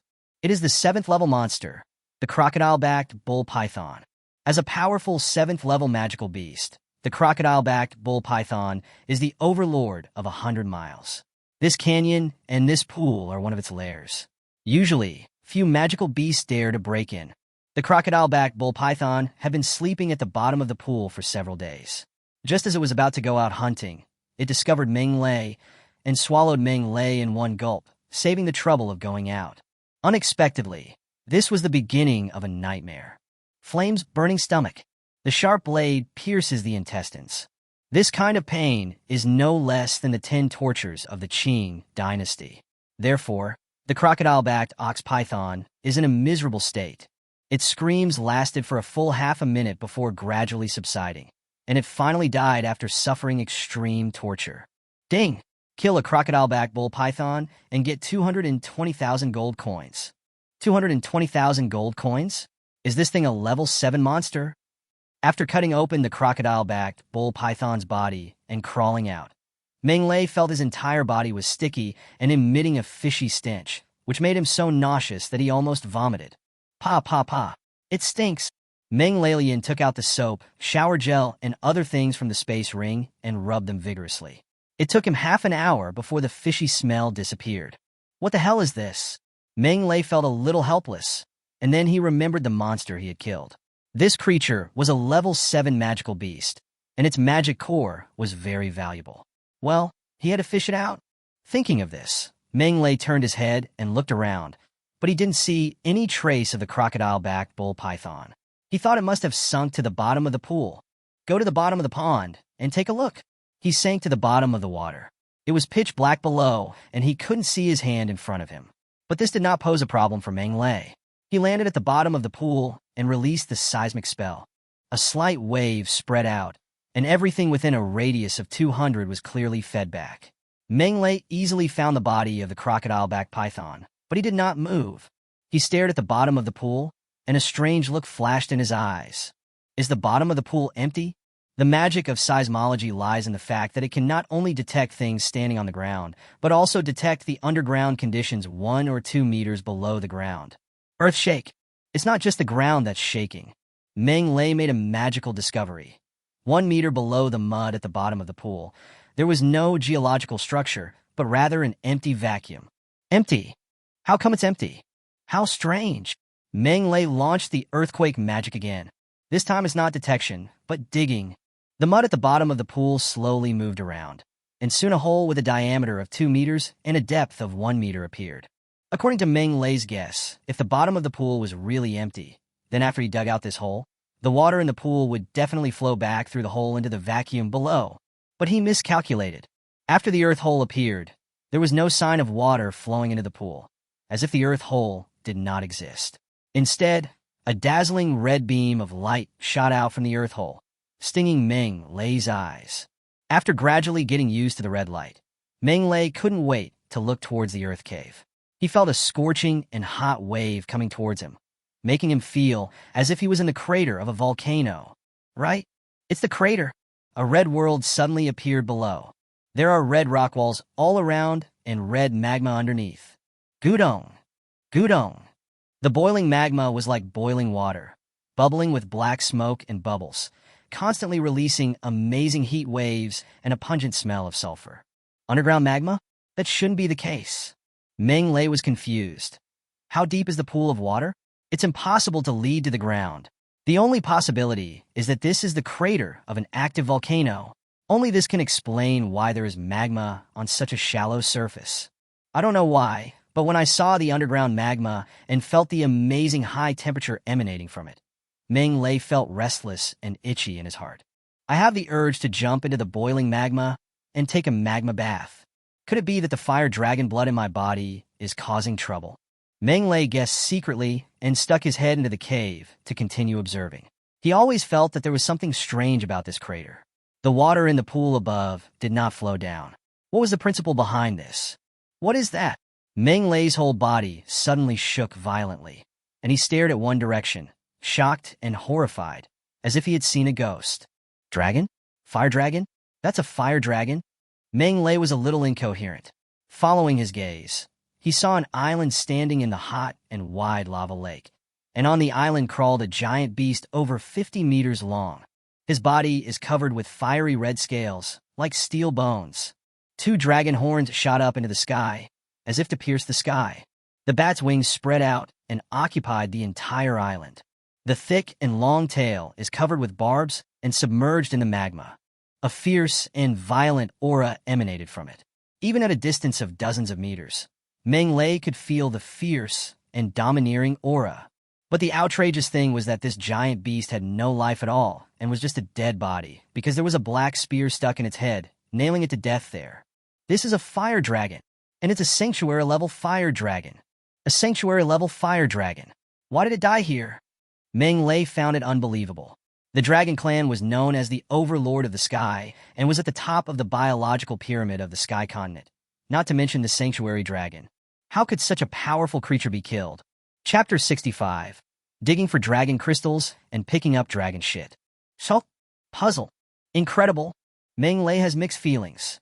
The Holy Land Fire Dragon was already a powerful being that was superior to all living beings. There were only a few creatures that could rival it, and even it was killed. What does my own strength mean? The water in Sky Continent is too deep. You better practice hard. Meng Lei calmed down and looked at the corpse of the fire dragon on the island. A strange look flashed in his eyes. The corpse of the holy dragon was of unimaginable value. It is no exaggeration to say that a piece of dragon scale or a piece of dragon shit scraped off it can be sold at a sky-high price. After all, these are holy dragon scales and holy dragon shit. Especially its dragon crystal, which is absolutely a priceless treasure. The magic core of the 9th level magic beast has been sold for tens of millions. So how can the holy domain dragon crystal be compared to it? Also, it is said that dragons love glittering things and like to sleep in nests made of gold coins and gems. Therefore, every dragon is a mobile treasure trove. Thinking of this, Meng Lei suddenly became excited. A moving treasure house. If this is true, then it would definitely be a success. Go down. We must go down. The more Meng Lei thought about it, the more excited he became. He wanted to jump into the cave immediately, walk to the corpse of the Holy Land Fire Dragon, pluck off its dragon scales, and pick up its dragon feces. The question is how to get down. Meng Lei threw a stone, but it was blocked by an invisible wall and couldn't fall down at all. It seemed that the pool of water was also blocked by this wall. Magic barrier? Meng Lei frowned suddenly. The magic barrier is a kind of defensive magic. Its principle is basically the same as that of the magic shield. It has the effect of resistance and isolation. The difference lies in the size of the range. With this magic barrier in place, how am I supposed to get down? Meng Lei was a little anxious. If he wanted to pass through the magic barrier, he either needed permission from the caster or smash it violently. There is no other way. The magic barrier was probably set up by this holy fire dragon. How can I possibly destroy it with my limited strength? Although he thought so in his mind, Meng Lei still tried to launch an attack. Just in case. It was smashed. The surrounding soil gathered together and quickly turned into a 10-meter-tall mud giant. It was the 6th level earth magic, the swamp giant. Boomstrapia. The giant swung his fist and smashed it hard on the magic barrier. With a loud bang, the magic barrier was intact, and the swamp giant was shattered by the rebound force. As expected, the magic barrier is indeed strong. Meng Lei's heart sank, and he released the most powerful earth magic he could release so far, stone magic. The earth elements gathered in the sky, and under Meng Lei's control, condensed into a huge electric drill-shaped rock. The boulder falls. Meng Lei roared, and rocks fell from the sky, instantly breaking through the water and slamming into the magic barrier. Boomstrapia. A terrifying recoil force erupted with an earth-shattering crash, smashing the rock directly into pieces, and even the mud at the bottom of the pool beneath feet was blown away. Of course, Meng Lei was also blown away. Puff! Meng Lei fell to the distance and looked at the large magic barrier. He felt powerless. Even the 7th level magic boulder technique could not cause any damage to the magic barrier. How could he break it? Thunder magic? Fire magic? Or brute force? There's water here. The power of both lightning and fire magic will be greatly reduced. At this point, we can only try brute force. With this thought in mind, Meng Lei decisively transformed into a dragon man, then built a circle of earth walls to isolate the surrounding pool of water, then jumped high and punched down. Break it for me! Meng Lei's body is comparable to that of a 7th level warrior. After transforming into a dragon man, his strength is increased several times. With the force of falling, the power of this punch is absolutely amazing. Even a level 8 monster would feel uncomfortable after receiving this punch. This is also the strongest attack that Meng Lei can launch at present. If I fail this time, I'll be completely helpless. Meng Lei's eyes were determined as he smashed the magic barrier hard. Something he had not expected happened. The moment his fist touched the magic barrier, the magic barrier trembled slightly, like ice turning into warm water and fine steel turning into molten iron. Shwa! The fist passed through and went straight through the magic barrier. Meng Lei also passed through the magic barrier. It was like a sharp arrow passing through a piece of paper without encountering any obstruction. Nima! Meng Lei was completely confused. I smashed it down with all my might, but it didn't even touch a hair. How could it just go through like that? What the hell? Meng Lei was like a meteorite, smashing into the lava lake at an extremely fast speed. The scorching heat wave rushed towards him, and Meng Lei was immediately shocked. The temperature of the magma was as high as more than 1,000 degrees. If he fell into the lava lake, could his weak arms and legs withstand it? Even the fire dragon bloodline and the flame demon bloodline can't handle it. The temperature is too high. Earthball technique. At the critical moment, Meng Lei Lian released the lowest level of Earthball technique. Several earth balls the size of basketballs were formed instantly and pressed under Meng Lei's body to help him reduce his speed. When Meng Lei was about to enter the magma lake, he finally stopped. Call! Feeling that his body had finally stopped falling, Meng Lei couldn't help but let out a long sigh. It was really dangerous just now. If he had fallen into the lava lake, the consequences would have been disastrous. Afterwards, Meng Lei controlled the earth ball and carried his body to the small island in the lake. As soon as he approached, a terrifying pressure came over him. Meng Lei was almost pressed to the ground, and it became difficult for him to breathe. Horrible! It's horrible! A dead body can emit such a terrifying aura. How powerful must it be when it is alive? Meng Lei wiped the cold sweat from his forehead, slowly straightened up, and looked at the giant beast crawling in front of him with a look of horror. It's too big.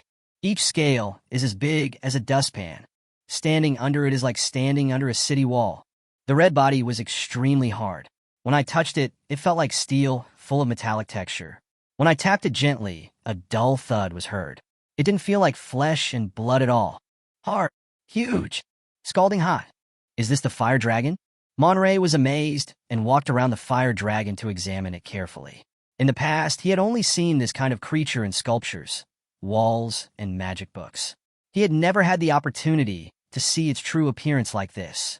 After a round of observation, Meng Lei had a deeper understanding of the power of the fire dragon, and also understood to some extent why this creature could dominate all living things. With such a terrifying body, it's hard not to be strong. However, with such a hard body, how can I dig out its dragon crystal and remove its scales? Do I really have to pick up its dragon shit? Chapter 66. Holy Mage, this is a divine artifact. In the boiling lava lake, smoke is everywhere and the surface of the lake is boiling. The surrounding air is dry and hot, and with a thin oxygen content, ordinary creatures simply cannot survive here. This is a forbidden area, a Jedi, and a true purgatory on Earth. What to do? What should I do? Meng Lei was so anxious that he was running around in circles. The fire dragon's corpse was too huge, and the storage space of the space magic device was not enough, which meant that he couldn't take it away intact for the time being. In order not to leave empty-handed, you have to find a way to take something from it. Dragon scales, dragon crystals, dragon horns, etc. are all excellent and can be sold at a good price. The question now is, how to deduct it? Meng Lei's eyes fell on the black spear. This weapon pierced through the head of the Holy Domain fire dragon and extended all the way out from the throat. It nailed this Holy Land fire dragon to death. The head is the hardest part of a fire dragon's body. This spear can penetrate the head. With a strange look in his eyes, Meng Lei jumped onto the head of the fire dragon and came into close contact with this peerless weapon. The whole body is as black as ink, the thickness of an adult's wrist. Magic patterns all over, cast from unknown materials. It looks plain and simple, and its power is not obvious. But since it can penetrate the head of a fire dragon, it must be very sharp, right? I should be able to cut something off with it, right? Meng Lei grabbed the black spear and pulled it hard. Ooh, oh. Not moved at all. Try harder. Still not moving at all. I gritted my teeth and tried hard, but it still didn't move at all. Fuck. Meng Lei fell down and sat on top of the fire dragon. He almost wanted to curse in his heart. What kind of spear is this? It's so heavy. It shouldn't be like this. With my strength as a level 7 warrior, what spear can I pull out? Or is it stuck in the fire dragon's skull? No, can't give up. This is my only hope of dissecting this dragon corpse. Meng Lei gritted his teeth and tried again. However, in the next few minutes, Meng Lei used all his strength. But the black spear seemed to be grown on the dragon's corpse and did not move at all. I'm so tired. Meng Lei was breathing heavily, having the urge to pick up a hammer and smash everything. It was so fucking infuriating. I spent so much effort, and you just move a muscle. You can't pull out the god-killing spear like this. At this moment, an old voice suddenly sounded in my ears. Who? Meng Lei's whole body was shaken. He jumped up in a flash, turned his head and looked around. His eyes were full of shock and vigilance. There was someone else in such a secret place, and he didn't notice it at all. Too careless. If the other party has bad intentions, then Meng Lei couldn't help but shudder. Don't be nervous. I mean no harm. A wisp of green smoke emerged from the black spear, rose up, and then gathered into a person. No, to be precise, a dragon man, a fiery red robe, long fiery red hair, a long fiery red beard, such a kind and gentle face, 2 fiery red horns on the head. Who are you? Meng Lei stared at the red-haired old man floating above the fire dragon's head. He was frightened and asked stammeringly and tremblingly, Who I am? The red-haired old man chuckled and touched his beard. I am the Dean of the Fire Dragon Magic Academy and the Chief Court Holy Mage of the Fire Dragon Kingdom. My name is Amos Crocker. Little guy, you should have heard the old man's name, right? Dean of the Fire Dragon Magic Academy? Meng Lei was slightly stunned and whispered, The dean of our college is Fred Feelit. I have seen his appearance, but you are not waiting like this. Amos Crocker, Monray exclaimed. You said you are Amos Crocker? It seems you have heard my name. The red-haired old man smiled happily. I feel so relieved. However, Meng Lei stared at the old man. Amos Crocker is the second dean of our Fire Dragon Magic Academy, but he has been dead for more than 20,000 years. You said you are Amos Crocker. Are you kidding me?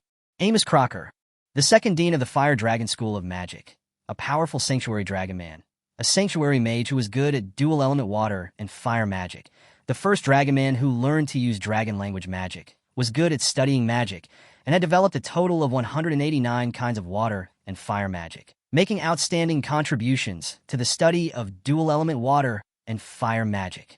These deeds were seen by Monray in the group of statues in the sanctuary square. The glorious deeds of the second dean, Amos Crocker, were engraved on the statues. Monray still remembers them vividly and admires them very much. But the problem is that Dean Amos Crocker mysteriously disappeared shortly after he stepped down, and there has been no news of him since then. People think he is dead. So far, more than 20,000 years have passed. I've been dead for more than 20,000 years. The old man was slightly stunned. Then he sighed. I didn't expect that more than 20,000 years have passed. It's really amazing how time flies. Meng Lei stared at the old man, not daring to relax at all. Don't be nervous, little one. I am indeed Amos Crocker. The old man laughed and said, When I was stuck at the peak of the Saint Domain for many years without making any progress, I resigned from the position of dean and traveled around the continent, visiting all corners of the country. Finally, I gained something and found an opportunity for a breakthrough. So I found this crater in the world of Warcraft forest. Unexpectedly, at the last moment of my breakthrough, this black spear flew out from nowhere, killed me on the spot, devoured my soul, and sealed me in it. When saying these words, the old man had no resentment or anger. His tone was calm and cheerful, as if he was talking about an insignificant matter. This mentality moved Meng Lei. He can remain so calm even when being killed. His mentality is invincible. Of course, it is not ruled out that the old man is lying and deceiving himself. Meng Lei had no way to tell the truth. He could only follow the old man's lead and ask, So, you don't know who killed you? That's right. The old man nodded slightly, a little depressed. I've been sealed in this black spear and never see the light of day. I am neither human nor ghost. I've been angry, resentful, and unwilling to live. But after so many years, everything has been erased. I was killed inexplicably, and even my enemies didn't know. I am a bit depressed as an old man. Anyone would be depressed. Meng Lei shook his head. However, the owner of this spear can even kill you. His strength must be unfathomable. Maybe it's a good thing that I don't know who he is. I've thought about this too. The old man smiled and said, the material used to make this spear is not from the sky continent, and the magic circle engraved on it also contains infinite mysteries, surpassing the level of the holy domain. So I boldly guess that the owner of this black spear must be a terrifying existence that is above the Holy Land. It is my bad luck to be killed by him. So this spear is a treasure? It's more than just a treasure. It's a divine weapon. Chapter 67, Blood Recognition, Unworthy Descendants. Divine artifact? Meng Lei exclaimed, so awesome. Awesome. The old man was slightly stunned. Divine weapons are weapons that can only be used by the gods who are high above. They are extremely powerful and powerful enough to destroy the world. Back then, my fire dragon body was fully developed, and my physical body was in no way inferior to that of a pure-blooded fire dragon king. I was only one step away from breaking through to the realm of Dragon King. Even so, he was still killed by this spear that flew from nowhere. You can imagine how sharp this spear is. The old man sighed quietly. Killing the peak of the holy domain is like slaughtering pigs and dogs. Looking at the entire sky continent, only divine weapons have such power. Therefore, I call it the god-killing spear. It turns out to be a divine weapon. Meng Lei stroked the black spear, his eyes flashing with excitement, but then he became depressed again. Even if it is a divine weapon, so what? I can't use it. The old man stroked his beard and smiled. The artifact has a spirit. You haven't received its approval yet, so of course you can't use it. Come, drop a drop of blood, and see if you can collect it. Blood confession? Meng Lei looked at the old man.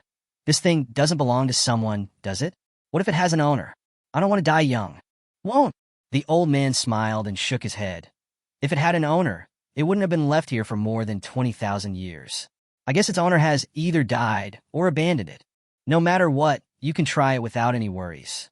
Even if you fail to recognize the master, there will be no adverse consequences. Yeah, Meng Lei was skeptical. He didn't quite believe what the old man said, but the temptation of the artifact was too great to resist. When a man dies, the birds fly up to the sky. He will live forever. Fortune and wealth are sought through risk. Let's fight. Meng Lei gritted his teeth, and a drop of blood dripped out. Buzz! Blood dripped onto the surface of the black spear and seeped into it like water dripping onto a sponge. At the same time, the black spear suddenly trembled. Crackle! A dazzling purple electric current gushed out from the spear and sprayed towards Meng Lei. Meng Lei was submerged by the purple electric current before he could escape. Crackle! Meng Lei was struck by lightning. His hair instantly stood up, and his body twitched violently, as if he had taken 10 kilograms of ecstasy. How could this happen? The old man's face changed drastically. I clearly sensed that the spiritual imprint left by the owner of the god-killing spear had dissipated 14,000 years ago, which means it has been ownerless for a long time. Why did this happen? The owner of the artifact must be a god. There is no doubt about this. Things of the gods. How dare a mere mortal spy? If the old man hadn't sensed that the spiritual imprint in the god-killing spear had dissipated long ago, he would never have dared to let Meng Lei try to subdue this artifact. If it is discovered by its owner, not only will Meng Lei be finished, but he will also be in trouble. He has already died once, and he doesn't want to die a second time. Therefore, the current situation was something the old man had not expected. He didn't know whether this was a necessary process for the god-killing gun to recognize its master, or whether Meng Lei had triggered some kind of restriction in the god-killing gun and was in bad luck. The old man didn't know all this. All he could do was pray. May the dragon god bless you. Crackle. The purple current was still hitting, and Meng Lei's twitching did not stop. The only thing that made the old man feel a little relieved was that Meng Lei's vitality was still strong. May the dragon god bless you. This kid is my junior, don't let him die. The dragon god in the dark seemed to have heard the old man's call. As time slowly passed, the purple electric current gushing out of the black spear finally began to weaken. Gradually, the purple electric current covering Meng Lei slowly retracted into the black spear like a young swallow returning to its nest, and Meng Lei's body also stopped twitching and shaking. Belch! Meng Lei burped, and a wisp of black smoke came out of his mouth. He looked really miserable at the moment, with his hair standing on end and his whole body as black as charcoal, just like a black version of the devil boy Neza. "How are you, little one?" The old man looked nervous and asked impatiently. Meng Lei turned to look at the old man. Because his body was still paralyzed, his movements seemed very mechanical. He opened his mouth and showed a mouthful of white teeth. "It seems to be successful."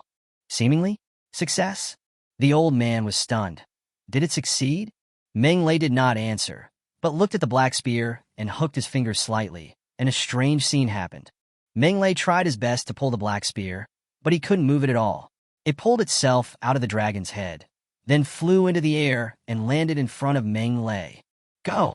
Meng Lei sensed the mysterious connection between himself and the black spear, pointed into the air, and gave an order. "Call out!" The black spear suddenly turned into a purple lightning and instantly shot towards the rock wall. With a crisp puff sound, a hole was pierced in the rock wall that even the boiling magma could not melt, and the spear was deeply embedded in it. "Come!" Meng Lei waved his hand, and the black spear flew back, hovering in front of Meng Lei without moving, so obedient. "Divine artifact! This is the divine artifact."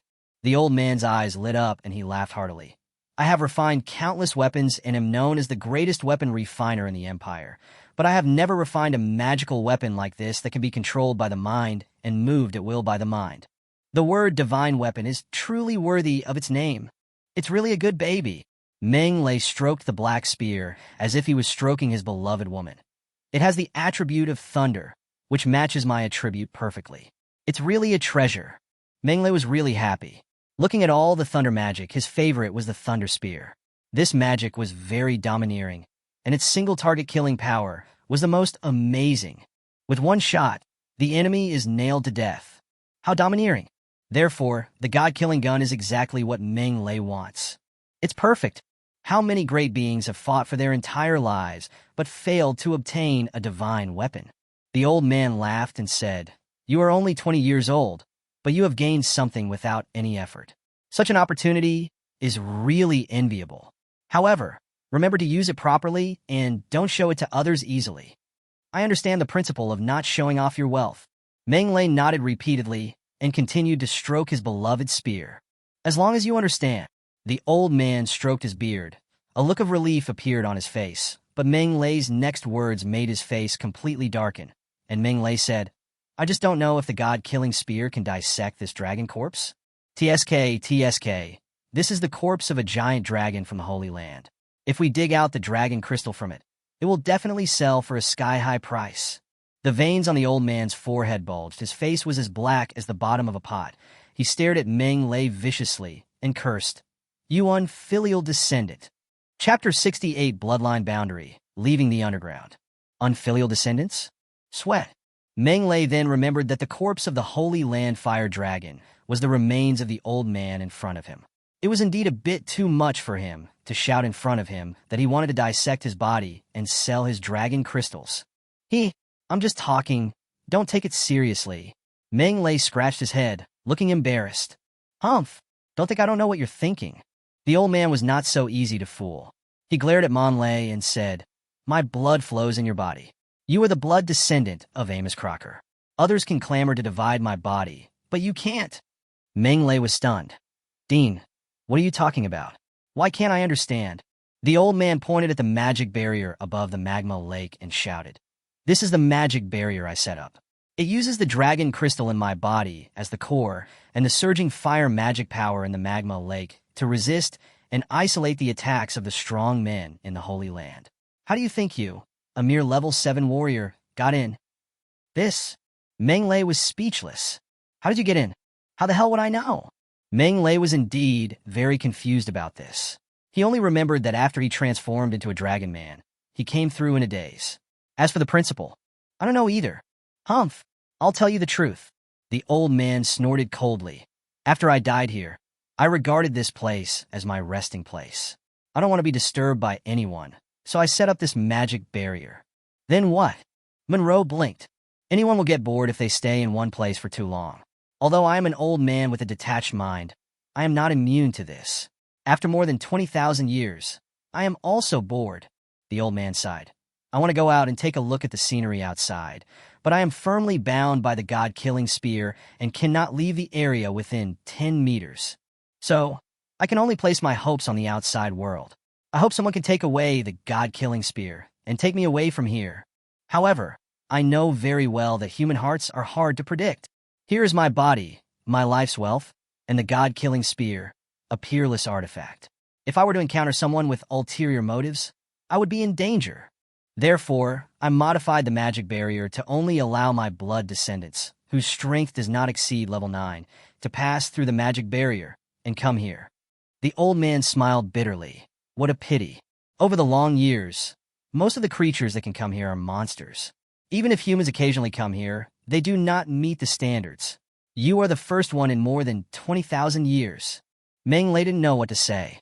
This was the deepest part of the Warcraft forest, where no one lived or anything. Who would come here except for the Warcraft and a few risk-taking adventurers? Besides, even if they come, they have to be your descendants, and their strength cannot exceed level 9. These conditions are too harsh. You deserve it, old man, for waiting for one after 20,000 years. But then again, when did I become this old man's descendant? It shouldn't be like this. Is it because of the fire dragon blood in my body? Meng Lei's mind raced. The fire dragon bloodline I fused with came from this year's new doe, Wang Odin Coleman. Could he be the true descendant of this old man? Very likely. Meng Lei's eyes rolled around. He thought his guess was almost the truth, but he would not say it out loud. Didn't he hear the old man say that his life's wealth was here? The lifelong wealth of a Saint Domain warrior. TSK, if I could get. Old Dean, am I really your descendant? Meng Lei blinked and asked with an unbelievable look on his face. He had to find a way to get closer to this old man and then inherit his wealth. The blood barrier can't possibly go wrong. The old man glared at Meng Lei and said angrily, but you are not a good guy either. You dared to covet my remains and even wanted to sell my dragon crystals. Aren't you afraid of being struck by lightning and punished? Ahem, you can't blame me for this. Old Dean. Meng Lei's face turned red. The dragon race is full of treasures, not to mention a giant dragon from the Holy Land. How can I not be tempted? Besides, I didn't know you were my ancestor before. If I knew, I wouldn't have dared to have such thoughts. Hearing this, the old man's expression eased a little. Since you don't know about it, I won't bother about it. But if you dare to covet my body again, I will break your legs. No. How could I dare?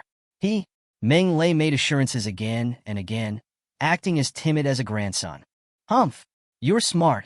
The old man snorted and waved his hand. The huge fire dragon corpse flew into the air, then plunged into the boiling lava lake and disappeared in the blink of an eye. The waves are gone. The lava lake returned to calm, as if nothing had ever happened. Rest in peace, my body. The old man stared blankly at the lake's surface, which had returned to calm, his eyes somewhat melancholy. This was the body that had accompanied him all the way until now. And now he was leaving, and his mood was inevitably complicated. Gone. My dragon crystals, dragon scales, and dragon shit are all gone. Meng Lei's heart was bleeding, but he had no choice but to watch and comfort the old man. Old Dean, don't be sad. You can come back to visit later. The old man sighed slightly, and his eyes swept around, as if he wanted to deeply imprint everything here in his mind. After a moment, he calmed down and said, "Let's go out." Okay. Meng Lei responded and looked at the old man, seeming to want to say something, but stopping himself. Just say whatever you want to say. No need to be hesitant. The old man glared at Meng Lei and said unhappily, Ahem, Old Dean, are you just leaving like this? Meng Lei glanced around and said meaningfully, The old man smiled and said, How else can I leave? I am alone, with nothing but this remnant soul. If you want to get something from me, I'm afraid I'll disappoint you. Disappointment? Didn't you just say that this is your life's treasure? Now you are all alone? Meng Lei almost wanted to flip the table, but considering the difference in strength between the two sides, he had to give up obediently. What are you talking about, Old Dean? I'm just reminding you kindly. After saying that, Meng Lei picked up the god-killing gun. A stone platform rose under his feet, and he slowly flew towards the magic barrier. After getting out of the magic barrier, the old man asked Meng Lei to release earth magic to bury the exposed magic barrier to prevent it from being discovered. It's finally out. The old man was floating above the water, looking at the dark canyon, with a hint of excitement in his eyes. After being trapped underground for more than 20,000 years, he finally broke free today. You can imagine how excited he was. Meng Lei could understand the old man's feelings and did not disturb him. Instead, he dragged the body of the crocodile-backed bull python to the shore, took out a dagger, seasonings, and a barbecue grill, intending to make something to eat. After running around in the forest for a whole day and tossing around underground for a long time, he was now starving and in urgent need of food. Cut the meat, wash the meat, arrange the meat, then release the fireball to grill the meat. Little guy, you have the dual magic talents of earth and fire? Chapter 69. The old man is shocked and eliminates the family. The moon is bright in the sky and the stars are shining. The canyon at night is shrouded in moonlight, as if covered with a layer of black gauze. The roar of monsters can be heard from time to time, making the canyon seem even quieter and more silent. Water mist is rising. The bonfire is blazing. By the pond, the golden monster meat exuded a fragrant aroma, and big drops of fat fell into the campfire with a popping sound. Meng Lei swallowed his saliva, and his index finger was excited. Let's draw fire to the lakeside and eat in the wild. The old man was floating in the air, looking at the scene in front of him, and couldn't help sighing. Bonfire, barbecue, beer, wow, what a nostalgic scene.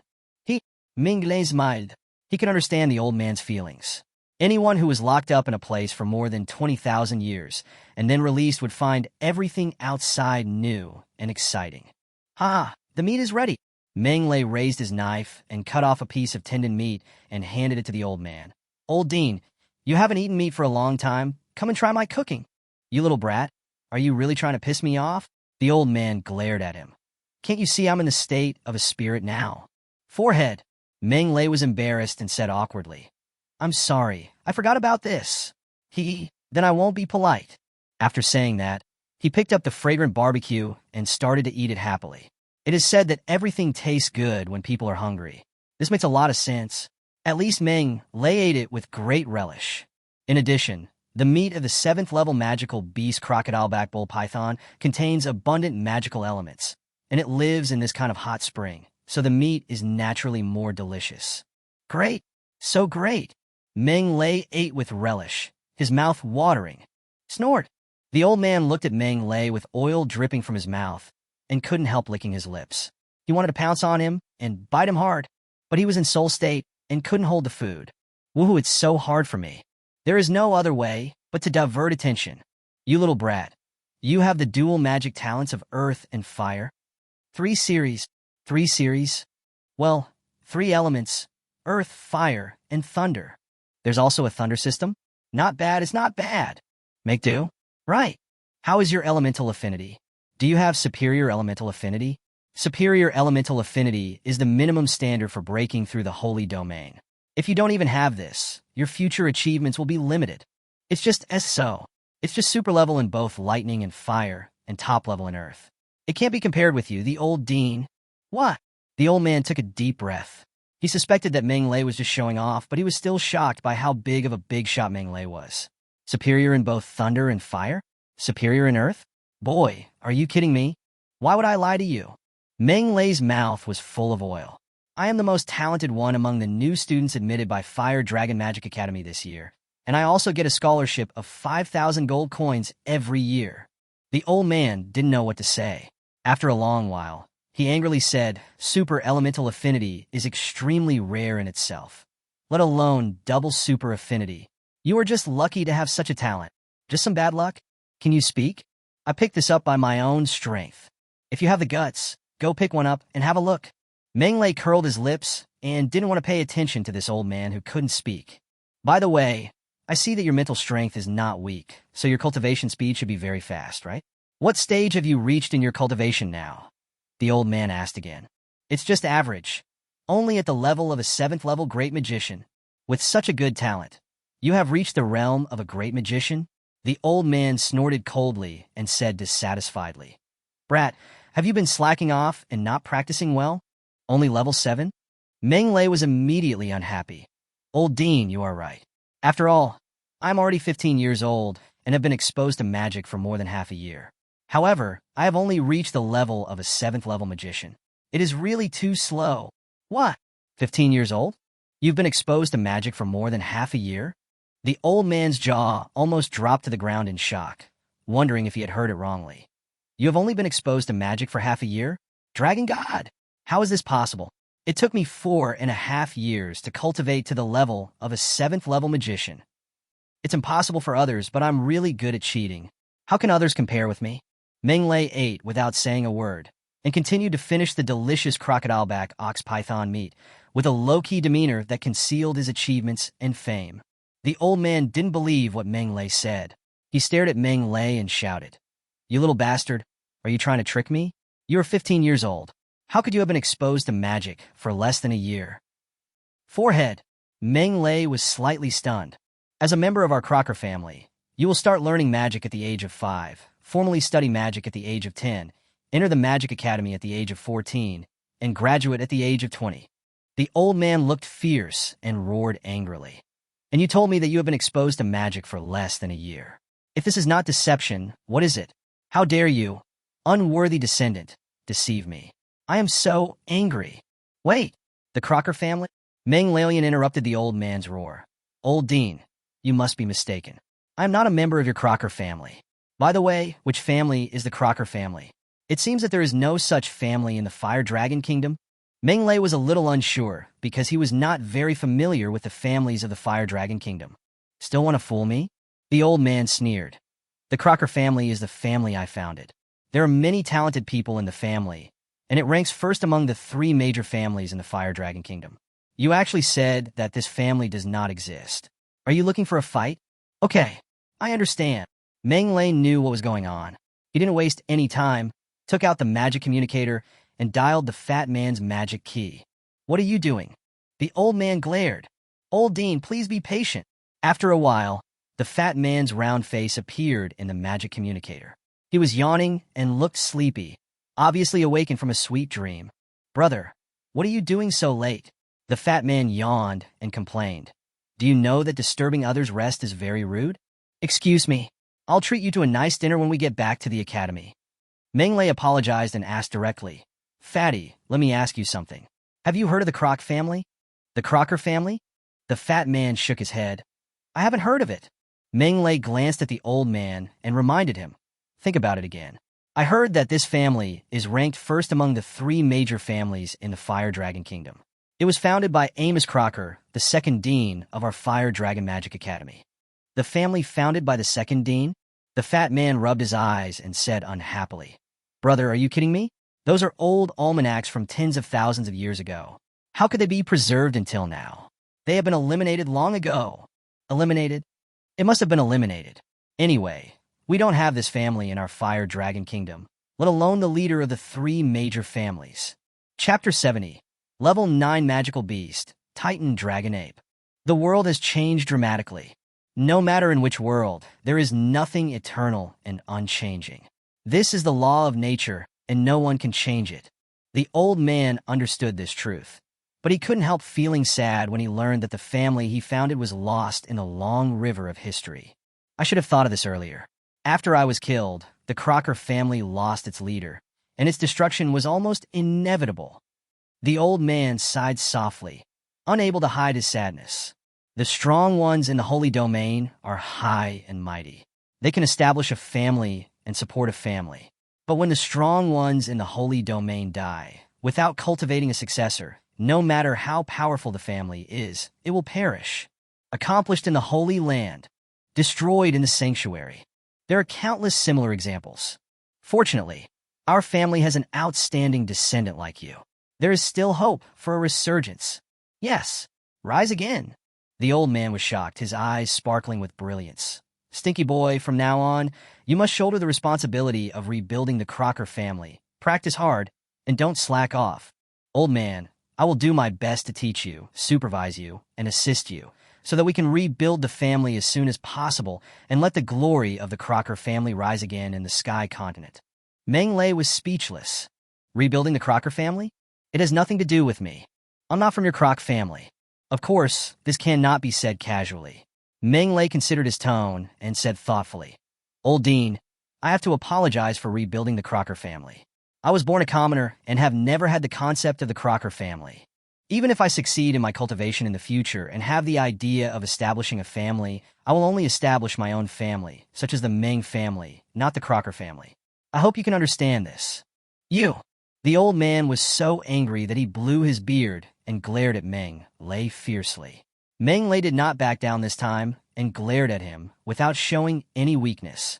The old man said helplessly, "Well, let's do as you say. After all, you are a descendant of my Crocker family. You have my Crocker blood flowing in your body. This can never be changed. The family you founded is also the continuation of my Crocker family. It's just a change of name." The old dean is indeed very reasonable. Meng Lei laughed. "You little brat, I am a very strict old man. If you dare to slack off, I will skin you alive." No words all night. The next morning, Meng Lei had breakfast, then left the canyon and embarked on a journey to continue hunting monsters. The place where he was now was the activity area of the 7th level monsters, and the 7th level monsters all had their own territories. Therefore, it is often difficult to encounter a magical beast within a dozen miles. Meng Lei has no choice but to ride on a magic flying carpet to find the magical beast, which is the fastest way. Even so, they only hunted down 2 level 7 monsters in the whole morning. The hunting efficiency was much lower than that in the outskirts of the forest. Meng Lei was very dissatisfied with this. "I only made 310,000 gold coins in this morning. The efficiency is too low. I have to think of a way to make money faster." Meng Lei was thinking silently in his heart. At this time, there was a faint sound of fighting in front of him. The old man sitting cross-legged on the magic flying carpet also noticed it and said, "There is movement over there. Let's go and see what's going on." Meng Lei had no objection and controlled the magic carpet to fly over there. The old man had been trapped underground for more than 20,000 years. Now that he was freed, he couldn't wait to see all the scenery and excitement. Look, it's like going on a sightseeing trip along the way, looking here and there, just like Granny Lou entering the Grandview Garden. Roar! Ah! Team 1, block them. Magic Team 2, keep up. Team 3 launches a sneak attack. Before I got close, I could hear the sound of fierce fighting from afar. Trees were broken, the earth was rumbling, monsters were roaring, and people were talking. The battle was extremely fierce. "Ha! Someone is surrounding and killing the monsters." The old man stroked his beard and commented with great interest. "Boy, can you tell what kind of monster the unlucky guy who was surrounded and killed belongs to?" Meng Lei rolled his eyes. "How can I hear that? You can't even hear this. How dare you call yourself a magician?" The old man glanced at Meng Lei, twirled his beard and smiled. A qualified magician must be knowledgeable and versatile. Not only must he learn magic well, but he must also master other knowledge. If you listen carefully to the sound, it sounds like a dragon's roar, an ape's cry, as if a drumstick hits a drum, and it also carries a heavy sound of breaking through the air. It is obviously a dragon-ape-type monster. Judging from the amplitude of the earth shaking and the deep and high pitch of the roar, it should be the largest type of dragon-ape thunder monster. If I am not mistaken, this unlucky creature being surrounded and killed should be the most powerful ape monster on land. Titan Dragon Ape. Titan Dragon Ape? Meng Lei frowned. What level of monster is this? Why, you don't even know the Titan Dragon Ape? The old man was immediately dissatisfied and scolded. As a student of my Fire Dragon Magic Academy, basic subjects such as General History of the Continent and Warcraft Encyclopedia are compulsory courses. You don't even know about a famous high-level Warcraft beast like the Titan Dragon Ape. How did you pass the Warcraft Encyclopedia course? World of Warcraft Encyclopedia? I haven't learned it. Old Dean, Warcraft Encyclopedia, is now an elective course, which is used to give credits to those poor students who can't get enough credits. I have never taken it. Meng Lei spread his hands and said helplessly, "Elective course?" The old man was slightly stunned, and then he flew into a rage. Ridiculous. It's really ridiculous. Such an important basic course as World of Warcraft has become an elective course. Are the current leaders of the college crazy? Meng Lei shook his head secretly, but lowered the height of the magic carpet, went into the dense and dim forest, and moved forward carefully. I saw a cliff hundreds of meters high appeared in front of me, and a white waterfall like a silk thread fell from the top of the cliff with a huge roar. It really looked like a waterfall dropping 3,000 feet straight down, as if the Milky Way fell from the sky. Below the waterfall is a huge pool with fast-flowing water and mist. Combined with the surrounding green trees and shrubs, the scenery is very attractive. However, at this moment, Meng Lei had no time to enjoy the scenery, because on the beach in front of the pool, a thrilling scene was taking place. Dozens of adventurers armed to the teeth were besieging a giant beast. This giant beast has a body like King Kong, with twisted muscles and extremely strong, but it has the head, claws, and wings of a dragon. It's a combination of a dragon and King Kong. Is this the Titan ape? Meng Lei looked at the giant beast that was more than 10 meters tall and exuded a terrifying aura, and his heart trembled. The aura of the monster in front of him was too terrifying, and it was completely incomparable to the 7th level monster. Strange, the Titan ape is a level 9 magical beast. How could it appear in a place like this? Oh, I understand, so that's how it is, no wonder. Chapter 71, Tacit Cooperation, Dragon Ape Cub. Roar, roar, roar. The Titan dragon ape, which was 4 or 5 stories high, roared continuously, and its powerful arms frequently blasted out, attacking the human adventurers frantically.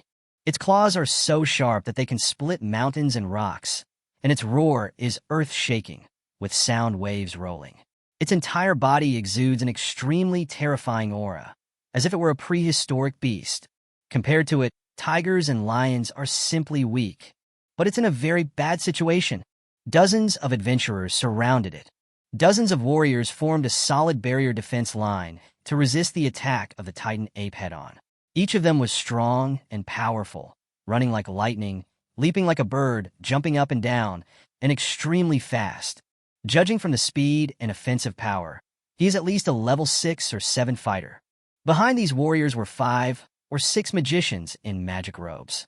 They held magic wands in their hands, chanted magic spells, and released magic continuously. Swamp Stone Bomb, Meteor Shower, Vine Spear. Magical spells bombarded the Titan dragon ape as if they were free, leaving its skin torn and blood dripping. At the same time, a group of assassins wrapped in black clothes shuttled around the Titan dragon ape, coming and going without a trace, waiting for an opportunity to launch a surprise attack and restrain the Titan dragon ape from the side. Warrior, magician, assassin. The Trinity worked in perfect harmony and suppressed the Titan dragon ape. Poor this powerful 9th level monster, facing attacks from all directions, could only rely on its tyrannical body to passively withstand the attacks, and was completely at a disadvantage. This group of adventurers really cooperates well. It was the first time for Meng Lei to see such a large-scale group battle. He couldn't help but feel excited. This thrilling scene was much more exciting than Hollywood special effects blockbusters. It was really exciting. A warrior who faces the enemy head-on, the elusive assassin, a magician with crazy output. Trinity, perfect understanding. A brave man cannot stand up to 4 men, and a tiger is afraid of a pack of wolves. Meng Lei sighed with emotion. Even if it is a level 9 monster, it has to kneel down when facing so many people besieging it. It is true that there is strength in numbers, and when everyone adds fuel, the flames rise high. Bullshit! Hearing Meng Lei's words, the old man sneered. Brat, open your eyes and take a good look at the truth. Forehead. Meng Lei was stunned. Am I wrong? You only see the surface. The old man shook his head and said disdainfully. Most of these adventurers are only level 6 or 7 in strength, and the strongest is no more than level 8. Even if there are a large number of them, they can't kill the Titan dragon ape. You know, the Titan dragon ape contains the blood of our dragon race, and is the best among the 9th level monsters. It has infinite strength, unparalleled defense, and can fly in the air. How can an adventurer of this size be able to match it? Meng Lei frowned and said, That's true, but these adventurers are clearly suppressing the Titan dragon ape. Wrong. Doesn't the Titanosaur have wings? Why can't it fly? If we fly into the air and gain air superiority, we can avoid assassin sneak attacks and some magical attacks. The numerical advantage of the adventurers will be greatly reduced. Damn, this is so stupid. I can't stand it. You're flying. Have you figured out something? The old man glanced at Meng Lei, twirling his beard and laughing. It's not that this Titan dragon ape is out of shape, nor is it stupid, but it can't retreat. Can't retreat? Meng Lei was stunned. Old Dean, why is this? Look carefully at its crotch. The old man pointed between the Titan dragon ape's legs and said, "Crotch." Meng Lei showed a suspicious look on his face, seeing that the Titan dragon ape's legs were covered in blood, and the blood was so dripping that it almost dyed the ground red. "Did you see it?" The old man stroked his beard and asked with a smile. "Old Dean, the Titan dragon ape was exposed?" Meng Lei was shocked and confused. "Blast your sister's tool." The old man's face was full of black lines, and he shouted angrily. "What the hell are you thinking about? Can you be serious? Khan. Or was it Cut Dandan?" Meng Lei answered tentatively again. "Damn it, this is a female dragon ape. Where did Dandan come from?" The old man was so angry that he blew his beard and glared at Meng Lei fiercely. "Open your eyes and take a good look behind the Titan dragon ape." "Behind you? Isn't there a cave behind you?" Meng Lei scratched his head. "That should be the Titan dragon ape's nest, right? What's wrong with the nest? Isn't this normal? Your IQ is too low. I can't communicate with you."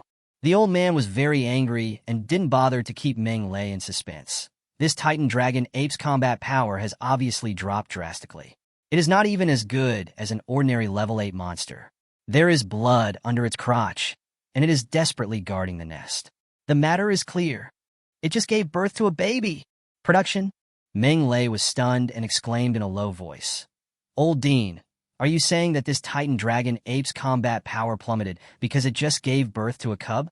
That's why it desperately guarded the nest and didn't let these adventurers enter it?" "Yes."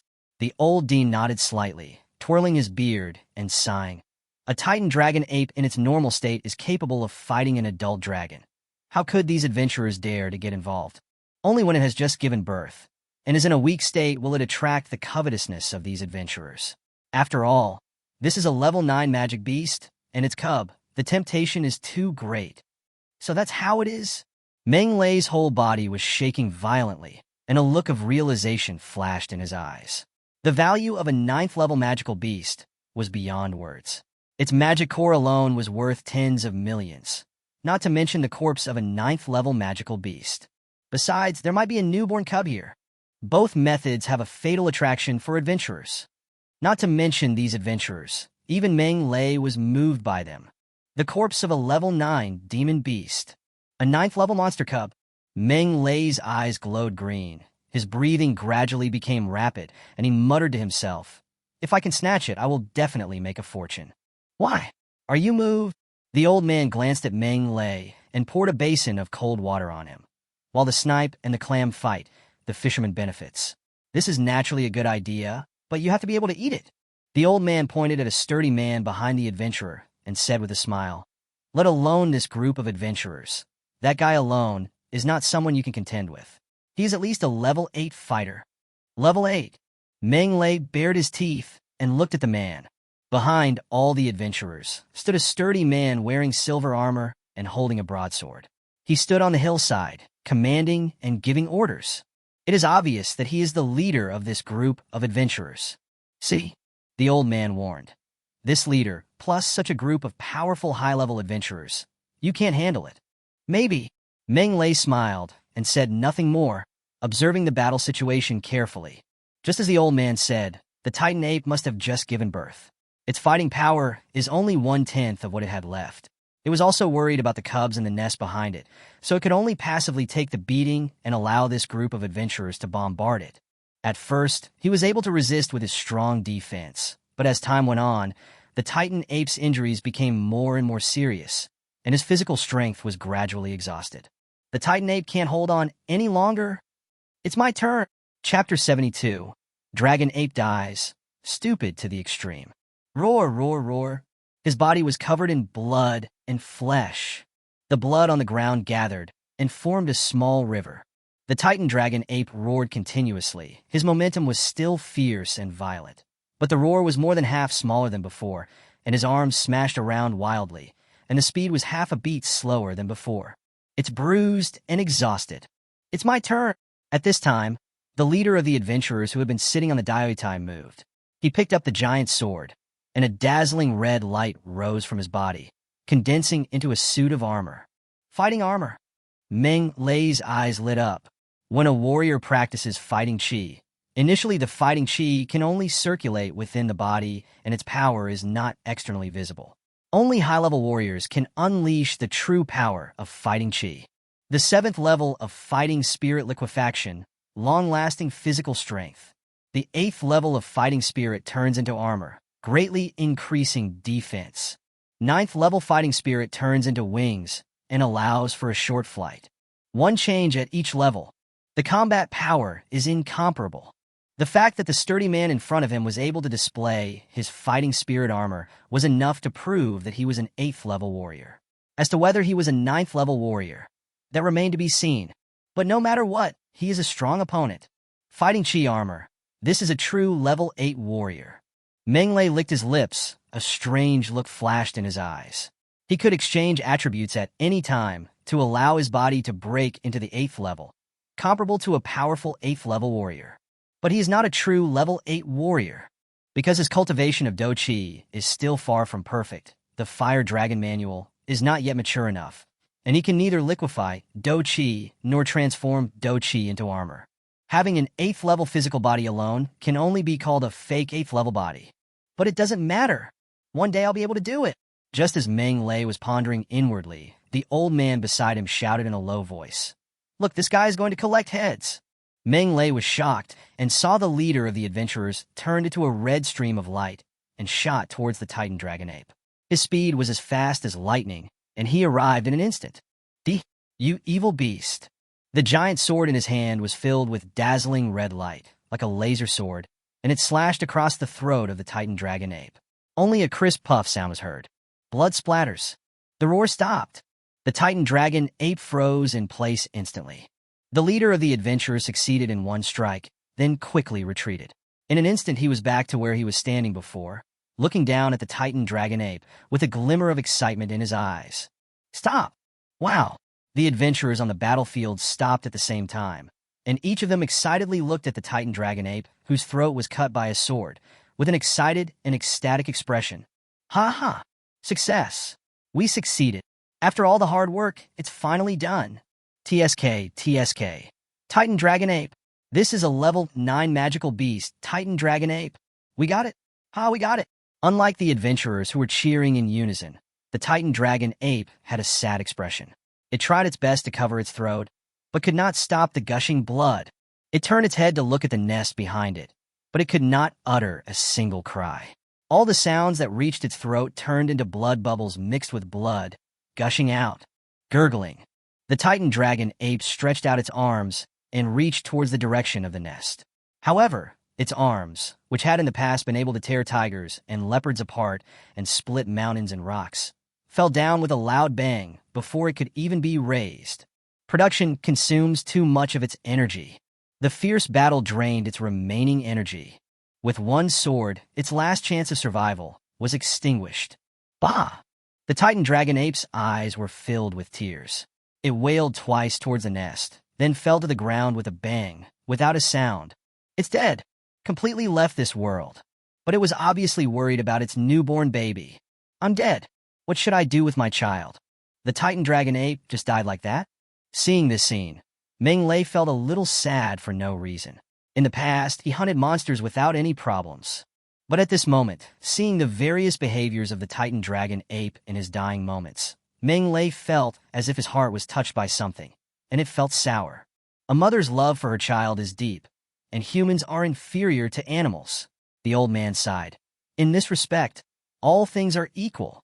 Yes, Menglei nodded silently. The other side, seeing the Titan Dragon Ape fall to the ground and die, the adventurers cheered even more vigorously. The sturdy leader waved his hand and said, "Brothers, today, we have successfully killed the Titan Dragon Ape without any casualties. Congratulations! But we must not forget that this is deep in the Warcraft forest, where high-level Warcraft are rampant and other adventurers are eyeing us covetously. So it is extremely dangerous. Especially since the fight we just made was so noisy, it might attract other adventurers. So, we must not be careless." The adventurers' faces turned serious, and they looked around vigilantly. As the leader said, now is not the time to be happy. If they were too happy and ended up in tragedy, it would be a tragedy if the fruits were picked by other adventurers. Follow my orders, the burly leader shouted. The assassin team is responsible for the surrounding vigilance. Keep a close eye on any movement within a few miles. If there is any unusual movement, report to me immediately. Clear. The warrior team is responsible for dismembering the Titan dragon ape. We must ensure that the dismemberment is completed in the shortest possible time without destroying all the organs, especially the Titan dragon ape's magic core. It must be well preserved after it is dug out. Clear. A few magicians, follow me, and the rest of you, hurry up. The burly leader waved his hand, and the adventurers got busy. 5 or 6 magicians walked up to the burly leader, and then followed him to the cave next to the waterfall. They are looking for the baby Titanosaur ape. The old man looked at Meng Lei and chuckled. What are you going to do? A 9th-level monster cub will become a 9th-level monster when it grows up, and there is even a certain chance of evolving into a holy monster. Meng Lei's eyes flashed. What's more, this is the cub of the flying monster Titanosaurus ape, which is famous for its defense and strength. It is simply the perfect mount for our magician. How can we miss it? Oh, are you planning to take action? The old man raised his eyebrows. You brat, don't be dazzled by the temptation in front of you. You have to act within your ability. Let me tell you, you really can't take advantage of these adventurers. Old Dean, just keep your eyes open and watch. The corners of Meng Lei's mouth raised slightly, and he directly controlled the magic flying carpet to fly out. He did not plan to attack secretly or play any conspiracy, but just jumped out openly. Idiot, are you crazy? The old man was shocked by Meng Lei's reckless behavior. How can you be like this? Can't you cast a spell secretly and launch a sneak attack first? Forehead. Meng Lei slapped the back of his head and said in annoyance, I forgot about the sneak attack. Idiot, you are hopelessly stupid. The old man didn't know what to say anymore. He pointed at Meng Lei's nose and cursed. With your IQ, why are you still hanging around in the world of Warcraft Forest? It's a miracle that you're still alive today. Old Dean, please don't be angry. Anger hurts your liver. Meng Lei chuckled, then looked at the alert adventurers and shouted with full force. This monster is mine. Get out of here quickly, or you will die. What a fucking idiot. Chapter 73, The Ultimate Threat, The Fake Sanctuary. Boom, boom, boom. The waterfall roars, and the water in the pool rushes. The trees are dense, and the grass is lush. The adventurers looked at Meng Lei, who suddenly appeared. Their faces changed drastically, and they became extremely alert. Damn it, it's attracting other adventurers. The burly leader who had just walked up to the Titan Dragon ape's lair also changed his expression, and quickly rushed over here, glaring at Meng Lei, who was sitting on the magic flying carpet.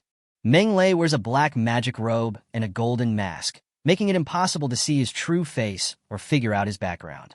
However, being able to come to this area itself represents considerable strength, and daring to snatch food from the tiger's mouth shows that Meng Lei is very confident in his own strength. Without knowing Meng Lei's true identity, no one dared to underestimate him. But asking them to hand over the Titan Dragon ape was absolutely impossible. Anyone who dares to venture into the world of Warcraft Forest must be cautious. How can he be scared off by just a few words? Mr. Magician, this Titan Dragon ape was killed by our Fire Cloud mercenary group after much hardship. We can't hand it over to anyone. The burly leader stepped forward and said, As long as you leave now, we can pretend we didn't hear what you just said. Neither humble nor arrogant, even a bit threatening. Fire Cloud mercenary group. The largest mercenary group in the border province of the Fire Dragon Kingdom. It is powerful and has a great reputation in the mercenary world. Most people don't dare to provoke it easily. The burly leader believed that as long as he revealed the name of their Fire Cloud mercenary group, he would be able to scare away most of the annoying adventurers. Although the prey was good, life was more important, right? However, Meng Lei smiled coldly. I'm going to take the Titan Dragon ape. Get out of here if you know what's best for you. This is too much.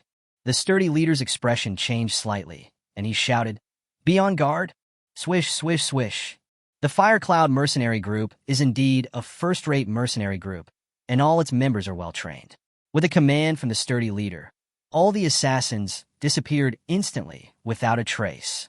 More than a dozen warriors quickly came to the vicinity of the magicians, surrounded and protected the burly leader and 5 or 6 magicians, forming a solid barrier.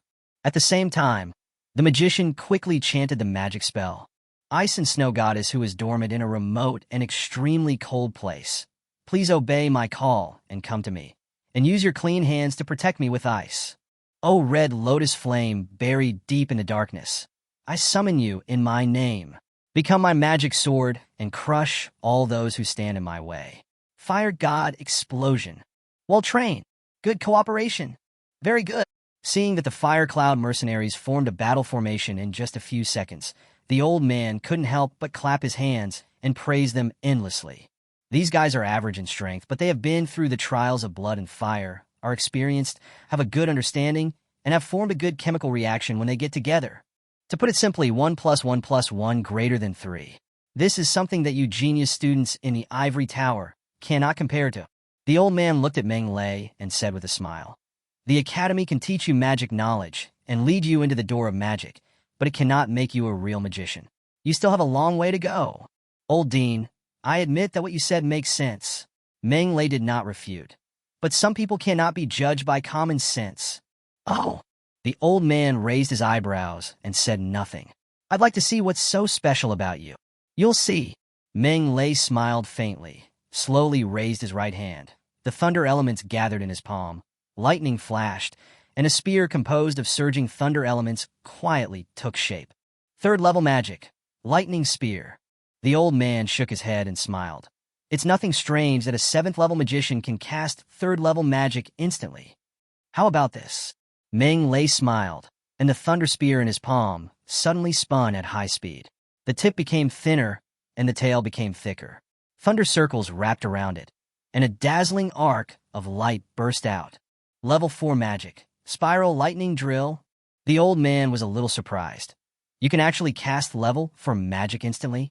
This is the 4th-level lightning magic spiral lightning drill. A lightning magician from the Fire Cloud mercenary group also exclaimed loudly. Instantaneous 4th-level magic. Captain, he is an 8th-level magician. What? An 8th-level magician? The strongman leader said no. The strongman leader's face changed slightly. Are you sure? No, I'm not sure. But according to the laws of magic, only magicians above level 8 can cast level 4 magic instantly. The lightning magician answered with a sullen face, and several other magicians nodded heavily. Magicians can only instantly cast magic that is 4 levels lower than their own. To cast level 4 magic instantly, one must be in level 8 magician.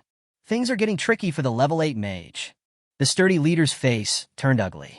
However, an 8th-level magician is not difficult to deal with. This guy is alone and has no mount or pet to protect him. With the strength of our Fire Cloud mercenary group, we can definitely kill him. The trouble is the forces behind him. Pull out the radish and bring out the mud. The status of an 8th-level magician is noble and often involves a group of people. This is the most headache for the strongman leader.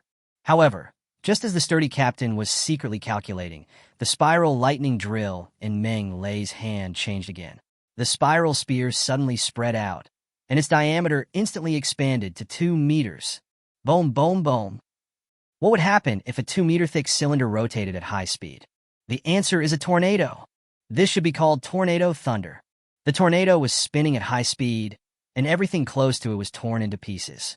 It seemed to have the power to devour everything and destroy everything, which made people tremble with fear and breathe rapidly. Level 5 magic, thunderstorm, the old man exclaimed.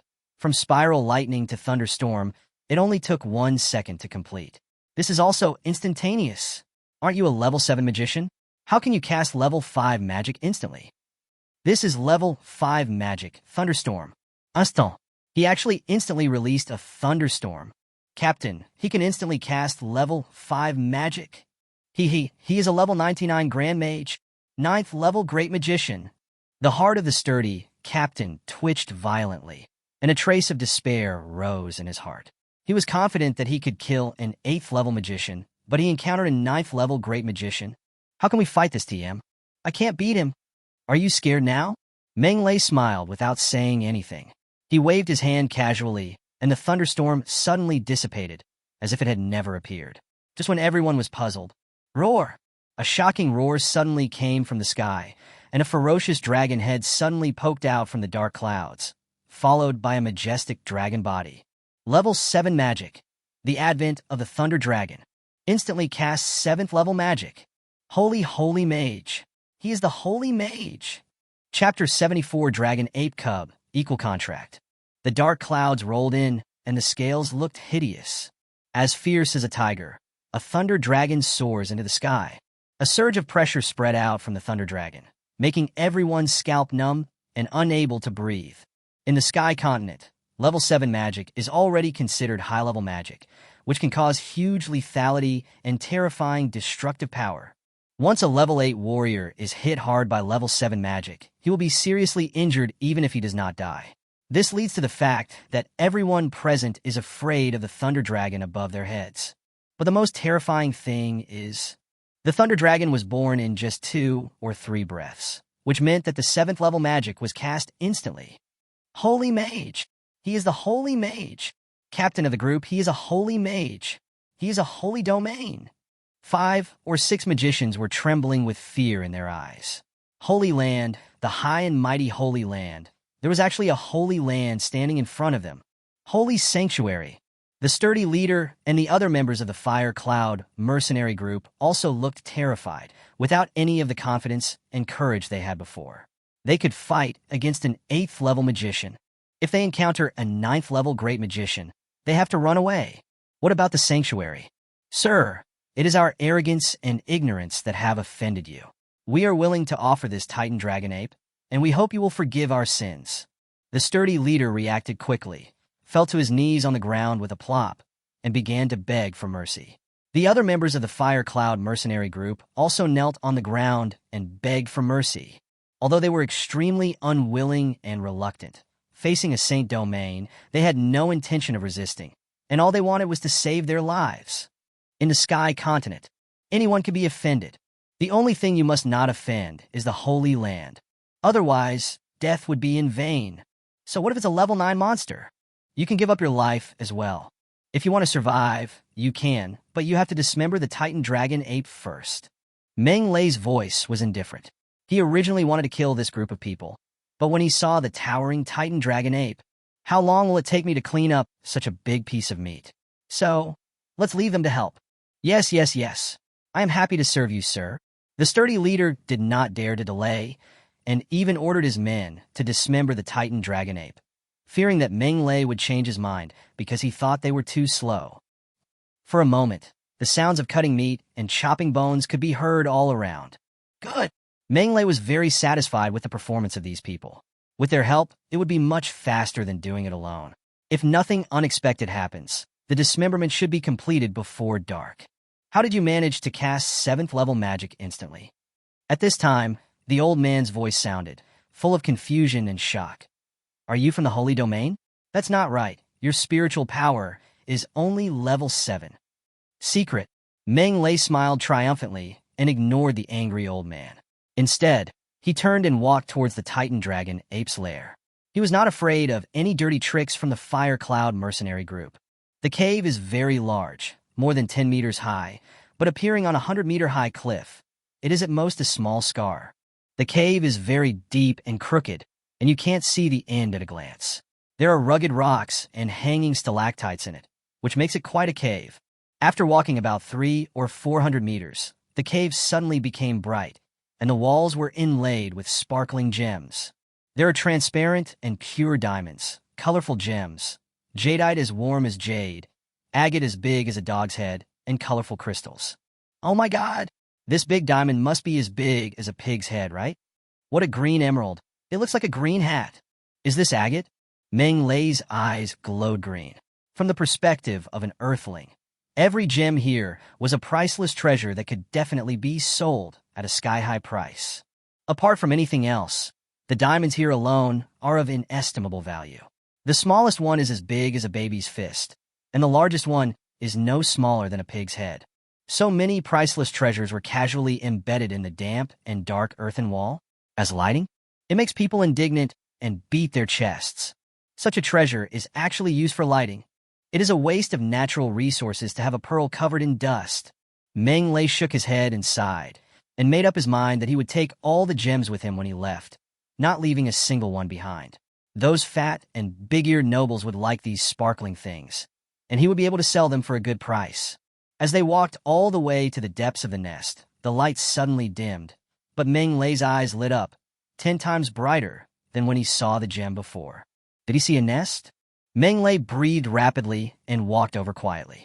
In front of him appeared a small nest filled with weeds, branches, and animal furs, and a little animal was sleeping soundly there.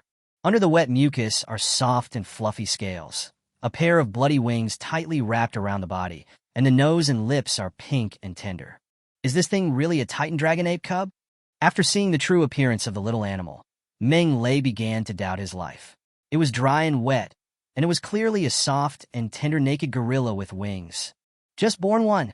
How could it have even a fraction of the power of the Titan dragon ape? Weak, helpless, so pitiful. I'm afraid this isn't the way to describe this thing. This is the Titan dragon ape cub. There's no doubt about it. The old man was floating in the air, twirling his beard and laughing. Don't underestimate it.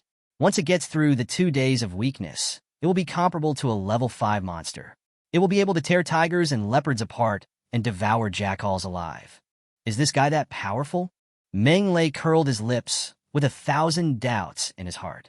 It was not that he judged people by their appearance, but the pocket-sized Titan dragon ape in front of him was too timid, like a newborn kitten, the kind that could be crushed down by a chopstick. Stop being so pretentious. Set up the contract magic circle immediately and sign a contract with it. The old man scolded and urged. Remember, sign an equal contract, not a master-servant contract. Why sign an equal contract? Meng Lei frowned, somewhat unhappy. Isn't a master-servant contract good? Let it become my slave, completely subservient to me, like an arm, and hit wherever I point it. Isn't it better? Monrey, you have to understand. The old man shook his head. Magic pets are our magician's right-hand men and women, our magician's closest companions, and our most trustworthy friends and supports. Making it your slave can certainly be of great help, but the beast's thinking and consciousness are completely controlled by its master.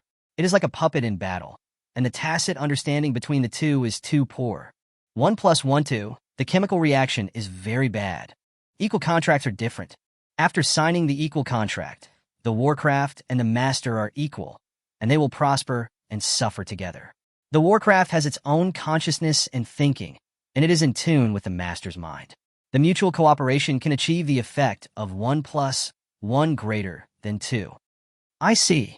Meng Lei nodded slightly, as if thinking about something. There is one more thing you need to understand. The master-servant contract is usually signed after the monster is defeated by force, and the monster is angry and unwilling to sign it. What about now? The old man sighed. The Titan dragon ape cub is still young and ignorant of the outside world. If you raise it, it will treat you as its only relative. In this case, unless the head was kicked by a donkey. Otherwise, how could it sign a master-servant contract to turn it into a puppet? Old Dean, you are right. I think it makes sense. Meng Lei agreed with this, then scratched his head and said embarrassedly, but the problem is, I don't know how to set up the equal contract magic circle. Dizzy. Chapter 75, The Warcraft Siege, The Army Attacks. You can't even set up an equal contract magic circle? Who taught you the basics of magic? You can become the freshman leader with your condition? The old man was very dissatisfied with Meng Lei and criticized him harshly. A qualified magician must not only... Old Dean, can we talk about these things later? Let's take in this Titan dragon ape cub first. Meng Lei was a little speechless. This old man might have been a political and educational director, and he might have an occupational disease of criticizing and educating people, right? Snort. The old man snorted coldly, very dissatisfied with Meng Lei's attitude, but still taught Meng Lei the method of setting up the equal contract magic circle. Meng Lei understood it and learned it in one go. Then, the contract magic circle was successfully set up. Buzz! Dreamy, colorful lights enveloped the Titan ape cub in the nest. The sleeping little guy slowly opened his eyes. His eyes were ignorant and dazed, delicate and adorable. Meng Lei squeezed out a drop of blood and successfully signed the contract. The little guy looked at Meng Lei with a much more intimate look. He leaned over and rubbed Meng Lei's hand affectionately, calling in a baby voice. Aya, aya. Ha! It treats you as its closest person. The old man smiled and twirled his beard, a look of relief on his face. Old Dean, it's still so small. How can we raise it? Meng Lei also smiled and asked while stroking the little dragon ape's head. The little guy was actually not small, about the same size as an adult chimpanzee, but it seemed insignificant compared to the adult Titan dragon ape. Warcraft beasts are ferocious by nature. They grow strong in a very short time after birth.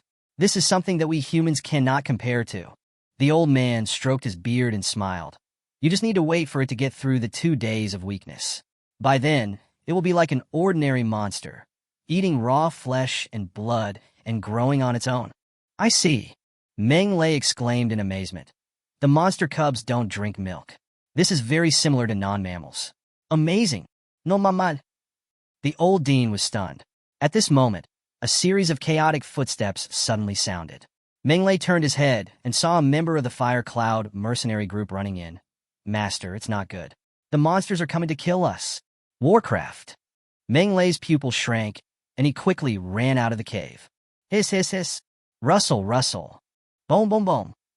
A strange sound was heard in the dense jungle. The trees shook, the weeds broke, and the woods within 10 miles ahead were shaking.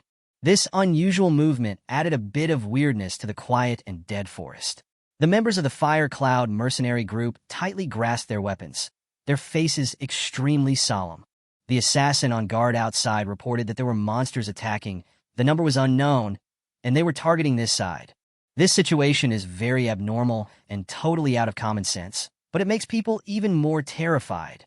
You know, this is deep in the Warcraft forest, and any Warcraft is a high-level Warcraft, surrounded by high-level monsters. It makes my scalp tingle just thinking about it. Captain, what should we do? A member clenched the weapon in his hand and asked nervously. Don't be afraid. With the Lord of the Holy Land here, what can a few monsters do to you? The sturdy leader remained calm and composed and did not show any sign of panic. That's right. The mercenaries nodded one after another, and the fear in their hearts faded a little. The strong man from the Holy Land could destroy the world, so how could ordinary monsters be his opponent? Where's the monster?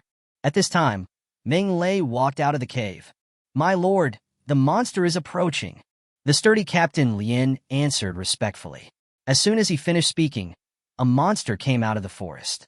It was a wolf-like monster, 10 meters long, with a mane like steel needles all over its body. It had well-proportioned lines, distinct muscles, and was full of powerful beauty.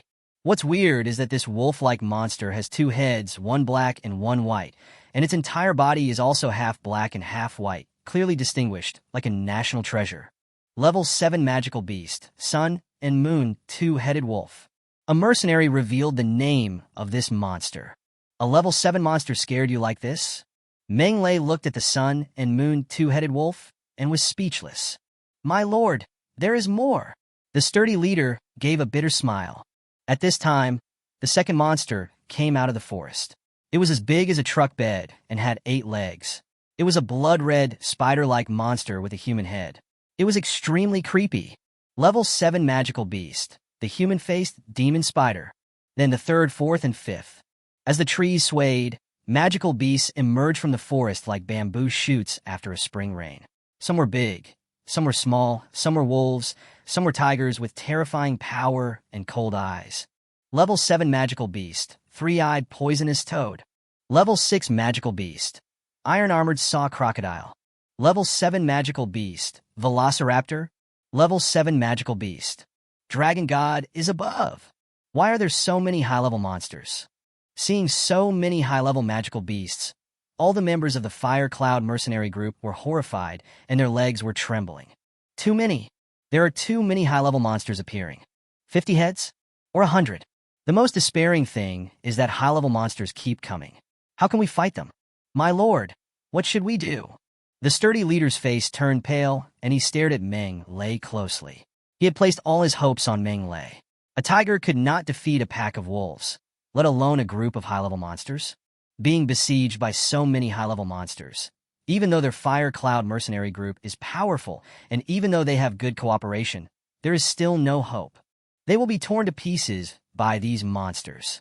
They will become food for these monsters. The other members of the Fire Cloud mercenary group also stared at Meng Lei, their desperate and terrified faces filled with hope. At this point, they can only rely on Meng Lei. Old Dean, why are there so many level 6 and 7 monsters gathered here for no reason? Meng Lei ignored the people from the Fire Cloud mercenary group and instead frowned and asked, high-level monsters all have their own territories and usually fight and struggle with each other. So how could they appear here together? It's probably because of this Titan dragon ape. The old man pointed at the Titan dragon ape's corpse, and a gleam of light flashed in his eyes. The flesh and blood and magic cores of high-level magic beasts have a fatal attraction to low-level magic beasts. If they can be devoured and eaten, it will help improve their strength and even advance. Just now, they fought fiercely and dismembered the Titan dragon ape. The blood and chi were scattered and floating in the air, which attracted these monsters. So that's how it is? Meng Lei nodded slowly. These guys have a very good nose, but it's better this way, so I don't have to look for them like a headless fly. What are you going to do? The old man raised his eyebrows. I have to remind you, it's not easy to deal with so many high-level monsters. If you really can't do it, just run away quickly. Anyway, they are not targeting you. Escape? There's no such word as escape in my dictionary. Chapter 76. Inferno, the whole army is annihilated. Level 7 magic beasts already belong to the category of high-level magic beasts. Not only is he incredibly intelligent, but he's also extremely powerful in combat. It is difficult for humans of the same level to defeat monsters of the same level, especially when the number of monsters increases and forms a beast tide. The destructive power is terrifying. Wherever we go, not a blade of grass grows. Not a single bone is left. Therefore, facing the siege of so many level 6 and 7 monsters, the Fire Cloud mercenary group was already frightened. If there had not been a saint standing beside them, they would have fled long ago.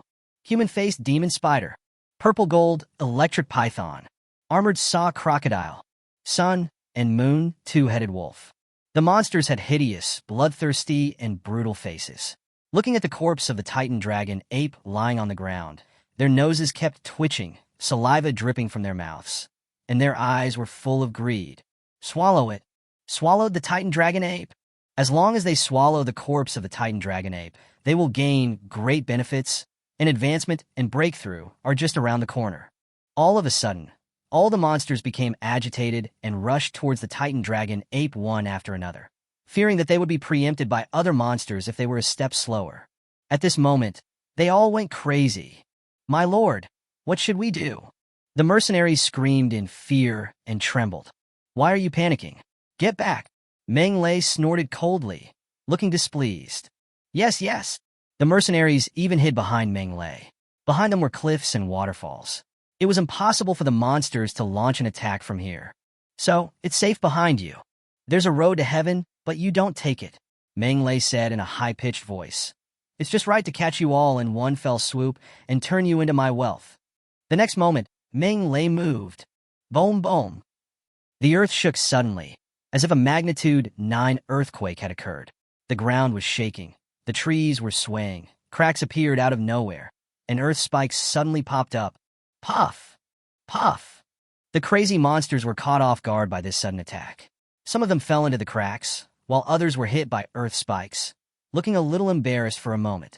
But they were level 6 or 7 monsters after all, and magic attacks of this level obviously could not kill them.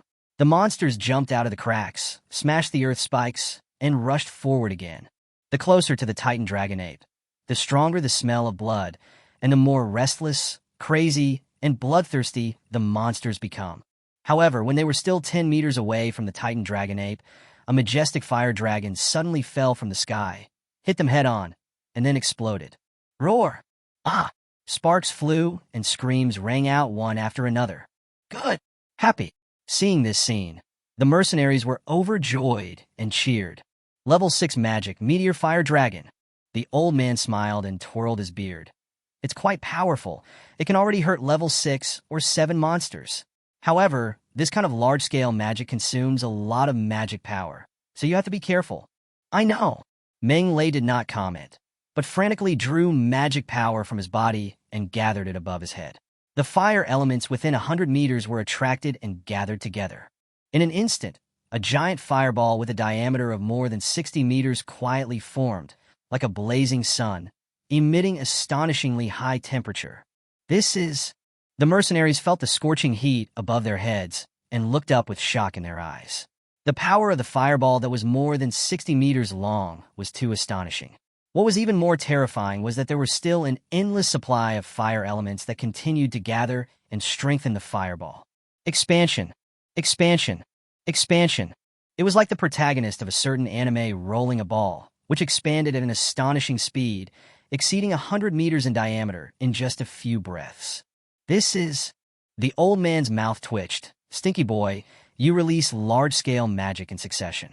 Aren't you afraid of running out of magic power? Ha! Wait until it's all used up. Menglei laughed loudly and shouted, falling into the sea of fire and purgatory. Swish, swish, swish. The giant fireball seemed to be a meteorite falling from outer space, smashing heavily into the group of monsters. With a loud roar that shook the earth, the scene before their eyes turned into a sea of fire. The flames were raging, burning everything wantonly. Amidst waves of shrill screams, the monsters turned into fire beasts, fleeing and jumping frantically in the sea of fire, completely enveloped in flames. Retreat! Retreat quickly! The mercenaries also felt the heat unbearable and retreated one after another. They only felt a little better when they retreated to the waterfall. It's time to collect the heads. Menglei's eyes sparkled as he took out the god-killing gun. The 7th level magic was indeed incredibly powerful and could burn to death level 6 or 7 monsters. But it takes time. Will these monsters just squat in the sea of fire and let the flames burn them to death? The answer is no. They will escape. They will run. They move. There will always be some monsters that escape. Menglei knew this very well, so he wanted to finish off the enemy. In this situation, the god-killing gun was undoubtedly the best weapon to finish off the enemy. As for whether he could use the god-killing gun in front of others, Menglei had asked the old man before, and the old man's answer was very simple. Use it with confidence. The reason was even simpler. Even he, a well-informed Saint Realm Peak, didn't recognize this thing, so how could others recognize it? Not to mention recognizing that it was a divine weapon. So feel free to use it. Go ahead. Menglei swung his hand casually, and the god-killing spear shot into the sea of fire, followed by the sound of flesh and bones being pierced in shrill screams. After a while, the screams weakened and then died down, and all the monsters in the sea of fire were killed by the god-killing spear. Good baby. With the god-killing spear back in his hand, Menglei nodded with satisfaction, and his eyes then fell on the magical beast that had just emerged from the forest outside the sea of fire. These monsters arrived a step late, and luckily were not attacked by the sea of fire and purgatory. Now they were standing outside the sea of fire, with fear in their eyes, hesitating to move forward. The bloodiness of the Titan dragon ape made them restless, but the sea of fire in front of them made them terrified. Should they follow their body instincts and continue to go crazy, or leave in disgrace to save their lives? This is a problem. The monsters were in a state of hesitation. You're not leaving yet? Great. Menglei licked his lips, rode the magic carpet above the monsters, and threw out another sea of fire purgatory. Boom, boom, boom. The fireball is hanging in the air. The fire is spreading. These monsters are also tragic. They were engulfed in the sea of fire. Their vision was obstructed, and they could not escape for a while.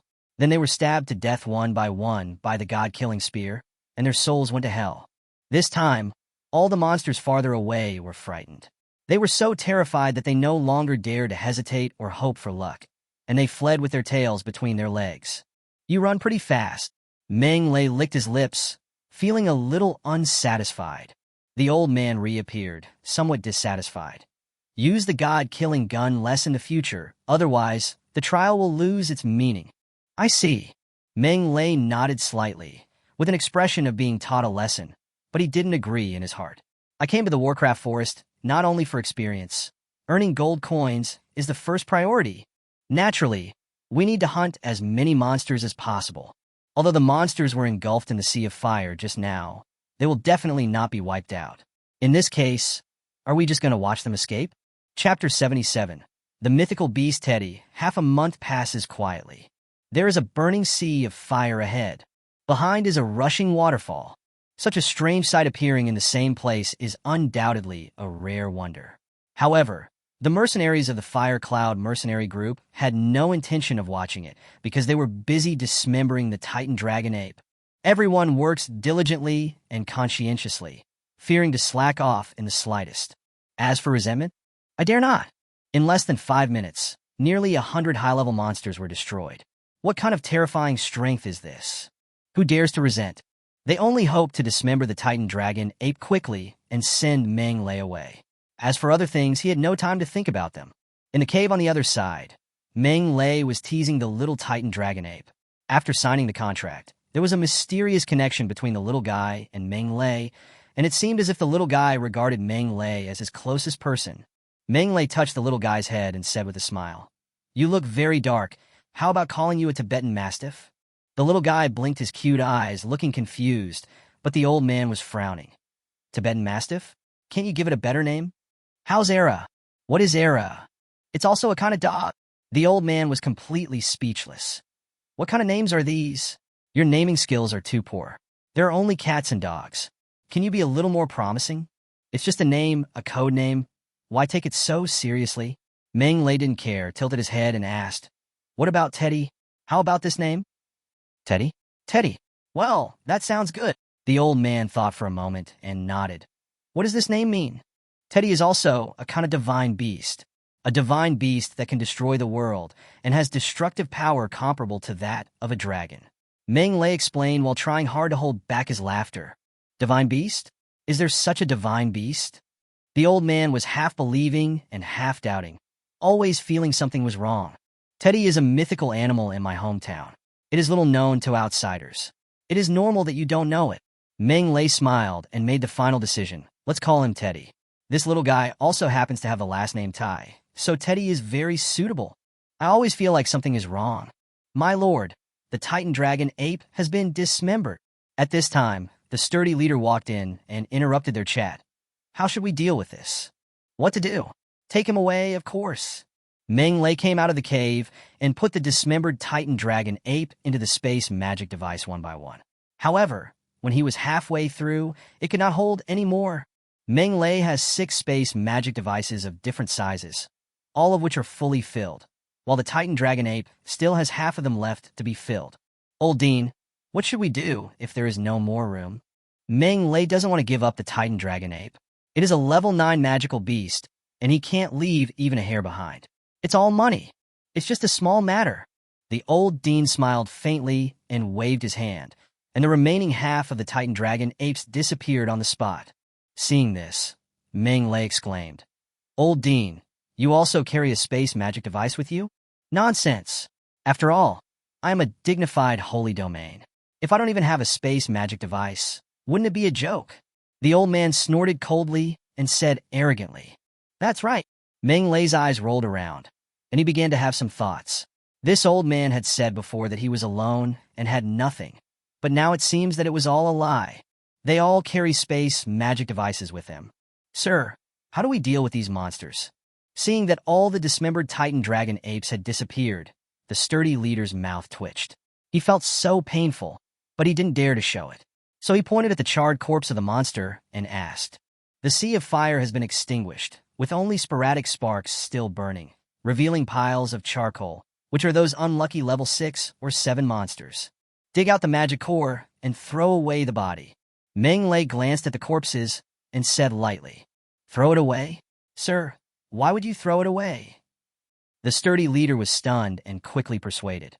Although these monster corpses were burned by the fire, there is not much damage inside, so they can still be sold for money.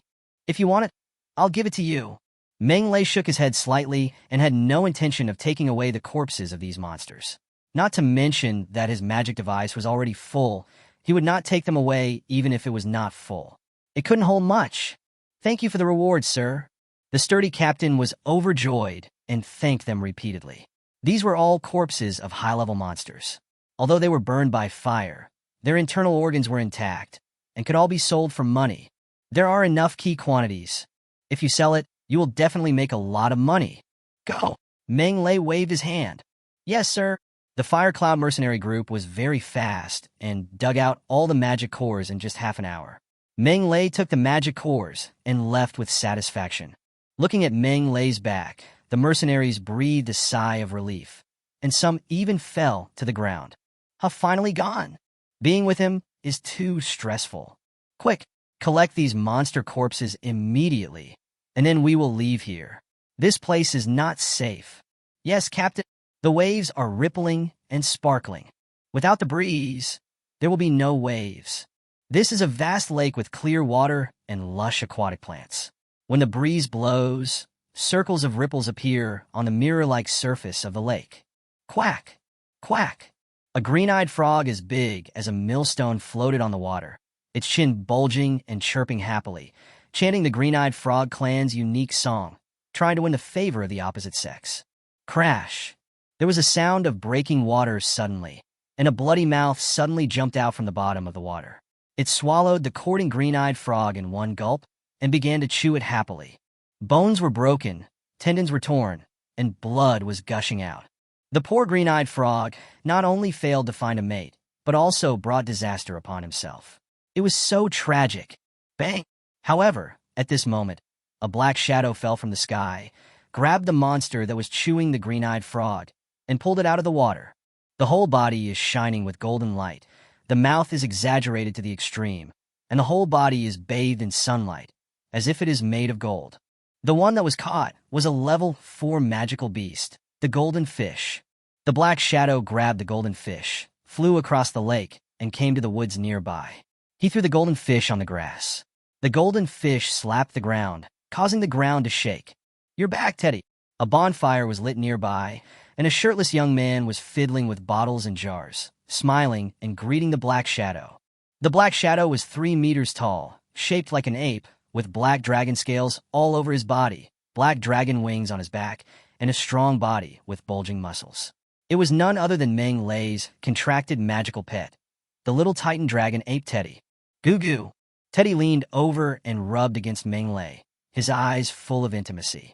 Meng Lei patted his head in response, then walked up to the golden fish and started to clean up.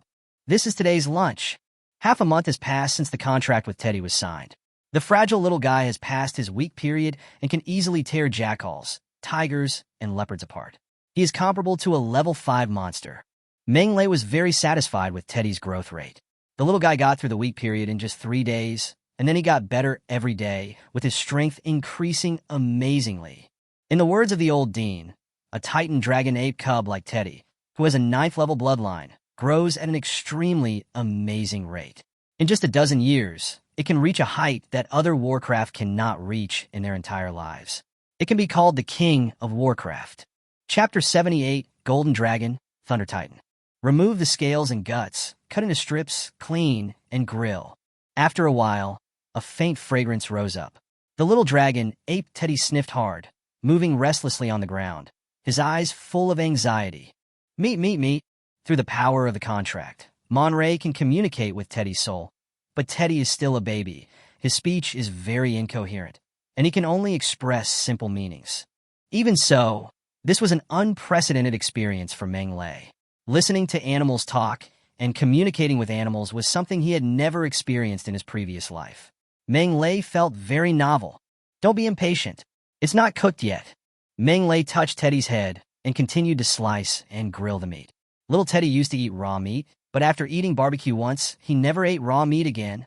Every day at mealtime, it would catch monsters itself and ask Meng Lei to grill them for it, treating Meng Lei as its own chef.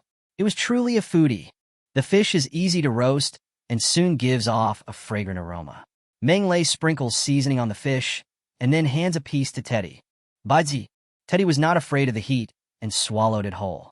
Then he blinked his big black eyes and looked at Meng Lei eagerly, drooling. "Is it different from the Teddy at home? Is this really the Titan Dragon Ape? Can I return the product?" "Eat slowly, no one is going to snatch it from you."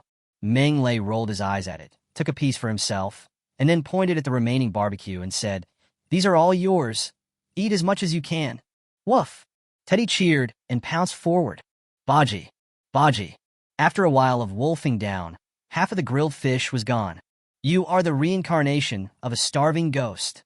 Meng Lei also picked up the grilled fish and started to eat it happily. The golden fish is known as the most delicious level 5 monster, and it tastes really good, comparable to the garlic-flavored grilled sun and moon frog. The trees are lush and the lake is clear. Birds singing, flowers blooming, and bonfires blazing. The fragrant aroma and the blazing bonfire create an alternative but harmonious picture in this vibrant yet dangerous forest. After lunch, Monray continued on his way. It has been half a month since he came to the Warcraft forest. He crossed the mountains, traveled thousands of miles, and covered half of the Warcraft forest. He himself didn't know how far he had walked, how many monsters he had hunted, and where he was. There were even thorns everywhere in the forest, which pricked him so much that Meng Lei thought his clothes were in the way. So he simply took off his shirt and walked in the forest with his upper body naked. With his long hair on his head, he looked like an uncivilized savage. It's been 16 days since I came to the Warcraft forest. If you stay here for another week, it's time to get out. Boom, boom. At this moment, there were suddenly bursts of faint roaring sounds coming from the front, as if something was colliding. The sound was endless. Meng Lei's ears moved, and he smiled. Another idiot is fighting, which saves a lot of effort. Meng Lei had heard similar noises for so long that he had long been accustomed to them. He rushed in the direction of the sound, as fast as lightning, more than twice as fast as he was half a month ago. Magic carpet? This place is close to the center of the monster forest. The magic flying carpet is too conspicuous and can easily be attacked by terrifying creatures. Meng Lei doesn't want to be attacked by a powerful monster for no reason. He is here to hunt monsters. I don't want to be killed by Warcraft. As we get closer, the noise becomes louder and louder. Finally, boomstrapje, a towering tree broke in half, and its huge crown fell towards him. Meng Lei cursed inwardly, and a crack appeared under his feet, and he quickly jumped down. The crack closed quickly, and the tree crown fell down soon after. Boomstrapje. The branches are broken, and the leaves are falling. The area within a radius of hundreds of meters was affected, and it was a mess. A crack appeared in the ground. Meng Lei poked his head out of it. Looking at the broken trees and branches on the ground, he knew he couldn't get out. So he used the earth-splitting technique and drilled out from hundreds of meters away. With his level of magic practice, he can cast low-level magic with ease, and digging a passage underground is as easy as drinking cold water. Boom, boom, boom. After coming out of the ground, Meng Lei continued to approach the battlefield, but the scene he saw surprised him a little. It turned out that it was not a fight between monsters, but a fierce battle between people. Moreover, both sides in the battle are of great importance. The whole body of the dragon was covered with thick golden scales, with golden dragon horns on its forehead, golden dragon wings on its back, and a golden dragon tail on its thighs. The golden light is bright and dazzling, as if it is made of gold. This is a dragon man, and he is a dragon man with pure golden dragon blood. Golden dragon. He is the dragon king. They are also the royal family of the dragon god empire.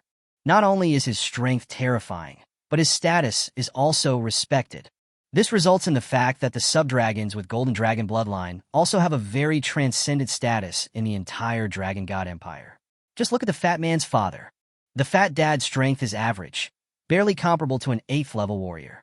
He is nothing in the Fire Dragon Kingdom, but because he is a golden dragon man, he was named Duke by the Fire Dragon Kingdom's royal family. An 8th level warrior, the Duke of a kingdom. Can you believe it? That's not all. Even the fat guy, a disabled golden dragon man with a poorly awakened bloodline, was awarded the title of Viscount when he was just born and has his own territory. Who can I go to for justice? No place. I can only say that he is lucky. Of course, golden dragon people with average strength like Fatty Dad are a minority after all.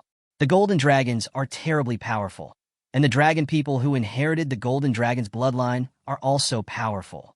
As long as the blood in the body is not too thin to be awakened, the physical body will be at least comparable to that of a 7th level warrior after natural adulthood. With a little effort, you can reach the level of an 8th level warrior. This shows how powerful the golden dragon bloodline is. Of course, no matter how powerful they are, there are not many dragon people with the bloodline of golden dragons. Looking at the entire Fire Dragon Kingdom, there are only Fatty and his father. So when Meng Lei saw the golden dragon man in front of him, he was surprised. How could there be a golden dragon man here? Who is he? The other party that was fighting fiercely with the golden dragon man at this moment also had a distinguished origin. There were 6 of them. Each of them was 7 or 8 meters tall, with muscular body, as if they were piled up with rocks, and their whole body was bronze, as if they were made of brass. Human, 7 or 8 meters high. Could this be the famous Titan? Meng Lei looked at the 6 two-story tall giants with novelty and surprise in his eyes. This was the first time he saw a giant, and it was quite shocking. No, they're not Titans, they're Ver-Titans. The old man flew out of the space ring and looked at the 6 giants. Subgiants are hybrids of Titans, and humans. These guys are bronze-colored, and they are obviously descendants of the Earth Titans. Earth Titan? Meng Lei was slightly stunned. You don't even know about the Earth Titan, do you? The old man frowned and criticized. You should catch up on the history of the continent. Umph. Why are you bringing this up again? Meng Lei was a little embarrassed. Old Dean, what is the Earth Titan? Titans are divided into several types, just like us dragons. The old man snorted coldly. For example, the Royal Thunder Titan of the Titan Empire, the Ocean Titan that controls the ocean, the Storm Titan that dominates the hurricane, the Lava Titan that bathes in magma, etc. The Earth Titan is one of them. Chapter 79, Strong Crush. Goodbye, Abe. Thunder Titan, Ocean Titan, Storm Titan, Lava Titan, Earth Titan. Here are 5 types of Titans. When a pure-blooded Titan reaches adulthood, its height can reach more than 20 meters. It has the peak strength of level 9 and can fight against weaker saints. It is not inferior to our pure-blooded dragon clan at all. The old man sighed. Titans are one of the few races in the Sky Continent that have many things in common with our dragon race. They are equally powerful and have noble bloodlines. Of course, the fertility rate is also extremely low. This results in pure-blooded Titans being extremely rare, while there are many subgiants with Titan blood. This is very similar to the Dragon God Empire. Meng Lei couldn't help but say, giant dragons are rare, but subdragons are abundant. It does look alike. The old man nodded slightly. Meng Lei did not ask any more questions, but focused all his attention on the battle in front. The Golden Dragon Man was extremely powerful and terrifying, and he practiced both magic and martial arts.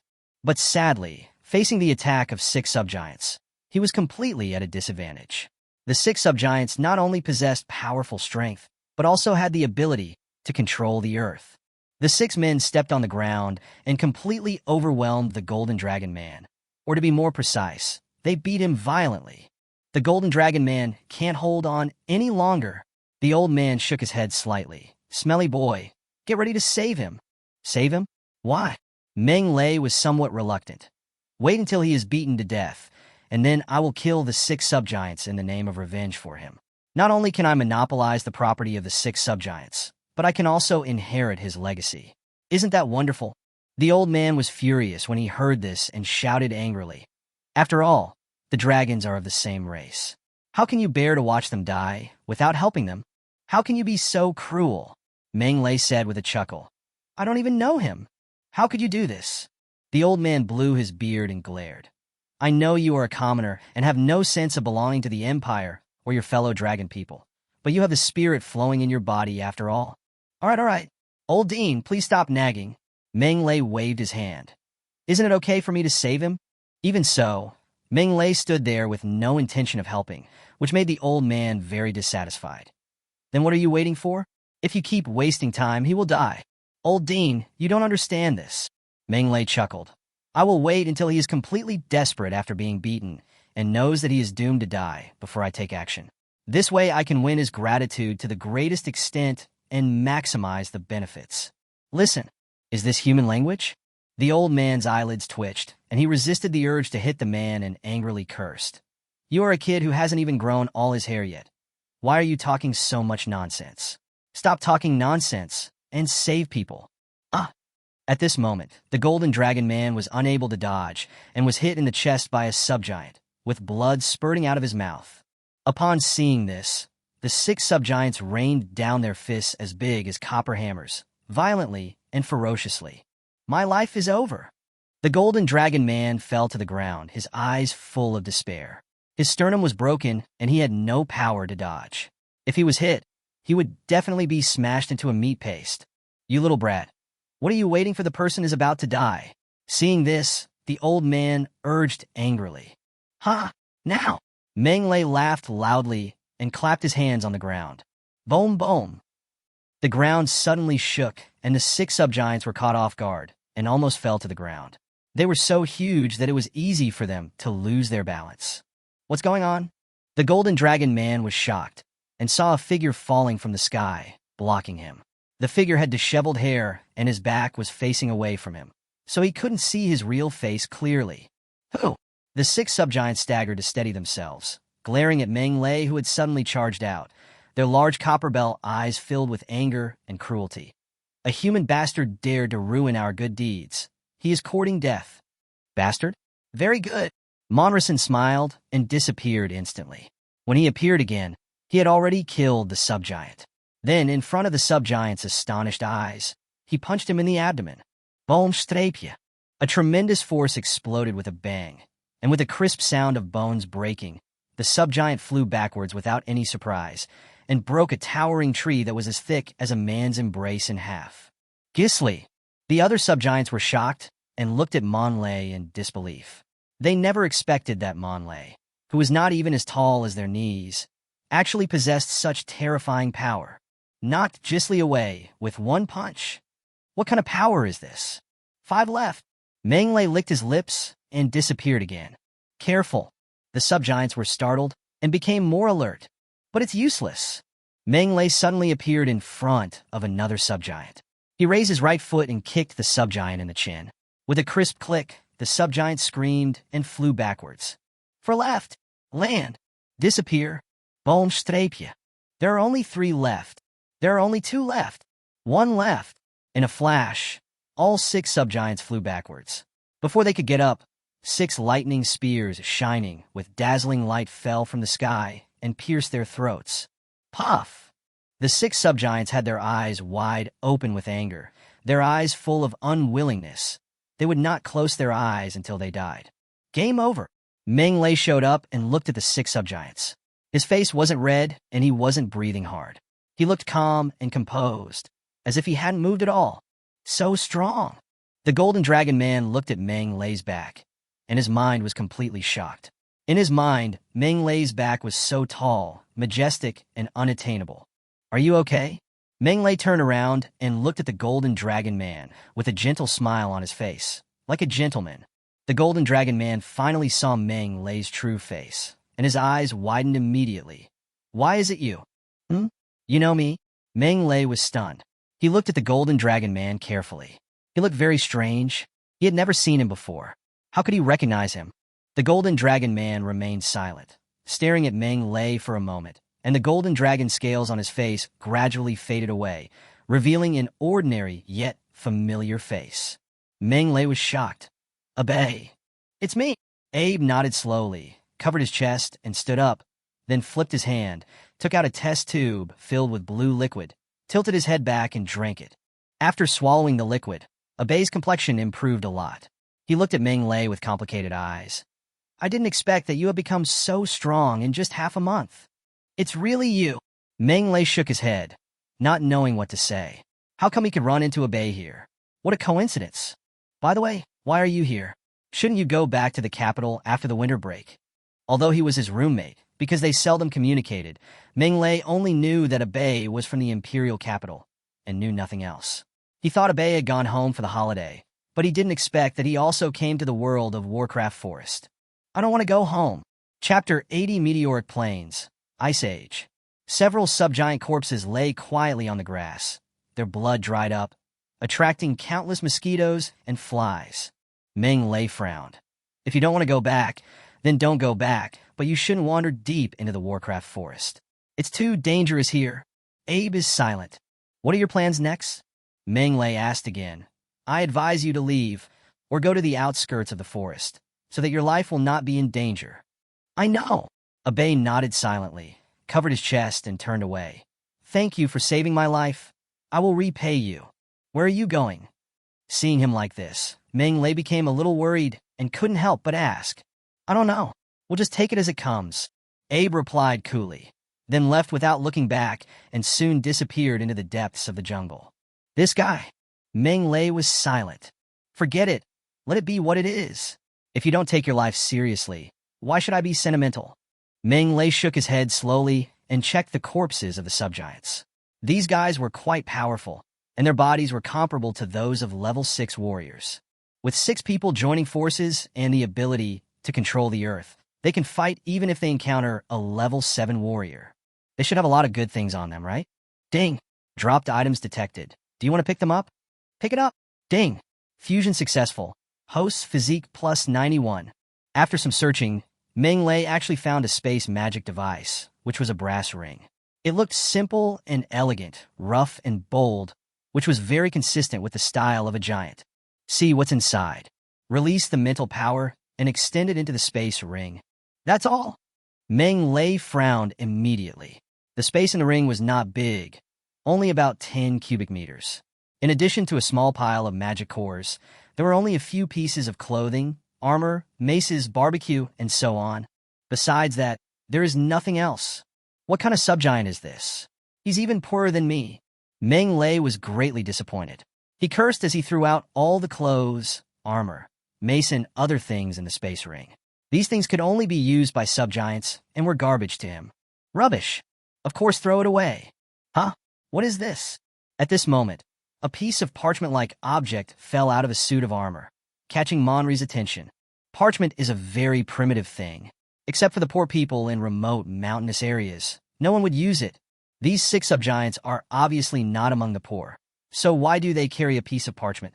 Confused, Meng Lei picked up the parchment and examined it. He saw crooked lines all over it, outlining a simple map that was somewhat similar to an ancient marching map. In addition, there were no words, marks, or reference objects, so Monre couldn't understand what was drawn on it. Whoever drew this map, come out and I promise I won't beat you to death. Meng Lei curled his lips and was about to throw it away, but the old man popped up and said, "Don't throw it away yet. Let me see it. It's just a broken picture. What's so good about it?" Meng Lei muttered, but still handed the map over. The old man frowned and looked at it carefully. The more he looked, the deeper his frown became. After a long while, he said, "This thing looks familiar." Meng Lei raised his eyebrows and asked in confusion, "Old Dean, isn't this just an ordinary sheepskin map?" "It is indeed an ordinary sheepskin map." The old man nodded slightly, but the landforms depicted on it are not ordinary. There is a lake between 6 mountains. This is the unique landform of the meteorite plain. Meteor plains? Meng Lei frowned slightly. What? You don't even know about meteorite plains? The old man frowned and was about to scold and criticize. Meng Lei said, "Of course I know about the meteor plains. It is located in the far north wasteland, within the territory of the Orc Empire. Legend has it that a long time ago, a star from outer space fell into the far north wasteland. Over time, people began to call that area the meteor plains, which means the place where the star fell. This is not a legend, but a real thing."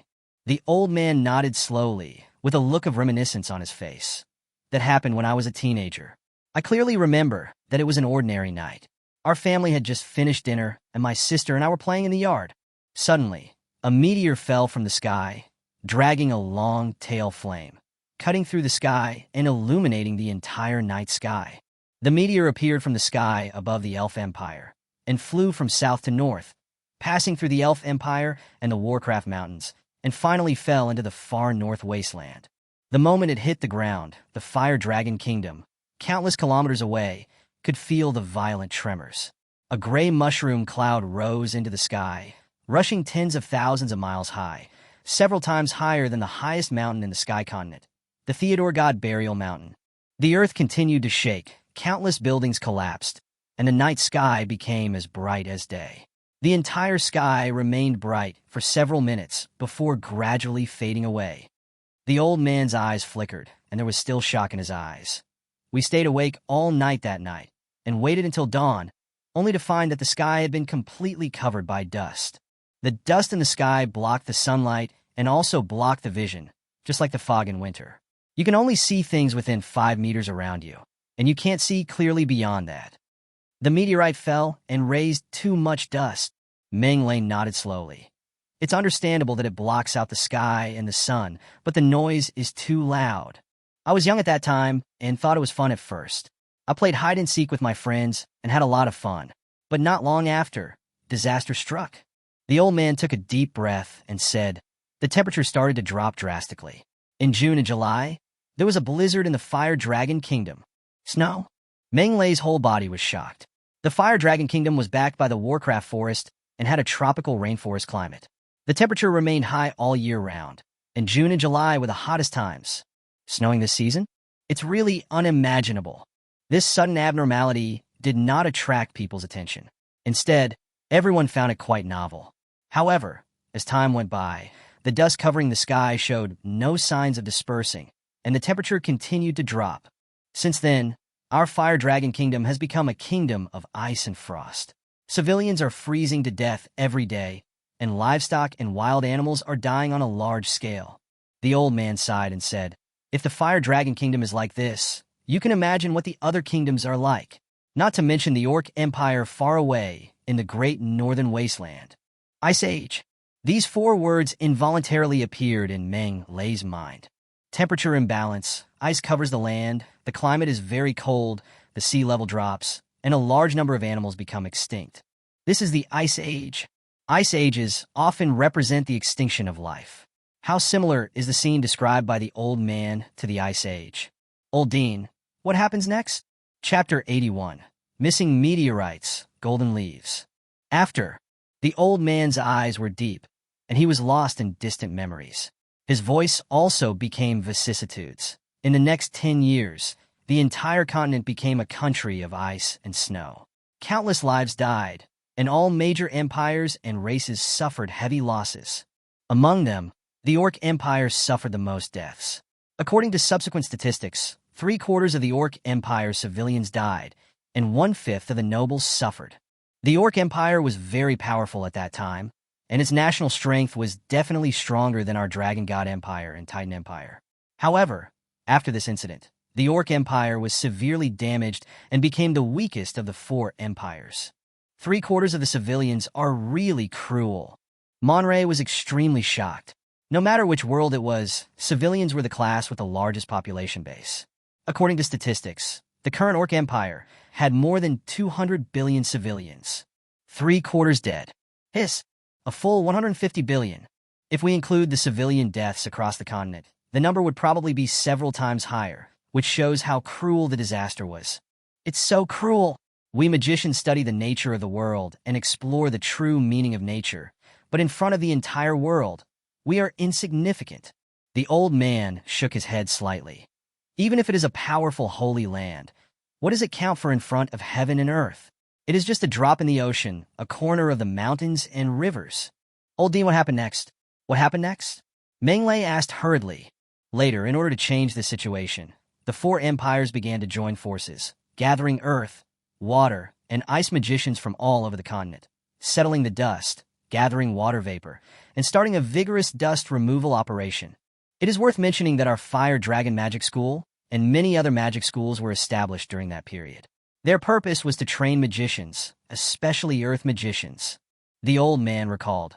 After generations of unremitting efforts, the sun shines on the earth again, the morning sun appears in the east again, the ice and snow melt, and the climate warms up.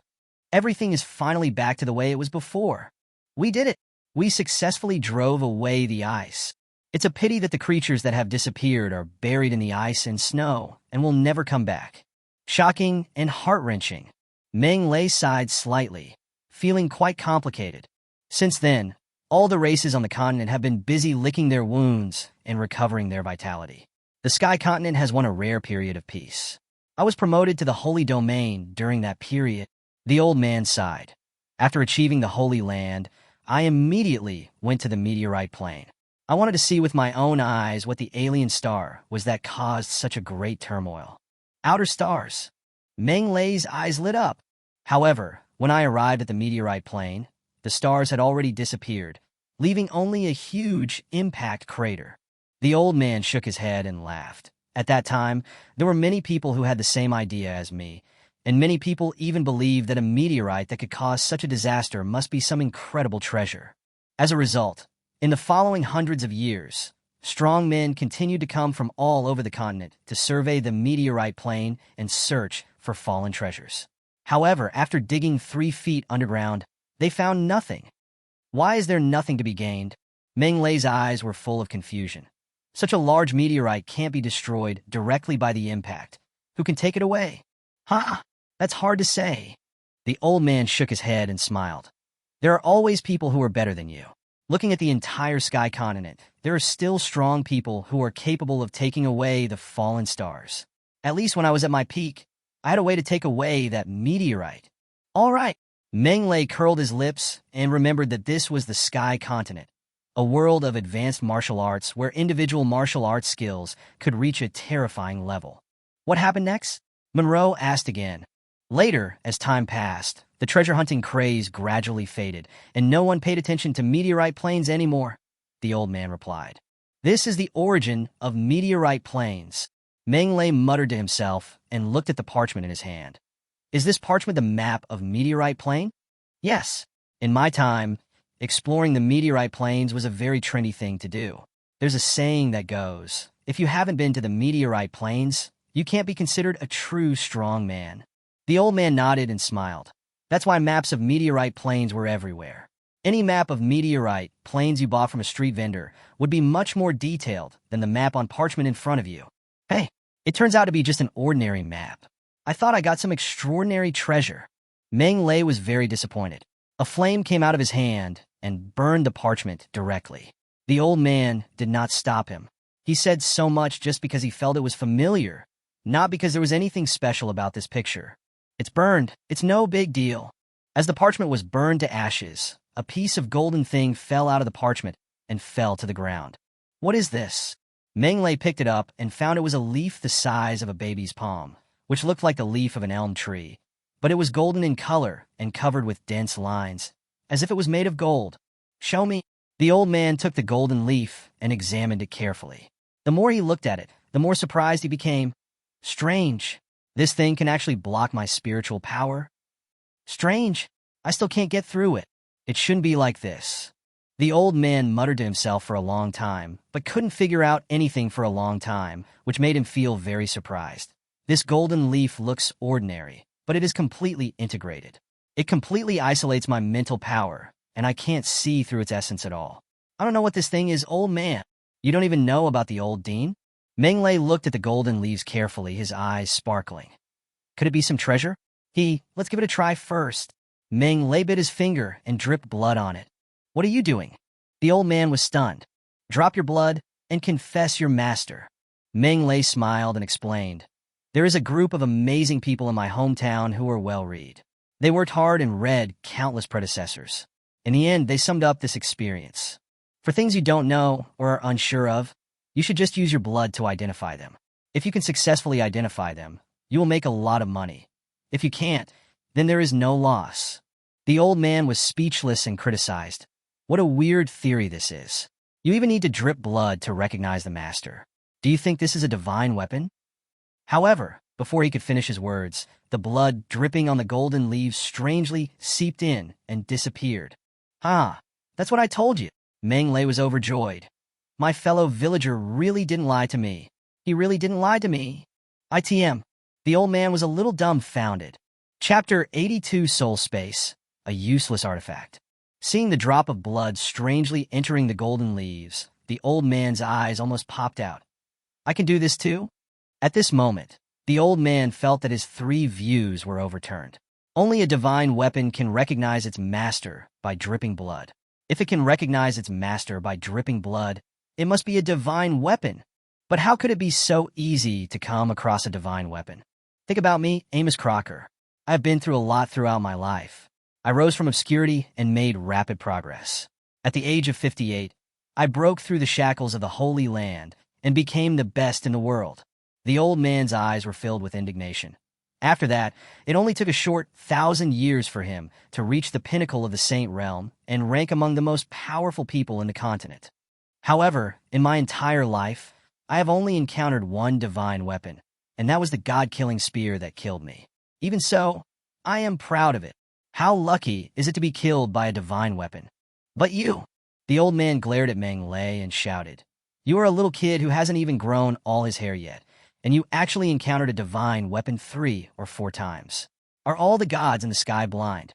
Old Dean, please don't be dissatisfied. This is fate. Meng chuckled and flaunted his long, soft hair. Some people's lives are thinner than paper. Even if they are born with a silver spoon in their mouth, they die tragically in the middle of the month and have no luck to enjoy. Some people are like cockroaches. Even if they have gone through countless hardships and dangers, they have many opportunities and their lives become more and more exciting. And I'm obviously the latter. There is one thing he didn't say. If you knew that I had an even more buggy cheat code, wouldn't you be so jealous that you would swallow feces and commit suicide? Fuck his life. I just won't accept it. The old man blew his beard and glared, and said indignantly, How can you get a divine weapon just by picking up a sheepskin? I have lived for thousands of years, and I don't even have a single divine hair. Look, look, the leaves are moving. At this moment, the surface of the golden leaves suddenly released an extremely bright and dazzling golden light, like a little sun. Then a strange scene happened. Wherever the golden light reached, trees, weeds, and vines grew wildly, as if they had been injected with super hormones. Ein Meter, zwei Meters, drei Meters, vier Meters, fünf Meters. In just a few breaths, all the plants within a 5-meter radius, centered on the golden leaves, turned into towering trees. Meng Lei was directly submerged. Shit, what the hell is going on? Meng Lei stared at all this in a daze, stunned. The old man also looked confused. At this time, the golden leaves that caused all this slowly flew up, spun around in the air, and suddenly shot straight towards Meng Lei's forehead. What are you doing? Meng Lei was shocked. The forehead is a vital part. If the golden leaf is inserted into it, wouldn't he be stabbed to death? So he instinctively blocked it with his hand, but the golden leaves strangely passed through his hand the moment they touched it, then continued to shoot into Meng Lei's forehead and disappeared. Depend on. Meng Lei touched his forehead and found no signs of bleeding or injury, which made him feel relieved. But the problem was, the golden leaves clearly went in. How can it be okay? Boy, are you okay? The old man asked nervously. It seems to be okay. Meng Lei touched his forehead and said, Old Dean, the golden leaf has entered my head. Will I be okay? Shouldn't it be? The old man was also a little unsure. I know a little bit about the artifact, so I don't have much say, but since you have already sworn in with your blood, I think it won't hurt you, right? Yeah. Monroe blinked. Feel it carefully and see where it is, the old man suggested. Good. Meng Lei nodded repeatedly, then closed his eyes and felt it carefully. His mental power was very strong now, and he was able to scan himself and look inside his lungs. Any abnormality in the body would not escape the mental scan. You actually ran to the Sea of Consciousness? Monray screamed. Sea of Consciousness, also called spiritual space and soul space. It is a place that carries the spirit and accommodates the soul. Everyone, or say, every living being has a sea of consciousness. The difference is that some people can see their own sea of consciousness, while some people cannot perceive the existence of the spiritual space. Generally speaking, as long as one reaches the 7th level of magician, one can achieve introspection and return to the spiritual space. Of course, since warriors generally have weaker mental strength, they need to reach level 9 to do this. The Sea of Consciousness is like the universe. It is boundless and vast, yet extremely empty. In the endless void, a wisp of silver-white flame is floating alone, cool and cool, unruly, lonely. Destruction is uncertain. It's like the candlelight hanging above the Guanghan Palace. This is the soul flame, the most core and essential thing of a person. No matter how beautiful the skin is, it cannot resist the erosion of time. The body is exquisite, but it may not be able to contain the soul. Soul refers to the soul flame. The soul flame is suspended in the void, surrounded by gray mist, cold and distant, and is the only source of light in the boundless consciousness space. This is the sea of consciousness of everyone. However, Meng Lei's sea of consciousness was different, because above the soul flame, there was something extra. Golden leaves. Yes, that golden leaf just now. It hovers above the soul flame, like a lamp above a candle, swaying gently. And as the soul flame dies out, it rotates slowly and rhythmically, emitting a vast and mysterious aura. What on earth is this?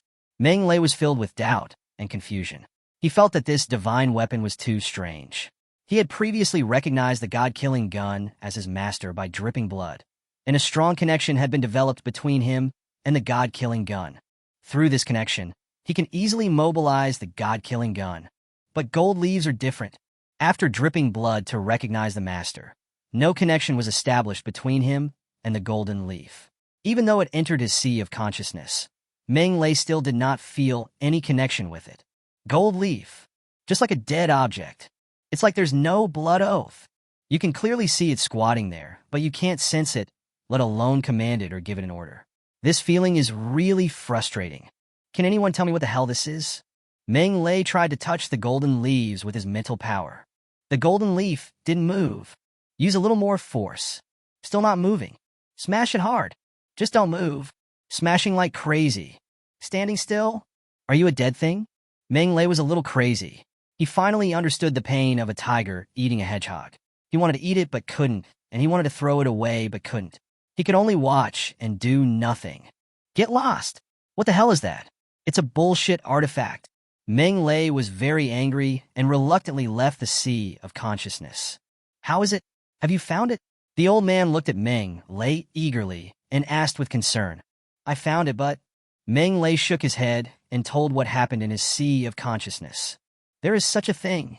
The old man frowned deeply, and after thinking for a long time, he said in a deep voice, This situation is really surprising, but there are only two possibilities. What do you mean? Meng Lei was shocked. First, this artifact is broken, or it is a defective product or a part of another artifact. The old man twirled his beard and pondered, his eyes gleaming with wisdom. Although the artifact is mysterious, it is still a magic device in essence. If the magic device cannot be used, it is very likely broken. Damage to internal parts, exhaustion of magic core energy, rupture of magic array, etc. will cause the magic device to be unable to function normally. What about the second possibility? The second one is complicated. The old man's eyes flashed with brilliance. The gold leaf itself is a very high-quality artifact, and you are too weak to be qualified to use it. Chapter 83 with talent, beating the python. The stars are shining brightly, hanging in the sky, shining, vast, and boundless. Meng Lei sits cross-legged on a big tree branch and performs daily meditation. Practicing is like rowing against the current. If you don't move forward, you will move backward. So you need to practice diligently. The night in the forest is not peaceful, and the roars of beasts are heart-stirring. However, Meng Lei is used to it and concentrates on refining magic power and improving his mental strength. The little teddy was lying on the branch next to him and snoring loudly. Even so, he was very alert, and any movement would not escape his ears and nose. He was more alert than a real teddy. Monray could meditate without any worries. Strangeness. Meng Lei suddenly opened his eyes. Why can I suddenly sense the wood element? This shouldn't be the case. Is the wood element here very strong? Countless magical elements are suspended in the air around, densely packed like the stars in the night sky, shining brightly and vastly. There are fiery red fire elements, silvery white thunder elements, and khaki earth elements. The three magical elements complement each other, just like elves. Before today, Meng Lei could only sense these three magic elements, and it was these three magic elements that he refined through meditation. But now, there is one more element, a green magical element. This is obviously a wood element. Now, mixed between the fire elements, thunder elements, and earth elements, there are countless wood elements, like green fireflies dancing around Meng Lei. Even if Meng Lei doesn't absorb them, they will continue to drill into Meng Lei's body. Meng Lei is like a magnet, like a whirlpool, constantly attracting them. This scene was extremely weird because Meng Lei had no talent for wood magic at all. Moreover, even if Meng Lei has super affinity for lightning elements and super affinity for fire elements, he cannot attract lightning and fire elements like this. When did I get the talent for wood magic? Meng Lei was confused. And my elemental affinity is so abnormal, even more terrifying than lightning and fire. It shouldn't be like this. I didn't have it during meditation last night. Is it because of that gold leaf? Meng Lei suddenly thought of the golden leaf lurking in his sea of consciousness. Looking back at yesterday and today, the biggest change was that there was an extra golden leaf in his sea of consciousness. I suddenly have a talent for wood magic. Is it caused by the gold leaf? Isn't this too much? The corner of Meng Lei's mouth twitched, and he felt a bit complicated.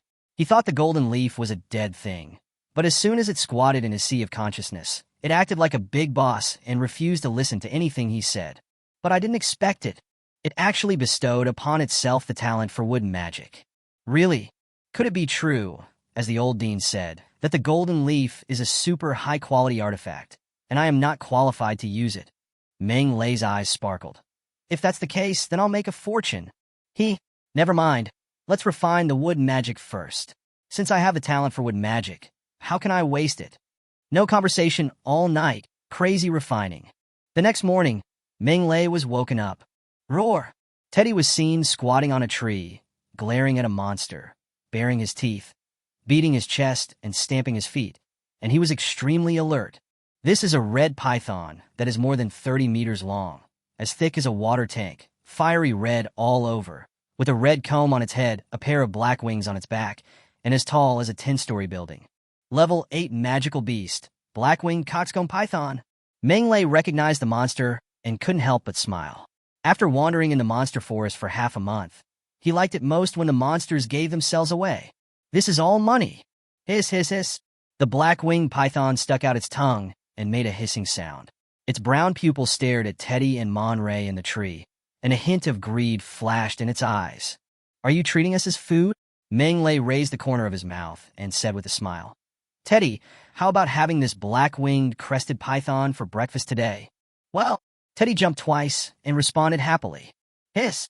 The black-winged python stared for a moment, then flapped its black wings behind it, and the snake's body rose up, and its thick tail suddenly lashed towards Meng Lei. This tail was fast and fierce, making a crisp explosion sound as it rubbed against the air. It was in front of Meng Lei in an instant. It could feel the threat from Meng Lei, so it wanted to kill Meng Lei first, and then deal with Teddy. Catch the leader first. What a good plan. Meng Lei smiled and shook his head. It's a pity that I chose the wrong target. Meng Lei raised his right hand to meet the giant tail that was coming towards him. The giant tail that was big enough to split mountains and rocks and crush towering trees was caught in his hand, but it didn't cause much waves. Hiss! Feeling the surging force coming from its tail, the black-winged coxcomb python was startled and realized that it had met a tough opponent. However, before it could retract its tail, Meng Lei exerted a little force, and his 5 fingers easily broke the python's scales and pierced deeply into it. Blood oozed out and spilled onto the ground. The black-winged python let out a hissing sound and tried hard to pull back its tail, but Meng Lei's 5 fingers held it tightly like a pair of pliers, and it didn't move at all. Rise! Meng Lei shouted softly, and the muscles in his arms surged. A huge force burst out, and the black-winged coxcomb python was horrified to find that its body flew up uncontrollably. Then, it hit heavily on a towering tree that was more than 40 meters high. With a crisp crack sound, the towering tree broke at the root, and the thick trunk smashed towards Meng Lei. Go! Seeing this, Meng Lei raised his arm, and the black-winged coxcomb python instantly turned into a steel whip and lashed the tree trunk fiercely. Crack! The tree trunk broke in half. Come again! Meng Lei waved his arms, grabbed the black-winged python, and started whipping it wildly. With a crackling sound, the tree trunk was beaten into pieces and finally turned into pieces of broken wood. Ha! Great! Meng Lei laughed loudly and threw the black-winged coxcomb python casually. It flew out and fell heavily on the ground. Hiss! The black-winged coxcomb python was an 8th-level magical beast, so it was obviously not so easy to be killed by falling. It shook its head vigorously and quickly ran away. It was planning to escape. Want to escape? Meng Lei snapped his fingers, and a 3-meter-long lightning spear fell from the sky, instantly piercing through the black-winged crested python's head and nailing it to the ground. Hiss, hiss, hiss.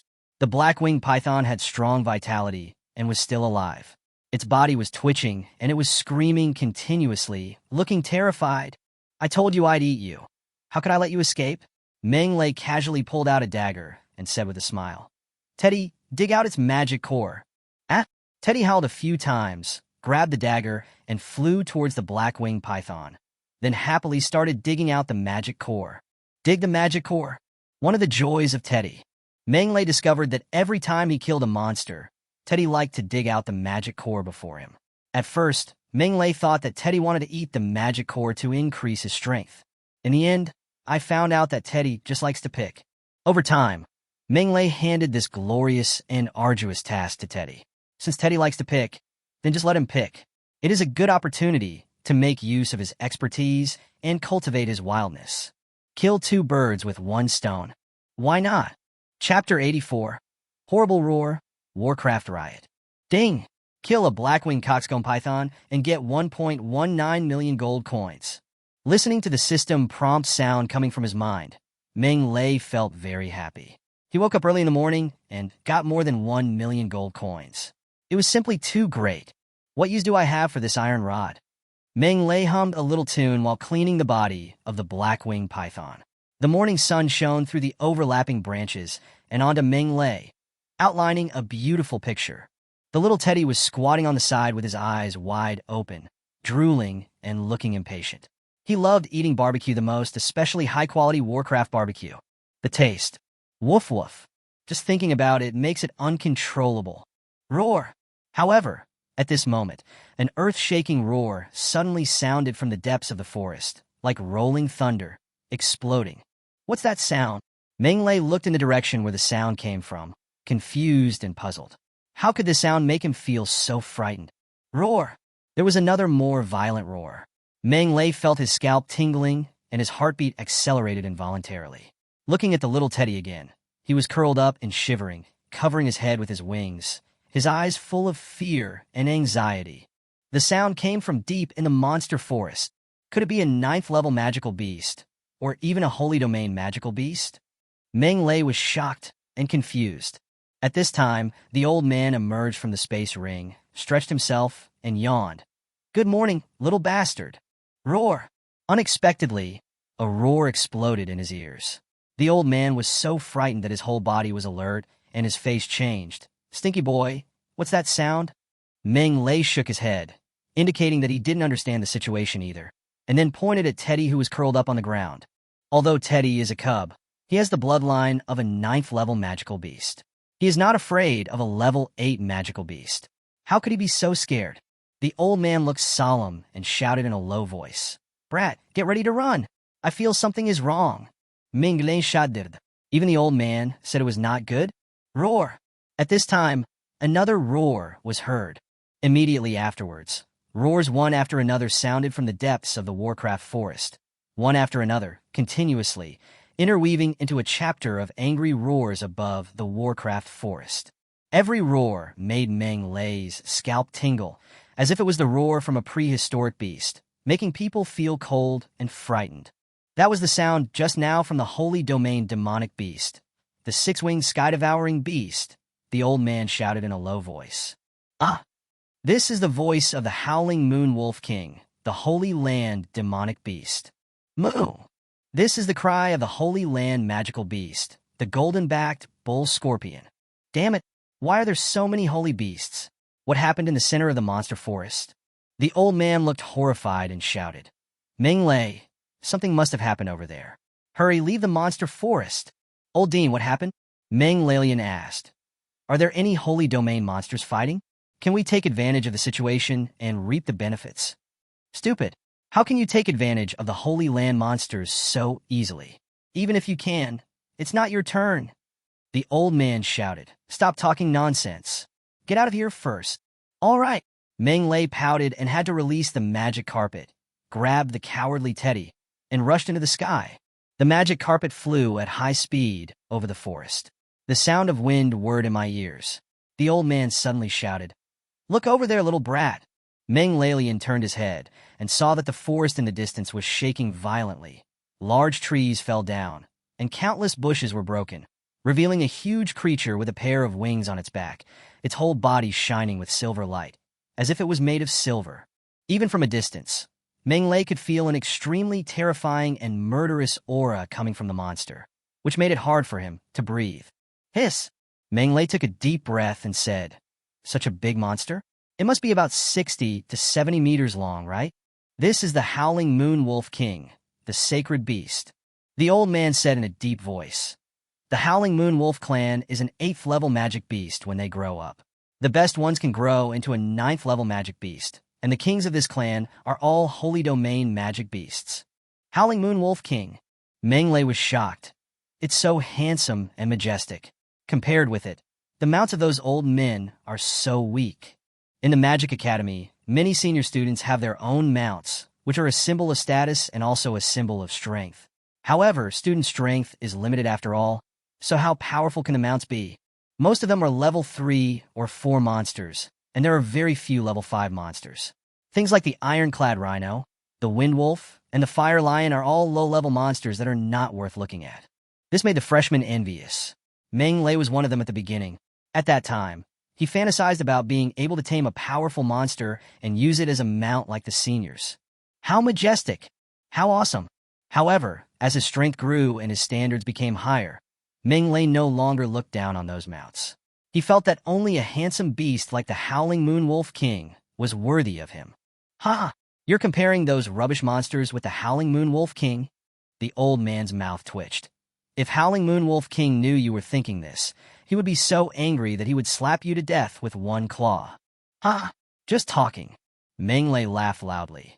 With my current strength, maybe one day I can really subdue a holy beast and use it as a mount.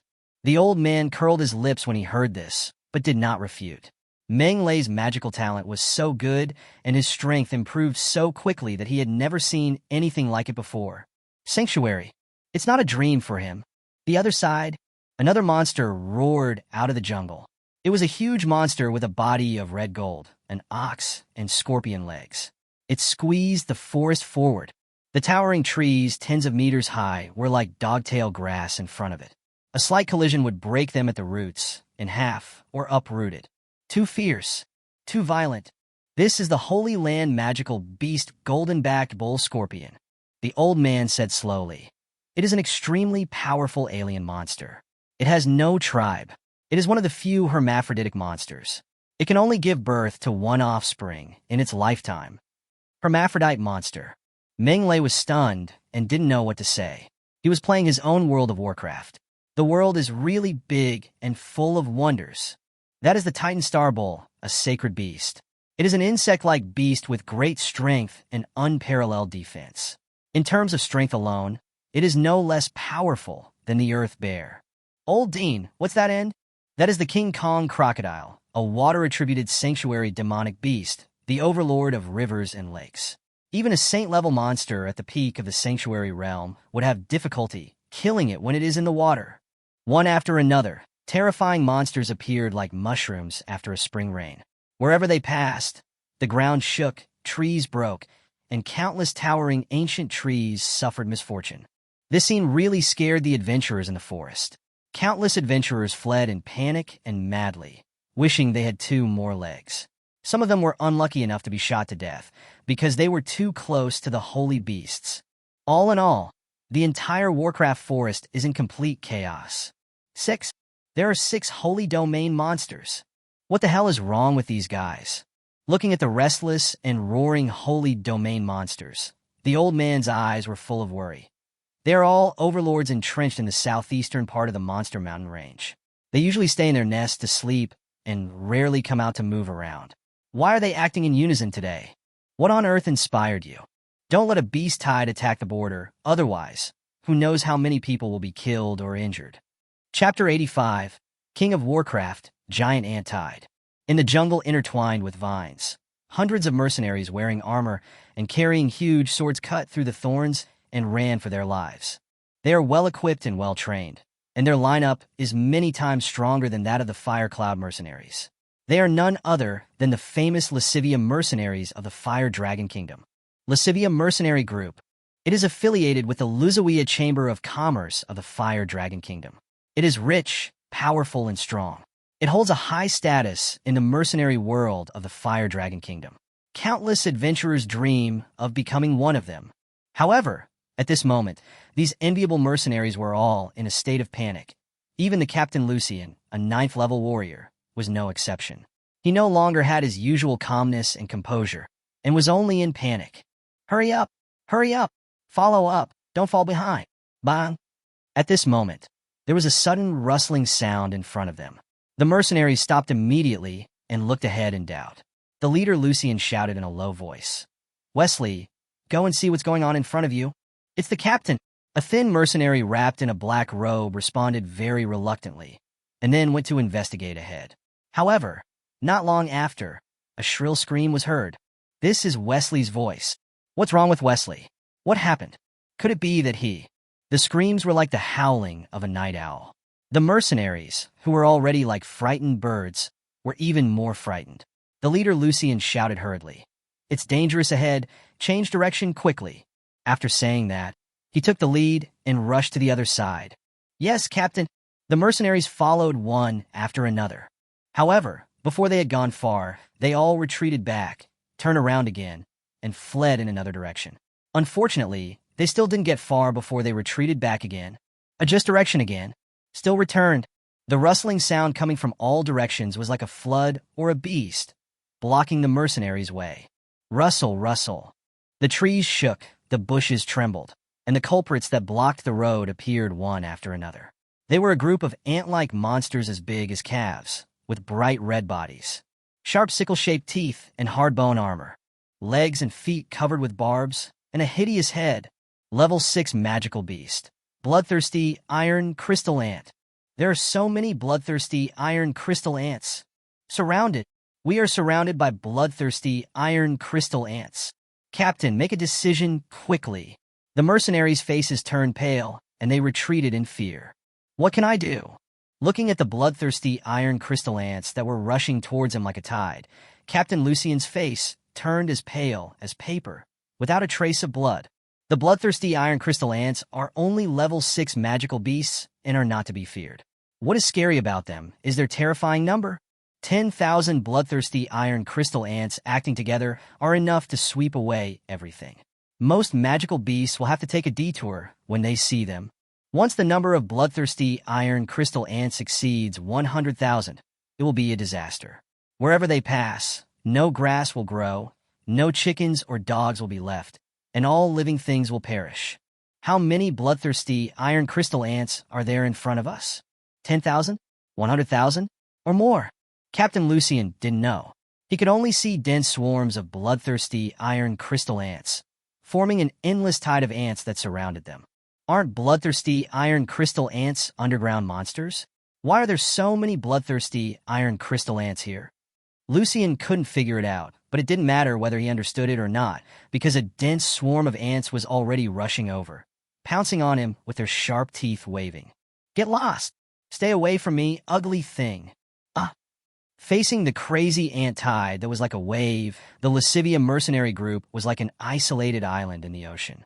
It couldn't hold on for long before it was submerged in the waves and disappeared without a trace. Rustle, rustle. The bloodthirsty iron crystal ant had no expression on its face, as if it had done something insignificant, and continued to rush forward, waving its sharp teeth. No one knew that the famous Lascivia mercenary group was destroyed without causing any ripples. Menglai was unaware of the tragic end of the Lascivia mercenary group. He continued to fly outward on the magic carpet. As the distance got farther, the roars of the sanctuary monsters could no longer be heard. Only then did Menglai feel relieved. Old Dean, what's wrong with these holy beasts? Menglai couldn't figure it out. They usually disappear without a trace. How come they are alive today? The old man shook his head slightly. There must be something wrong when things are out of the ordinary. I'm not sure what happened in the center of the forest, but I think it's probably not a good thing. The sanctuary monsters are already the creatures standing at the top of the monster forest. What else can make them collectively excited? Menglai's eyes rolled. Could it be that some treasure appeared in the center of the monster forest, which attracted them to rush to grab it? It's not impossible, but the possibility is not high. The old man shook his head and said, "The monster forest has its own king. All the monsters in the Holy Land are its subjects. Even if there is a treasure, it will not be their turn." The king of the Warcraft forest? Menglai was slightly stunned and asked, "Old Dean, there is a king in the Warcraft forest? Humans have kings, so why can't monsters have kings too?" The old man glanced at Menglai and said, "Level 7 magical beasts have intelligence that is no less than that of humans, and level 9 magical beasts can even speak human language. It is understandable that magical beasts can establish their own kingdoms, let alone a mere king." "All right." Menglai nodded silently and asked again, "Old Dean, what kind of monster is the king of the monster forest? How strong is it? Have you seen it?" Hearing this, the old man's eyes flashed with a complex expression. "I was fortunate enough to see it once. That was when I just broke through the 9th level Great Magician and became the Royal Court Magician of the Fire Dragon Kingdom." "What does it look like? What kind of monster is it?" Menglai looked curious. Buzz, buzz, buzz. At this time, the magic communicator suddenly rang. Menglai frowned slightly and looked at the magic communicator with an unhappy face. It was Abe calling. Abe? Menglai was a little confused. Abe had never spoken to him before, so why was he looking for him now? Confused in his heart, Menglai chose to answer the call. This guy had an indifferent expression on his face. He said one sentence and hung up the communicator. Something has happened in the Warcraft forest. You must come out immediately. Otherwise your life will be in danger. Forehead. Looking at the hung-up communicator, Meng Lei was slightly surprised. This cold guy actually reminded me? It's really unexpected. The old man smiled and said, although the Golden Dragon Man is arrogant by nature, he also clearly distinguishes between gratitude and resentment. You saved his life, so it is reasonable for him to remind you. Maybe. Meng Lei shook his head slightly and was about to put away the magic communicator, but it rang again. This time, it was the fatty calling. Brother, are you in the monster forest? As soon as the call was connected, the fat man started asking questions. Yeah, what's wrong? Meng Lei was a little confused. Something happened in the Warcraft forest. A massive ant tide broke out. You'd better run for your life. If you're late, you'll die. The fat man said anxiously. Antide? How did you know? Meng Lei was confused. I'm in the Warcraft forest and don't know what happened. How can you, a little fat boy, know what happened in the royal city, which is 800 miles away? Are you kidding me? Chapter 86. Terrible ant tide. Return to the village. No one knew what the fat guy was doing at the moment. He was shirtless with his breasts exposed, and his 236 deep big fat breasts were swaying back and forth, almost blinding Meng Lei's titanium dog eyes. This matter has spread throughout the entire capital. His Majesty the King has just convened an emergency meeting of princes and ministers and issued a special beast tide warning alert. At the same time, His Majesty the King has dispatched the kingdom's most elite flying dragon corps to the border. They are probably on their way now. The fat man seemed to remember something. Oh, right, the academy is also recruiting senior students above the 4th grade to prepare to resist the beast tide. The Mercenary Guild, the Magician Guild, and the Church have also mobilized to prepare for the possible outbreak of the ant tide. So serious? Meng Lei was shocked. How long had it been since the noise came from the Warcraft forest? And the kingdom already knew about it. Special beast tide warning. This is already the highest level of beast tide warning from the Fire Dragon Kingdom. You know, the Fire Dragon Kingdom is close to the Warcraft forest and suffers from the invasion of beast tides. In order to resist the beast tide more effectively, the royal capital is not far from the Warcraft mountains, and it does not take ordinary beast tides seriously at all. And this time, a special beast tide warning alert was issued. Things seem to be really serious. Untide. The old man frowned slightly. There aren't many powerful ant-like monsters in the monster forest. How could they cause such a big commotion? The old man seemed to have thought of something, and his expression changed. Quickly asked, what kind of ant monster is the main force of this ant tide? Meng Lei did not dare to neglect and asked. I heard it's the bloodthirsty iron crystal ant. The fat man immediately replied. And it's a large-scale tide of bloodthirsty iron crystal ants. The Eagle Scouts have discovered that large-scale bloodthirsty iron crystal ants have appeared in many areas of the Warcraft forest at the same time. These ferocious level 6 monsters formed an overwhelming wave, sweeping across the monster forest. All the monsters were madly fleeing for their lives. I heard that even the monsters in the Holy Land were alarmed and fled in panic one by one. Bloodthirsty iron crystal ant. The old man's face changed drastically, and he took a breath of cold air. It's actually a tide of bloodthirsty iron crystal ants. We're in trouble. Seeing the old man's expression, Meng Lei's heart skipped a beat. Old Dean, is the bloodthirsty iron crystal ant tide scary? It's more than scary. The old man sighed. The bloodthirsty iron crystal ants are a kind of dark attribute monsters that live in the underground world and rarely come out. Even if they occasionally come out of the ground, they are just some bloodthirsty iron crystal ants that have lost their way. They're only level 6 monsters and are not worth mentioning at all. But the old man changed the subject and said, when a large number of bloodthirsty iron crystal ants drill out of the ground at the same time, it will cause a very terrible disaster. You can't imagine the scene of millions of red ants forming a red torrent. No bones are left, and no grass grows. All life-death. So scary. Meng Lei took a breath of cold air. Scary? Huh? The old man laughed and said, do you know why the Howling Moon Wolf King and the other 6 sacred beasts suddenly ran out of their lair and roared towards the center of the forest? I don't know. Monroe shook his head. They are seeking shelter. The old man looked into the distance and said, the king of the Warcraft forest lives in the center of the Warcraft forest. Only he can protect these holy beasts. Otherwise, when the ant tide arrives, even the holy beasts will die without a burial place. Even the sacred beasts must die. Meng Lei took a breath of cold air. Ants and other insect-like monsters are different from other monsters. They are fearless and keep coming one after another. Even gods would have a headache if they encountered them, let alone holy monsters. The old man shook his head slightly. What should we do then? What if a tide of ants attacks the border of the kingdom? How can we resist it? Meng Lei asked again. It depends on the situation. The old man shook his head. The ant tide is coming fiercely, and their purpose is just to plunder food. Magic beasts, trees, and weeds are all their prey. As long as they plunder enough food in the magic beast forest, they will retreat. What if the ant tide can't plunder enough food in the monster forest? Meng Lei clenched his fists. Will they rush out of the forest and rush to the border? Good. The old man nodded. Similar things have happened several times in history, and many of them were false alarms. The ant tide only plundered in the monster forest and did not attack the border. But there were also a few times when they launched invasions, causing great disasters to the kingdom, with countless lives lost and injuries. So, no one can guarantee whether they will attack the border, right? Meng Lei said with a gloomy face. Yes, I see. Meng Lei let out a breath and immediately sped up to fly towards the Warcraft village. He didn't have many feelings for the Warcraft village, but he couldn't just watch the villagers die under the tide of ants. He can't do this kind of thing. With the magic carpet speeding at full speed, Monlay returned to the village at noon.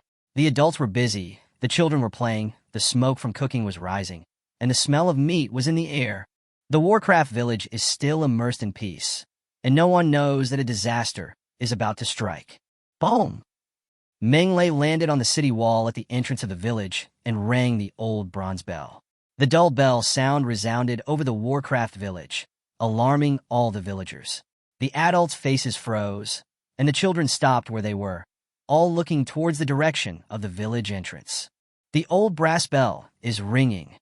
The beast tide is coming again?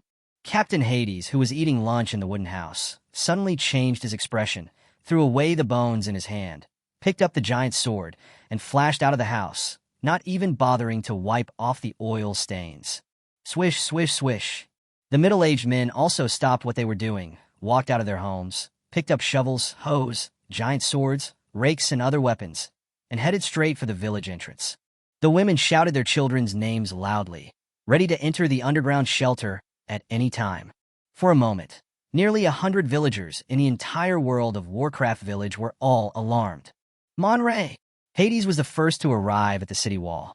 When he saw Meng Lei, he was overjoyed. Meng Lei, when did you come back? I feel relieved to have you here. Unexpectedly, Meng Lei shook his head and said, Captain Hades, I'm afraid you will be disappointed.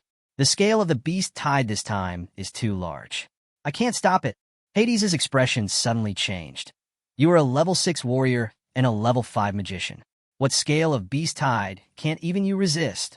Let's talk about it when everyone arrives. Meng Lei waved his hand. Monray, team leader. Soon, members of the guard team and middle-aged men arrived one after another, and the village chief, Old Pete, also staggered to the entrance of the village on crutches. When almost everyone had arrived, Meng Lei told everyone about the ant tide. Everyone felt scared to death and felt a chill all over their bodies. Captain Hades' face turned pale. Monray, is what you said true? Is there really an ant tide coming? It's still unclear whether they will come or not, but a large-scale tide of bloodthirsty iron crystal ants has indeed appeared in the monster forest. My friend in the capital also told me that the king has issued a special beast tide warning for this.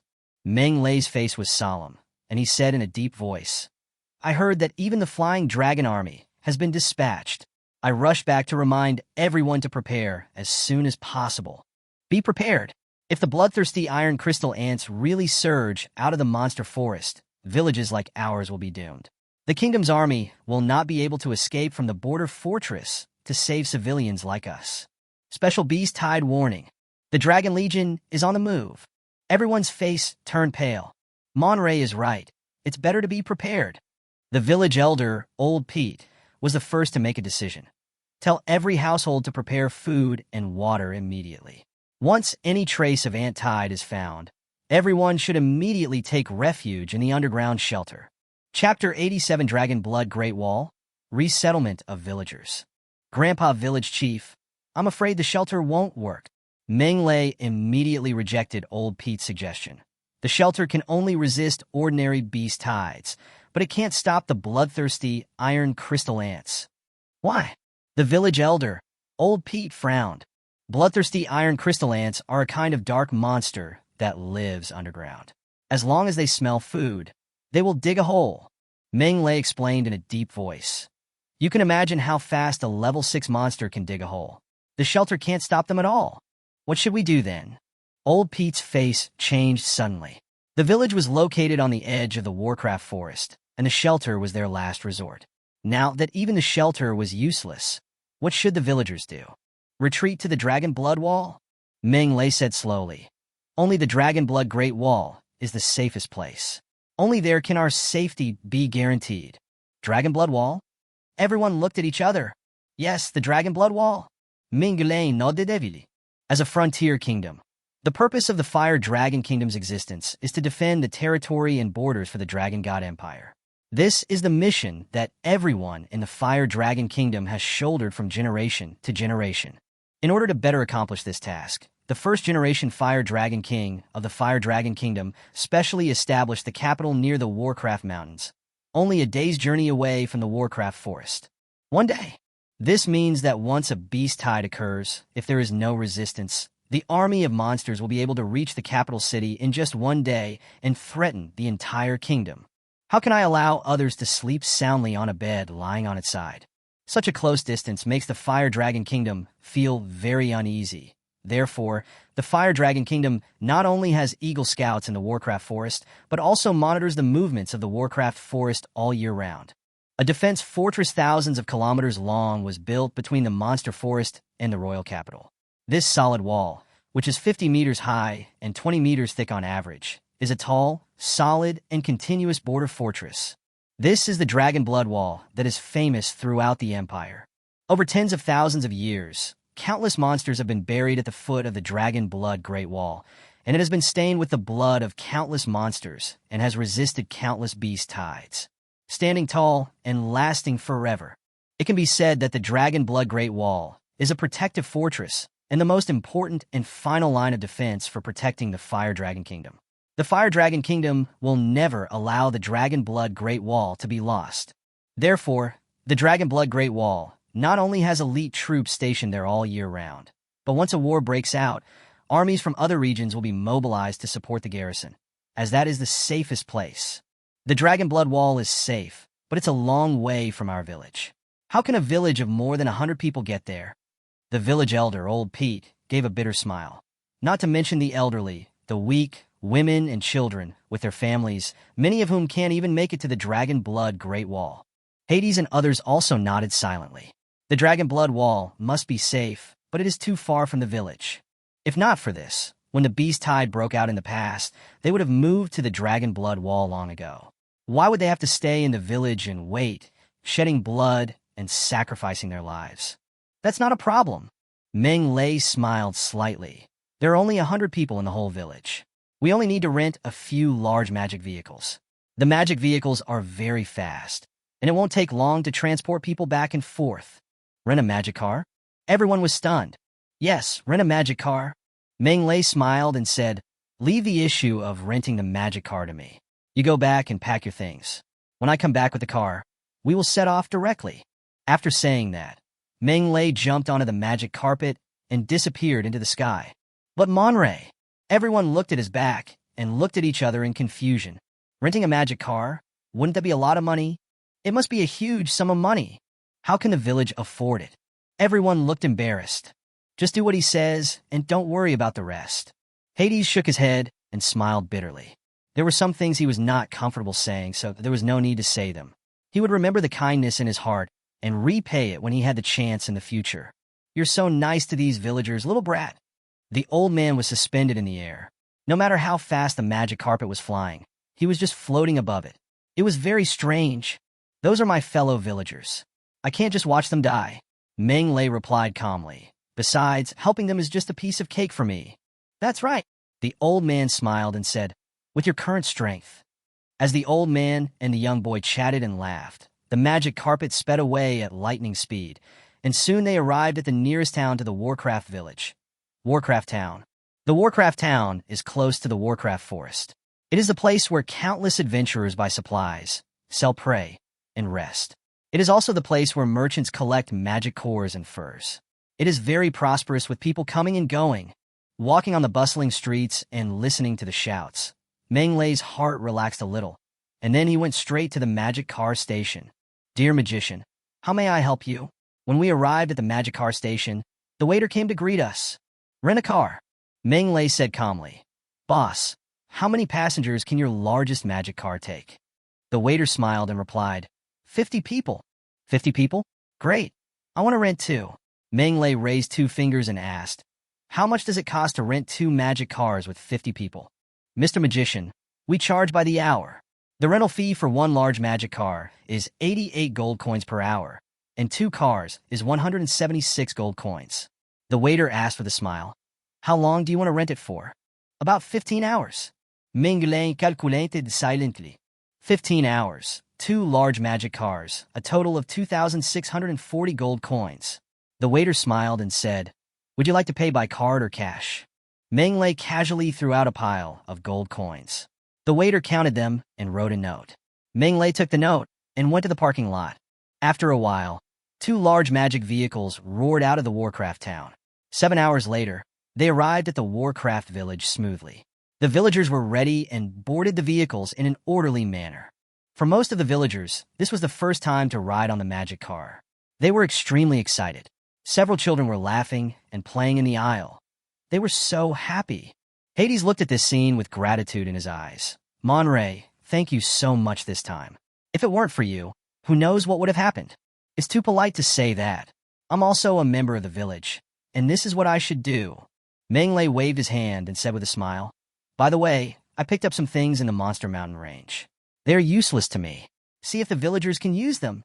As he spoke, Monray took out several scrolls. Hades opened one of them in confusion, and his eyes widened immediately. "Fire melting technique. Meng Lei, is this a fighting technique? This is too expensive. We can't have it." Chapter 88. The gates are closed, Avenue of Stars. Meng Lei has been wandering in the monster forest these days, not only hunting monsters, but also encountering several groups of human attacks. These despicable adventurers often do such sneaky things. In addition to their high wealth, they also carry other things. Fighting chi technique is one of them. After several waves of counterattacks, Meng Lei obtained many fighting skills, including ordinary ones and extremely precious advanced ones. It was a great harvest.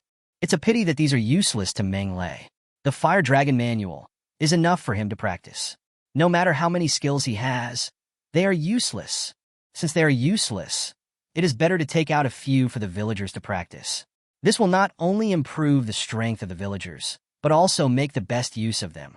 However, Hades was the coach who declined. "Monlay, these fighting skills are too precious. We can't take them. You have done enough for the village." "Captain Hades, I picked these up in the monster forest. They are of no use to me, so just take them." Meng Lei smiled and said, "You can teach these skills to everyone, especially the children.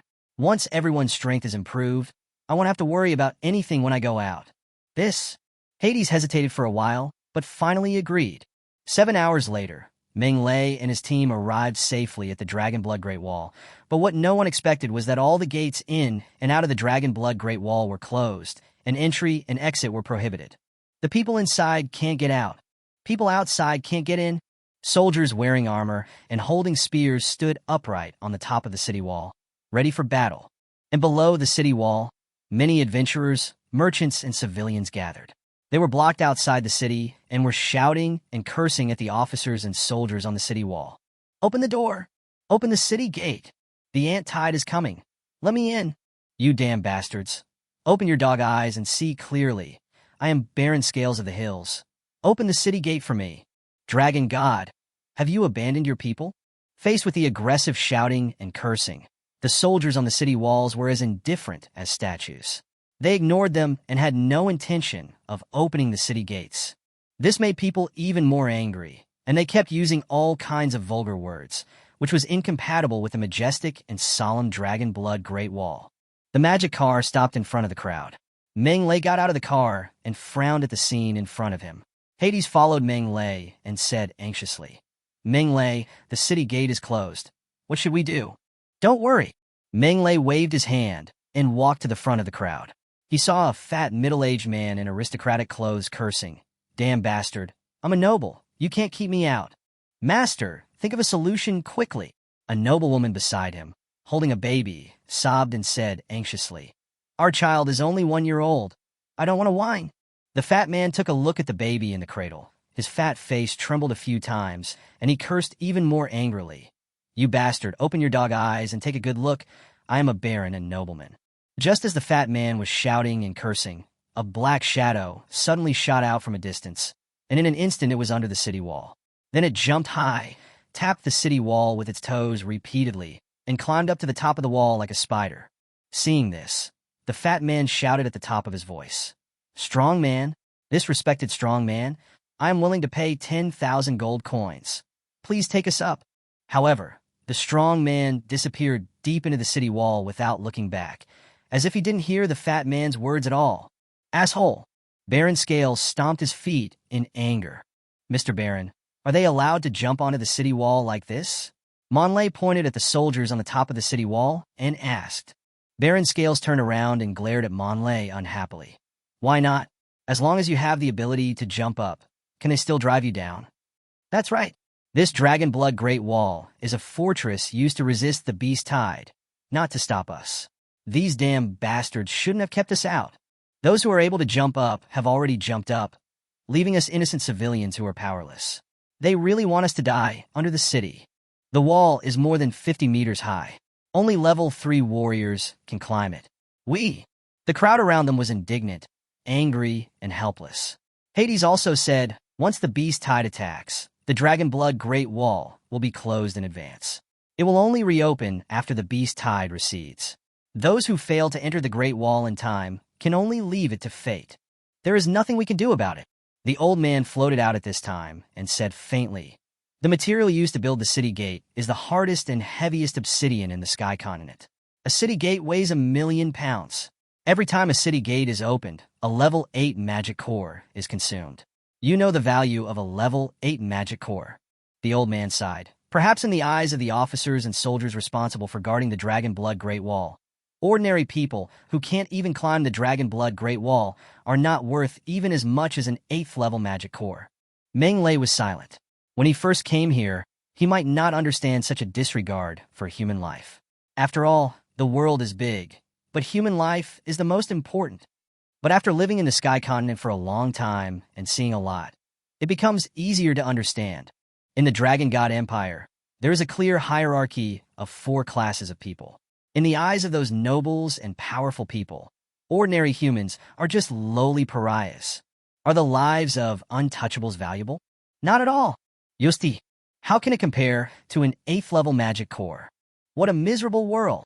Meng Lei took a deep breath, suppressed the chaotic thoughts in his mind, walked to the foot of the city wall step by step, and murmured, Since I can't open the city gate, I can only go up by myself.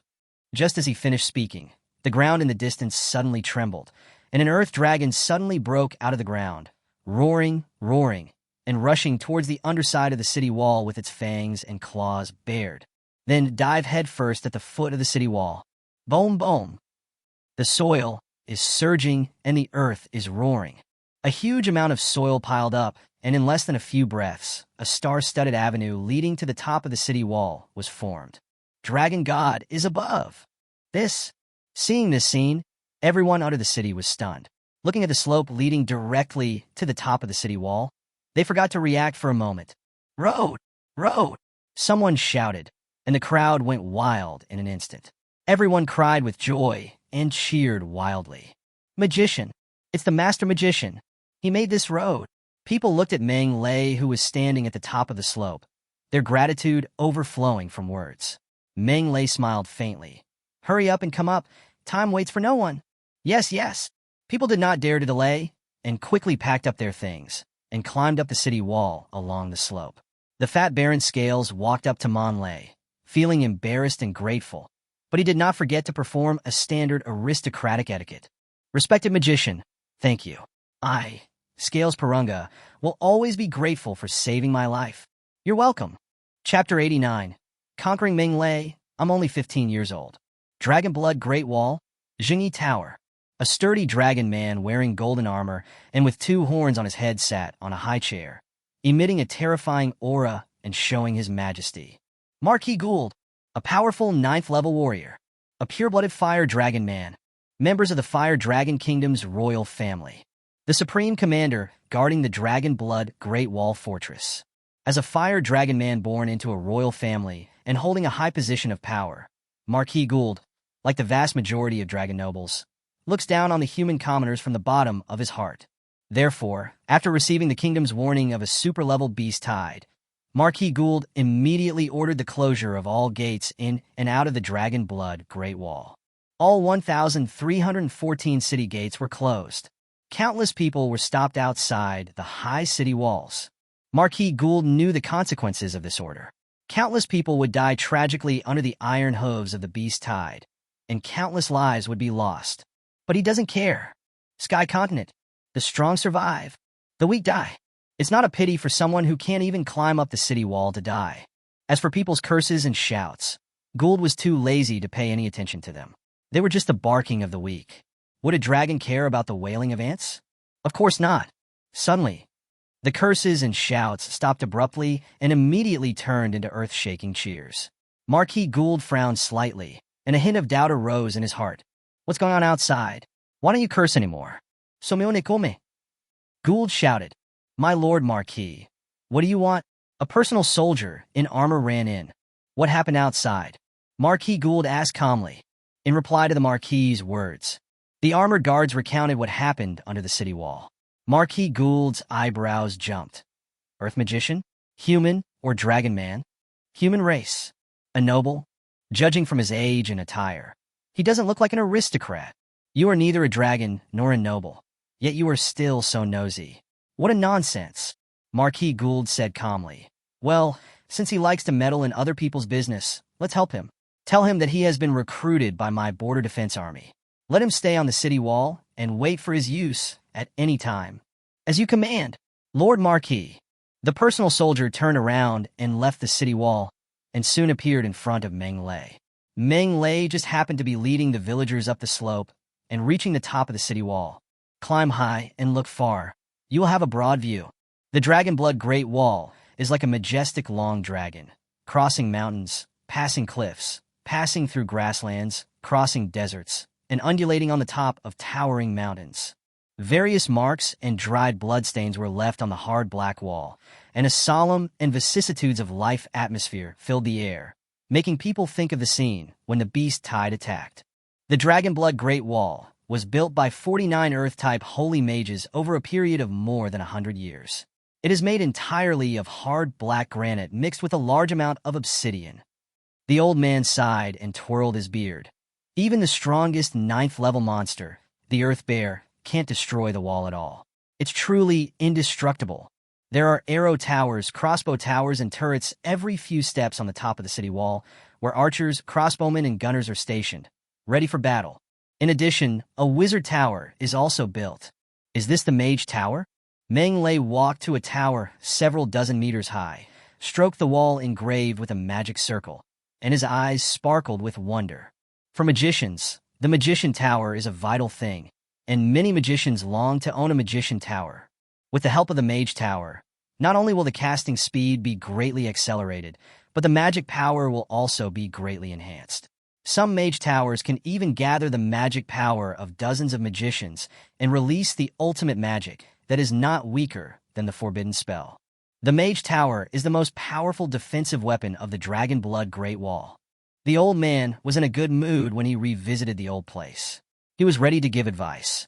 It can shorten the casting time, increase the power of magic, and save mana. It is very important for us magicians. I heard from others that the Mage Tower is built with gold coins. Menglei asked curiously. That's it. The old man twirled his beard and laughed. Back then, I spent almost half of my fortune to build the Mage Tower. This thing is not something that ordinary magicians can use. Forget it, forget it. I am destined to have no chance of going to the Mage Tower. Meng Lei shook his head repeatedly and completely gave up the idea of building a wizard tower. With that money, it would be better to use it to exchange attributes and improve his own strength. Look how scared you are. The old man laughed and scolded. You are just a money grubber. Why do you use all that money if you don't use it to improve your strength? Are you just putting it there for fun? It's also great to save the zeros on the counting card. Meng Lei laughed. At this moment, a soldier came over with a blank expression. Mr. Magician, you have been recruited by our border defense army. Please come with us. Forehead. Meng Lei was slightly stunned and pointed at himself. Are you talking about me? Yes, the soldier said coldly. Excuse me. Meng Lei shook his head repeatedly. I still have things to do, so I can't go with you for the time being. Sorry. You dare to disobey the conscription order of the border defense army? The soldier's face suddenly turned cold. When the beast tide comes, our border defense army has the right to recruit soldiers to help resist the beast tide. This is a privilege granted to our border defense army by the laws of the kingdom. Now that the ant tide is about to strike, the entire Fire Dragon Kingdom is on high alert. Do you want to challenge the laws of the kingdom? Kingdom's laws? I'm afraid I'll disappoint you. Meng Lei laughed and said, I am 15 and a half years old this year. I am not old enough to serve in the army, so I am not among the recruits. What did you say? You're under 15? The soldier was stunned. You just released the 5th level magic Earth Dragon technique. You're less than 15 years old? You must be kidding me. I can still release the 6th level magic Earth's Wrath, but it still can't change the fact that I'm 15 years old. Meng Lei sneered and took out a magic badge. I'm still a freshman at the Fire Dragon School of Magic. I am protected by the laws of the kingdom. You have no right to forcibly recruit a weak student like me. A freshman in the 1st grade? A weak student who is powerless? The soldier had the urge to hit him. You are at least a 4th level magician, not much worse than me. How can you be so powerless? MP. The soldier's face turned pale as he looked carefully at the magic badge in Meng Lei's hand. He unexpectedly discovered that this thing was indeed the emblem of students at the Fire Dragon Magic Academy.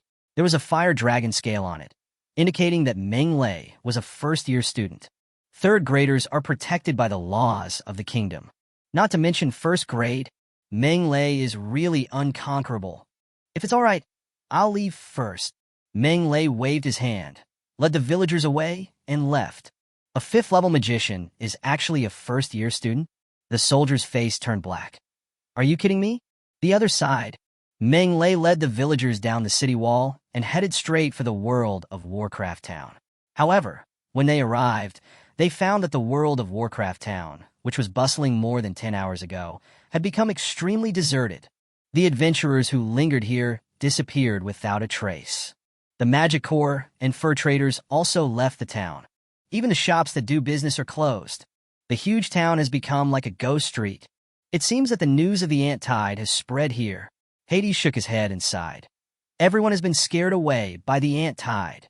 No, I think they were probably scared away by the border guards. Chapter 90. Change the world, the beast tide comes.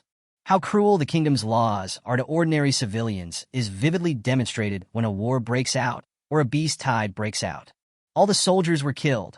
Ordinary people are the reserve source of soldiers. If the situation is more serious, strong men without titles will also be recruited. The military rations are gone. The army has the right to collect military rations from ordinary people.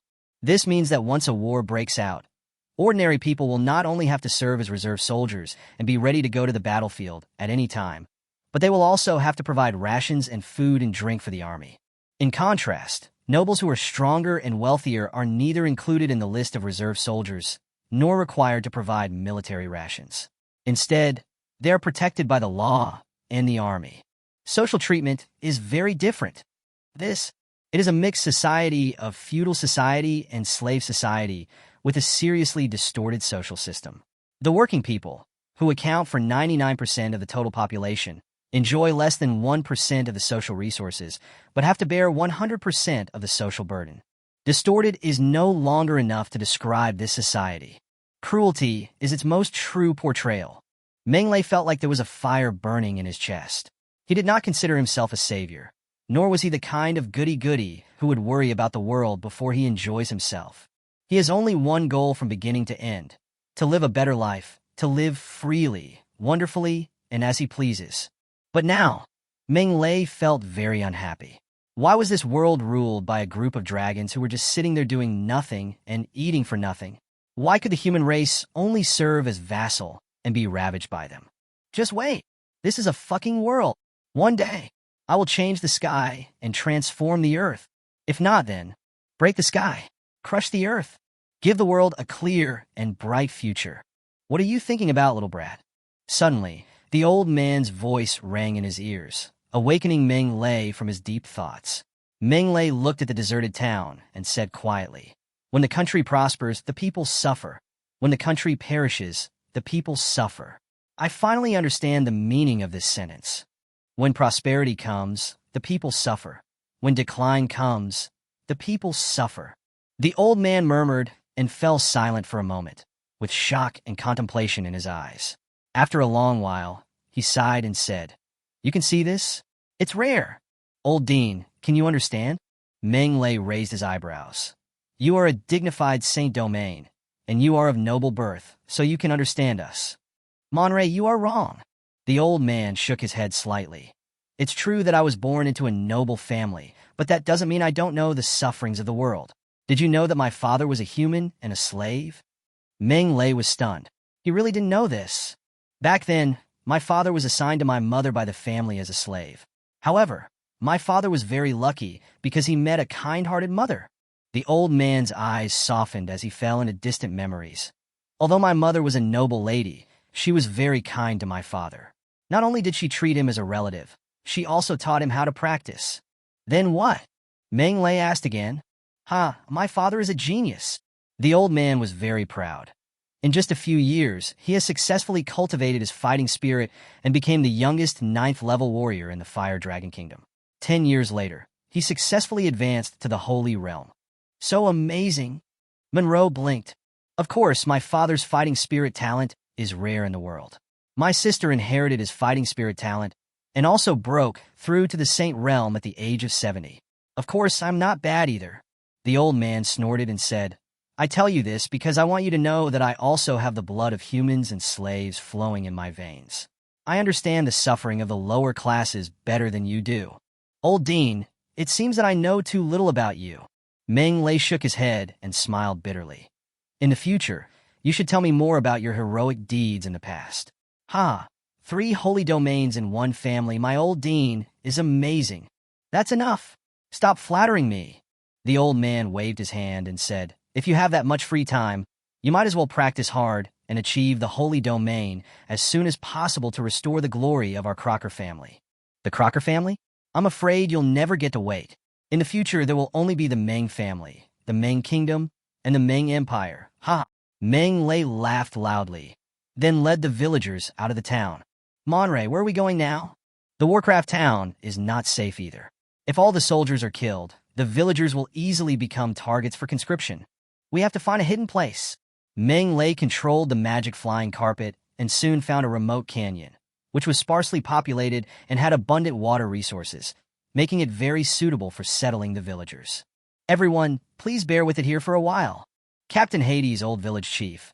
These are the 50 tents I just bought, as well as food and meat, enough for everyone to eat and drink for 3 days. Everyone just stay here. With Teddy guarding us, safety won't be a problem. I'll come and take everyone home when the ant tide recedes." "Thank you, Monroe." After settling the villagers, Meng Lei left the canyon and flew towards the Dragon Blood Great Wall. He was not going to serve the Border Defense Army, but to look for the ant tide. Others are afraid of ant tides, but that's not the case with Meng Lei. The ant tide that destroyed everything in the eyes of others was a good opportunity to make a fortune in Meng Lei's eyes. Think about it. Massive amounts of monsters. Those are piles of moving gold mountains. There are also tons of drops to pick up. Where can I find such a good opportunity to get rich and become stronger? Ant tide is coming. Hurry and meet the enemy. Ant tide is coming. Just as Meng Lei climbed up the city wall, shrill alarms and panicked cries rang out across the entire Dragon Blood Great Wall. Amid the crowd, teams of well-equipped soldiers in armor climbed up the city wall and rushed to the top of the city. Magicians, archers, crossbowmen, and gunners quickly prepared for battle, ready to attack at any time. Ant tide is coming? Meng Lei drove the magic flying carpet to the top of the city wall and looked far away in the direction of the Warcraft forest. He saw that the distant horizon was covered by the yellow dust. Not an ant in sight. There is no demon beast in sight. Only flying dust. Untide. Meng Lei's eyes widened. It's an ant tide. The old man's face was solemn. In less than a day, they swarmed out of the monster forest. This wave of bloodthirsty iron crystal ants is unprecedented. Is it serious? Meng Lei was shocked. It's really serious, the old man said in a deep voice. In the past, several ant tides took at least 3 days to get out of the Warcraft forest, but this time, it took less than a day. You can imagine. That means that almost all the monsters in the monster forest have been eaten up. Meng Lei took a breath. Can the Dragonblood Great Wall hold out against such a huge ant tide? We must defend it if we can, and we must defend it if we can't, the old man said firmly. The Dragonblood Great Wall is the last line of defense. If the ant tide crosses the Dragonblood Great Wall, the entire Fire Dragon Kingdom will be devastated. The wealthy nobles were able to flee, but the only ones who suffered were the common people, who had no time to escape. I see. Meng Lei nodded silently. Yellow sand. Getting closer. Approaching at an extremely fast speed. Gradually, the ground began to shake. It was like hundreds of thousands of horses galloping over. Boom, boom, boom. The ground is shaking faster and faster. The roar resounded through the sky. Finally, through the dust storm, you can see the ferocious red ants. Chapter 91 Dragon Language Magic, Sea of Fire burns the sky. The dense swarms of bloodthirsty iron crystal ants were like rolling waves, sweeping over, covering the sky with yellow sand and dust. A body the size of a calf, with bone armor as red as blood, sharp sickle-like beak and teeth, and ferocious 6 legs. This is the bloodthirsty iron crystal ant, a terrifying monster that makes people shudder. Here it comes. The ant tide is finally here. Hurry and meet the enemy. The sound of the horn resounds through the sky. The soldier gripped his giant sword tightly. The magician clenched his magic wand. The archer clenched the magic bow. Everyone had a stern look on their face. Everyone was so nervous that they were suffocating. Everyone had resisted a tide of beasts before, but this was the first time they had resisted a tide of ants. Could they resist it? On a 10-meter-high tower, Marquis Gould looked at the rolling waves of ants with an extremely solemn expression. How long will it take for the dragon army to arrive? To reply to the Marquis, it will take another 3 hours. 3 hours is enough. Marquis Gould drew his sword and said, "Pass on my order. All weapons are ready to go. Follow my orders and act." "Yes, sir." The other side, Meng Lei was also on high alert. He licked his lips, his eyes gleaming with brilliance. The bloodthirsty iron crystal ants are level 6 monsters, as hard as iron. Only level 7 magic can kill them instantly. But level 7 magic consumes a lot of mana. It's impossible to keep releasing level 7 magic. In that case, this is the only way to do it. With this thought in mind, Meng Lei controlled the magic flying carpet and stopped a few hundred meters in front of the Dragonblood Great Wall. What happened to that guy? Why did he run away? What Meng Lei did seemed very abrupt among the officers and soldiers who were on high alert, and everyone was a little confused. Who is that bastard and why did he act on his own? Marquis Gould was furious and shouted angrily. Replying to the Marquis, "No, I don't know him." The personal soldier stammered. "There is no such person in the Border Defense Army. He may be a magician who came here to help privately." "You came here to help without permission?" Marquis Gould had an ugly expression on his face. "Call him back." "No one can act without my order." "Yes, Lord Marquis." The soldier responded and picked up the magic horn to call for help when the ground in front of him suddenly shook. Next moment, a crack suddenly appeared in the ground and then quickly expanded. Amidst the rumbling sound, a canyon hundreds of meters wide appeared in front of the Dragonblood Great Wall. This is 8th level magic, the power of the earth. My goodness, he is an 8th level magician. The magicians in the Mage Tower all exclaimed in surprise. Magicians are rare to begin with, and 8th level mages are even rarer. There aren't even a few of them in the entire Border Defense Army, and one suddenly appeared here? Is this guy an 8th level magician? As a 9th level warrior, Marquis Gould's eyesight was not bad. He looked at the canyon created by Mon Lei with a look of surprise on his face, and then he became puzzled. Why did he create such a canyon? He thinks that a mere canyon can stop the ant tide? What a foolish dream. No one knew whether it was just a foolish dream or not. But Meng Lei continued to dig the canal. He continued to use the 8th level magic power of the earth to extend the canyon. After a while, a canyon several kilometers long and hundreds of meters wide appeared. It was like a small snake lying at the foot of the Dragon Blood Great Wall. It looked inconspicuous, but it showed the power of the 8th level magician to the fullest. Oh? Meng Lei exhaled a breath of foul air.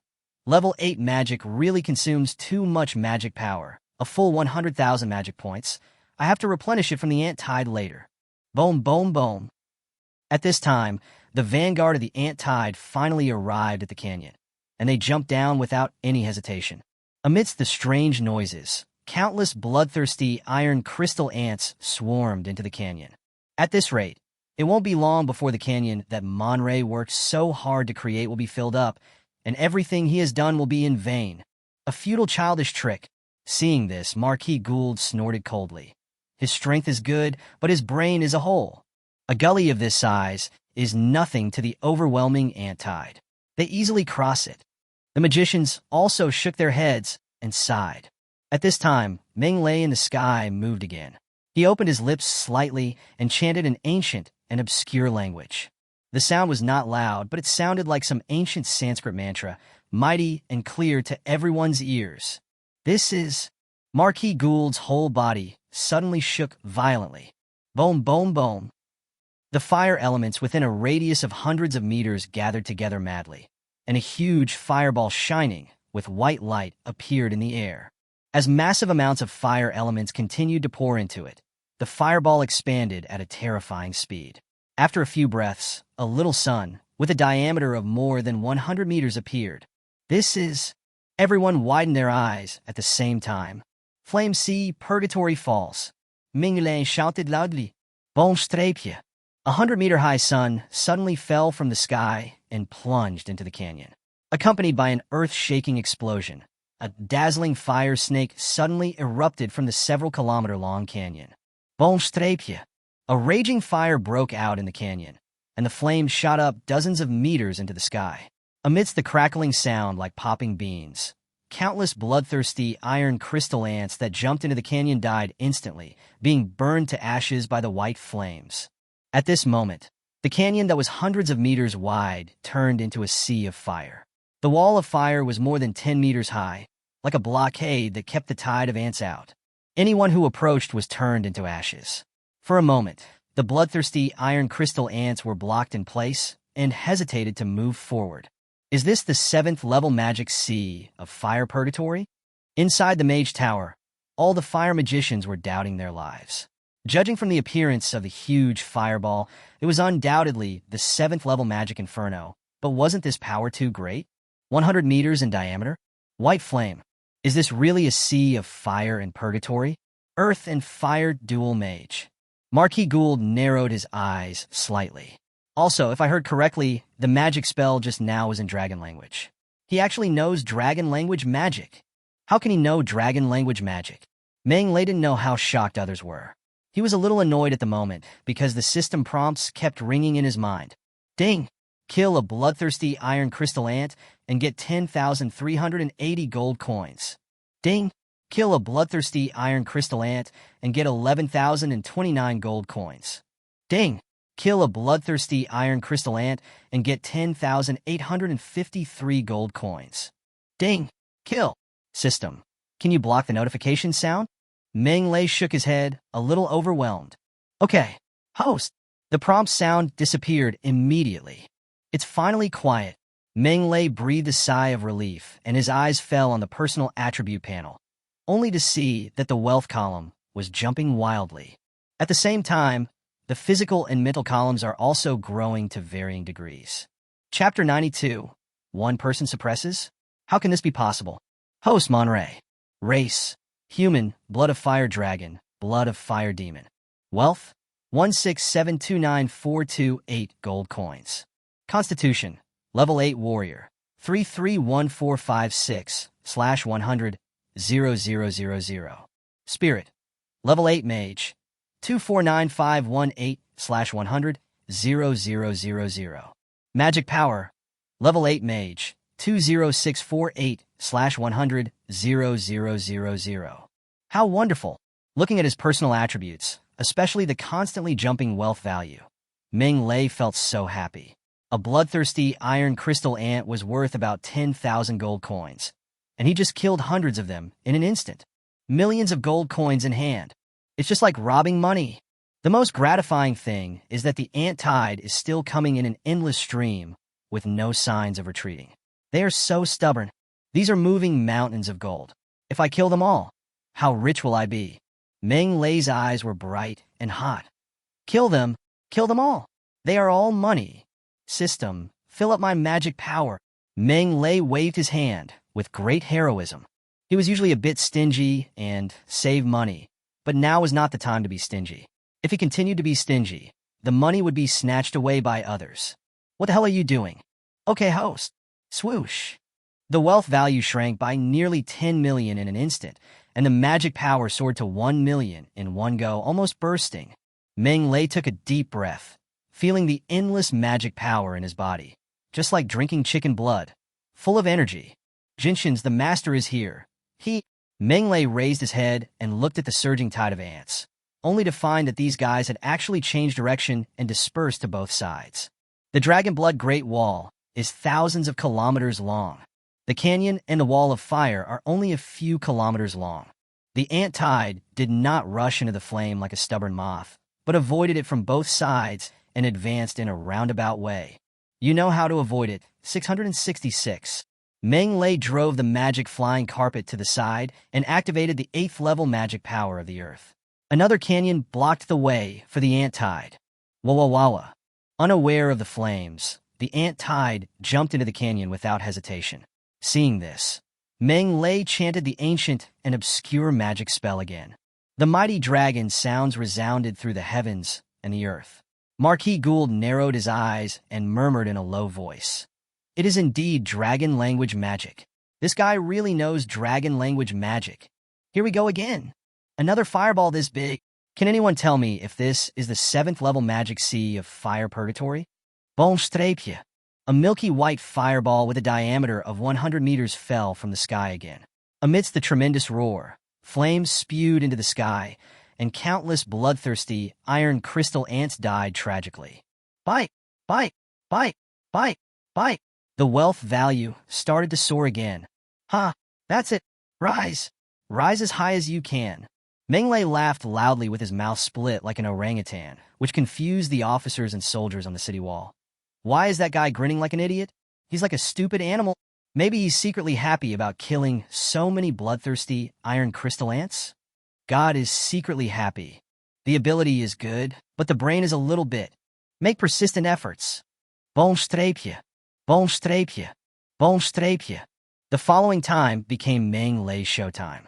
The power of the earth and the sea of fire purgatory were thrown out as if they were free and exploded wildly in front of the Dragon Blood Great Wall. Canyon emerges. Fireball falling.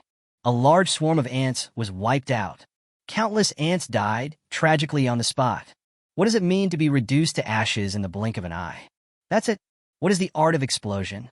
That's it. Wherever the ant tide went, Meng Lei would chase them, and he managed to stop the ant tide outside the Dragon Blood Great Wall by himself. The 100-meter-wide sea of fire turned into a natural moat, lying between the Dragon Blood Great Wall and the ant tide. No matter how crazy the ant tide was, it could not break through the blockade of the sea of fire. Such a crazy scene shocked everyone on the Dragon Blood Great Wall. People stared blankly at Meng Lei, who was active on the battlefield, with only one thought in their minds. Is this guy still human? He actually stopped the ant horde by himself. Yes, the 8th level magician is very powerful. The mountains collapsed, and the earth cracked with a wave of the hand. In the blink of an eye, a single tree becomes a forest. But an 8th level magician is also a human being. They will also get tired, their magic power will be exhausted, their mental strength will be lacking, and their bodies will be hollowed out. But what about Monroe? How many times have you released the power of the earth and the sea of fire and purgatory in succession? Why is it that instead of being exhausted, the magic power becomes more energetic the more he fights? the more he kills, the more excited he becomes, and the more he consumes, the more abundant he becomes. Is there any justice in the world anymore? Although dragon language magic saves mana and is more powerful, there is no dragon language magician like him, right? Marquis Gould also began to doubt his life. With such a strong reserve of magic power, even a dragon cannot match it. In fact, not only them, even the old man who knew Meng Lei best was shocked. He knew that Meng Lei had strong magic reserves and that he liked to use big moves to crush others. But this reserve of magic power is too strong. The old man couldn't help but complain. You've only been promoted to level 8 magician for less than a week. How come you can cast so many level 8 spells? How did you do it? Meng Lei was in a good mood and said half-jokingly, Old Dean, I have a magical tool that is specially used to store magic power. Do you believe it? Believe it. Why not? The old man curled his lips and said, You already have 2 artifacts, so it's not impossible to have a few more. Sigh. I'm really envious and jealous. If I still had a body, if I could leave the god-killing gun behind, even if you were my descendant, I will not hesitate to kill you and take your treasure. I will cut you open to see what secrets you have. Huh? Too bad there's no if. Meng Lei smiled proudly. However, if it is possible in the future, I will definitely find a way to release you and give you a free and innocent life. Bah! Why does it sound so awkward when you say it? When has I not been innocent? The old man rolled his eyes and said unhappily, Ha ha! Meng Lei laughed and continued to harvest heads, but suddenly found that the ant tide no longer spread to both sides, but stayed where it was. Then, they retreated to the rear like the tide, in an orderly and uniform manner, without the slightest desire to fight. What's going on? Meng Lei was stunned. Are they going to retreat? Obviously. They are scared of you killing them. The old man laughed happily. Or maybe the Ant King is scared of you killing him, and seeing that things are hopeless, he plans to regroup and come back again? Ant King? Monray was thoughtful. Ant-like monsters are a very special type of social monsters. They have clear hierarchy and division of labor, and they maintain a very efficient state with each other. The old man explained. The one standing at the top of the ant beast is none other than the Ant King. It is the emperor and the command center, controlling the actions of the entire ant colony. You killed so many of his men in such a short time.